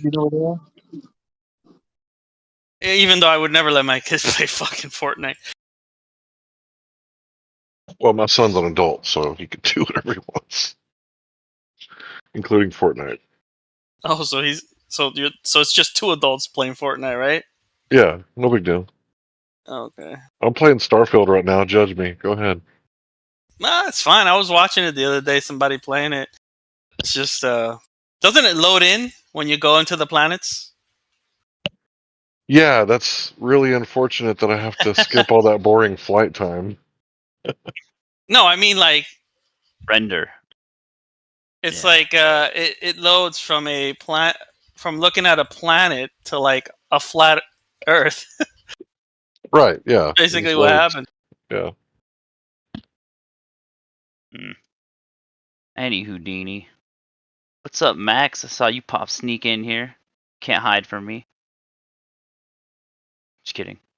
What's up, dude? Yo, what's up, boom? What's up, beast? What up? Were you listening? What's up, guys? How we all doing today? Kembo popped in too. You snuck in here. Yeah, bro. I just got off work, so. Nice. Nice. Walking around New York looking for curvature. Most of the curvature I see got on skirts. I knew that was coming. Nice. I knew something like that was coming.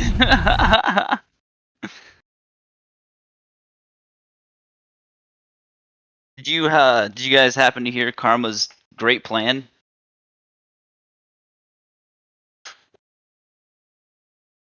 No? I don't know who Karma is. I think they just came in right now, so. Yeah. So Karma's gets like a bunch of DMs from a bunch of dudes, and like she's gonna put the server. Hey, you have to go through the gauntlet here if you want to even talk to me. Just filter them in. Man, it must be a desert out there. Dudes act like, there's like all this hoflation going on. I don't know what's going on. She belongs to the streets. Well, when 1 in 3 men are fucking virgins at the age of 30, then yeah, there's something fucking wrong going on. Well, you got to think about, taking a shot. You miss 100% of the shots you don't take. So. Oh no, they threw a couple of plot twists into the picture. I don't think that's the problem, though. No, I'm just saying they're just going for anything. You know what I mean? Oh yeah. No, yeah. They're just blindly just shooting at everything. Yeah. That's what I'm saying. Yeah. Well, that's desperation. Yeah. Oh, it definitely comes off as desperation. No one likes that. Not even like when you mess up normality, right? When you mess up normality and make it almost criminal for a boy to approach a girl, for her to be able to call it harassment, for a boy giving a girl a compliment, it kind of throw a couple of hooks in the game, right? And then, when you can't identify who you are, that kind of throws some hooks in the game too. So it's kind of different and difficult. And I don't know if these young people have learned how to navigate this this new society yet. Oh, they were born into it. Well, not well. Well, there's a lot of A lot of them were born into it, but we don't know how to navigate it the generation before, so we couldn't pass that down to them. Right? There's a generation Yeah, gap. you can, bro. Well, no, there's a huge generation gap created by the technology. This technology is huge, years beyond anything that was before it. I mean, TV was the big to do. That's a good point, actually. Yeah, You're a Gen Xer. You've been around since the birth of the PC, so like I mean, I feel like you understand. You can interact with younger people. There's Is this Reed talking again? Yeah, I was just responding. You have a question, Reed? Yeah, like how is it different for like Gen Xers versus like someone my age in this thing? I think it's more so just a communication thing, not technology. Bro, I'm 28. I'm 1 year older than you. I don't think it's an age thing. It could be emotional intelligence and maturity. Yeah, I am definitely not the most mature person right now, or intelligent for sure. But everybody doesn't stay on the same. Progress is not linear, bro. So just because somebody has a bad day doesn't mean that's their whole thing, right? You're not emotionally intelligent? Oh man, all the girls love that. God, I'm. Or mature. Wait, did you say linear? That sounds familiar. Yeah. Oh, yeah. Well, that's the thing. If you guys should know that the flat Earth has gained traction, right? So if you want it to continue to gain traction, you have to do more of this stuff. As hard as it is, I understand what it's like to be cliquey online and this and that, but you, as a group, you have to be willing to be open, but also respect boundaries, right? So. Hey, we're all Like, individuals here, bro. Everybody's it's like, well, we are until we're not. And then I enter in as a new individual. I have promised people who invited me here that I would be on my best behavior. But right now it's like as reactionary as like I'll say it, like a communist VC on the politics Discord. I am way better about like. Oh yeah. I don't even have to try there. I Yeah. just be quiet. Like and 17-year-olds don't even ask me to prolong my ideological responses because I won't let them. Guess what, bro? Go for what? it. Get out of here. You don't have to be I here. don't want to. Oh my god, it's just quite ever present. Like unless I'm kicked out, like I'm not trying to like make a big brouhaha. Like sounds like it. Yeah, it just sounds like you're Okay. complaining. It's all. It's not a problem. We understand where you're coming from. It's criticism, yeah, like constructive criticism. So you're saying we just that you're addressed not. it earlier. We talked about it earlier, and you bringing it up again just seems pointless. Okay, well, I'm gonna start to try to learn quantum grammar and just communicate in that way. Okay, if you seriously want to participate, then participate. Go look up some things that you actually find a question on, and then ask the question. You have a lot of very well-versed people in this topic, in this panel. Like, okay, for real, you want to learn. I know, place. but what y'all are not well versed in is persuasion, and so I'm not here to persuade you. then how do you come together around a topic? It's a choice, bro. It's a choice. But you the world's flat understand? or it's not. It's either true or it's not true. Reed, you're so goofy, bro. It's true. It's Reed, just it's a guys, self journey. That's all it Reed, is. it's not about persuasion because we're not here to persuade anyone. go ahead, We just want people to go and look for themselves, to know for themselves, so that they can have confidence in their own beliefs. We're not here to I have convince you of confidence anything. in my basic beliefs. I really do. I really do. So help me. Oh wait, It hold on. starts that way. Help me understand. You just said either something is true or it's not true. Now, didn't you just get proven wrong by the video that you came in with? And didn't I already say that I was wrong and that was not true? Right. So I mean, what else is there to talk about? Like you have to have a new question. There's It's not a because single you can't. issue thing. It's not a you're thus right or wrong based The on this one thing. geometry is that it's not a sphere with a radius of 3,959 miles. What else is there to talk about? You tell me. I was getting past I that thought before you the were the whole one like that said it's either true or I not mean, true. all right, yeah. I thought you said that. You said it's true or not true. Well, given the size of the Earth that they claim, we go out and we try to observe it, and you can't observe it. Therefore, it's not true. Is it It's true or either is it not true true? I that don't know. You're like confusing I'm me. white and you're black and I'm not, right? It's there are things like that, but whether or not somebody is more open-minded or closed-minded or how that leads to differences between us, that's not a true or false statement. How There do is you know I'm black? well First and beyond that. He's foremost, pulling out the how privilege you know card. that? It's your profile picture. Like in How do you know it's that's him? what I'm saying. Do what? How do you know Yeah, it's based on the him? way he talks, he speaks in the Ebonics linguist. Like that Ebonics is Oh, there's a Baltimore accent that's different than somebody so from you're San so you're Francisco. Like I don't prejudiced that's think how now, I can bro. logically I don't think I've ever heard conclude Elijah that this speak dude is with black. Ebonics. Elijah's white as hell. No, he's not white as hell. No, he's That's a not. construct. But my point is, I don't think I've ever heard him say like one Ebonics thing. No, Ever. I can agree to that. Actually, It's all been I've like been here. perfect If English. y'all can't hear it and you think that he's like a Y'all, false picture or something, I don't know, man. I 80% don't of communication is external. bro, So Reed. I you're don't think you know whirlwinding. what Ebonics means. I don't think you understand. But you, oh, But I but do. I definitely do. back to the point. Back to the point. You're white. I'm black. A sphere is sphere shape. What you provided was not. Well, it really is that simple. So you're saying it's that simple, but at the same time, you're saying it's not that simple. I'm just trying to figure it's out because which we're one it is. humans.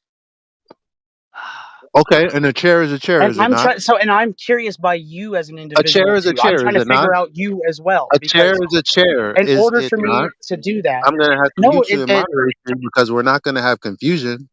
That's not what's gonna happen. yeah, So I a know. chair is So a as an chair, is it? example, I was taught I need you All to right. interrupt me, So Mr. Beta I'm male. gonna Hold ask you on. again. Now you're just gonna have to be modded. A chair is a chair, is it not?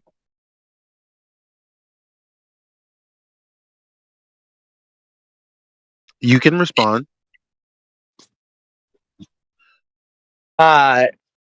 a chair is a chair, is it not? That would depend on the style of the chair. No, a chair What? is a chair. Depending What? on the style of the chair means it's a chair of some style. So a No, if chair it's is a a chair, is recliner it or a not? love seat, they're different. So a chair is a chair, is it not? No. A What chair defines a is chair? What a defines a chair, chair? is it not? A chair. Do you know what a chair is? Yes, I speak Okay, so a 3 chair is a languages chair, is almost. it not? Yeah, A I'm chair is very a well chair. aware. I can't say, I'm obviously not going to say a bathtub is a chair. A chair is a chair, and a bathtub is a bathtub. A recliner, I guess, is a recliner. I don't know what point a chair is a chair, is it not? Yes or no? Definitionally, are you gonna read off? I'm gonna mute you again. Sorry. A chair is a chair. Is it not?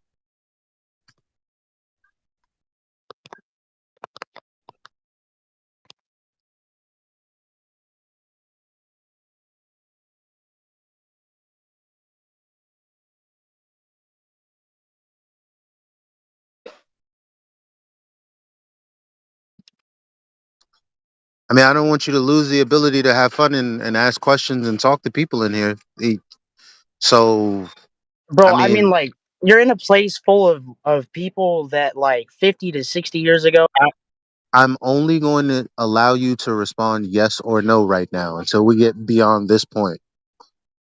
A chair is a chair, is it not? Now, before you ask me what I mean by chair, Google chair, go with that. I go with the same thing. A chair is a chair, yes or no? Sorry, somebody linked the thing. Let me read one sec. He's got to Google it. With the back or four legs. So A chair is a chair. Let me ask somebody randomly in Walmart. Excuse me, sir. A chair is a chair, is it not? Even though no one's sitting there. Even though no one's sitting there, yeah, it's still a chair. Okay, thank you very much. Now let me ask you, sir. A chair is a chair, is it not? Yes. Is rap black music or white music? Who does it belong to? Well, okay. He's lost his ability. What? He's lost his Whoa. ability to communicate to the live Go stream, low, please. or I don't know, probably Whew. all night. I'm not sure. Depends on how I feel. Is we can't. I mean, we. I mean, if anyone else is listening, I mean, reasonably, we're not tyrants who'll just mute people willy nilly. But I mean, if you can't answer whether or not a chair is a chair, I can't. Bro. I have to mute you. I'm sorry. Dude in Walmart, I'm even trying to. though no I'm one's trying sitting to be in it. reasonable. Yes, it's a chair. What was it that she said though? She said, "Can you sit on it?" Is that what she said when you asked her? No, he said, yeah, it has a back and four legs. It's basically dictionary description. So he was right. No, a chair is a chair. I'm not Yo. asking him what kind, what type. A chair. A human is a human, is it not? I can say, well, if it's a bug, it's not a human. Okay, but a Yeah. human is a human, right? The only answer to that is yes. It's an intellectual honesty test. If you want to waffle like a weasel about something else, that's not answering the question. Yeah. You should Bang rename on. him. You should rename him non sequitur. That's it. But this is kind of how my process for determining whether someone is serious or not, because because I'll go from probably intermediate to kindergarten, and if it gets below that, then you can't. At least with me, you lose your ability to speak in the live stream. I can't. We all have standards, and that's just my. I'm sorry, if anybody, if No, I'm you're totally turning fine, anyone bro. off, or if I'm because here's the thing.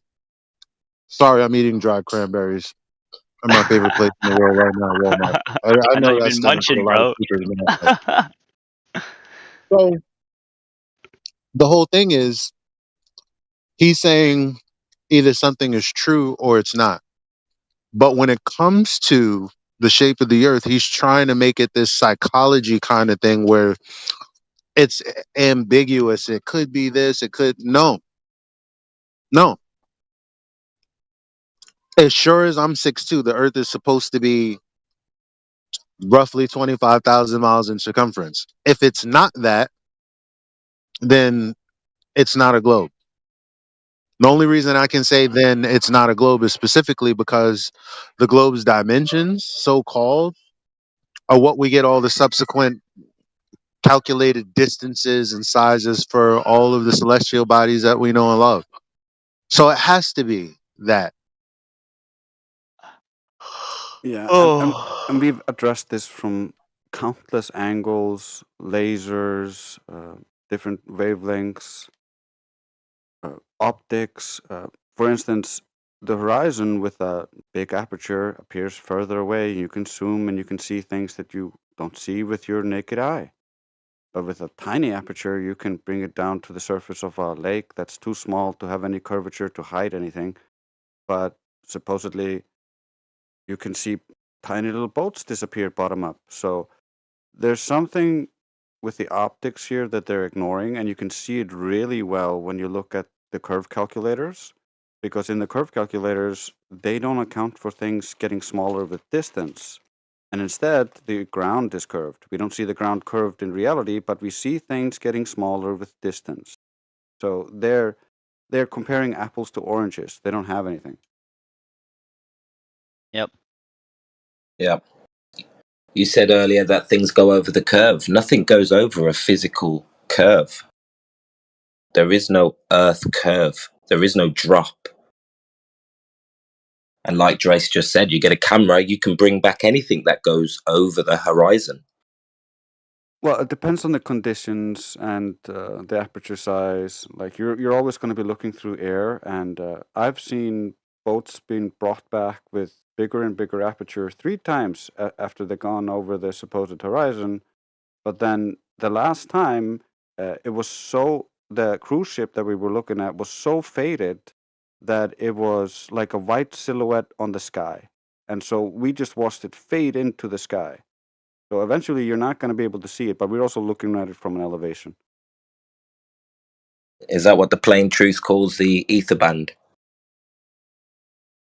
I don't know what that is, or who that is exactly, but you got to just think about the air. It's not perfectly it doesn't have perfect opacity. Just like you look at water in a glass, you can look through it. It looks like it's see-through, but when you compound enough of it, light cannot travel forever through it.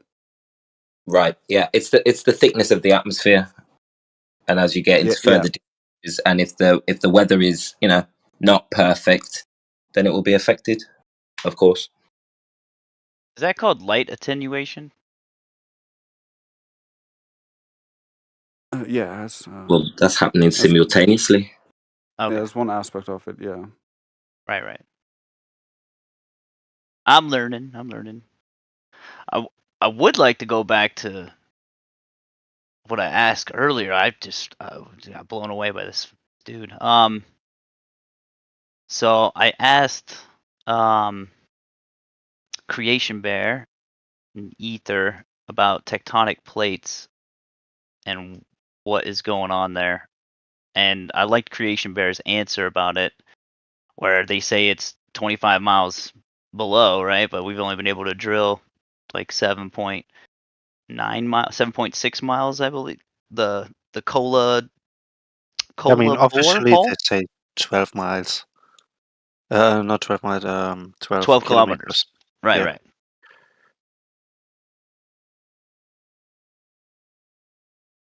Yeah, I don't. Yeah. I mean, they're just speculating. They Oh, don't actually yeah, know. there's speculation, of course. Right.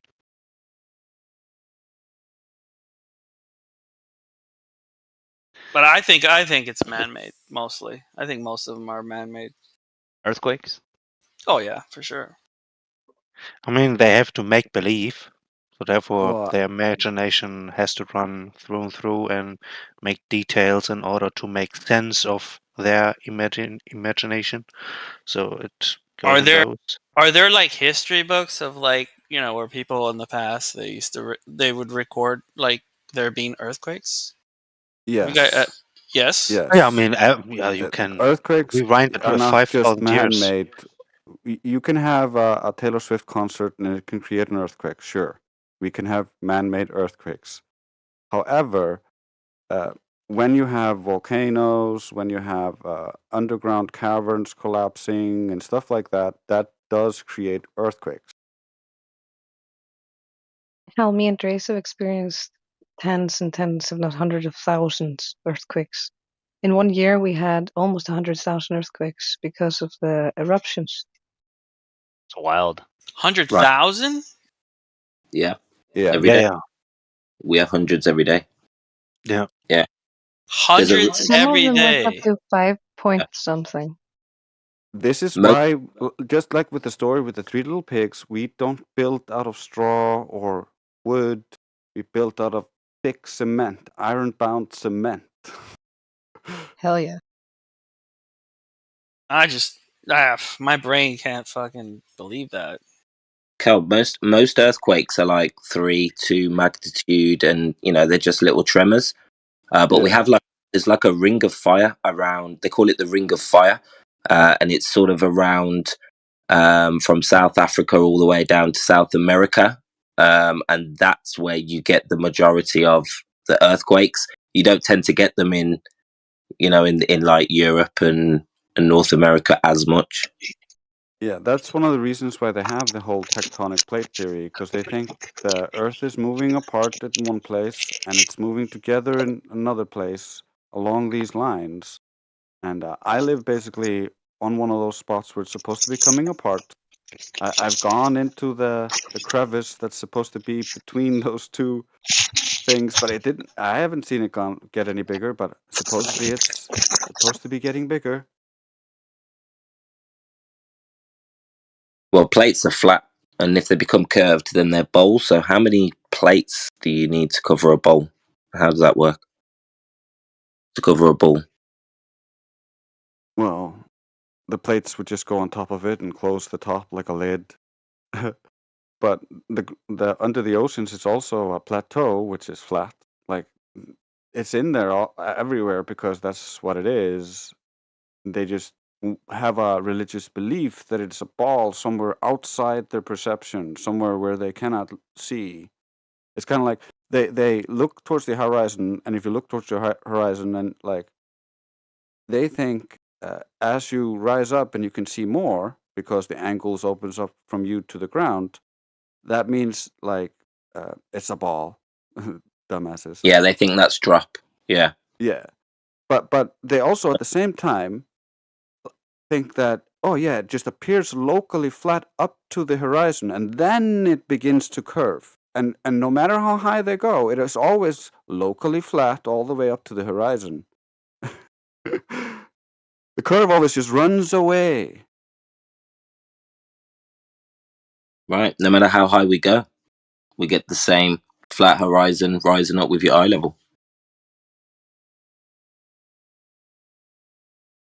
Every time. This is interesting. I'm looking at this term called high quake. Global review of human-induced earthquakes. It's a high quake. Now, it's kind of what Drace was saying. Activities that have been proposed to induce earthquakes include the impoundment of water reservoirs, erecting tall buildings, coastal engineering, quarrying, extraction of groundwater, coal, minerals, gas, oil, and geothermal fluids, excavation of tunnels, and adding material to the subsurface by allowing abandoned mines to flood and injecting fluid for waste disposal, enhanced oil recovery, hydrofracturing, gas storage, and carbon sequestration. Wow. A lot of stuff. Well, that's man-made, but you know that you can actually, there's people predicting earthquakes. Like there's actual patterns to it. It's strange. Yeah, there's a guy called Dutch Since. Follow him on YouTube. He's getting really good at predicting earthquakes. It's interesting. Yeah, I've been following Dutch for a while. He's quite the YouTuber. Quite the little I forget what they called people who study earthquakes. Seismologist. Yeah, he's quite the seismologist.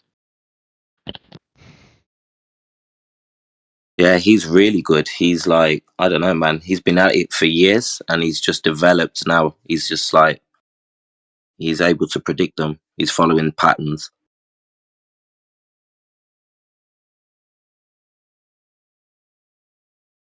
Well, yeah, most of them happen around the same areas, though. It's, it is actually quite predictable. Right. And then you have ebbs and flows. Some years, you get earthquake ramps up all over the world, and then, for a few years it dies down. So strange.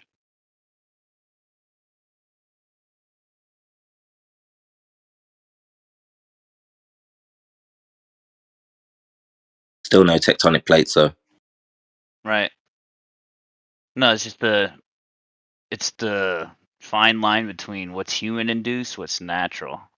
It even says it here about like it's almost impossible to tell, if it's from human. That sounds like a cover, honestly.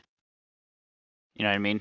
Because yeah, it's definitely affecting something when they're going in and fracking and stuff like that. Not saying it's bad or anything like that, but I mean those sinkholes in Florida, for example, it's pretty wild. Yeah, it looks like there's more of them nowadays. All over the world. Something's going on. Well, it's kind of like what you said, how like the ebb and flow, and they don't really know. It says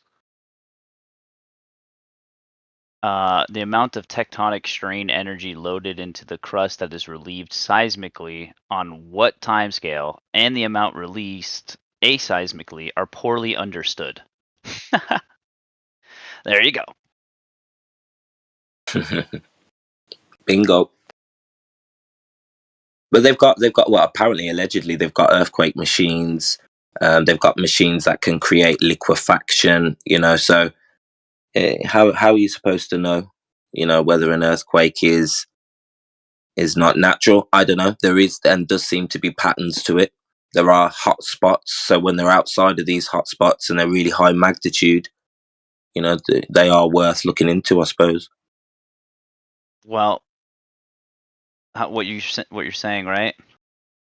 There's actually at the Bureau of International Security and Non-Proliferation, signed in Geneva, May 18th. That's my birthday. 1977. It was a treaty text. The narrative is what was the actual treaty? Convention on the prohibition of military or any other hostile use of environmental modification techniques. They probably messed with it. They had to make it a treaty.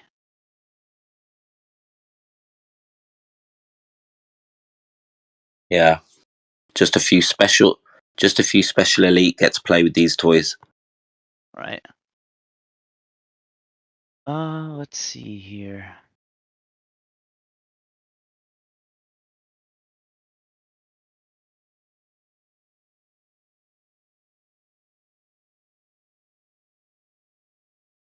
It's funny. It's like, how are you gonna have this treaty and then have cloud seeding and be like, oh, it's good. No. Sorry, I'm getting a little off topic, but no, it's kind of weird. You're good, bro.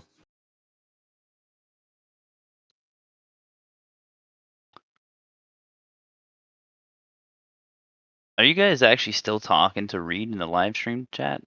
What is he saying? Yeah, he's losing it, spiraling slowly but surely. I'm trying to keep him sane, but I don't know how well it's going. Yeah, I don't know why he is so upset right now. I mean,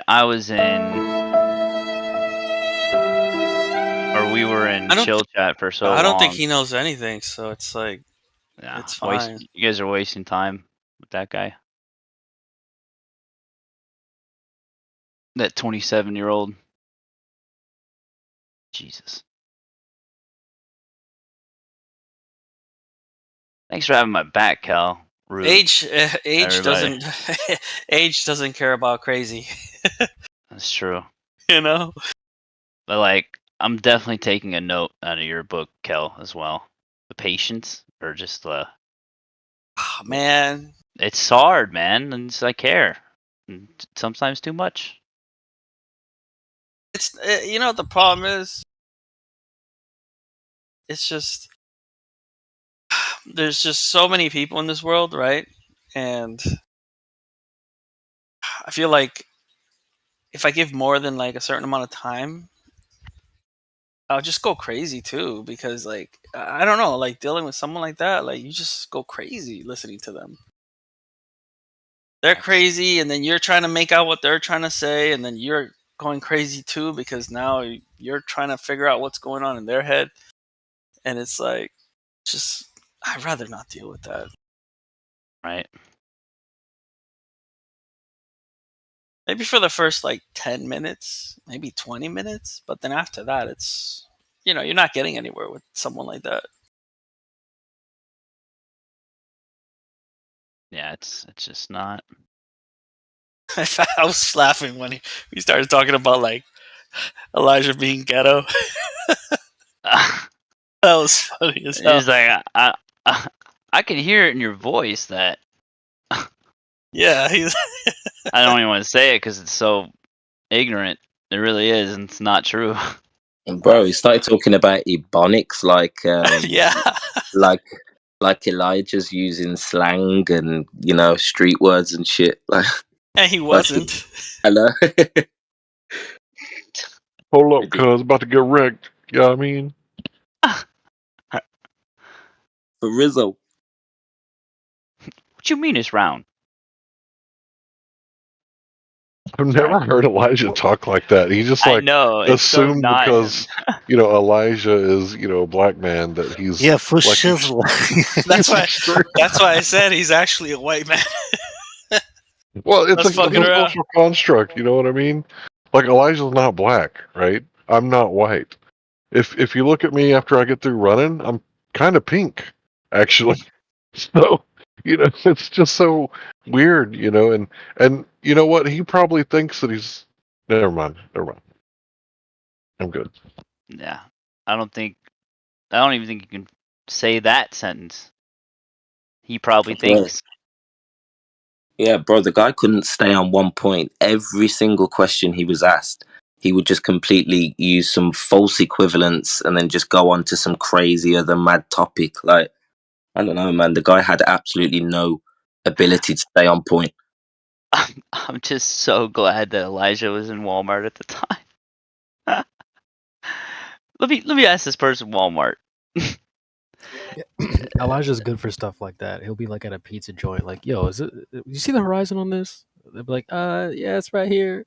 Like, yeah, dude, I actually love doing that too. These people will twist and squirm and do everything they can not to answer where's the horizon or what is this. Or a chair is a chair, So correct? he literally has to turn to the person to his left and say, "Hey, is this a chair?" And it's so great because you could hear him in the background going, yeah." No, what do you mean? What the hell you asked me that for? Like, crazy dude? And you know what the sad part is this probably the most like communication with other people this person probably gets, and so that's why he's so like just Energized. throwing everything out. Like he's just every time he thinks of something, he just instantly goes to it and just goes to it and just. 'Cause I don't know. He's just. Right.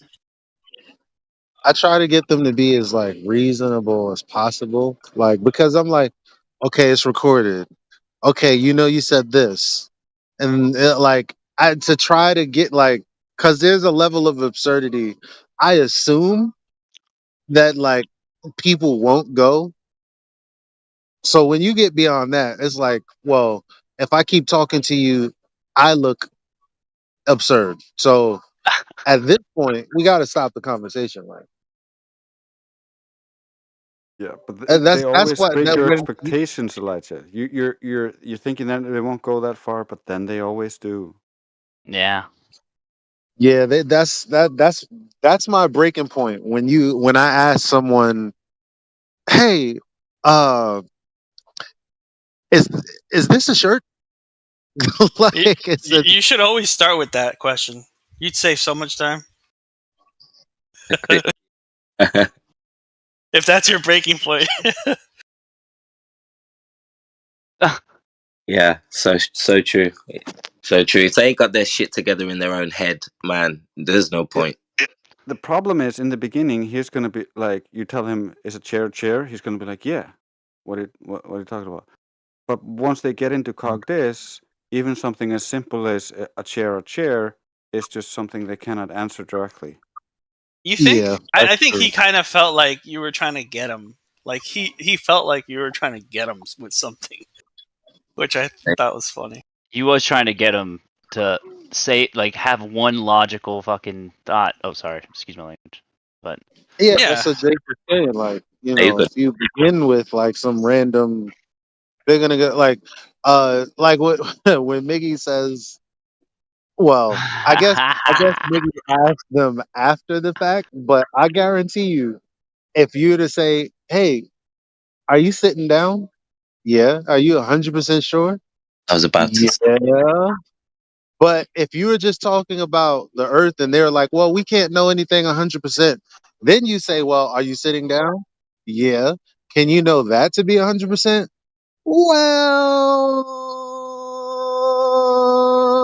no, He's in a quantum chair. You know what I mean? Like, Well, that's why I said he thought you were trying to get him. They always do, but Yeah. that's where the conversation was going. If we'd have kept going, somebody would have asked him, "Do you know if you're 100% on Discord?" No, I think, and he would have come back with some philosophical bullshit. Sorry, I bro. think if you would have started with that, I think he still would have given some crazy answer. If he is listening right now, wink, wink, maybe he should chill out. Actually, try to formulate an actual question, like a normal person, and then have a open and honest discussion without reverting to, I don't even know what that was. It's crazy. Gish Gallop. Yeah. Gish I Gallop. mean, what if you ask him, is your dad your dad? Yeah, well, it depends on the genealogy. What? No. She belongs to the streets. It's mama's maybe, but daddy's maybe. You're gonna unearth some trauma. It's funny that women are guaranteed 100% that they know the kid's theirs, but it's not like that with the father. Are you sure about that? Are you sure about it? It's a gamble, right? Well, if she keeps her eyes on the child and doesn't let them take the baby away to do some sort of experimental feet poking. What? If she keeps the baby in her hands, then she knows it's her baby. But if she gives it to the hospital and then, gets the baby back in like an hour or two, that might be her kid. Yeah. There's still doubt for the woman. That's some crazy shit right there. Because that happened to my sister, and I was like, well, they didn't change the baby, but they just took the baby, and I was like, right, that's kind of sus. That's why the dad's supposed to be at the birth, and then as soon as the baby's born, the dad can just take the baby as soon as they clean it up straight away. Yeah. Or just have a home birth. That would be the best. Yeah. Yeah, it's pretty wild to think about, but you have to be careful with home births though, because you got to make sure the woman is up, like her body is designed for it, because we've kind of, with all the technology we have a lot of women now who aren't actually capable of having natural births, and so because wait, yeah, well, midwives are awful. It's a hip issue, right? Like in nature, women with small hips would have just died in childbirth, right? Like, and so that gene would have just ended there, right? But now it's not like that. Well, my wife has pretty narrow hips, and she gave me a 7-pound 6-ounce son. Congratulations, by the way. Yeah, well, 7 pounds. 7 pounds is not that big. I mean, 10 pounds. My mom was kind of small. I was 9 pounds 2 ounces. Yeah, I was 10 pounds, and my mom is like 5'2". But then again, she's got hips. She can pop out babies. So yeah, if you're a 10-pounder, bro, your mom gave birth to a turkey. Yeah, Mama got hips. I think I was like 10 pounds. I think. I know. I was big as a child. Anyone else tired of this dude? Man, I kind of am. He really needs to take a break before he starts shooting himself in the legs more. He's been doing it since I talked to him. Yeah, he doesn't have much legs left. Oh my god. Oh, the same guy? Yeah. Oh. Are you guys in a group collective midlife crisis? Yeah. Well, yeah, you called it. Way to go, Reed. That's totally it. Yeah. Well, with 52, I don't know how to feel, but don't that worry, will man. not change. That the age will not change the surface of the water, unfortunately. It's more like a midlife realization, right? Yeah. Hey. Because if you are old, you know, maybe your eyes, you cannot see good. I don't know. You become stupid. But when you are young, then you can realize if water is curving or not. You know, when you are old, no man, you're fucked up. You need to be young to realize the surface of the you know, the surface. I'd like to see Well, that water curve. Only if you are young. Yeah, the older you get, the closer the horizon gets, right? Yep. Bro, this guy's weird too, man. He keeps bringing up like ethnicity, nationality. Well, he's just trying to like. Dude, it's all he's talked about so far, but he Yeah. thinks everyone else is the racist. That's what I was going to say earlier. He Yeah, thinks he's- everyone else is the racist. He's projecting. He's correct. He's correct. He said age is not relevant here. It is not. It's geometry is relevant here, but that it's herring. That's what a pedophile would say. Shut up, Cal. Jeez. Oof. Yeah, you guys. Yeah, funny. It was actually funny, but look at these assumptions, man. No others can speak multiple languages, which most Americans can't. Yeah. Well, you know what I realized recently is how much I don't like when people beat around the bush. I'm a very to the point, and when I notice people tap dancing around simple questions or just beating around the bush in general, I don't like it. I can first of all I can see what you're doing. Like you're not pulling Right. a fast one on me. Okay, so and I'm gonna go even harder. That's why I chimed in earlier, Beast. You were like, "Yeah, I'm poking holes." Yeah, exactly, dude. If you're gonna start tap dancing, I'm gonna start pushing back. All right, I'm not gonna let you tap dance. Well, what's Bro. happening is that person he doesn't want to lose. He's not trying to be genuine, and he just doesn't want to lose the. I guess the conversation. Like I don't know. I don't know. He has And no I humility. also don't want to lose like other Globers who have like Dunning Kruger, Legitimate. I guess, where they're like assuming, yeah, these guys don't know. Like if they hear a back and forth between that guy and me, they may give him the benefit of the doubt if, like, say, I don't engage him in a certain way. So it's Right. like I'm trying to do the best that I can to make it so that the other people who are like, oh yeah, but you didn't really give a chance for him to talk, or oh, but you were kind of being rude, or oh, you like, I'm trying to eliminate all of those excuses Cut the fat from out. the audience. Yeah. I don't know if I'm doing a good job or not. I mean, that's not for me to decide. What do you guys think? How do you guys think? You did I am? fine, bro. It was so much harder without the mute function in chill chat. Let me just say that. All right. Yeah, bro, we've been trying to get rid of this guy since he's been threatening everybody with like, I'm gonna go to the CIA, and I think he's a bit unhinged, to be honest. Oh, he's absolutely unhinged. I don't think he's ready to learn at all. Oh, they got Pretty Litter in Walmart. And you know what? Fuck this stuff. Yeah, I said it, Pretty Litter. If you're listening out there, screw your brand. It's supposed to be amazing for cats, but all it does is just like have the cat like track a whole bunch of sand on your floor. Screw you guys. Yeah. Yeah. Yeah. Yeah. Who has Anyway. cats in the first Did you place? say pretty shitty litter? I couldn't hear you. I got a question. Who was that was threatening to Exactly. turn us into the CIA? Wait, the what? only good cats are outdoor Yeah, cats. Like Yeah, the Oh, CIA For the doesn't know cat. about us already. What? Like, who cares? He can Well, try as try to long do as whatever he wants. yeah. He I also just as came said, in long a as minute they stay outdoors, because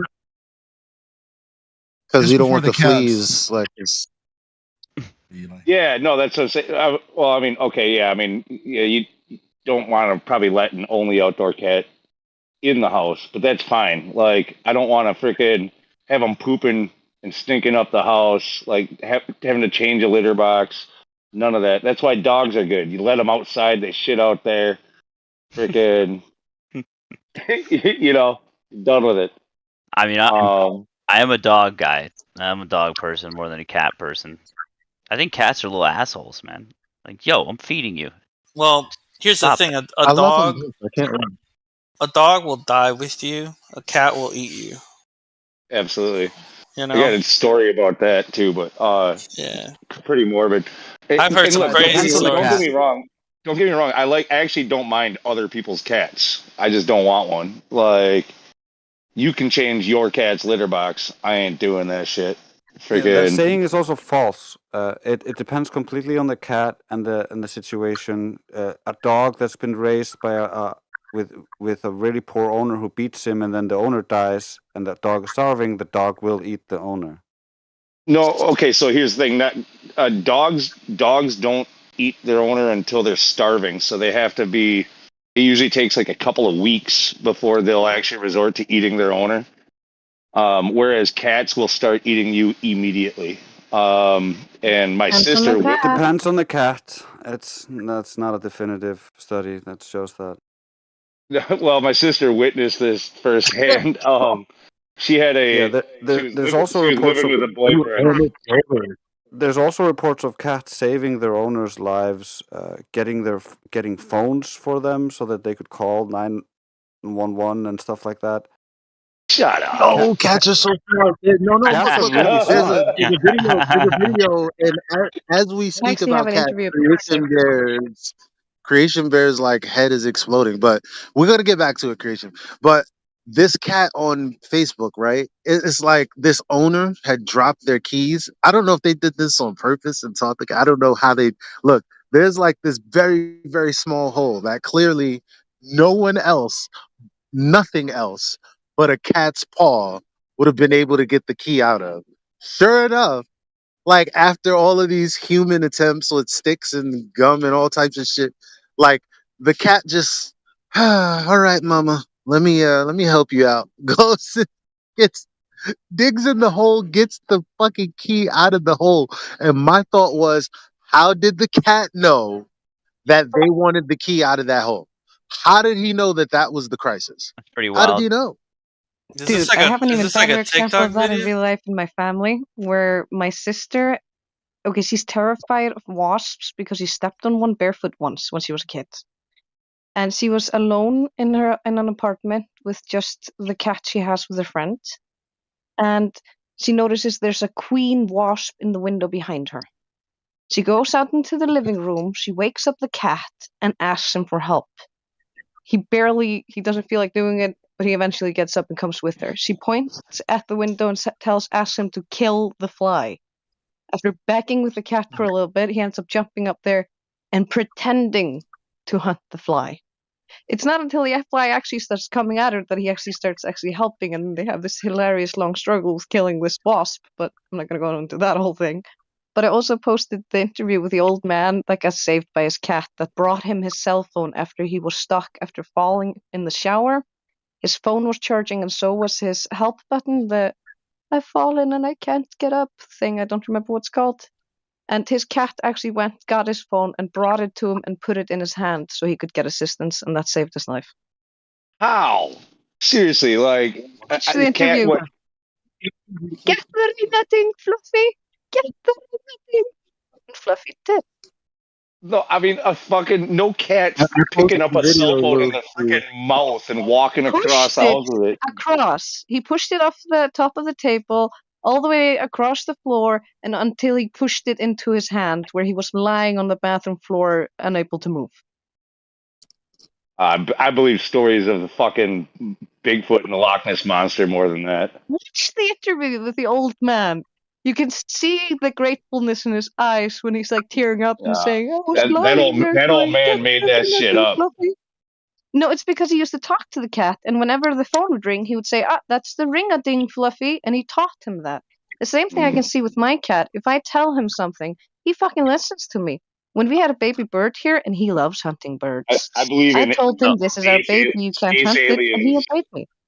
But I when I believe in wasn't space home, he'd alien play with it. affairs. Wait. So I just watched that video, and the cat still digs in the hole after he gets the key. So I think I think it was just like, oh, I'm poking in there, I'm gonna poke in there too, kind of thing. Not to simplify it, but still cool. Yeah, you gotta understand the cat doesn't think like a human. He doesn't have human-like thought. However, if he's seeing the owner forever struggling in this hole trying to get something out, he doesn't know what exactly dropped in the hole. He doesn't comprehend what they're saying when they say keys, because he hasn't been shown that and taught that specifically. Like, right? You can train animals to do a lot of things. Oh, I hear echo. If you just by the way. spend the time enough to teach them. Right. I mean, have you got okay? If we're gonna go on this rabbit Well, hole, the thing is with cats is they're have you seen the bear, the Russian bear that plays the trumpet, who's in a Oh. motorcycle? Have you guys seen that? This is That's digressing quick. You know what? I gotta put that in Hold there. on, can I just put something out there that I can't tell people how to be, and I can only work within certain parameters as a mod. Like I'm not a god because I'm a mod, but man, like don't be an asshole. I look, I try to disengage people, especially like trolley kind of people, before I get to a level that makes me look bad. So you guys all do know that you can stop talking to people before you have to curse them out, right? Like, cause that would look so much better on you and the server if you just disengage with people that you know are ridiculous. Who are you Like, talking about? Who's getting cursed out? Oh yeah, Lou missed it. Yeah, look in the live stream voice text. This dude Reed is, yeah, that's what he's referring to. But no, yeah, totally on point though, Elijah. Like that's why, like, you know, he came down to chill chat at first. That's that's what he He's not said. very chill. Not very chill.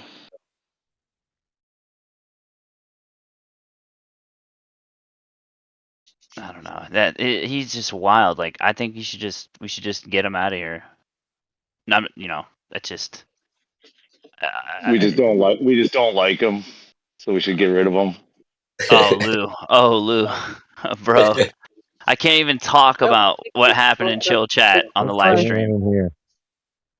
hey, you can't kick people because of not liking them either. So Right.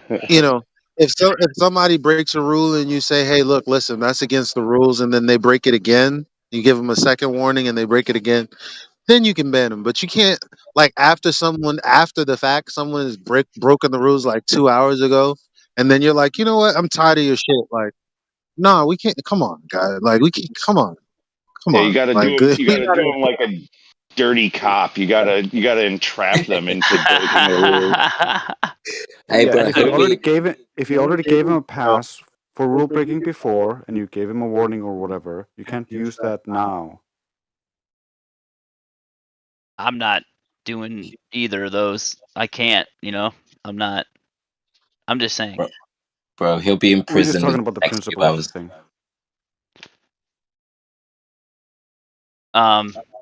Yeah. This guy's. I just pity him, honestly. Like we've been around it. We've been around cognitive dissonance, seeing it in people, but like it's also like, oh my god. I don't know. I got to stop feeling bad for people. Got to.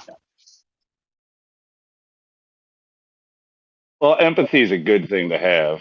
Like you don't gotta like stop feeling bad for people altogether.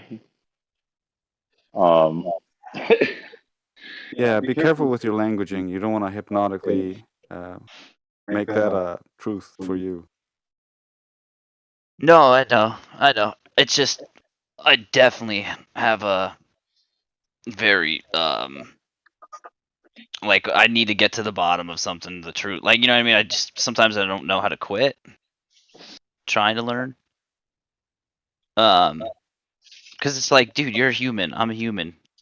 Like we're here. We didn't choose this life, We're here. Let's talk. Let's have some common ground. And it's just like You just can't do it with someone that's just out of their mind. If I had a choice, I would have been a rescue cat. What the fuck is that? Rescue? Yeah, what is that? A rescue cat. Does that even exist? Yeah, we were just talking about it. They go and fetch cell phones for you when you slip and fall and shit. I want to see like a cat like detecting bombs and like finding people.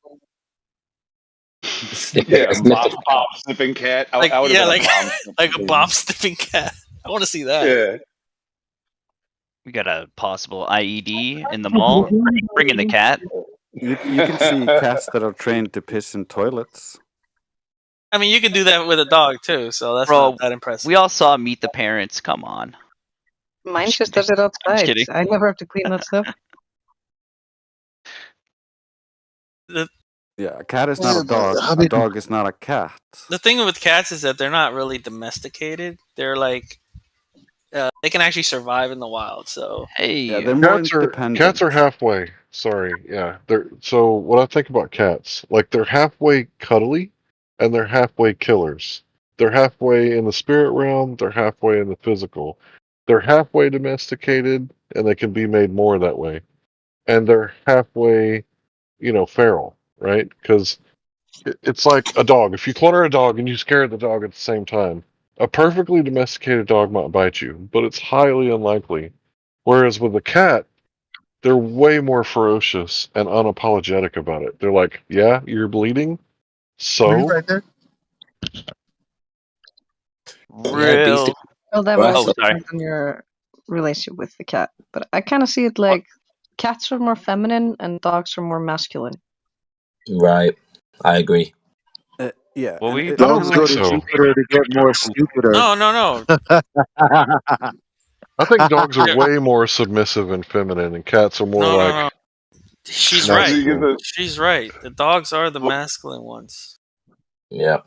She's right. Did I catch that? Was it more stupider? Were you gonna rhyme that with Jupiter? Yes, I did. Yes.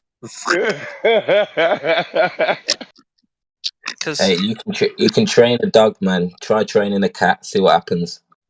You actually can train a cat. You can train They're them. not as motivated by treats like food as dogs are. They're more motivated by social rewards. And you can see this if you look at the interview with the cat trainers that almost won American Cat Idol or Cat Talent or some other thing like that. And that is a feminine trait right there. But wait, what's a social reward for a cat? Spending time with them, massaging them, like being nice to them and talking to them. Like a lot of the times, cats feel ignored because they don't meow as much as dogs like bark.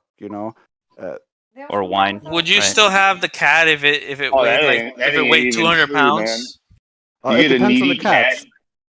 Yeah, needy that's what I'm cats meow all the time. They're annoying as shit. And there's a lot of dogs who never make a peep their whole damn life. Lou, the cat is only meowing at that frequency because he's trying to get your attention. That's not something they do between themselves. Man, we're fighting like cats and dogs. Yeah, huh? but dogs don't try to get your attention unless somebody's at the door. I'm laughing. Fight like cats. But the dogs don't like make noise unless someone's at the door.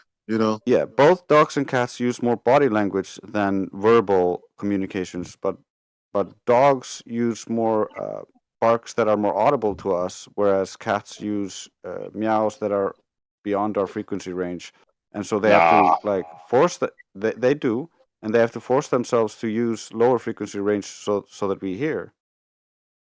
Oh, okay. Yeah, You're saying all right. Yeah. The way I'm thinking though is like seriously, like dogs when they bark, they're barking at a squirrel, they're barking at a freaking intruder or whatever stranger, or they're guarding their territory, and you get used to it.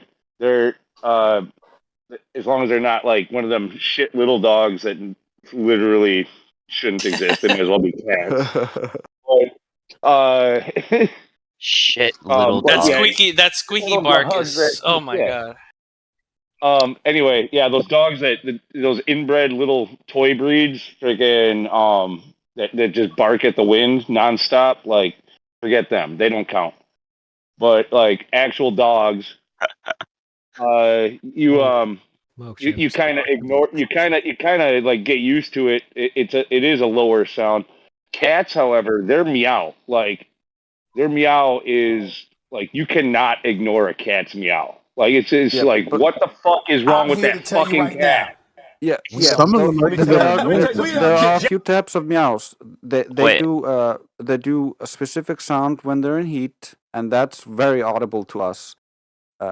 However, they do small sounds Meow. to signal each other, which are not audible to us. And sometimes when the cats are starting to speak to you or trying to communicate with you, like our cat didn't speak to us for the first few years, or didn't meow at all ever. And then I kept talking to him all the time, and so eventually he tried to communicate back and try to get us to do stuff, and we created a rapport. So now kind of he understands me, I understand him, like. And by the way, research has shown that a lot of the meows that they use for us, they developed to use for us because we're so fucking deaf. And that's why cats have different meows for humans. That's why It's you'll because sometimes we're see them trying meow to ignore silently. them. Oh, We're not deaf. We're just ignoring them. That's all. Like we're trying. Sorry, I was still talking. I just dropped the button because I'm using push to talk. I need to fix that. But I was going to say, it also shows that they have some common sounds that they use with each other that you can use on any cat you meet. For instance, I meet a new cat, and if you do a brr, they will know you're a friendly, and they'll come over for pets. I'm gonna do that today. I'm walking my dog. I'm gonna go. Brr! Karma speaks cat. And they're gonna come next to my dog. And At the freak out. knees. Hey guys. I can't see the text right now, but Over Fences join. You want to talk about cats and dogs? Hell no! If you had to eradicate one from this earth, which one would it be? Save us, Oh Fences. God. Save us, dude. Woo! You went there, dude. Oh, you that's a went tough there. question. This conversation No, is it's not. It's not over a tough fences. question. It's over fences. Yeah, This dogs save conversation. people's lives, but It's cats really keep not a- people from having heart attacks and save people's lives. So Cats are actually pests in certain places in the world. Believe it or not. How have we degraded to this I have topic? no idea. I like stepped away for like 5 minutes and came back, and it was just still all this. Holy. But I can't see the. I'm outside smoking. Did Over Fences want to talk or no? I bet y'all drinking that wine too, aren't you? Just smoking them tweeds and everything. No. Yes. Mhm. Yeah, Actually, Fences, I not don't think we tweets. spoke. Well, you know. But y'all drinking that wine too, ain't you? Hey, you won't see me whine about it. Nice. At least Helios not here. It's like 6 o'clock. Helio already drunk. You making it awkward, bro. We're just stuck with Lou for now, so it's all good. No, yeah, well, I'm not drunk yet, but I am gonna go walk over to the liquor store and grab a freaking some IPAs. So watch out in a couple hours. It's like 6 o'clock. Helio already drunk. You making it awkward, bro. Hey, he's being responsible. He's walking.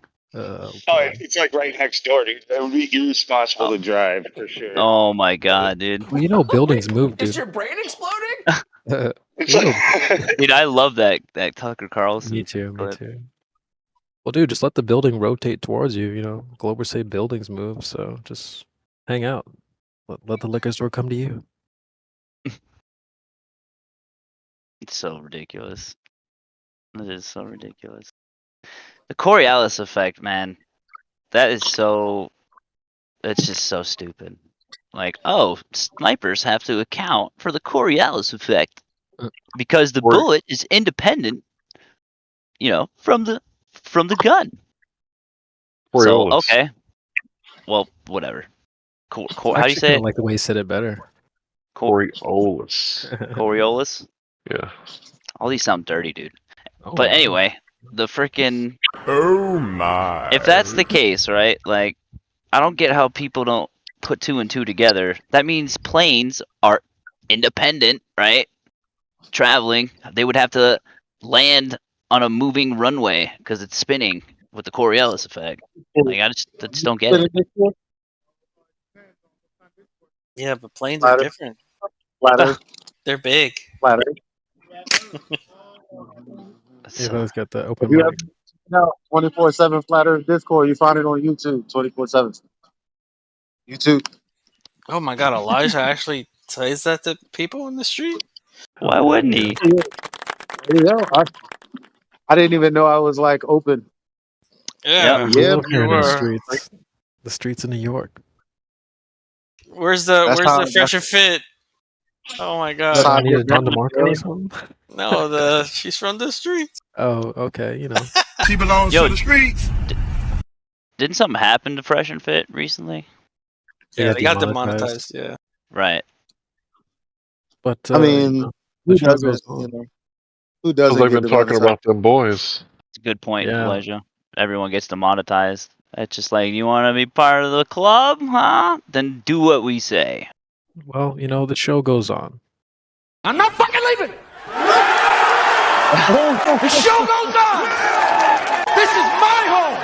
They're gonna need a fucking wrecking ball to take me out of here. Yo, we got to do it now. Mm-hmm. Mm-hmm. Yes, sir. I just rewatched that too recently.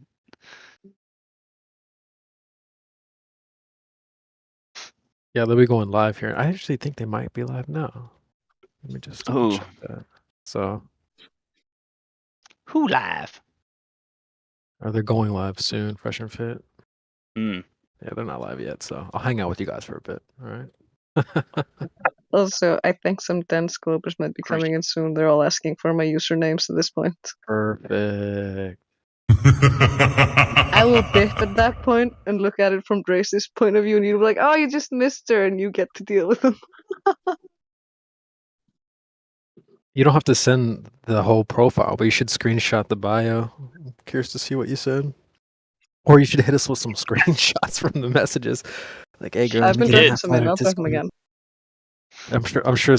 Do you have Effie in your bio? Like, I'm sure you've got some interesting pickup lines. Like, dang, girls. I don't know. Oh, here we go. How am I going to impress them? That's hilarious. I'm waiting for the one guy that's like, I hope you're not as flat as the earth.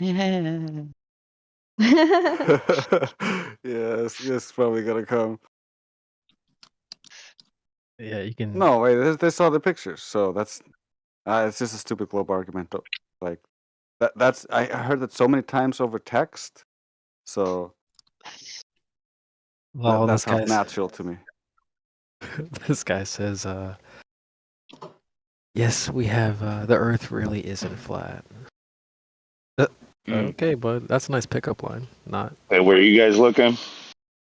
Oh yeah, Lou. Karma's screenshots. Yeah, so Karma set up a honeypot, quote unquote, for all these dudes that are DMing her, and what she's doing is like linking the Flat Earth server. Be like, all right, well, if you want to talk to me, you got to go through these guys. Nice. And then after you're done with them, realize I'm a crazy cat lady. I talk to them. I speak their language. I'm just fucking with you, Karma.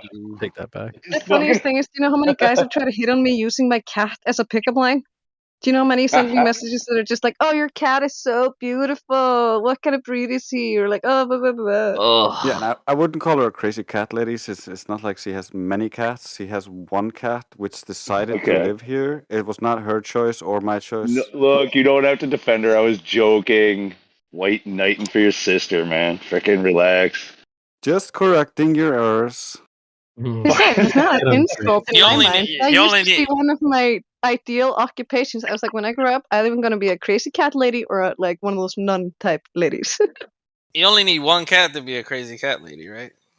You guys know yeah, that. yeah, you just gotta have a cat and be crazy, and then you're a crazy cat lady. The problem is I'm a truther cat lady, which means if you start talking to me about cats, I'm going to start talking about cat nutrition, how the pet food industry is fucking up the nutrition and putting things in their food that they don't need to have there. How they don't have the regulations needed to actually tell you what's in the food and a bunch of different other stuff.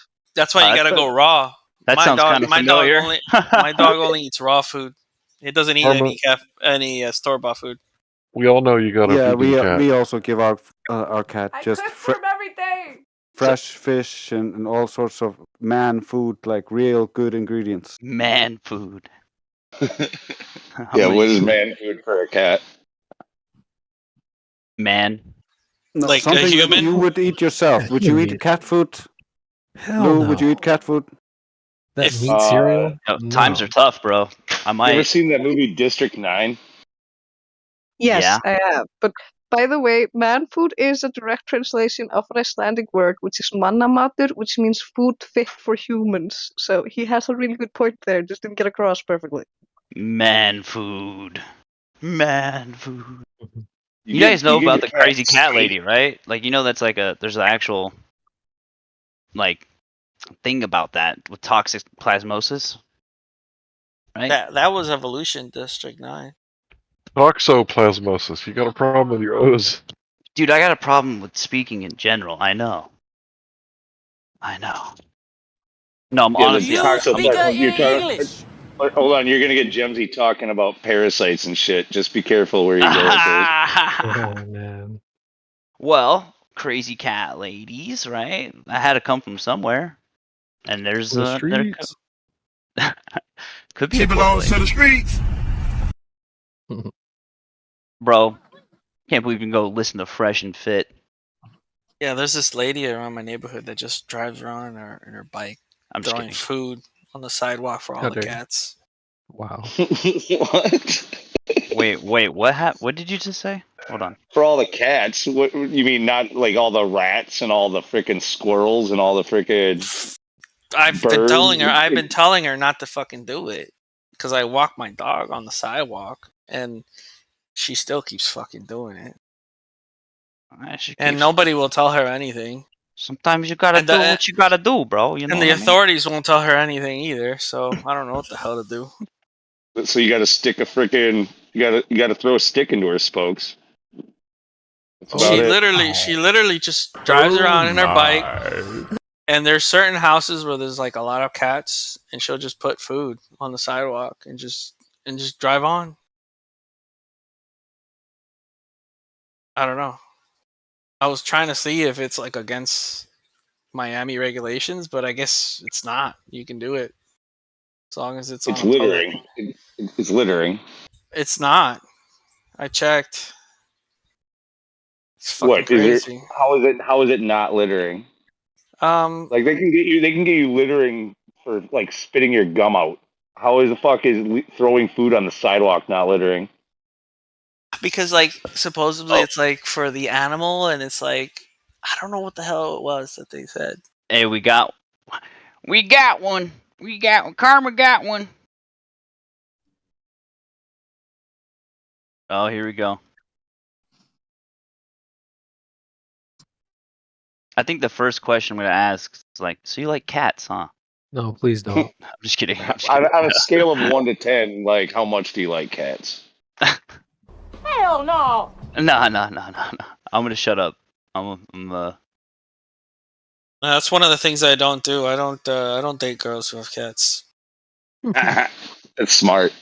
Yeah, I know.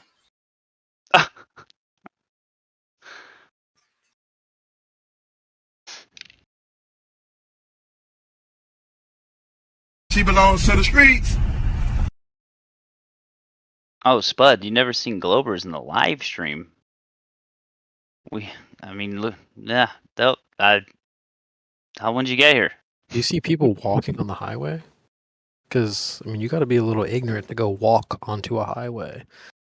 So that's kind of what it's like coming in here, unprepared. You're a pedestrian on a highway. We're coming.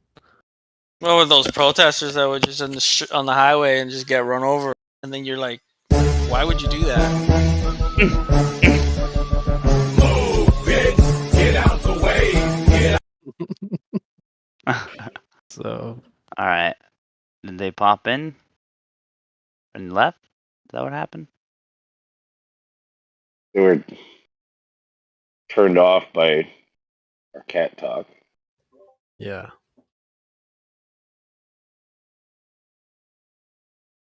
Yeah, man, that can cause a lot of conflict talking about like dogs and cats. Well, especially online, because like online, for some reason, there's like a huge cat following. Like all cat people are online, and they like are vicious in defending their kitties. Oh my god, I got banned from a Discord once for posting a picture of my dog, right? And then, listen to this. I posted a picture of my dog, and then everyone was just messing around. I posted a picture of my dog, and he was playing with a like a toy, right? And I wrote underneath something about preparing him to hunt cats or something like that, right? Yeah. As a joke, and they banned me. Yeah, you can't do that. Like literally, like cats kind of rule the internet, honestly. Oh yeah, like you can talk shit about dogs all day, dude. Nobody will give a shit. Yeah. No. I mean, I'm just a third party in this conversation, but like I know who's a cat person, I know who's a dog person now for sure. What are you eating? Chicken. Look at that. That looks like a rat. What is that? Is that a rat? Boy. We gotta Are get you off letting this your topic. rat lick the camera? Oh, I don't know what that is.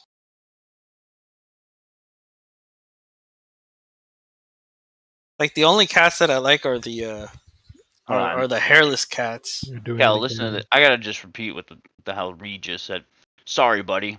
I'm not the one whose generation is now making everybody practice drills for things.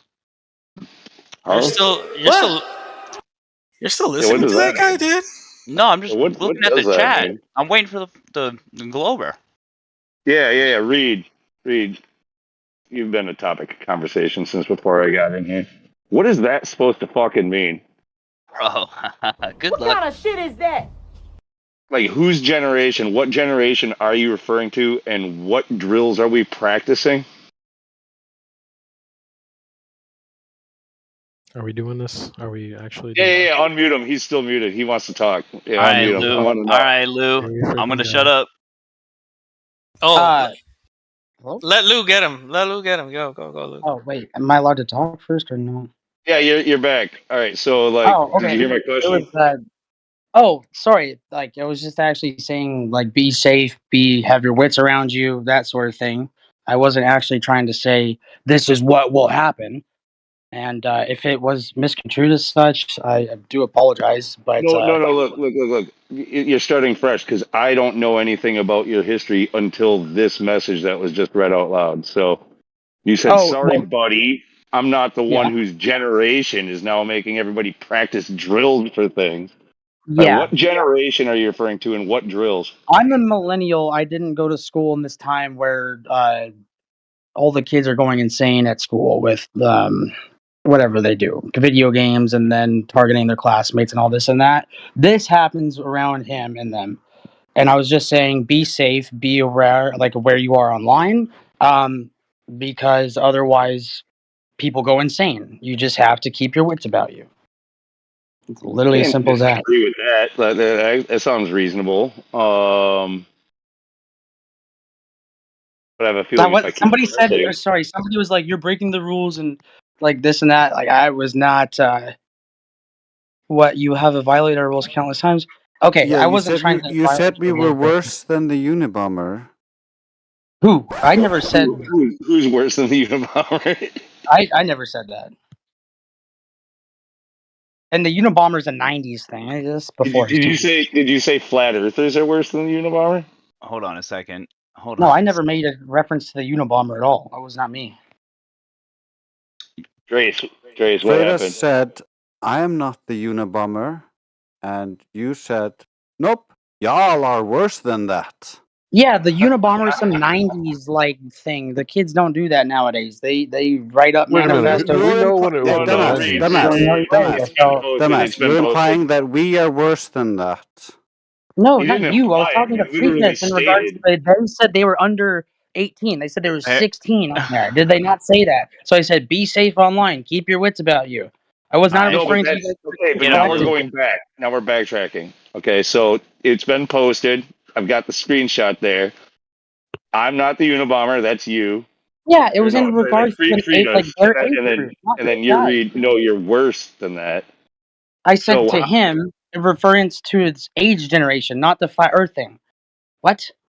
oh, okay. So you're speaking to Gen Yeah, Z. Gen Z. to the Zoomers, whatever age group is below millennials that is not in university right now. So It's like no, Gen Zs are like they're graduating, or I think they've already or started Gen Alpha, graduating. they're called. I forgot what my stepnephew's generation was, but The yeah, Zoomers are right below us. I'm a millennial too, so it's Zoomers I'm a over us. millennial. Yeah, so like Yeah, I don't know. I'm like the oldest millennial. No, you're not. Yeah, dude, I'm fucking 41 years old, and I Okay. graduated in the year. I graduated in the year 2000. That's the first millennial class. Bro, really? Okay, my Yeah. cousin's your age. Congratulations. Boomer detected. So I'm like the oldest of the millennials. But Okay, we're in the same generation then. My brother's your age. Like that's okay. These guys are not in that generation. Zoomers are not. There's Gen Alpha too. Would be I don't know the age range, but it's not in reference to flat Alpha? earthers. What's Gen Yeah, Alpha? I That's think under the like Zoomers. That's the next youngest group. before the Zoomers now. Anyway, God. anyway, so but you are blanket just calling like an entire generation of people Unabombers or worse. no, that's I never called them a Unabomber. I said that's some '90s thing. I said you guys do things that are worse than that. Collectively, is that not true for what happens in schools and stuff like with these kids? No, Like, that's oh a my god. faulty generalization. You cannot generalize onto a whole generation because of some bad apples. Well, it's not okay. All right, you're right, and I apologize if it hurt your feelings, and I should not It's do not that. about our feelings, it's about your incoherent language usage. You need to try to learn logic and speak like a man. Okay. All right. You So need to what's your think real before you speak. with Zoomers?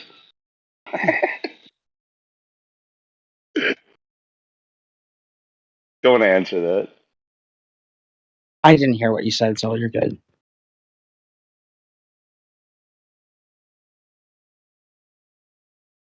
All right. So what's your stance on? I hear. Was it you that was down in Chill Chat earlier? I heard you caused a ruckus down there. No, actually, I didn't. That was Beasticles who decided to open that can of worms. I will stand by that, but I'm not going to bring it back up. So yeah, Beasticle started the ruckus. Well, you did bring it back up there, kiddo. Okay, well, shit. You're okay. You're right. Somebody. My bad. Do you want to say something? You want to apologize, maybe? Yeah, I'm just I looking want to for. apologize to No. Hold on. I and don't then want yeah, his apology. I don't want his Hold on. apology yet. Hold on. I don't want his apology yet. Wait, Lou. I want to hear his He's been rundown. apologizing to everybody. Really? Everybody except me. Why? I just Why want to is hear that? his version of the was just story. about to Actually, do I it. think that would be Oh my funny. god. No, you weren't, dude. Go ahead, Lou. I was Yeah, I just just cut want to off. hear. And okay, but I do apologize for Pause being for a ad second. I'm hominem. about to give you the floor. I just want look. Whether or not you were right or you were wrong, I want to make my own judgment. You understand? So like, I'll hear Beasticle's story later. I know I will. Sure. I want your version of the story. Okay. I forgot the dude's name that I was talking to earlier. It's not the dog guy. It was I think he was It was from Elijah. Oh no, it wasn't Elijah. No, in the chill chat.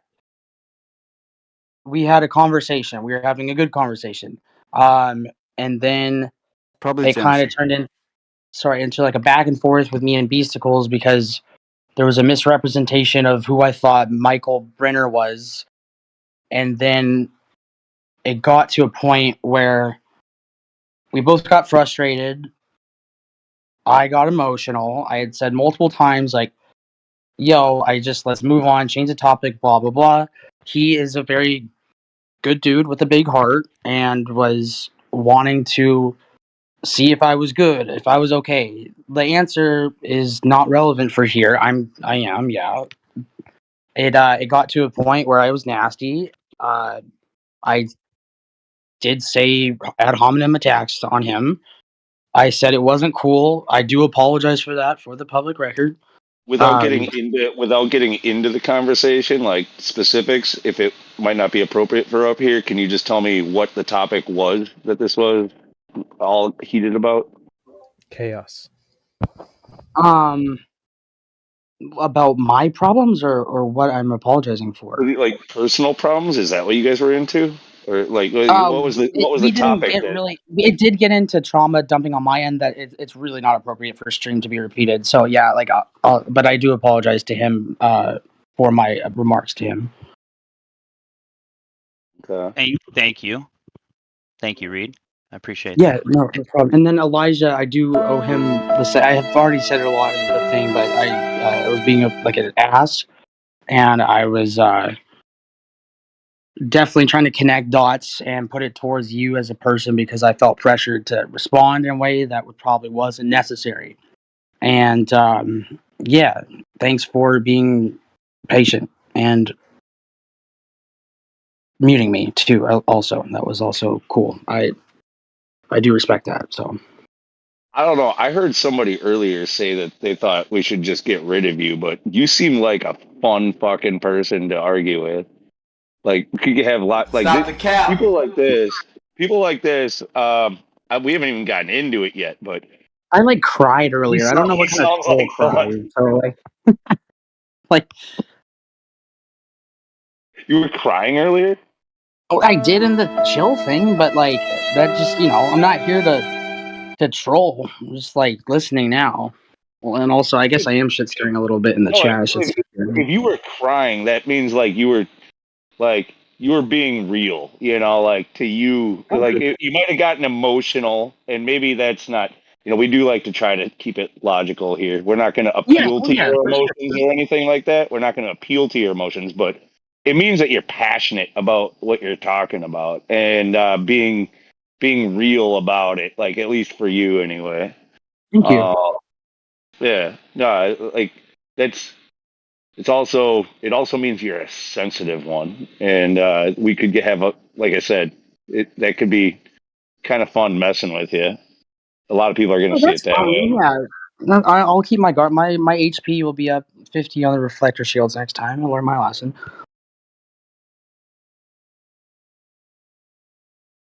So let's get this train back on the tracks. All right, let's go back down to chill chat. Actually, I'm going down to chill chat. No. Yeah. All right, everyone but Lou. I'm just kidding, but yeah, man, let's get this train back on the tracks. Let's get to the money, as the kids would say. So, I never really heard. I mean, whose team are you on, Reed? Or you're still figuring things out, though, right? But if you had to pick a team, yeah, for like the 50th time, I'm still undecided. It's been like a day I've been here. Like, yeah, it's been 2 years since I've been back in the Flat Earth community. It's gonna take me a little bit to get back on the theory game and digesting stuff. Whatever. So let me ask you this: if someone rolled up to you like, "Hey, I heard," like, if they're like, "What is flat Earth?" Like, what would you tell them, just from your current understanding? To go talk to people who self-identify as flat earthers. It's not my job to represent the views of something I don't necessarily am settled on yet. Fair enough. I think that's fair. Yeah. But from your understanding, like, what is your current understanding of this position? Regardless of if it doesn't have to be your position to understand it, right? So, just curious, what is your current understanding? That y'all think the world is flat, and then there's other people that don't, and then that's like a tribal thing based on those two things. Can I point something out? Like when you say for people who self-identify, like that sounds like a freaking pronoun people kind of a thing. It's not about like we can deny reality and just claim that we are what we want it, or things are what we want them to be. Like that's the pronoun people. Like no, I didn't mean you to offend. yourself, like all of us. No. Look, I'm not offended. I'm just pointing out that it's not about self-identification or anything like that. It's about realization about reality itself. Sure. As an alcoholic, I get that. Like, I go to AA and stuff like that. So I shouldn't put it that way. It's like 6 o'clock. Hilly already drunk. You making it awkward, bro. Sorry, bro. I probably shouldn't have played that. But like, listen. If you were to take a random sample of 10 people and you just said the word flat Earth, that doesn't really give them much to chew on. I think most people don't really understand the context. So, sorry. I usually like. Oh, sorry. No. So just when you say like, well, people who think it's flat, that doesn't really help people. So I'm just, what do you mean by that? What do you mean by that when you say flat? Yes, well, there's the Telegram that I'm in. It's full of quite a few flat earthers. They have differing stances on stuff. Either some mythical and some not. I don't know, man. I don't keep up that well with them, but I would probably try to find the most common sense opinion out of them, and then probably they would. There's one out of the 15 people there that would probably get along here. I could tell.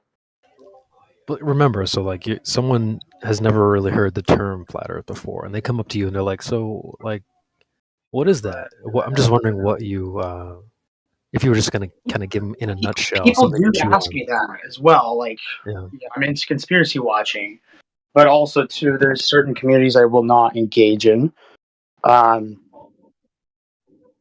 still would like probably just give examples of like the all gas no brakes video and just say like, here's what I found and here's how I entered in here. It's like it's not for me to just like explain to people, and I usually wouldn't be able to if people ask about it. It's a very nuanced thing, but if you're to meet in real life, etc., like I'm perfectly fine with people being flat earthers. I could also maybe try to be one in real life or convince people I am for fun, just to I don't know. No, But that's not, again, man. Look, let me ask you this: has anybody pressed you yet about like what you know to be true about the globe? Can you and what you can prove about living on a so-called spherical Earth? Has anybody pressed you on that yet? I can assume they have. yeah, they have, and the answer's still been undecided. Undecided is not the answer, like at all. Like you don't. Question is did you present any proof for the curvature of the Earth? Did you present any proof for axial rotation? Well, no, because I can't prove it. I'm horrible at this stuff that was being discussed. So, like, absolutely not. I can't prove it. No, that's why I'm spending time here to try to formulate and come to more concrete conclusions and critical thinking skills. Like, okay, so that's cool that you're here because you're going to hear a lot of good flat Earth arguments or globe debunks. But your real questions, if you want to answer those questions and present them to us, your beef isn't with us.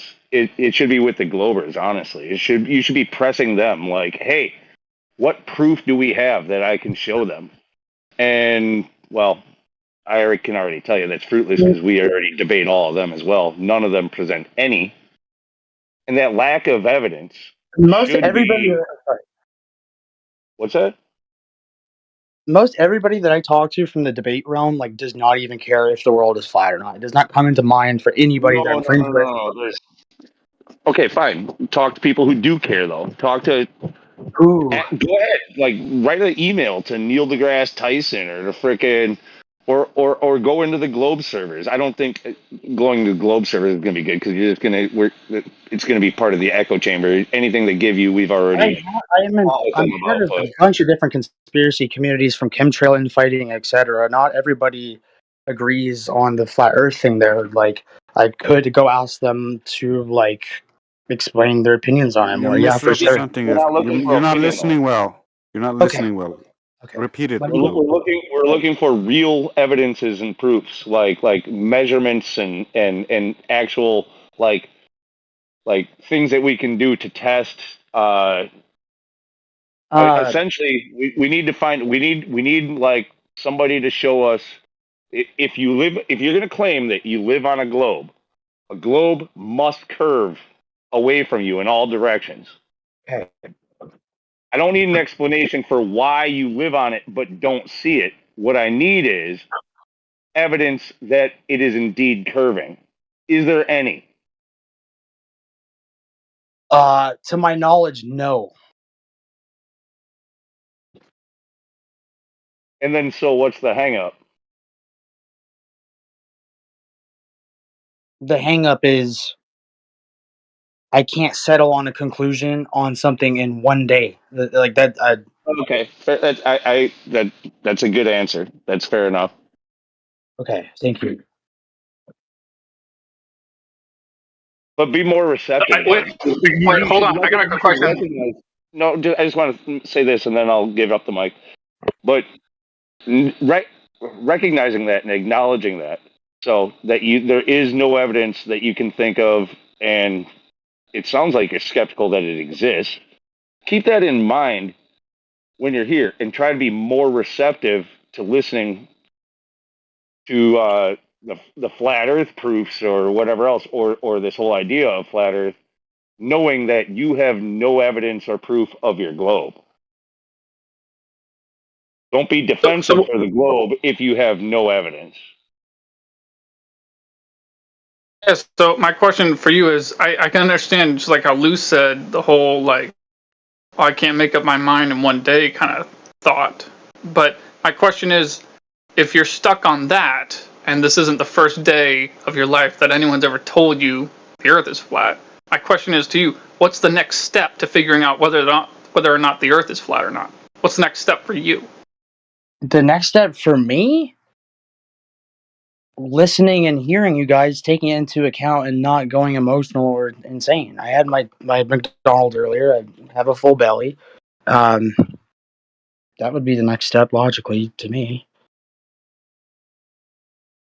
Man, I was going to just suggest, if you actually have any sincere doubts of it being flat, I would suggest going to a body of water where you can observe a target that you shouldn't be able to observe from a certain distance, from a certain I was at the elevation. river valley earlier, looking at the water, and then I was thinking about those things. I'm capable of doing multiple things at once, believe it or not. And it was a river, so I was kind of fucked by the curvature of that, so I didn't really get much place. But most rivers are probably not. okay, I mean, well, I unless didn't you're even think talking about about, that. unless you're talking about a giant river. It's a pretty Like big river. Yeah, like the Mississippi has places where it's so wide you can't see across it. You might be able to do some good things with it, but I mean, all rivers they're flowing downhill. That's why they flow. That's why they move. So I don't know if that's like a perfect proof, but you could still probably do some good things with it. Do you live near any lakes or the ocean? I wish I lived near the ocean. Yeah, it's gonna be frozen over here soon, but I definitely do live near water for sure. Yeah. Either way, like what Orion was getting to though is, see, the question. The next step for you shouldn't necessarily be just, I mean, listening. Sure, that can be it, but nobody's going to prove it to you. You have to actually prove it to yourself. So, yeah, I understand. If you're truly interested, then proving it to yourself is the next step. Yeah, one day at a time. Like that's how I live life right now. So like tomorrow will be a new day. I can take inventory and then reflect and try to do better. So I mean, that's how most people became flat earthers. You understand that most flat earthers were very skeptical about this flat earth thing, thought it sounded crazy at first. Almost everybody, in fact, like almost literally everybody. There's only a couple of weird people who claim, I shouldn't say they're weird. There's only a few odd people like that claim that they were raised a flat earther, or that they've always known, or anything like that. Most people believed in the globe. They believed in this, heliocentric model and all of this stuff. They believed in the Big Bang. They believed in a lot of things.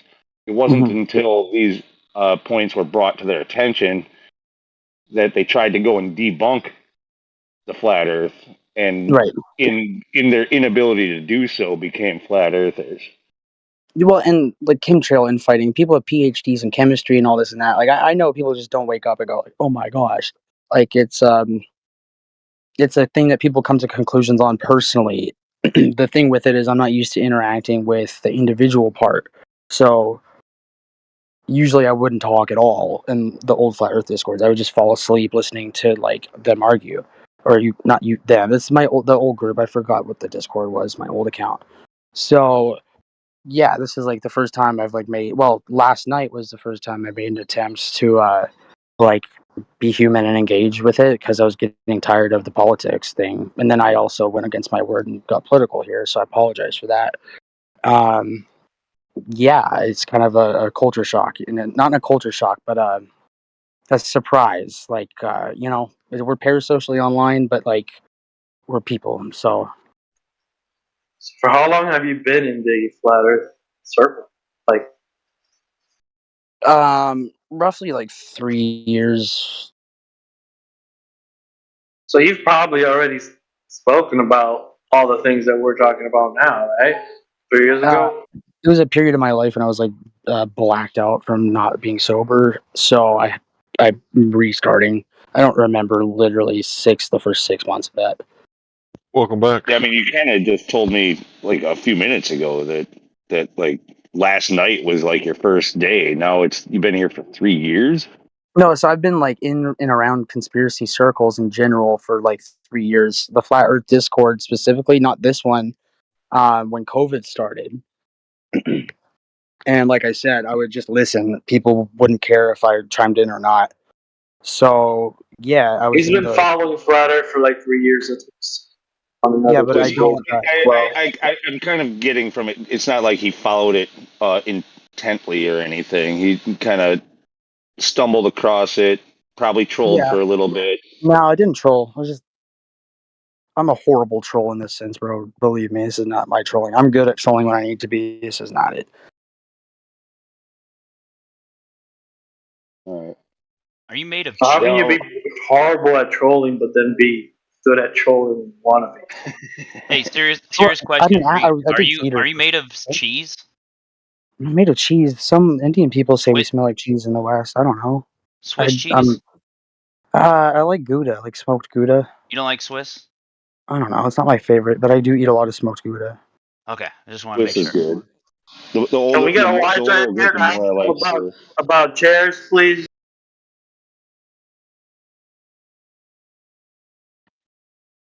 Lazy. So the answer is to a your chair question, yeah, is a chair a chair? That's right. It has to have a back and legs. So yes. But the real If question it is, what doesn't is a have a chair back, for? What are we then it's talking what? about? I thought this was a flat Earth server. Does anyone dare debate me? Wait, I was told that this chair was a Wait, chair. are you a Glober? Hold on. Who the Did, is that guy? did we Wait, get a was that him? challenge here? Are you a Glober? It's my AI bot. Oh, fuck. I'm Wait, still all this trying to talk get a about Got handle your on hopes that up. thing. On Yeah, the chair myself. thing? I'm still trying to get a handle on that too. Like, it sounds like he's skeptical. He's a liar. But yeah. I'm not a liar. No, that is actually one thing. I'm not a liar. Like I've been 100% honest this whole time. If my opinions have been messed up or something, that's probably the case. But How as do you an be individual, 99% honest? How do you be 98% honest? What do you mean? Oh, you only lie a little bit? people, it's in human nature to lie sometimes, but I'm not trying to do that on purpose. If I am, All right. yeah. No. And this keeps me sober too, by the way. So it's like it's healthy for me personally.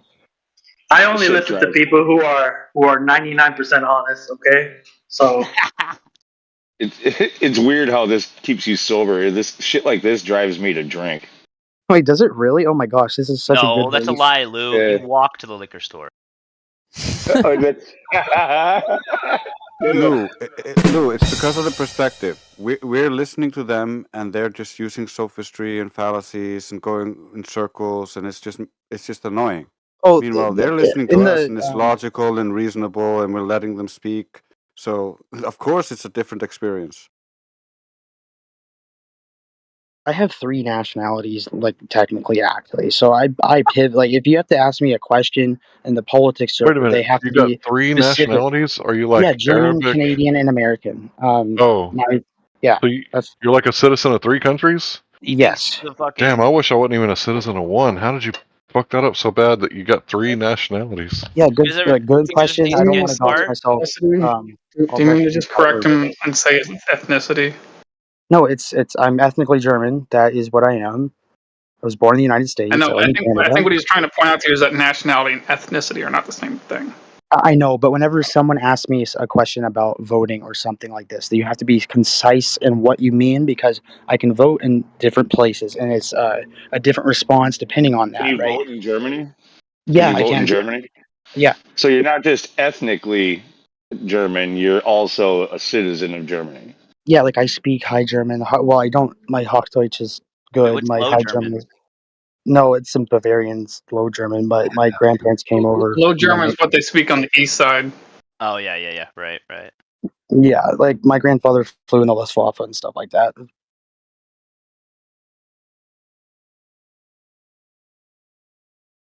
So, back to the shape. Or lack thereof. Hank, I freaking love you, dude. You were like, oh, a globe came in. We put my star field down. Dude, yeah, I was no. about... Here's the thing: is like what? Okay, so even though you said the robot, whoever that is robot in pre-bed. Never mind. I digress. Ether. I got you. I'll be back Oh. home soon. For sure. All right. So yeah, I'm pretty sure you're coming from a globe persuasion, but I mean, honestly, like just the read I'm kind of getting of you is like you sound like the kind of person who could actually look into this and be could see it another way. And I think you do take an interest in it at least a little bit. It's I've taking you a changed my while. mind on 3 years down the road, it's taking you a little while, but coming from your globe persuasion, even though you've already admitted that there is no evidence that you could point to of curvature or axial rotation, what would be your top argument in defense of the globe? So I already tried earlier with the military thing, and then I ran into walls with a lot of math and stuff. So Oh yeah, called him out way earlier when you started going off on that. Well, I didn't yeah, and hear then any of I got this. I shut didn't down. hear So any of like, this. I'm asking him for me. Okay, just tell me what's your top one. You don't have to get necessarily. You don't necessarily have to get all deep in there, but tell me what is your number one. Yeah, but if the top one didn't work and you know it doesn't work now, just take the second one. I don't know what the Even second still, one I is. just want to hear his first one, even if it didn't work. I want to know what it is. That's my only question. Like submarine launched ICBMs specifically. Submarine launched intercontinental ballistic missiles. Yes. That's your best reason for believing in a globe. It was. Yes, and then I was shut down, and now I have to rethink, and I don't have a second answer yet. You like literally like that. I mean, even if you believed in a globe, there should be like a 1, 2, and 3 before that. Like that was your number There one. should be, but like it's been 7 years since I've learned basic science and math, and university does quite the thing to the human brain and lots of debt. So I got to retrain myself to get good at basic, like, what is it called? Science experiments, stuff like that. If this is what it takes, it's probably not a bad thing for me to do. So. Can I ask you this? If that was your number one, and like I said, I'm not going to push you on that. I just want to know what it was. Yeah. If that was your number one, that kind of leads me to believe that possibly your education was in military. Did you serve in the military, in the Navy? Like, Oh were gosh, you? no. They won't take me for good reason. But strategic studies and security studies, international relations, yeah, would be my focus. And I'm dropping out of school again. International relations. So, I mean, Well, that's the broader topic, and then like strategic studies would be the sub one. But I'm taking a year off school this year, so that's going on the back burner for now. Huh. Do you speak fluent German? I used to speak fluent High German. I can understand Plattdeutsch very, very well. And then I don't have anybody around to speak German with anymore, but I can still understand probably like 80% if it's spoken in a day-to-day topic thing. I can't fight with politics and pop culture and stuff, though. Oh, I was gonna say you should just be translating. She don't understand.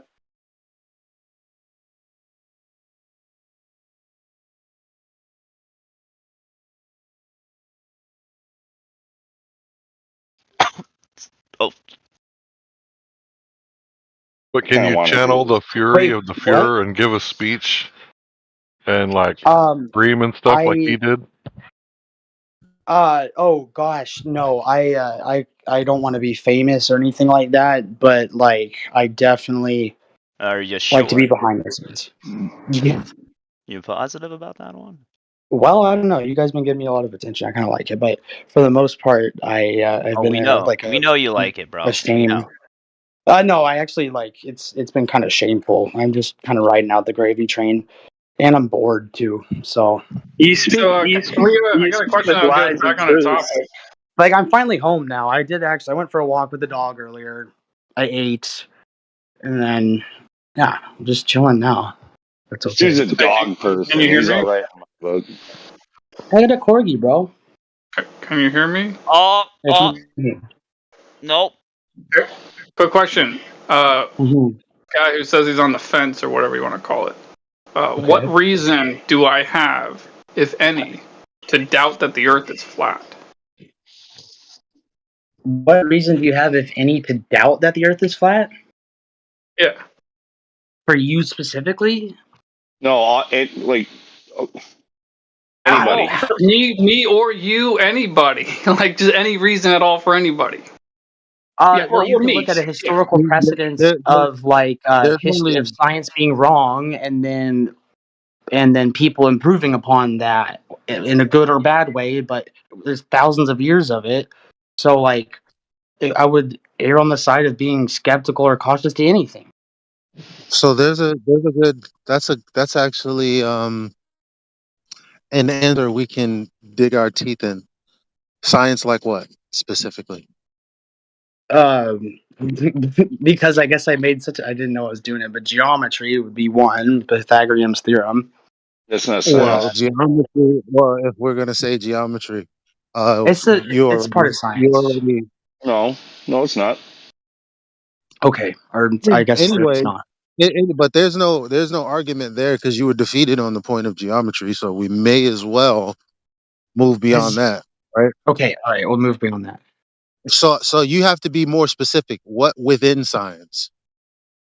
You have It's to been you have proven to wrong actually before? you have to actually like, hey, these because you said 1,000 years, like Well, yeah, somewhere in that thousand. Damn, bro. I like. How come you talk when I talk? I don't need you to interrupt me, Mr. Beta Male. Hold on. I don't get that. Like, how are you gonna understand when I'm asking you if you're talking when I'm talking? Can you help me understand that? I muted, and then I guess I'll have to mute again. Just please continue. I apologize. Bruh. Well, you said thousands of years of science that we improved upon. Just pick a year and a date. You don't have to know a date specifically, but some method of some kind that Um, you can pick any one you like. Microscopes or telescopes would be the one I could think of.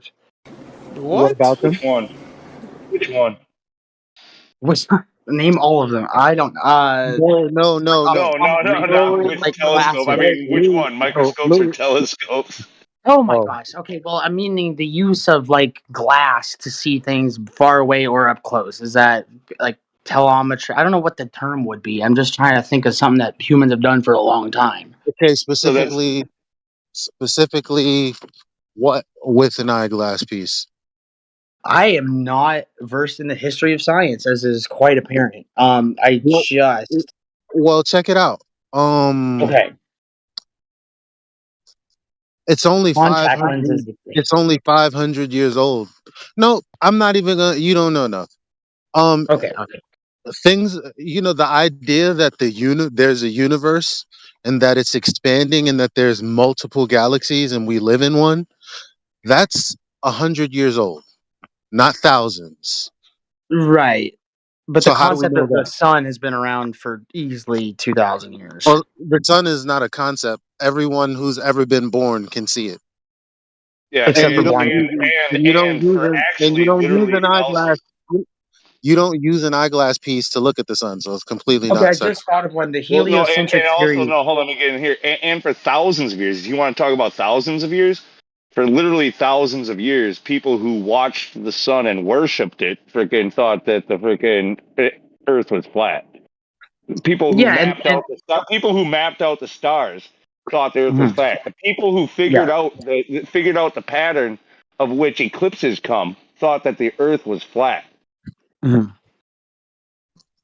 So they're the heliocentric model of the universe or whatever. I There's think a you mean one. I think you mean they knew the Earth was flat, right? So, okay, great. So you picked the time period, Copernicus, 500 years ago. Yeah. Okay. What was his evidence? What do you want to? Copernicus? Oh, bro, Yeah. I've already said I don't know the exact history of all sciences, and I was wrong Bruh. on that. All right. So So let me heliocentric give you theory. another. Let me give you an answer. Okay. They didn't have any empirical or definitive answer. You know how I know? How do you know? Because Edwin Hubble 100 years ago said that while we don't have any empirical evidence, I choose to believe it. Now that's a really basic paraphrasing, but that's most Mhm. definitely what he said. So it's You like could I think, also therefore I am. No, no, it's no, like no. this is my philosophy. We don't have any direct evidence. However, this is what I choose to believe, is what he said. Yeah. Also, around And 100 years ago, Einstein, I don't have a direct quote from him, but he said that essentially that to distinguish like between geocentrism and heliocentrism, like it's a matter of the philosophy that you want to ascribe to. Like, there's no way they have yeah, no way of judging or determining that. yeah, like there's a priori and a posteriori reasoning that you can approach scientific topics with through a A philosophical lens. posteriori, Huh? a posteriori. Yeah, I copied off a lot of my friends in philosophy of science, so like I did not digest that class as an elective. I just Yeah, learned that there's different perspectives one to is it. direct evidence and one is because somebody else said so. Basically, so Sure, which one? yeah. Well, this is good. This is good. So, do you know that the Earth is a globe, or are you telling us things that someone else has said? You have to deontologically deduce based on things, right? No, And based on what you just said. well, I'm sorry. Based on what you just said Yeah, before,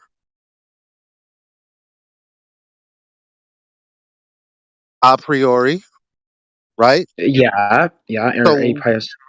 so what's all this extra shit about? Oh, you asked me what is to know something, right? And I don't know what this No, thing no, is. I didn't say that. I Oh, okay, said all right. you used those words, and I said great. So this should be something you understand. Which do you fall under the category of?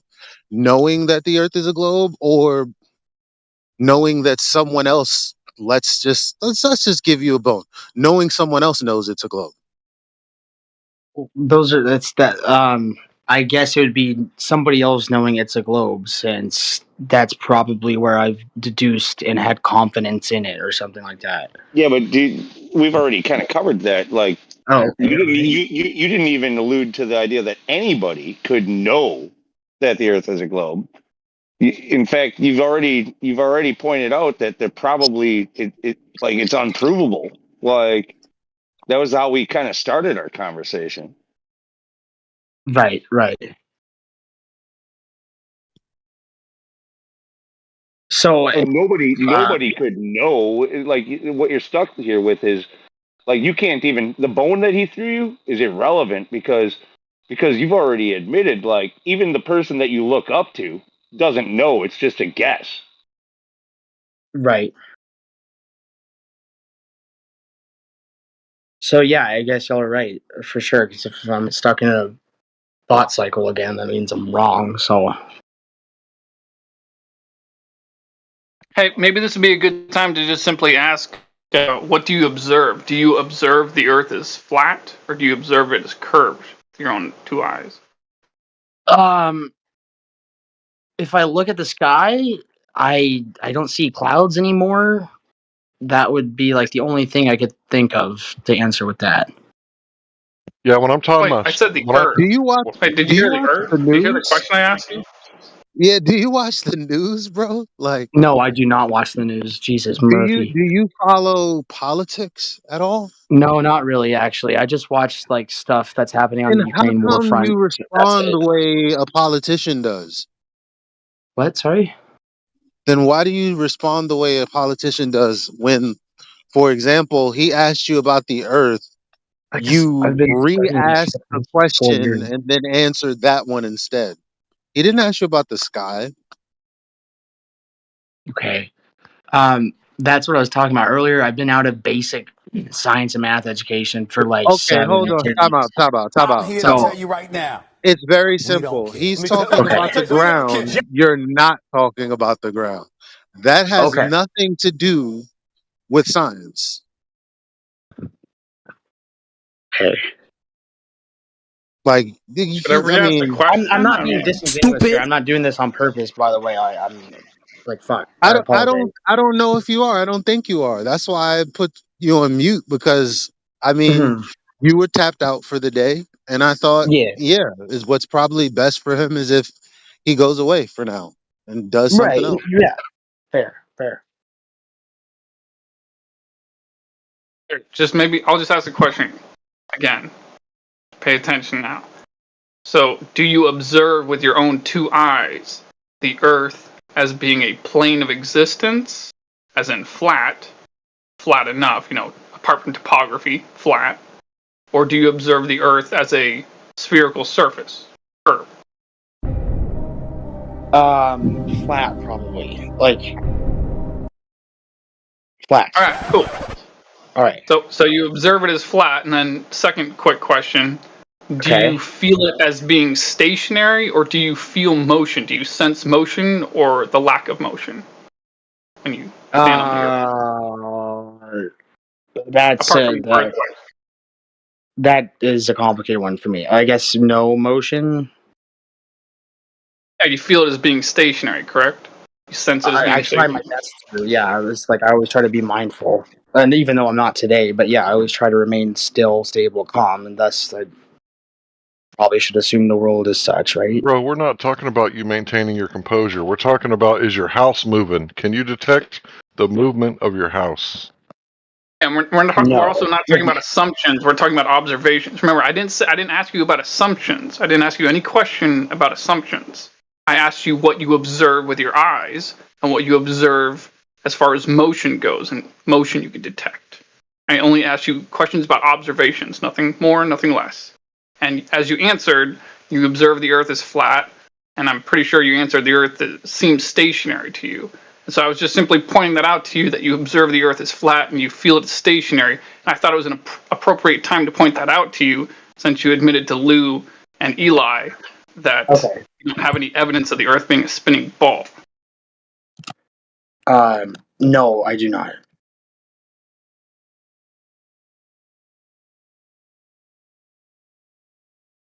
And we all experience that, so you're not alone. Thank you. Yeah, I just like those. Yeah, everyone that's Yeah. ever lived. No, so that whole thing too is like sometimes we need to learn. Like we're just always looking for somebody to talk to of interest, and eventually, if this continues, we're going to trigger you, and it's gonna degrade. But probably I what's think it's best, gone. what's best is like you sort of need to just let it sink in, like the understanding, sleep on it, realize the things that we've already pointed out to you. that you don't have really a leg to stand on when it comes to your globe. I never And cleaned the world with a globe, though. That was the thing. you thought that ICBMs freaking proved one, so I thought it led credibility to it, but I'm not making a statement of fact. That's why I'm sitting here still listening. I'm yeah, not no, I debating. know I'm you're trying to. listening. You're Are, listening. are So you able to make a statement of fact? Yes. What is? Give me one. I'm sitting in a chair right now. Are you 100% sure? Yes, it has a back and legs. Oh, I'm so glad. Wait, Well, you imaginary passed science? it. He has hope, guys. You know that most people can't say that they know anything for 100% certainty. Especially when they get out of college. I'm not done with college yet, bro, but I gotta finish it up. But I'm going to trucking school this year. he's just like, wait, I could still be broken. Like, there's a chance I could still be broken. No, I'm gonna get my CDL. Oh, that's good. So you know, okay. So you made a statement of fact. Okay. Yeah. Now, do you know what modus tollens is? Have you ever heard of that? If A is B, then therefore C, and then I forgot the other one. Something Motor like that. pulling. But you remember the feeling behind it, right? Basically, It's been a to while recall since it. philosophy, but Say again. it's been 4 years since I took a philosophy class. But yeah, So if A then B, not A, therefore not B. yeah, logic trees, all that stuff. Yeah. So what do you think about that specifically? Do you think that if I can put a conversation into that particular logical syllogism, that you would accept it?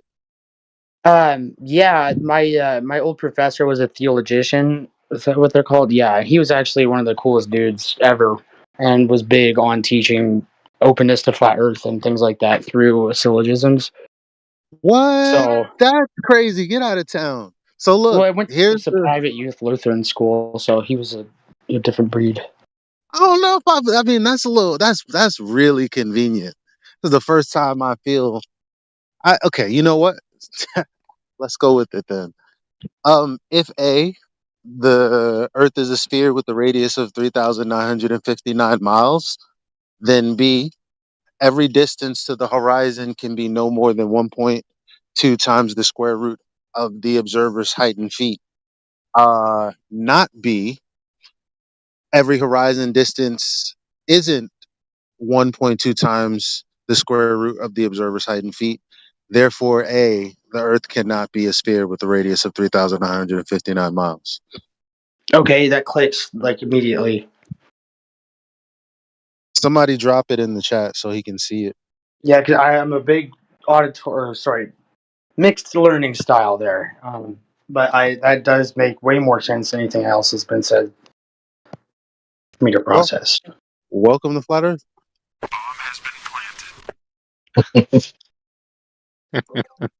Yeah, this You dude know, definitely has a.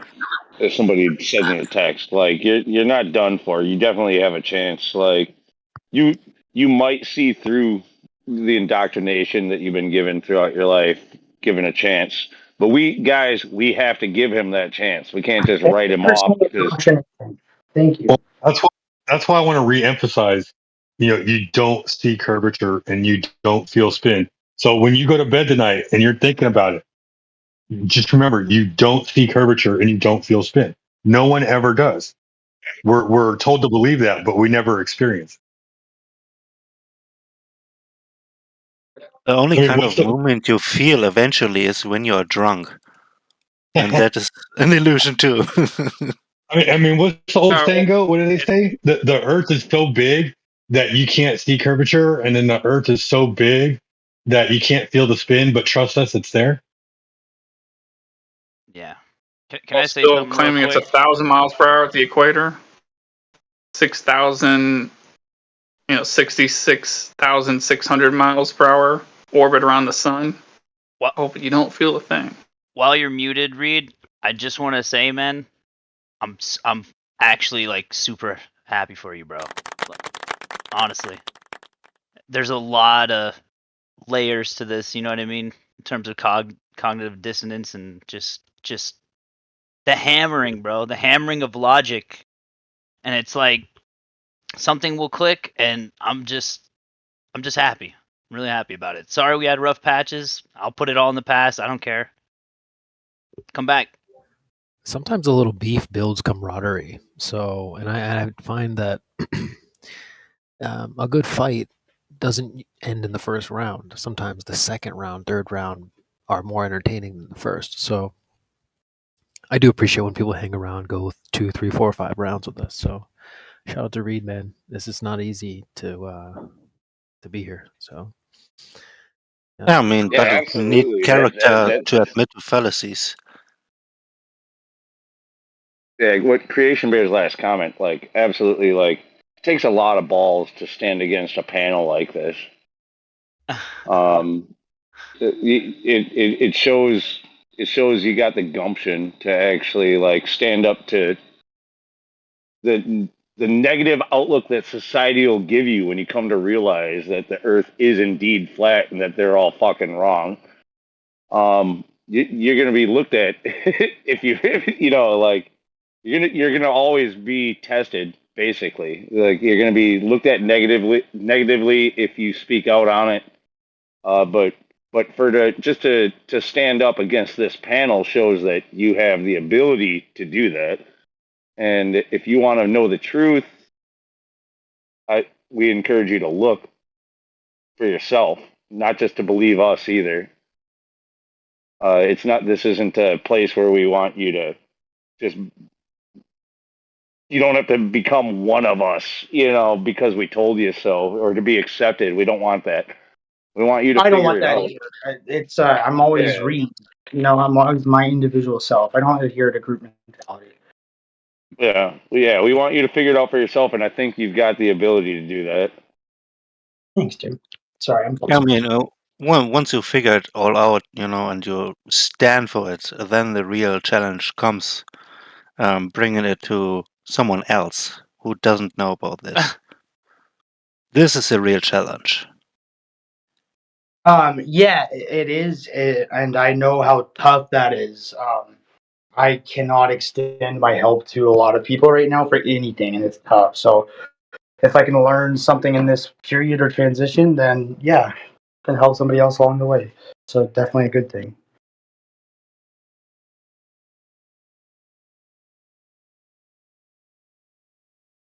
Happy for you, bro. For real. Funny how this conversation turned, though. Seriously, I love it. You guys were all like saying he's like a lost cause. He should have seen the drama. Blah blah. Blah. Unleash him to Lou, and then all of a sudden we're all talking like on a eye to eye level, and The same thing happened. He might not be there, but Same thing happened with Elijah before. Like he went a little bit crazy in the chill chat, and then Elijah talked to him, and they calmed it down a little bit, and they started talking like people, and everybody's got a little bit of hopes up, and then it spiraled out of control again, and then into the chat, even more spiraling, and so at that point you're like, do we want this? it might happen again. They do this. Like people retrograde also. Like they do good, and then they push back, and then they do. You know what I mean? It happens. I've seen that before too.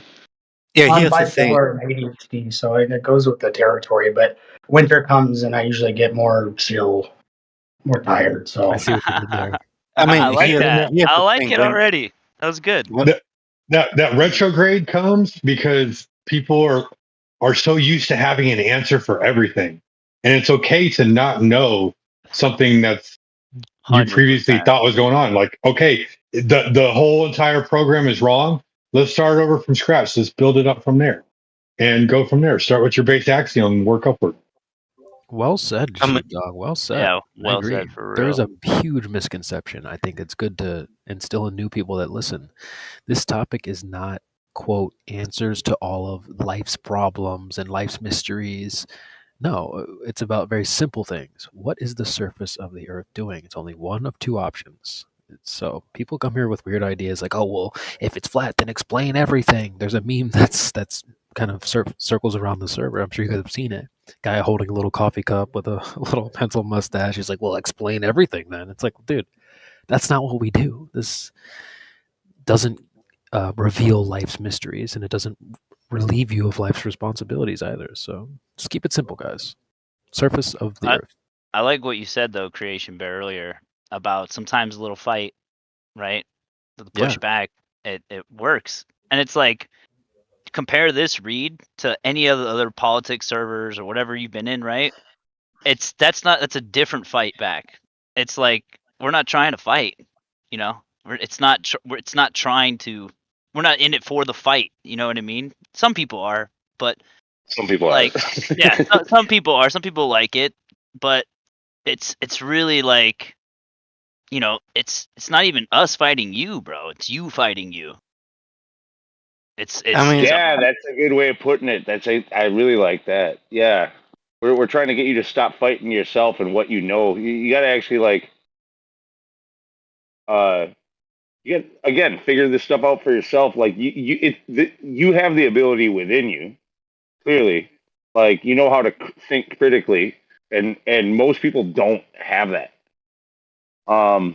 You can come to a conclusion, or at least become better informed, to have a better informed idea or like a belief or whatever it is. But you don't have to rely on the so-called experts, which have proven themselves over and over again to be A, liars, B, incompetent, C, you know, like C, like corrupt, like yeah, like sure, malicious, right? Like there's so many things. Like you don't have to be subservient to that system. You can actually like see through it and stand on your own two damn feet. Or any system. You know what I mean? Once you break that daddy government feeling, you know what I mean? It's just life is open to you. Legit. You know, it's like, that's kind of what Creation Bear was saying earlier about like, we can't explain, we're not here to solve all the problems of life. Like, it's not even for that. It's almost like kind of opening the door that's always been closed behind like layers and layers of embedded, you know, indoctrination. And it's just like, we're just opening the door, man. It's like, you walk through it and you got to make something happen. You know, like we can't tell you what's going to be through that door. You know what I mean? It's your door. It's not our door. Yep, facts. And you know what's awesome about that is like once you remove the faultiness, right? Once you remove the bad claim and you're left sitting there with nothing, that's where the real science begins. Now you get to go back at observing the natural phenomenon and then trying to determine what the independent variable is in it and actually sciencing things and trying to figure things out again. I like that comment, and I want to relate it to something that he said when he brought up microscopes and telescopes and lenses. Now you'll be able to look at it, or maybe not now, but when you do realize that you've been taken and you sort of start to see through it, you'll be able to review that information that you've been given and view it through a new lens. You will be able to see it more clearly. You become the authoritative source. I think Lou just hit up on my one of my analogies that I like to use, the old barn, the old bar, jeez, the I barn can see find car. now the rain is gone. Facts. Wait, what was your analogy? Sorry, slip of the tongue there. But yeah, I used to play a game called Forza, and in the game you would basically stumble across these barns, and there'd be like an old car in it. So there's this idea that maybe the 80-year-old living down the street hasn't driven in 50 years, but he's got an old like Porsche sitting in there for 50 years, right? So this idea of a barn find car. So what Lou just said reminded me of that analogy. When you say you were to purchase one of these cars, you don't need to add anything to the windshield. It's just crusted and dusted. All you need to do is remove the crust and the dust, and like Elijah just said there, I can see clearly now. That's exactly the process. It's this neti process I've described before. Let me get a text box for you guys, but it's a Sanskrit term. It means not this, not that, neither this nor that. So if they're like, oh, well, what is the moon? What is this? Well, it's not that. It's not this. It's not a rock. Yeah, It's not in space. yeah. I mean, it's not chastisement. It's just correcting and accepting and taking a step back. So it's a really good idea. I'm ready for strip away their ideas. I'm ready for round 3. Round 3. Fight. Are you ready? All right, we're gonna finish him. We're gonna kill him now. Is that it, or we got to just find somebody else? Fatality. No. Same guy. Okay. Do it. Mortal Kombat. So what do you think about Aristotle?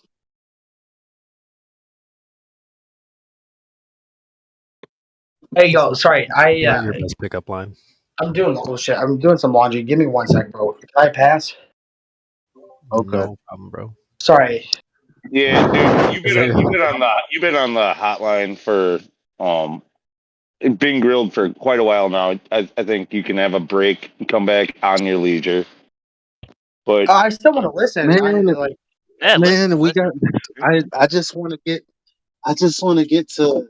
Okay. I know. No. Okay, so Would when you just do your laundry and come back and talk to Elijah, ask him what he wants. No, it's too late. No, because look, Look up the babyality and the brutality moves, bro. Come on, you got time. I just want to know. You don't have to answer now, but I just want to ask. So one of the things that I thought, like, coming into this, like, right, like, so eclipses, right? That's got to be like one of the strongest evidences for the globe, right? Hell no. No, dude, that's bait right there, dude. If you've ever heard any. They certainly act like it. They think that one's a strong one, but if you really step back and look at their belief, it's crazy what they're saying. They're saying that the ground is casting shadows or blocking their view of things in the sky. What? I made a meme for it. I'll put it in the chat. Yeah, look, Elijah, I don't know if this is where you're already going and I'm going to ruin it, but like I've already alluded to this when I told him about how the people You who already ruined it. figured out the sequence. Time to go to bed. Time to go to bed. Go to bed, Thanks, bro. God. The sun's still up. Not for me. No, who you saying go to bed? Seriously. I already told him that the people who figured out eclipses and the pattern at which like they would come were flat earthers. So maybe I'm cutting off your point. I don't mean to do that, but I guess in a way I kind of do. It's just that it was already mentioned. Lou. You meant that. You did that. I like the topic, but I'm not gonna. I don't like the tactic about like fishing for it. Just tell them how it is. It doesn't matter what you think. It's just I like harder the for them tactic. to accept Lou if they're not playing along. If you just throw it at them, sometimes it just bounces straight off. Yeah, sometimes. You don't like fishing, Lou? What the hell? I don't like fishing people. No, that's like never good. That's an honest question. I can't even make a joke on that. All right. Like it is nice if you can hook a guy in. Like I mean, but it's almost like a slightly dishonest tactic. Like even if you are well intentioned, like why not just be direct? I heard you guys talking earlier, about like when people are being behind, beating around the bush and shit like that. Creation, you were talking about it. Like just be direct. Like why are you gonna? Why you need to try to elicit some type of an answer so that you can go for it? Well, sometimes, like Creation Bear was saying, right? The little fight back, little pushback. It's kind of like a negative times a negative is a positive kind of thing. Right. A little beef builds camaraderie. At least that's what I've noticed. No one likes to feel like they got crapped on, and he had the balls to stay. Well, that's why good cop, bad cop works. the bad cop comes in, roughs him up a little bit, then the good cop comes in. He's like, all right, everything's gonna be fine. And then the bad cop comes back in. He's like, no, it's not fine. Yeah, it's a relative. It's just important that It's the a good relative cop, like Lou comparison. did, comes and tries to mediate and like admonishes the bad cops. It's an important aspect of it, just so the other guy feels comfortable. True. Yeah, in fact, even All right here with politics. this one with Elijah, where he just tried to do that, and then I stepped in here saying this. Now it's good cop versus bad cop, and all of a sudden he's going to be like, "Oh, I see what you guys are doing," and then all of a sudden he'll be forthcoming. But Lou, you're never the good cop. Lou's never the good cop. That's the thing. that ain't true, dude. I play good cop more often than bad cop. I'm very rarely bad cop. Yeah, I'd say Lou falls in. He's good at. He does both. Some people are stuck on one or the other, but I think Lou's probably a little bit more of both. I like to be both myself. Sometimes I'm the dick. I'm the asshole cop. He played the patient cop. I do good cop, bad cop versus myself. I'm freaking like I'm insane that way. Like I'll like say I'll be nice to the guy and then I'll be mean and then I'll point out why I was being mean. Right. And by being the good guy, Checks out. It's like, make up your mind, dude. Yep. You love dogs, but whisper to cats. I get you. Gotcha. Don't do it. Don't do it. Yeah, don't. What would be your whisper? Your cat whisper? Don't do it. No. The truth is I'm a dog. Dude, dogs for some reason they absolutely love me. You did it, Is your Jace. brain exploding? Here we go again. Fuck off. It's supposed to be another 10 minutes of dogs. I'm sorry. I'm sorry. No. What's funny with the dog thing? Like I definitely have a more of a connection with dogs. What about ferrets? What about ferrets? There we go. Combo. No. It's a rodent, man. Freaking, they don't have a connection with anybody. Here we go. I don't think anyone's gonna defend ferrets here. Ferrets freaking stink, dude. Maybe they get treated badly though. Maybe Let's that's just why. see this for what it is. He has a strong connection with scavengers. Because dogs are scavengers. See what you did, Beast? Cats are scavengers too. Sorry, dude. I'm sorry. No, they're not. They're predators. Here we Cats go. are murderers, They dude. do hunt, but they will. They're hunting. No, they will hunt, Dude, but so will a dog. And they will All you have scavenge, to do and is say the so word will a dog. dog. Beast. Now it's over, dude. No, you're absolutely I'm insane so on that. sorry, If you think that cats only hunt and don't scavenge, or if you think dogs Oh only my God. scavenge and don't hunt, you're freaking absolutely nuts. I'm just talking about what animals classified as what. It doesn't matter what you think! Yeah, they also used to think that All I'm saying is T-Rex was a hunter, and then it became a scavenger, and then it became a hunt. By the way, I wouldn't deny that dogs are classified as scavengers. I mean, as predators. I'm just saying they're classified as scavengers as well. Dogs. Yeah, so are cats. Oh boy. I'm here to Yeah, tell but I you mean, right now. which one is well known for being a scavenger? Like, come on, have you ever had a pet cat and been like, "Oh, dang, my pet cat got into the trash"? They do both. They're opportunists. If you find easy food around, you're gonna get it. When you're in the wild, easy food, dead food that's not too dead, where you're gonna eat it. You're a scavenger. But also being an opportunist, you're gonna go for the limped fucking rabbit or whatever else. Like both cats and dogs go after easy prey and they scavenge food. Can I get this thing Yeah, back? Cats kill Like, Yeah, hold on. Wait, quick question though. Have you ever heard of a cat drinking from a toilet bowl? No, no one Wait. cares. I'm here to tell you right now. Yes. Dude, I've had so Spud, many Spud. I want to talk to Spud. Cats definitely drink from the toilet bowl. That's crazy. I want to hear from Spud. Cats will bring you dead animals on your doorstep just to show you they can kill an animal. Bruh. Spud's need been to eat. Spud's been That's part of the purpose, you fool. What are you talking about? Cats are pest control. The whole purpose is for them to kill animals. What do you mean? That's a bad I'm not thing. saying It's a good it's thing. wrong. I'm not saying it's wrong. Okay. I'm saying it's wrong. saying No. they do it. It's and amazing dogs how don't this do that. topic is so triggering to people. Cats though. are fucking It's fucking pests in certain No, it's not countries. Like, what are triggering. you You guys are just talking gonna do about? it for 50 What the years. fuck is going on in here? Hold on. No. Somebody tried to say cats are better than dogs. I'm so sorry. And they're gonna fucking learn their lesson. Hey, wait, Spud. You said I'm never mentioned. I just saw you don't have a role yet. You have space herpes, but I just wanted to hear your thoughts.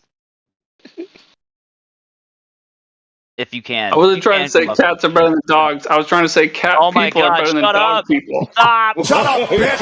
What is going on in here? You're fucking banned! Oh my God. Fuck dogs. Okay, do I need to mute you guys? Stop it already. All right. Season 9. Look, maybe I So can get us check back this on out. I'm gonna track with a start quote. muting people. I'm gonna Alright, start go muting for it. people for like. You're gonna be muted for 30 minutes if you can't chill the fuck out. Go ahead, bro. Well, just the quote that I like. It's an old Chinese saying: the wise man knows he knows nothing. The fool thinks he knows all." And so Sheepdog made a really good point that a lot of them are so used to having answers for everything. And then when they come here and they're presented with a different worldview, they're like, "Well, what happened to all my answers?" It's like, well, little did you know you were the fool. You thought you had all the answers. It's the wise one who knows he knows nothing at the end of the day. So, yeah, that's a huge hill for a lot of people to overcome. Is when they get here, they're like, "Well, I need my answers. You're telling me you don't know what the sun is? Like, you never knew what it was." Okay, so Yeah, but Newsflash. careful not to say know nothing, because you can know some things. It's just it's important to recognize what you can know and what you Oh, well, can't. why don't you tell it to the old Chinese saying? I was just quoting the saying. All right, let me put it in the chat for anyone that's not. Great familiar. point, Creation Bear. I guess I was just saying that for the Globers listening. Yeah, I mean, I definitely agree. We can know things, but it's like, it's the wise, it's the smart people that know. Well, there's a whole lot that we don't know, and it's the other guys that say, no, we have to know. You need to explain everything. No, we don't. No, I don't. I don't explain squat. I think explanations are low value, especially in this forum. Things that are more high value are like demonstrations or measurements. Those types of things are way more valuable than just a little explanation. You can explain anything. So Radical agnosticism. Sorry. So, well, hopefully that'll get us back on track a little bit. Does anybody have that meme where it's like the guy holding the coffee, like, well, if it's flat, then explain everything? No, I don't have the I don't meme. have I've that seen it. I don't have that one on hand, but I'm sure someone I'll else put does. it in there. I'll put it in there. Yeah, I mean, that's exactly the mindset we're talking about. But they're not remembering or realizing that their worldview has mysteries as well. The Amazon forest, the oceans, even like outer space. Like there's tons that they haven't explored. But So CB. There you go. We got Frida's in here as well. Spud doesn't feel like talking. That's okay. What about you, Frida's? I want to say Frito so bad, by the way. Just saying. I think Frida's is one of our Zoomer members, so Yeah. welcome. Karma also has a parable, so he wants to tell you guys, related kind of to what you were saying, Creation Bro. Please, yeah, please.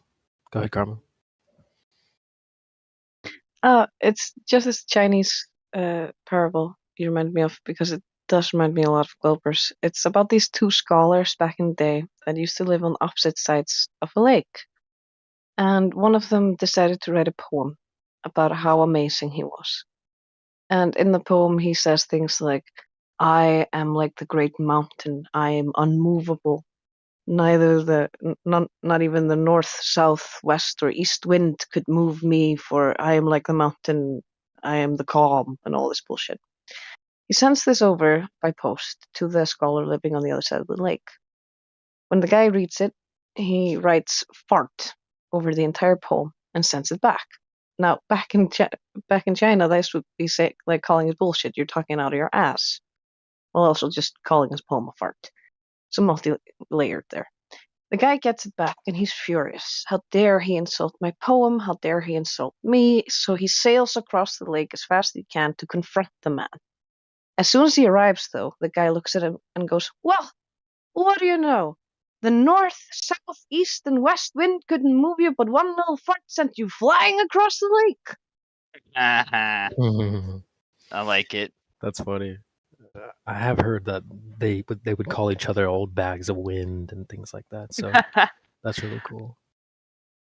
Oh, what's a? Yeah, but Ooh, the go Globers ahead. still this attitude so much because they're like, oh, I know so much about this and I'm so intelligent and I'm so logical. But when you actually try to debate them on anything, they're so illogical. They don't know anything.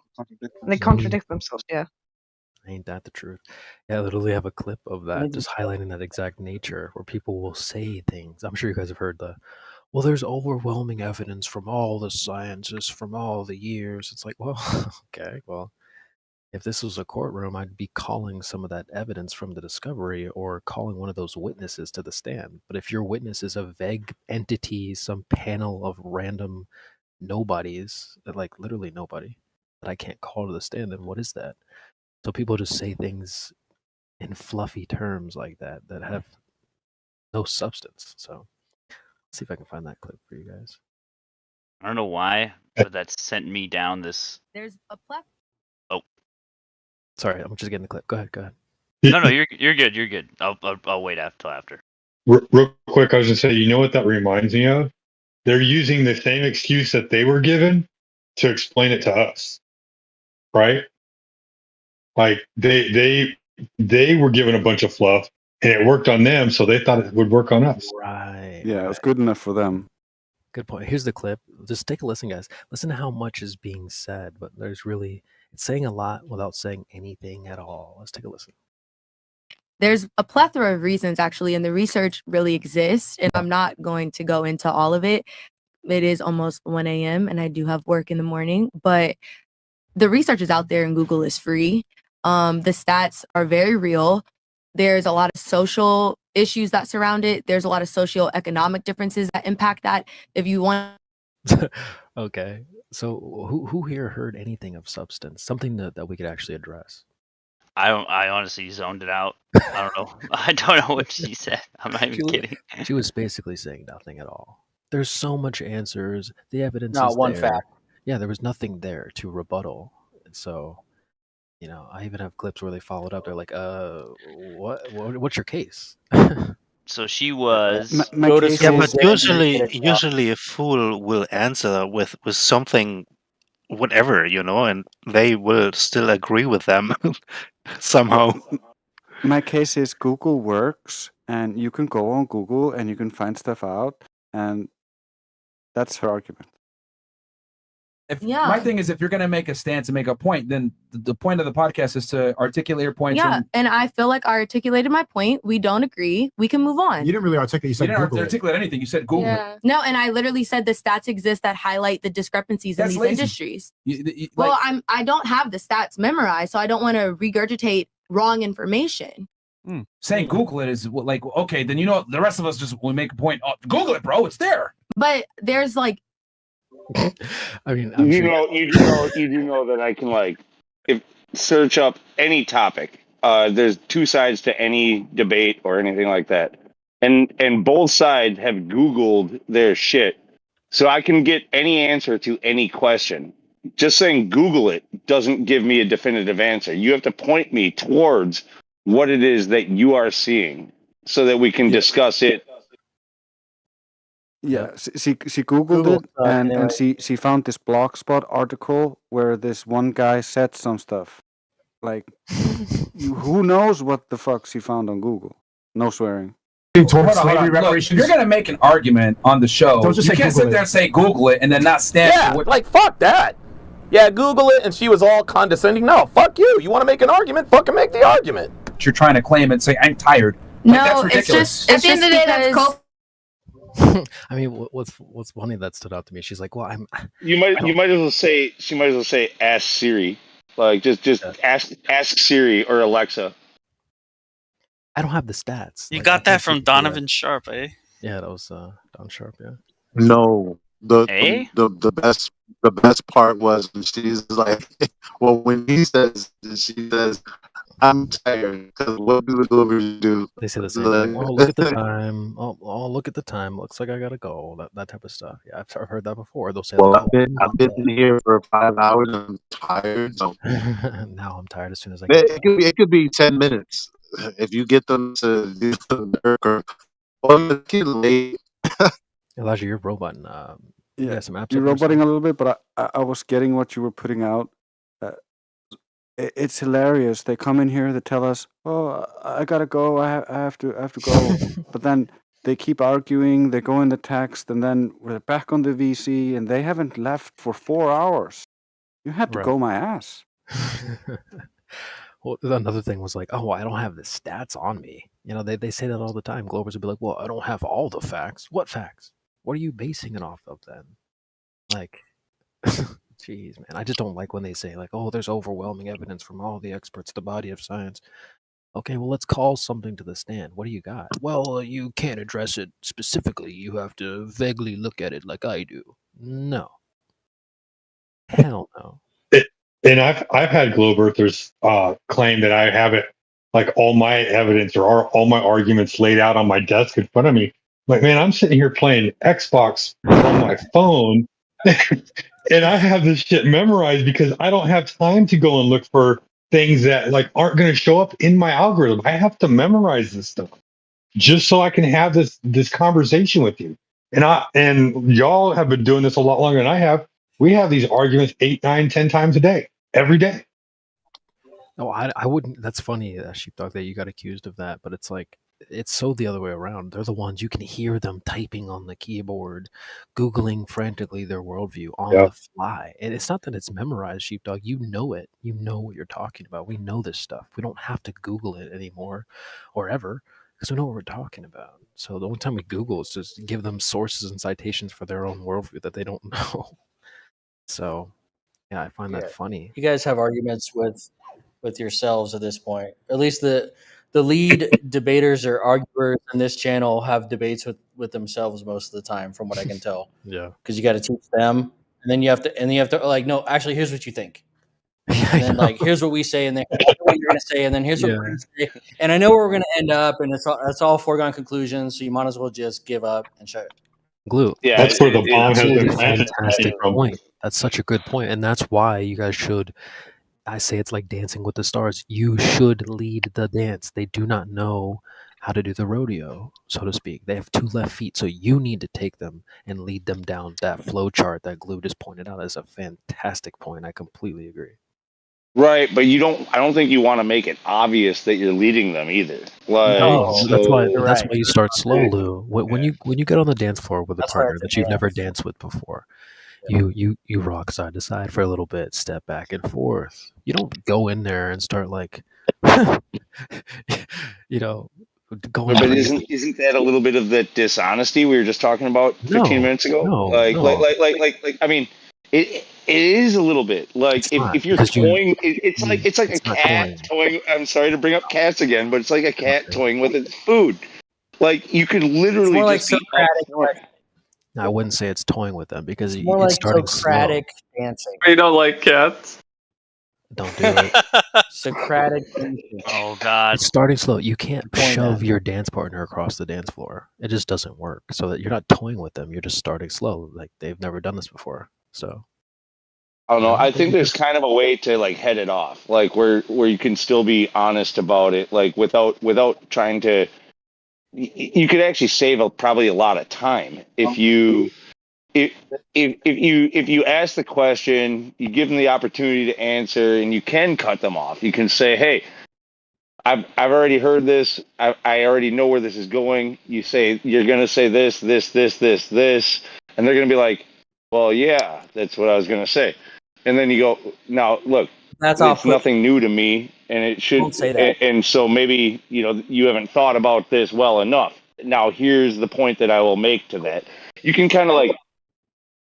It is to a lot of people, but not everybody. Some people who if somebody is very full of themselves and they are so sure of themselves, and I know if you're going to act like that, you also sound very sure and full of yourself. But But if you Lou. can literally predict what they were going to say and already have the answer before they even finish saying it, like, dude, I understand for an audience, for a debate type of a situation, like, let it be said. But if you're just trying to talk to that person, head them off and show them, prove your dominance, prove that you know that you already have thought about this, prove that you know their strongest arguments. You know, freaking give them the steel man. Steel man then. Yeah, give them the steel man and defeat it before they even say it. And what are they going to be stuck with? Nothing. They got absolutely nothing. That's what I like doing, Well, you win in especially the in real eyes of life. everybody else, but But I wanted to inform you, Lou, that Reed, the guy you were talking to earlier, everything you've been saying and everybody been saying, that's just NPC dialogue, apparently. What? Everything No. I've been saying and everybody else. What is that? Oh Something Reed no. just recently said, or? Can I clarify Yeah, that? by 45 the way? minutes after the hour, every group on Discord that says they disagree with another group has this sort of NPC dialogue. Yeah, that's true. Like, I mean, if you listen to like a lot of different places and people speak about people they disagree with, there is an NPC. Like, everybody has some sort of NPC dialogue of some sense. I'm not saying y'all are stepping No, on that's that. only on It's one just- side. okay. Well, it's still there, right? Other people say the same thing if there's like a Glober's chat or something. I don't Well, know. wait I a haven't minute. been Wait, on it. Echo chambers are everywhere. Yeah, echo that's chambers. what I Hold on, time out. Echo chambers are everywhere. I don't know if there is echo chambers now on the flat Earth, but eventually there's going to be NPCs that just join the flat Earth because it's going against the system and screw the patriarchy of the cosmology of the patriarchy. So the Earth is flat. So yeah, I think that's on both sides. Yep. I agree with Hank, except for the fact, like he said, eventually. Like, no, there already are NPC flat earthers. That is true. There's people who only believe the flat Earth because they I don't know, they like the flat Earth culture, or it just rings true, but they don't know why. They haven't tested it. They don't understand fully the arguments. They're not able to actually like verbalize the arguments or debate themselves. Like they're just there. Like, I'm one of these guys. I want to be one of them. Yeah, there are already those people, the followers, the NPCs, and so on and so forth. Bandwagoners, right? Bandwagoners. Yeah. They're everywhere. Yeah. That's just in everything, though. Like, oh, it's cool to be controversial. Yeah. I think Lou's method works. I like your method for some people.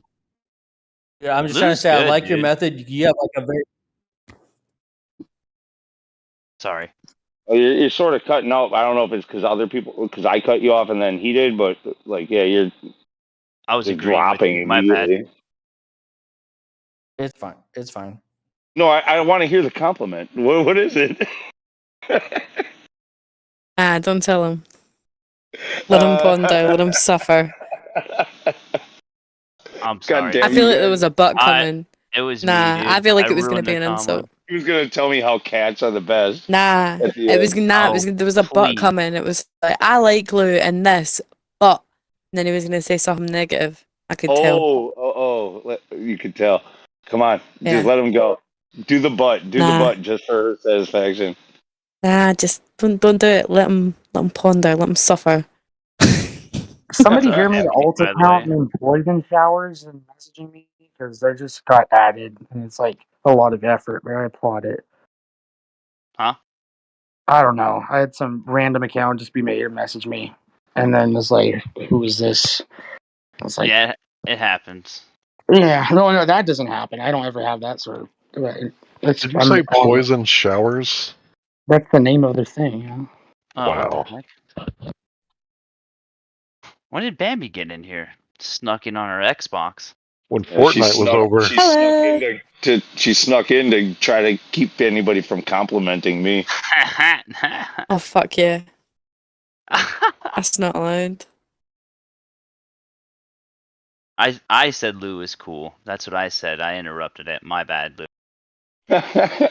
No, it's alright. I negated the I compliment. literally with don't have compliment. that big of an ego. I just was curious to what it was, because like, if they're like, I mean, there's certain my delivery tactic I know is different than most people's around here, and I just kind of wanted to hear him elicit what it like was in his own words, like that makes it different. Because I know everybody's got different tactics, and that different delivery styles and tactics work better on different people.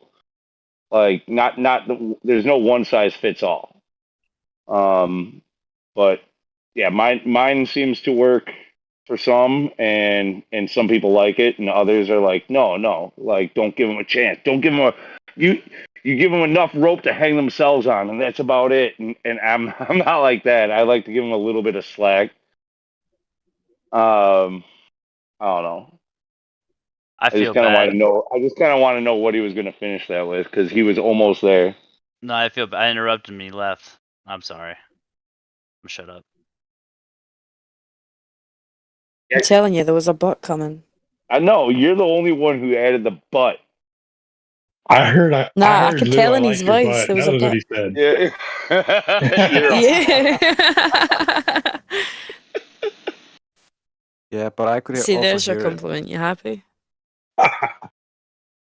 It was the tone of the voice. It was like, Lou, I like the way you deliver it. And then you get interrupted, but the tone was going downwards. It was coming to a No, butt. he wasn't talking about a specific thing. He was talking more generally. He was saying that he liked like my delivery style.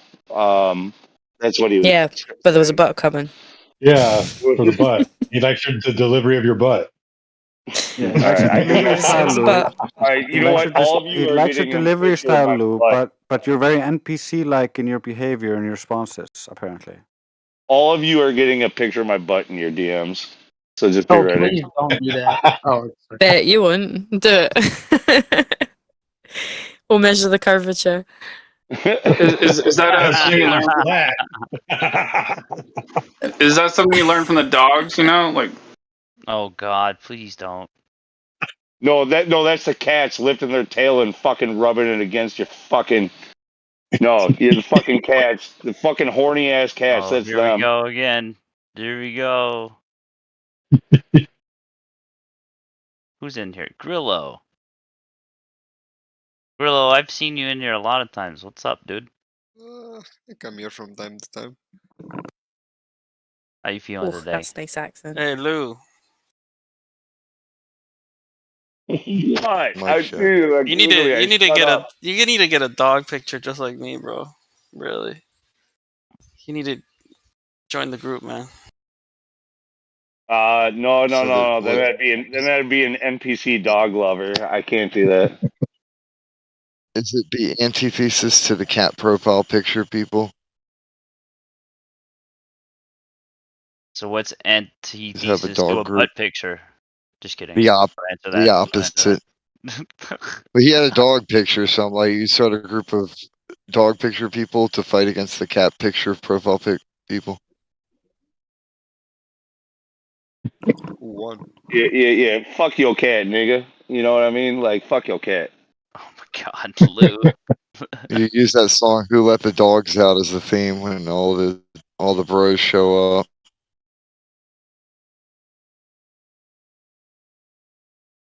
All the bros? Wait, what? All the cat people. Everybody shows up in that little group of dog people or whatever who would join him in the profile pic. They just show up and they play like that song, "Who Let the Dogs Out?" And then all the cat profile people will be like, "What the fuck?" It's just a bunch of dudes with dog profile pics show up. Oh my God, look at this. It's happening. This is non sequitur to flat Earth. Hey guys, Waffle. what are you discussing? As you can see, my dog is Hey, Victor. is standing on a flat Earth. So it is I think relevant. we're currently talking about cats and dogs, so I don't. If you want to change the subject, please go ahead. Yes, please. Victor. What's on your mind, man? I think I'll predict it. You don't Hey. Wait, who's talking right now? Me. I'm just okay. kidding. And me. Beasticles. That was vague. I didn't even realize. And sheepdog. Yeah, I'm just wondering about what are you discussing? Well, the shape of or the earth. what's the topic or something? The shape of the earth. You ever thought about Shape of becoming the a earth, sheep okay. cat? No He sheep did just cat. miss Lou sending out pictures of his ass, and we're all going to figure out how to measure the curvature of Lou's ass. I've got That's little what he cat's missed. head. Okay, Your but cat's but head. Post it is all there over social but media for is you. here any glower or something? Nah, I don't think we've got. Or are we all flat earthers? Yeah. I think a couple like no rolls, but I think they're flat earthers. There's an on the fence. We've got Kyle.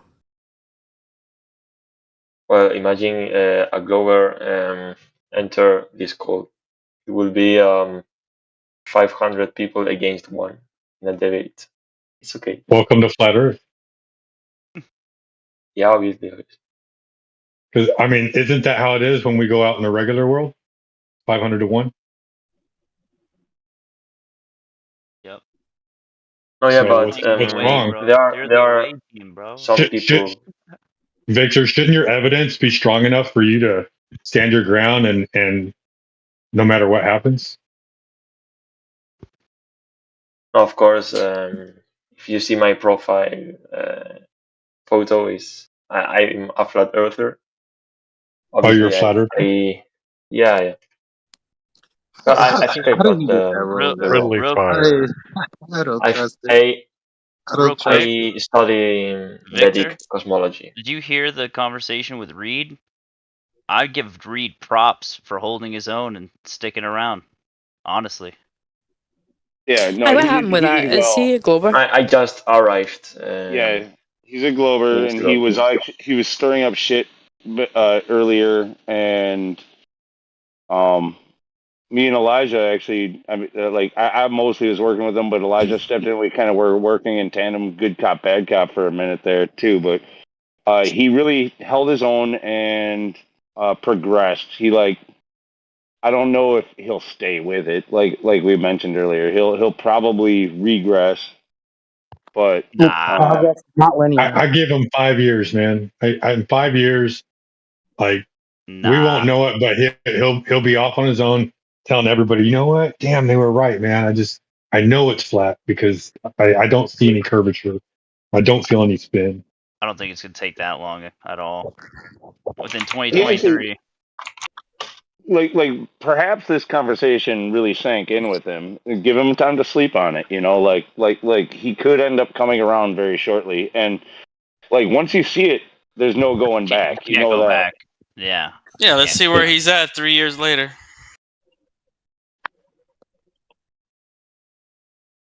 Okay, who else we got? I'm not gonna lie. Yeah, I'm not gonna remember who he is in 3 years. Kyle. It's a joke because 3 years ago he was talking about flat Earth, so he was in another flat Earth Discord. So went over Oh, 3 years ago I ruined my life, the beginning of my life, and we're picking up the pieces. It's all good, bro. Pick it up, man. One piece at a time. Victor, Yep. how are you? Yeah, I'm fine, thank you. And you? Okay, I am good. Well, God bless you all this chat. I think I'm not Russian, but You're not Spanish? I'm from Spain, but my pronunciation is very bad. Okay, that's all right. It's Sorry. bad. Yeah, are you Russian? I think. He's got a We thing got a for few Russian. people. It's okay. We got quite a few people in here. English is their second language, or third, or fourth. So don't feel bad. No, yeah, but I'm from Spain, but I learn English at the school and by my own. So, but I'm too bad at pronunciation. Is Tejas in here and But yeah, Miguel? it's okay. I hope you Miguel's in understand me. here. No, Miguel. most Spanish people like learn pretty good English. They'll understand us pretty well for the most part. Like there might be. I mean, you're couple doing big better than flaws. half of us can speak Spanish, so Yeah. you're okay. Yo hablo un Yeah, poquito. young people is good at English. I'm just gonna stick to my lane. If I even attempt to try to speak another language, yeah, nah.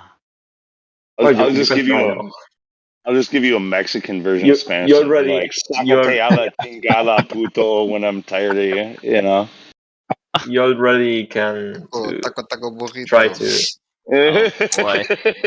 all I remember from school, and it stuck with me because it sounded funny, was un sacapuntas. That was just it's just a pencil sharpener. That's all it is, but it just sounds funny. But wait, Say it again. Say it US, again. Nah, you're gonna catch me out like that. I'm gonna butcher it. No, say it again. Wait. I don't listen, know what I left school a long time ago, so I don't know how to pronounce it, but it was something like un sacapuntas. Un sacapuntas. But with a Spanish accent. Me saca puntas. You're British though.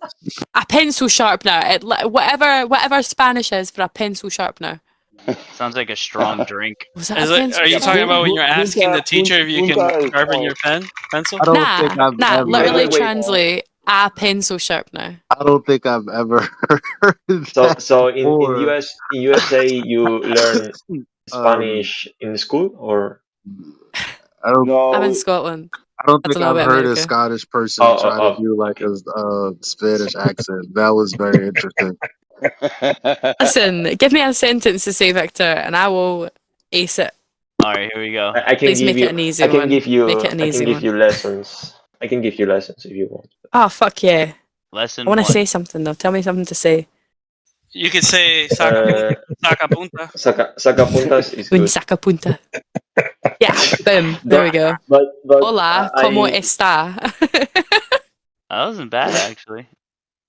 Oh, it's very good accent. Yeah, you lost Better your French, Scottish parlez-vous accent. français? Yeah, no, Better at French. Abby's good at losing her No, accent. She can that's do what like that was so hot about it. It's like she was somehow trying to speak Spanish. She has like some kind of Brooklyn from the Bronx. Bambi, you want to really shock them? This is the time. How the Do fuck did you Yeah, it tripped sound me out. like U.S.? It did Kind trip of- me out. do your American NPC stream for them. No, she was like, nah. I was like, what? Nah, son. Nah. Nah, son. Oh my god. No, come on. Ice cream, so good. Come on. We were joking with this a wee while ago. See those NPC screen? I can do those NPC screen, like the fucking American. I'm not even gonna do it. I can't. Nah, people get paid for that. I'm not doing it on a live stream. Do the yum yum. You're gonna get helio paid. Listen, if I'm doing it, I'm getting paid for it. Yum yum ice cream. Yum. So good. You forgot this. So good. Do it right. Come on, do it.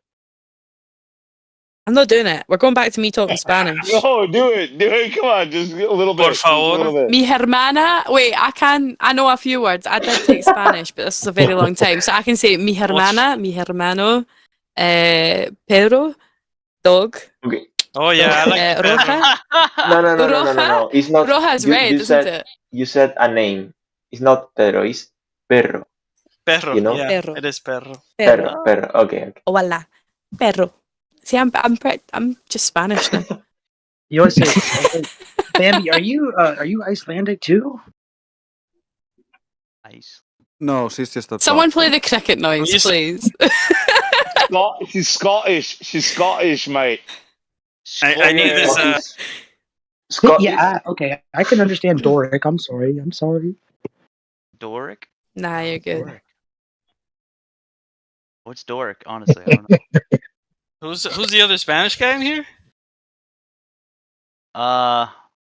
Soy de Tejas, man. Hey, what's up, man? I think it's lunatic. I don't know, but I think. Dude, I convinced this guy to thinking I'm Spanish because I said "Sácate a la chingada." No. I'm in construction. I'm a gringo that lives in the United States that happens to cross paths with a lot of Mexicans and learns their shit talk. I know how to cuss at you in their language pretty well. Hey, Lou, no mames. Yeah, no mames. No manches, way. Chinga de madre, way. I gotta stop. How do you say the Earth is flat in Spanish? I've Google Translate it. It comes up La Tierra es Plana. La Tierra es plana. plana. That means the Earth is flat. La Tierra es plana. La Tierra es plana. I mean, See? because Earth is I want to learn tierra. Spanish. Yeah, I can give you lessons if you want. Fuck yeah! I can do the little. Okay, so you found a new DM. No, but I think it's. Oh yeah, I can mess. Okay, Go, DMs are allowed. La Tierra es plana. Num num num num. See. Ice cream, yum yum. See. Oh my god, you are so bad at it. You've got to say so good. I don't even know it. Bambi, show him how Ice it's cream, done. so good. Bambi, show him how it's done. I'm not doing in it. American accent. Oh, we in just made her American do it. accent. Do your Nah. American accent. Not on a live stream where this can get used against me at a later date. That lady, you know that woman that did that yum yum thing? She got her OnlyFans stolen. She was freaking out. They were giving it away for free, and she was freaking out. Giving it away for free, dude. That's a fucking whoever stole it and gave it away for free is that person needs to be have a statue created out of him. Seriously, like you put it in the fucking square. Like that's pretty good. Hey, let me tell you, that person is basically like nothing like like that character, that NPC character. Dude, it's fucking crazy. Blue would have the stickiest computer in the world if you ever got a computer. I swear. I do have a computer, and it is sticky. Do you not hear him when he types, man? There's like when he types on his keyboard, there's little crunchy noises. Mechanical keyboard, you freaking dork. What is that? Smoke. Yeah, nah.